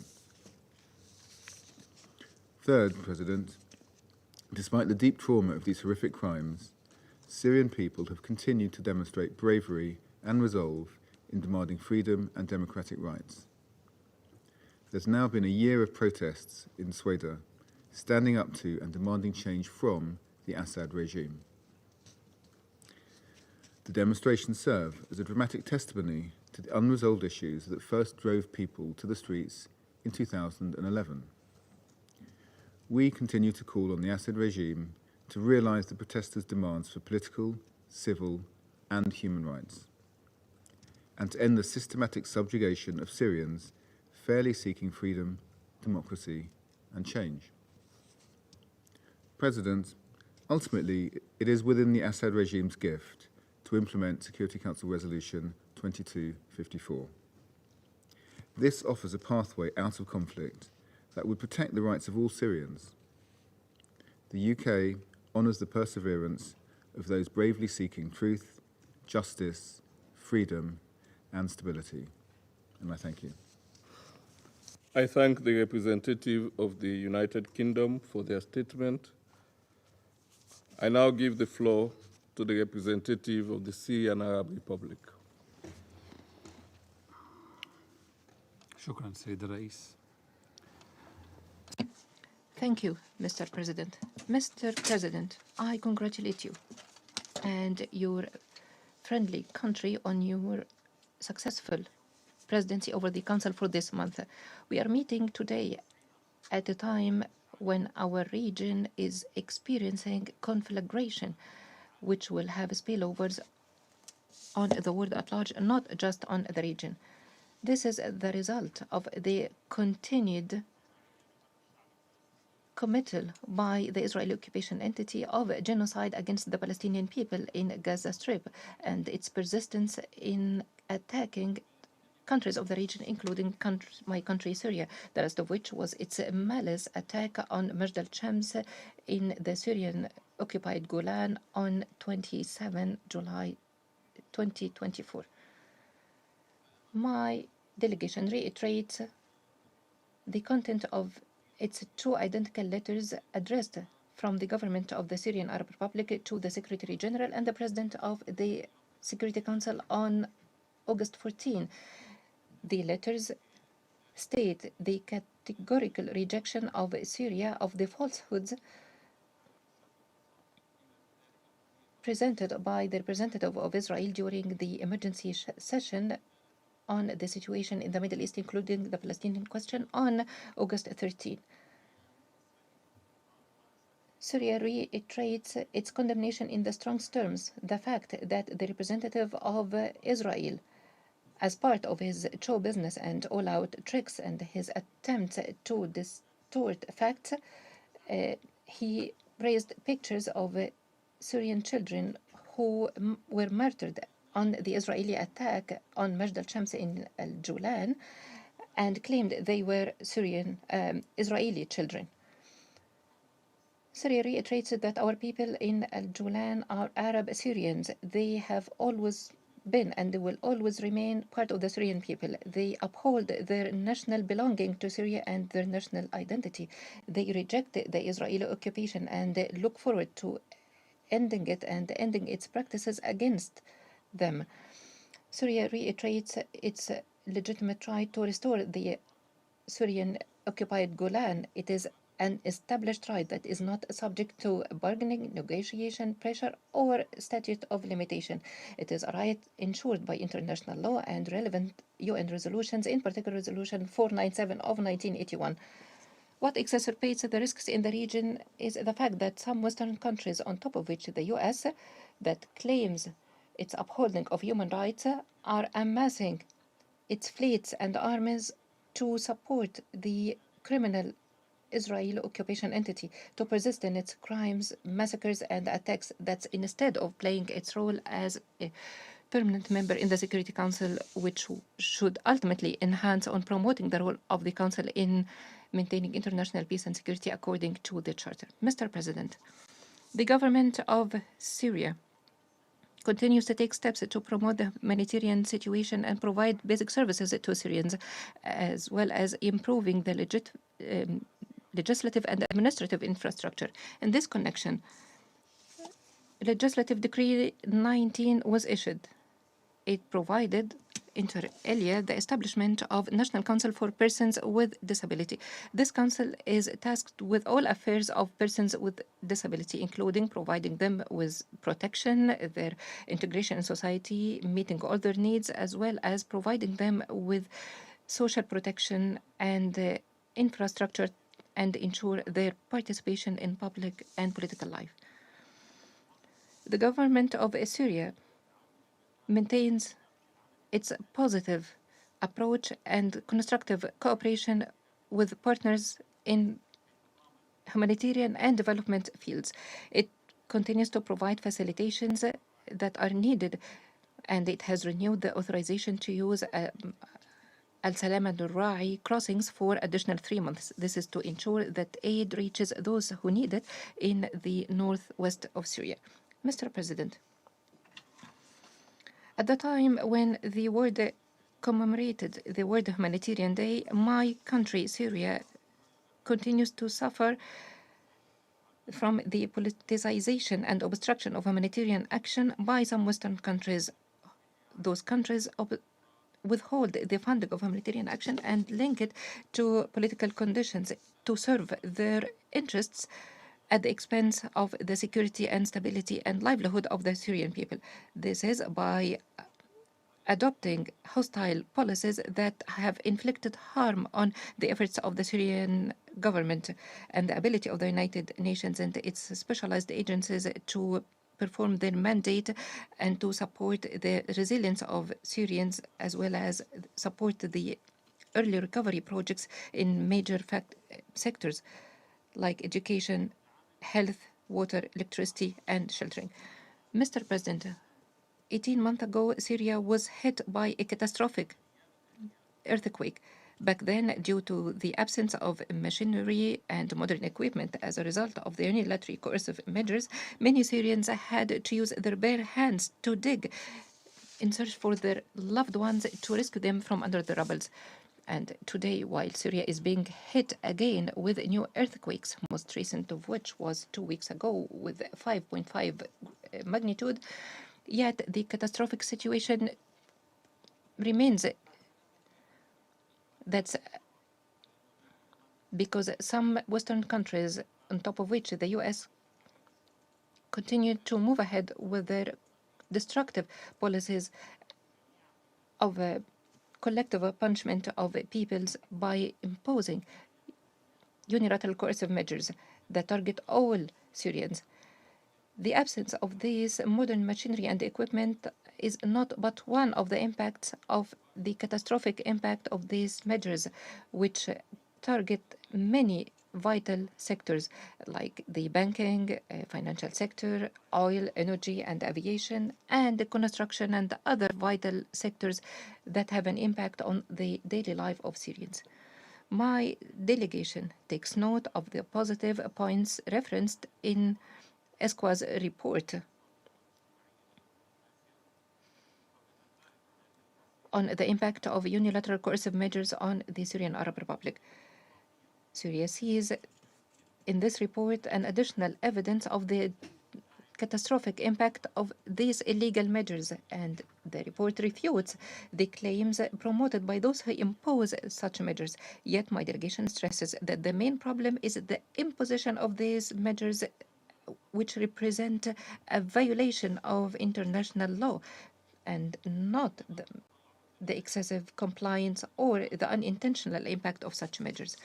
My delegation is looking forward to the SG's report on the monitoring and study of the impact of the imposition of unilateral coercive measures on affected countries in implementation of General Assembly Resolution 78/135 entitled Unilateral Economic Measures as a Means of Political and Economic Coercion against developing countries. Mr. President, Syria reiterates its commitment to a Syrian-led and owned political process without any external interference,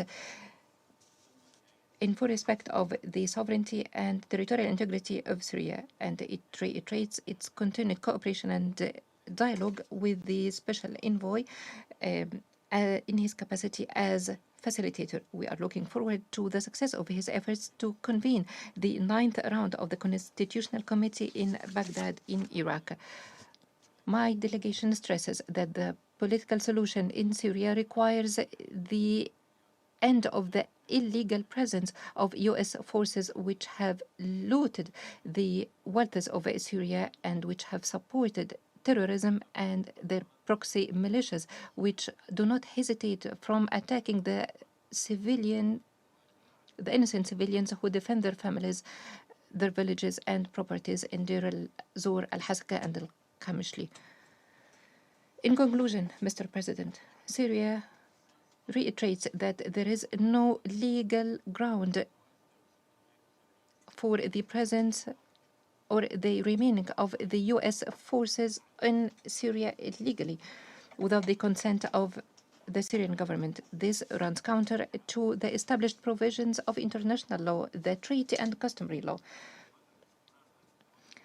The claims and falsehoods by the U.S.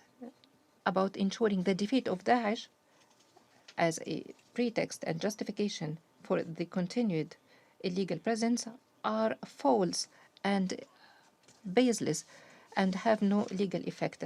On the contrary, such presence is in fact what obstructs the efforts of the Syrian government to fight and combat terrorism.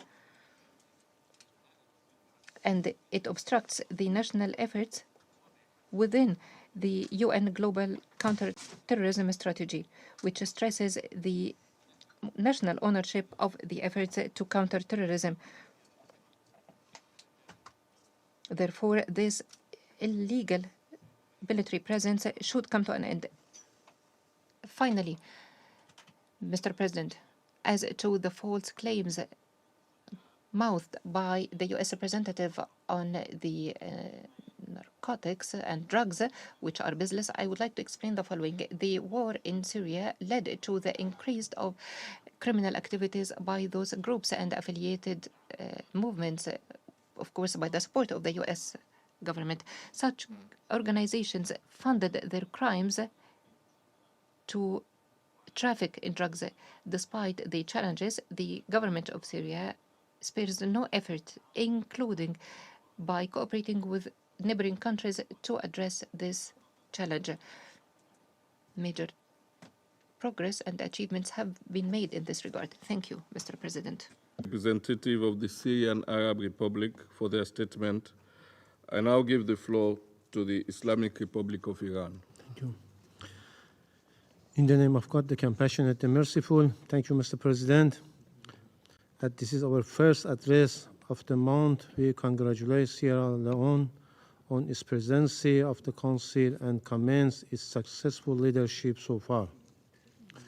We thank Mr. Peterson, the Special Envoy, and Ms. Misua, the Acting Under Secretary General for Humanitarian Affairs, for their insightful briefings.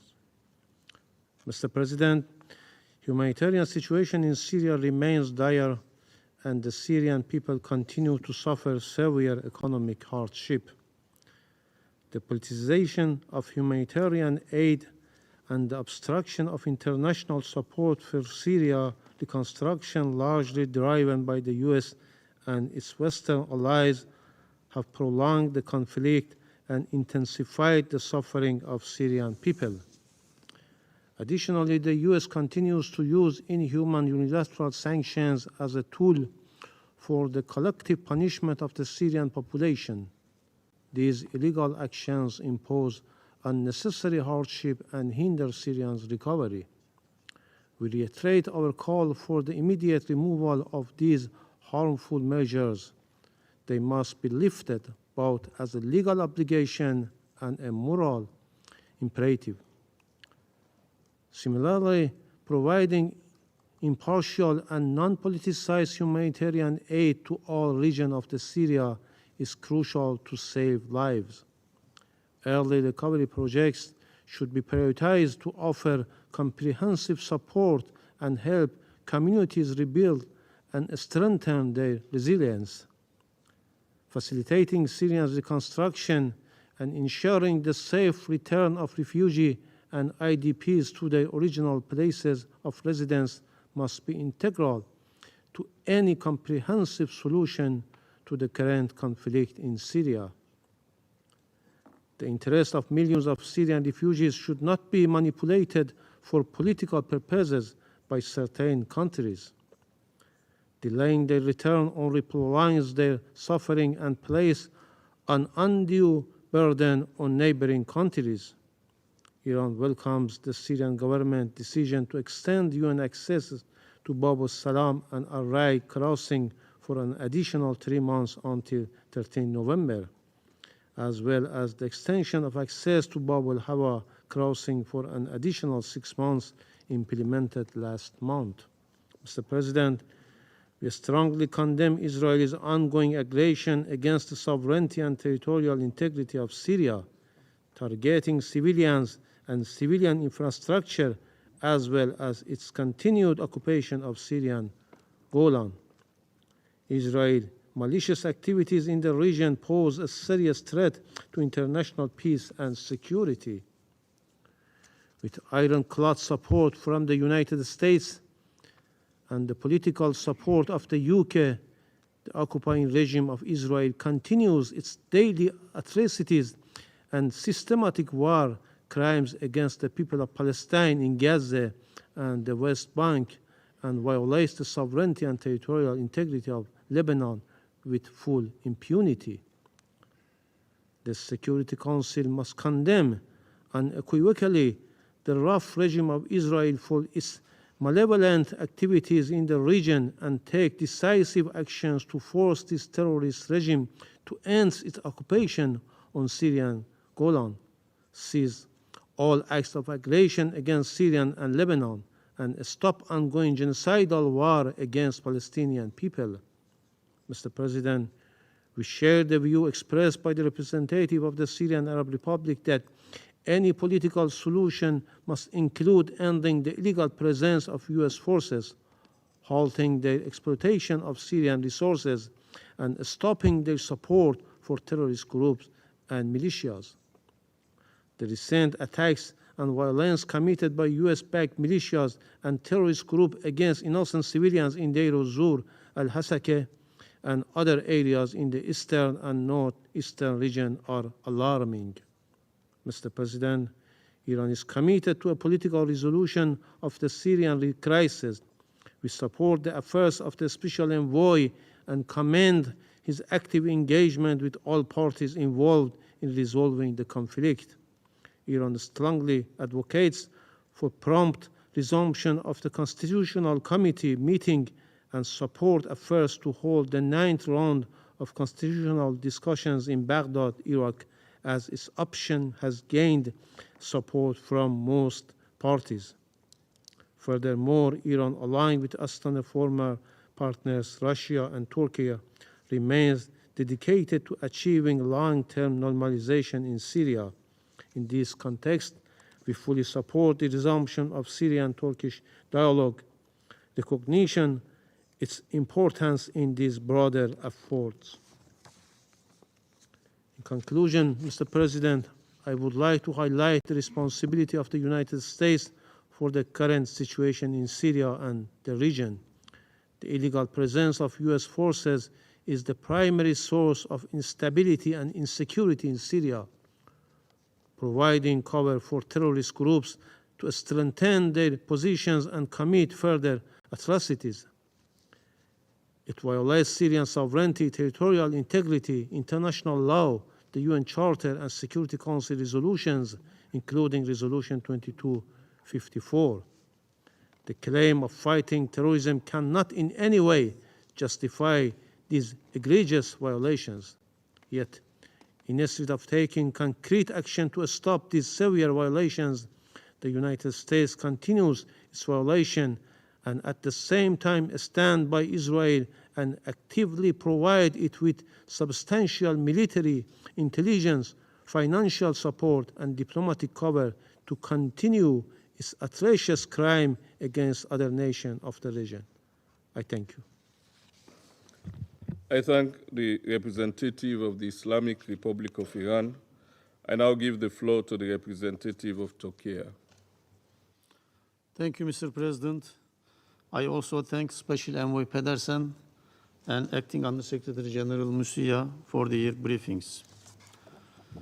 13-year conflict in Syria caused immense sufferings for millions of Syrians who are faced with restricted political space, worsening economy, mass displacement, terrorism, violence, and ever-deteriorating humanitarian situation.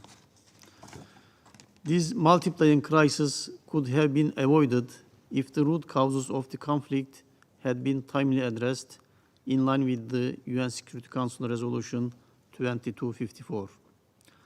Unfortunately, not only the Syrian crisis has not been resolved, but the region has now been plunged into grave and complicated turmoil. At this critical juncture, it should be a key priority for all to keep Syria out of further spiral of regional violence. The gravity of the situation in the Middle East should be a wake-up call, exposing the urgent need of a durable settlement of the Syrian conflict.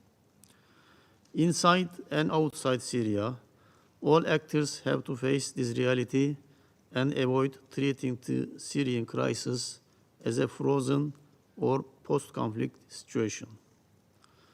The only permanent solution lies in a Syria that is governed by the will of all Syrians, with its territorial integrity and unity preserved. A durable settlement is not possible unless all relevant actors put forward a common effort and a common vision focused on 4 priorities. They are namely, first, revitalizing the political process through convening the Constitutional Committee without further delay. Unfortunately, obstruction continues on this. Second, creating conducive conditions for the safe, voluntary, and dignified return of Syrians to their country. Third, combating separatist terrorism to preserve the territorial integrity and unity of Syria. And fourth, providing uninterrupted delivery of humanitarian aid to those in need in Syria. The Constitutional Committee is at the center of the UN political process for Syria. It is essential to ensure its continuity. With the developments that can be achieved in the political process, further steps can be taken to easily improve people's lives on the ground. Mr. President, there are alarming developments in northeast Syria that should be a source of deep concern for everyone who genuinely care about preserving the unity and territorial integrity of the country. The latest events in Deir ez-Zor show once again how misguided and unsustainable the support extended to the PKK, YPG, SDF terrorist organization is. The oppressive practices and grave violations of these terrorist organizations against the local population in northeast Syria, especially against children, has been widely documented for years, including by the UN. They are doing almost the same in parts of Iraq. And most recently, as recorded in OCHA reports, the PKK-YPG STF terrorist organization revealed yet again its true ugly face by restricting the access of local population in Deir ez-Zor to basic food supplies and drinking water, as well as hindering the delivery of cross-line UN humanitarian assistance to Ras Al Ain and Tel Abyad area. PKK and its offshoot, the so-called STF, have been trying to subjugate the people of Syria for years under the pretext of fighting ISIL, while in reality is releasing ISIL affiliates and is solely focused on its own separatist agenda, as exemplified by its so-called social contract and local election attempts. As such, PKK is the biggest threat to the unity and territorial integrity of Syria, as well as a grave danger to any meaningful effort towards achieving peace and stability in this country. Mr. President, Syria also remains beset by significantly deteriorating humanitarian situation. In the 14th year of the crisis, a record 16.7 million people are in need of humanitarian aid inside the country. Despite this, the UN's humanitarian response capacity is heavily constrained by uncertainties about access and inadequacy of funding. While we note the continued use of free border crossings for UN's life-saving cross-border aid deliveries, we call for needs-based, predictable cross-border access rather than artificial time-bound extensions. Last-minute, short-term extensions are not proper. Similarly, it is necessary to preserve the whole of Syria approach, which has been the backbone of the UN's massive humanitarian response in this complicated conflict situation. In light of the worsening humanitarian situation, it is also critical that humanitarian funding for Syria is not decreased and pledges are swiftly fulfilled. As Turkey, we will continue to facilitate humanitarian aid deliveries to Syria. We are also cooperating with the UN to develop lasting solutions to the water and electricity problems in North Syria. I thank Acting Under Secretary General for mentioning this. In conclusion, Mr. President, we need a recalibrated focus of the international community with a broader coordination and a holistic approach to Syria. Any meaningful step towards a genuine national reconciliation and in line with the expectations of the entire Syrian population will contribute to the solution of the Syrian conflict. I thank you again, Mr. President, and I wish you success during your presidency of the Council. I thank the representative of Turkey for their statement. The representative of the United States has asked for the floor to make a further statement. I give them the floor. Thank you, Mr. President. I apologize for taking the floor, but I need to respond to some comments that were made by the representative of the Assad regime. Let's be clear. No one has inflicted more harm on the Syrian people, whether it be economic, political, or military, than the Assad regime. Let's not forget how that war started. The regime can try to deflect blame to others, but the international community will not be fooled by these typical diversions. The regime remains a major security threat to the Syrian people. It has carried out unimaginable atrocities against Syrians, most frighteningly through the regime's use of chemical weapons. It is no wonder that Syrians outside of the country are reluctant to return. These atrocities will not be forgotten by the international community, and the Syrian regime will be held to account. My last point.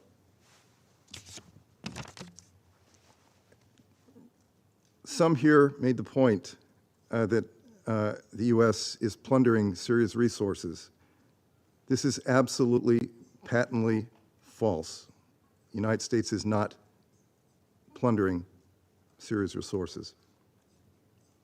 American soldiers are present in Syria to fight ISIS, as we have said countless times in this council. So I would call on those who continue to make these false charges about what the U.S. is doing in Syria to end these false accusations and hold themselves accountable for what they have done to the Syrian people and the prospects for Syria's future. Thank you, Mr. President. I thank the representative of the United States for their statement. The representative of the Syrian Arab Republic has asked for the floor to make a further statement. I give them the floor.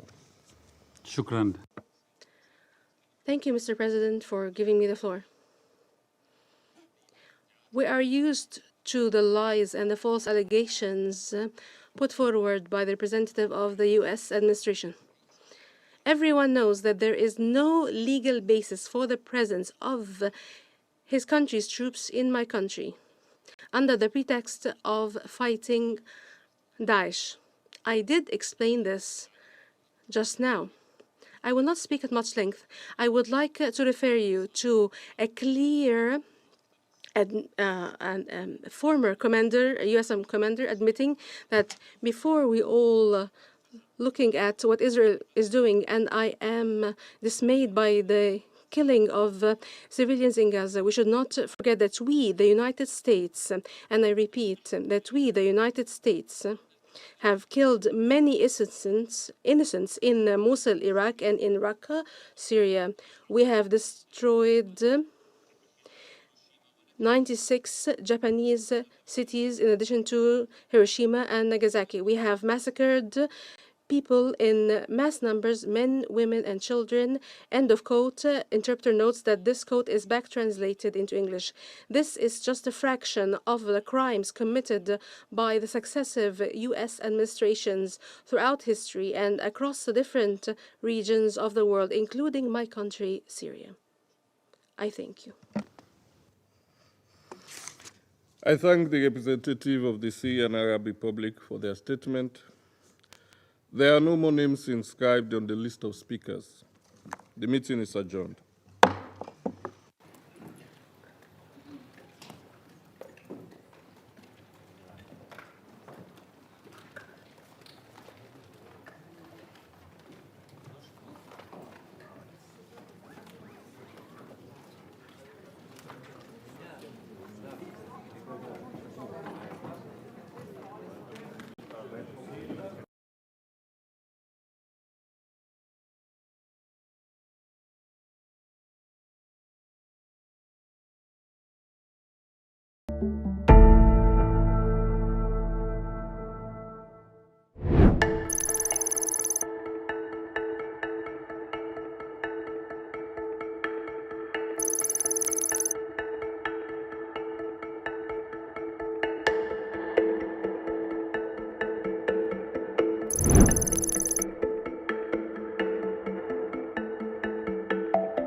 Our world is fragmenting. The scourge of war and violence is growing. In this fragile world, this Olympic truce resolution is more relevant than ever.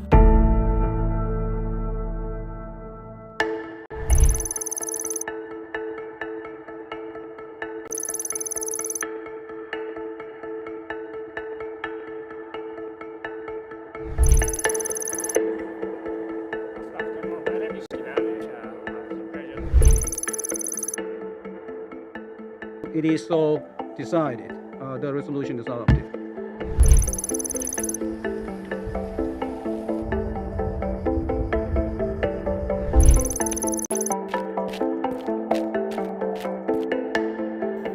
Such a peaceful and better world is possible. It is possible if we are all truly living the Olympic motto, faster, higher, stronger, together.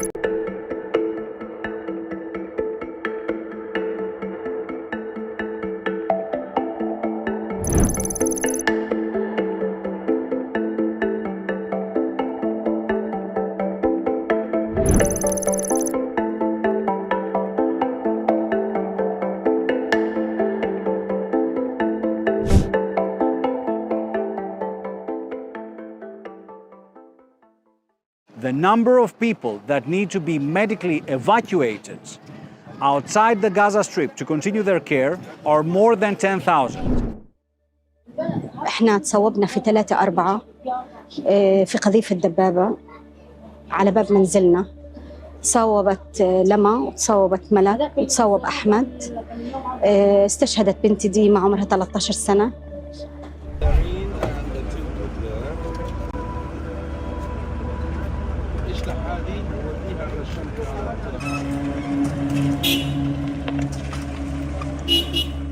مبسوط كتير عشان نسافر ونركب أطراف نرجع نجري. أنا انصابت في غزة ورحت على المستشفى عشان أخذ علاجي وجابونا منظمة الصحة العالمية هنا عشان أسافر. الحمد لله بعد طول انتظار بكرة رح نسافر.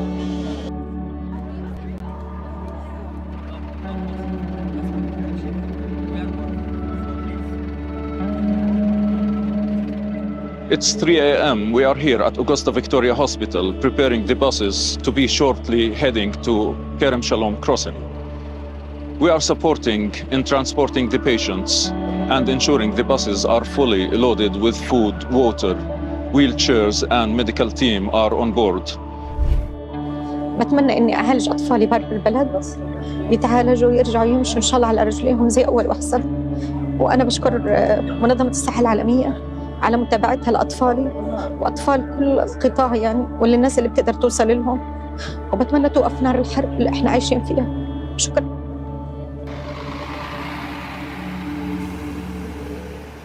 Oh, I cannot put into words exactly how you will feel when you enter a jail. And when you go inside, you see them. They are packed like sardines inside these cells. It's really not humane. It goes down to the basic level of these people, whether they're convicted or not, they are still human beings. You cannot stop treating them like human beings.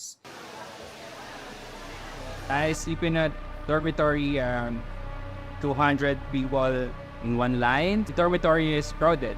It's very uncomfortable for us. I was constantly having insomnia.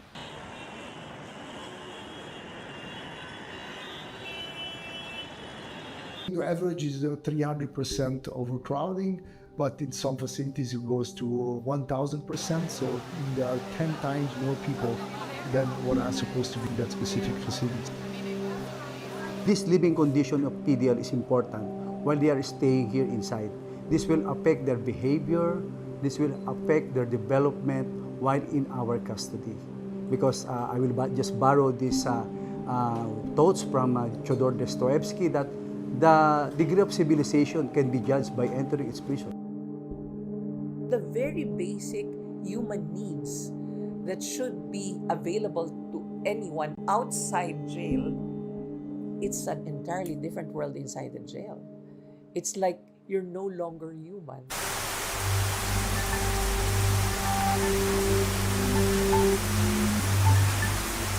Because of the previous insurgency that happened in Marawi, the old jail was destroyed. The new facility is now built.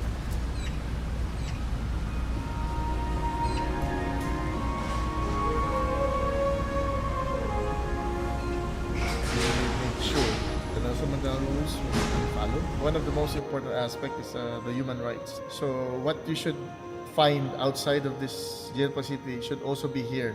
The only thing that the PDL should be deprived of is their liberty. You will see that this facility has enough space, living space that they should have, and then they have access to education, access to library. These are not the real ills. We can provide medicines, we can provide doctors, but people will still keep on being admitted into jail. So the root cause of the problem is not that. That is not the problem. That's just one of the effects. It is not about building infrastructure. It's really about changing the system, having less people incarcerated for minor offenses, having people also released more quickly, having alternatives to incarcerations. So using the system for treatment and rehabilitation, using the health system for people who use drugs and maybe are not connected with trafficking or this different type of crimes. For a very small quantity of methamphetamines that maybe worth, $5 on the market, you're putting somebody in jail for up to 12 years. You can see how, from an economic point of view, that doesn't make any sense. On the other hand, you're taking away resources from addressing the syndicate or the organized criminal group that are really profiting from this. I have to go and visit the female jails because I want to see how they are being treated. And every single time, I cry seeing how they are. These are mothers, these are daughters, these are wives who are there, and I relate to them. I try to tell them, do not lose hope, because there are people outside who are going to try to make things better for you.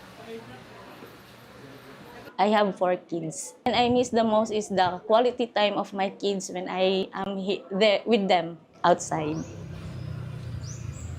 UNODC brings to the Philippine government the expertise or the experience of other countries. It has been, I think, very significant in supporting the Philippine government and prison reform. We have a series of meetings with the judges in Marawi City, and they committed to put a court here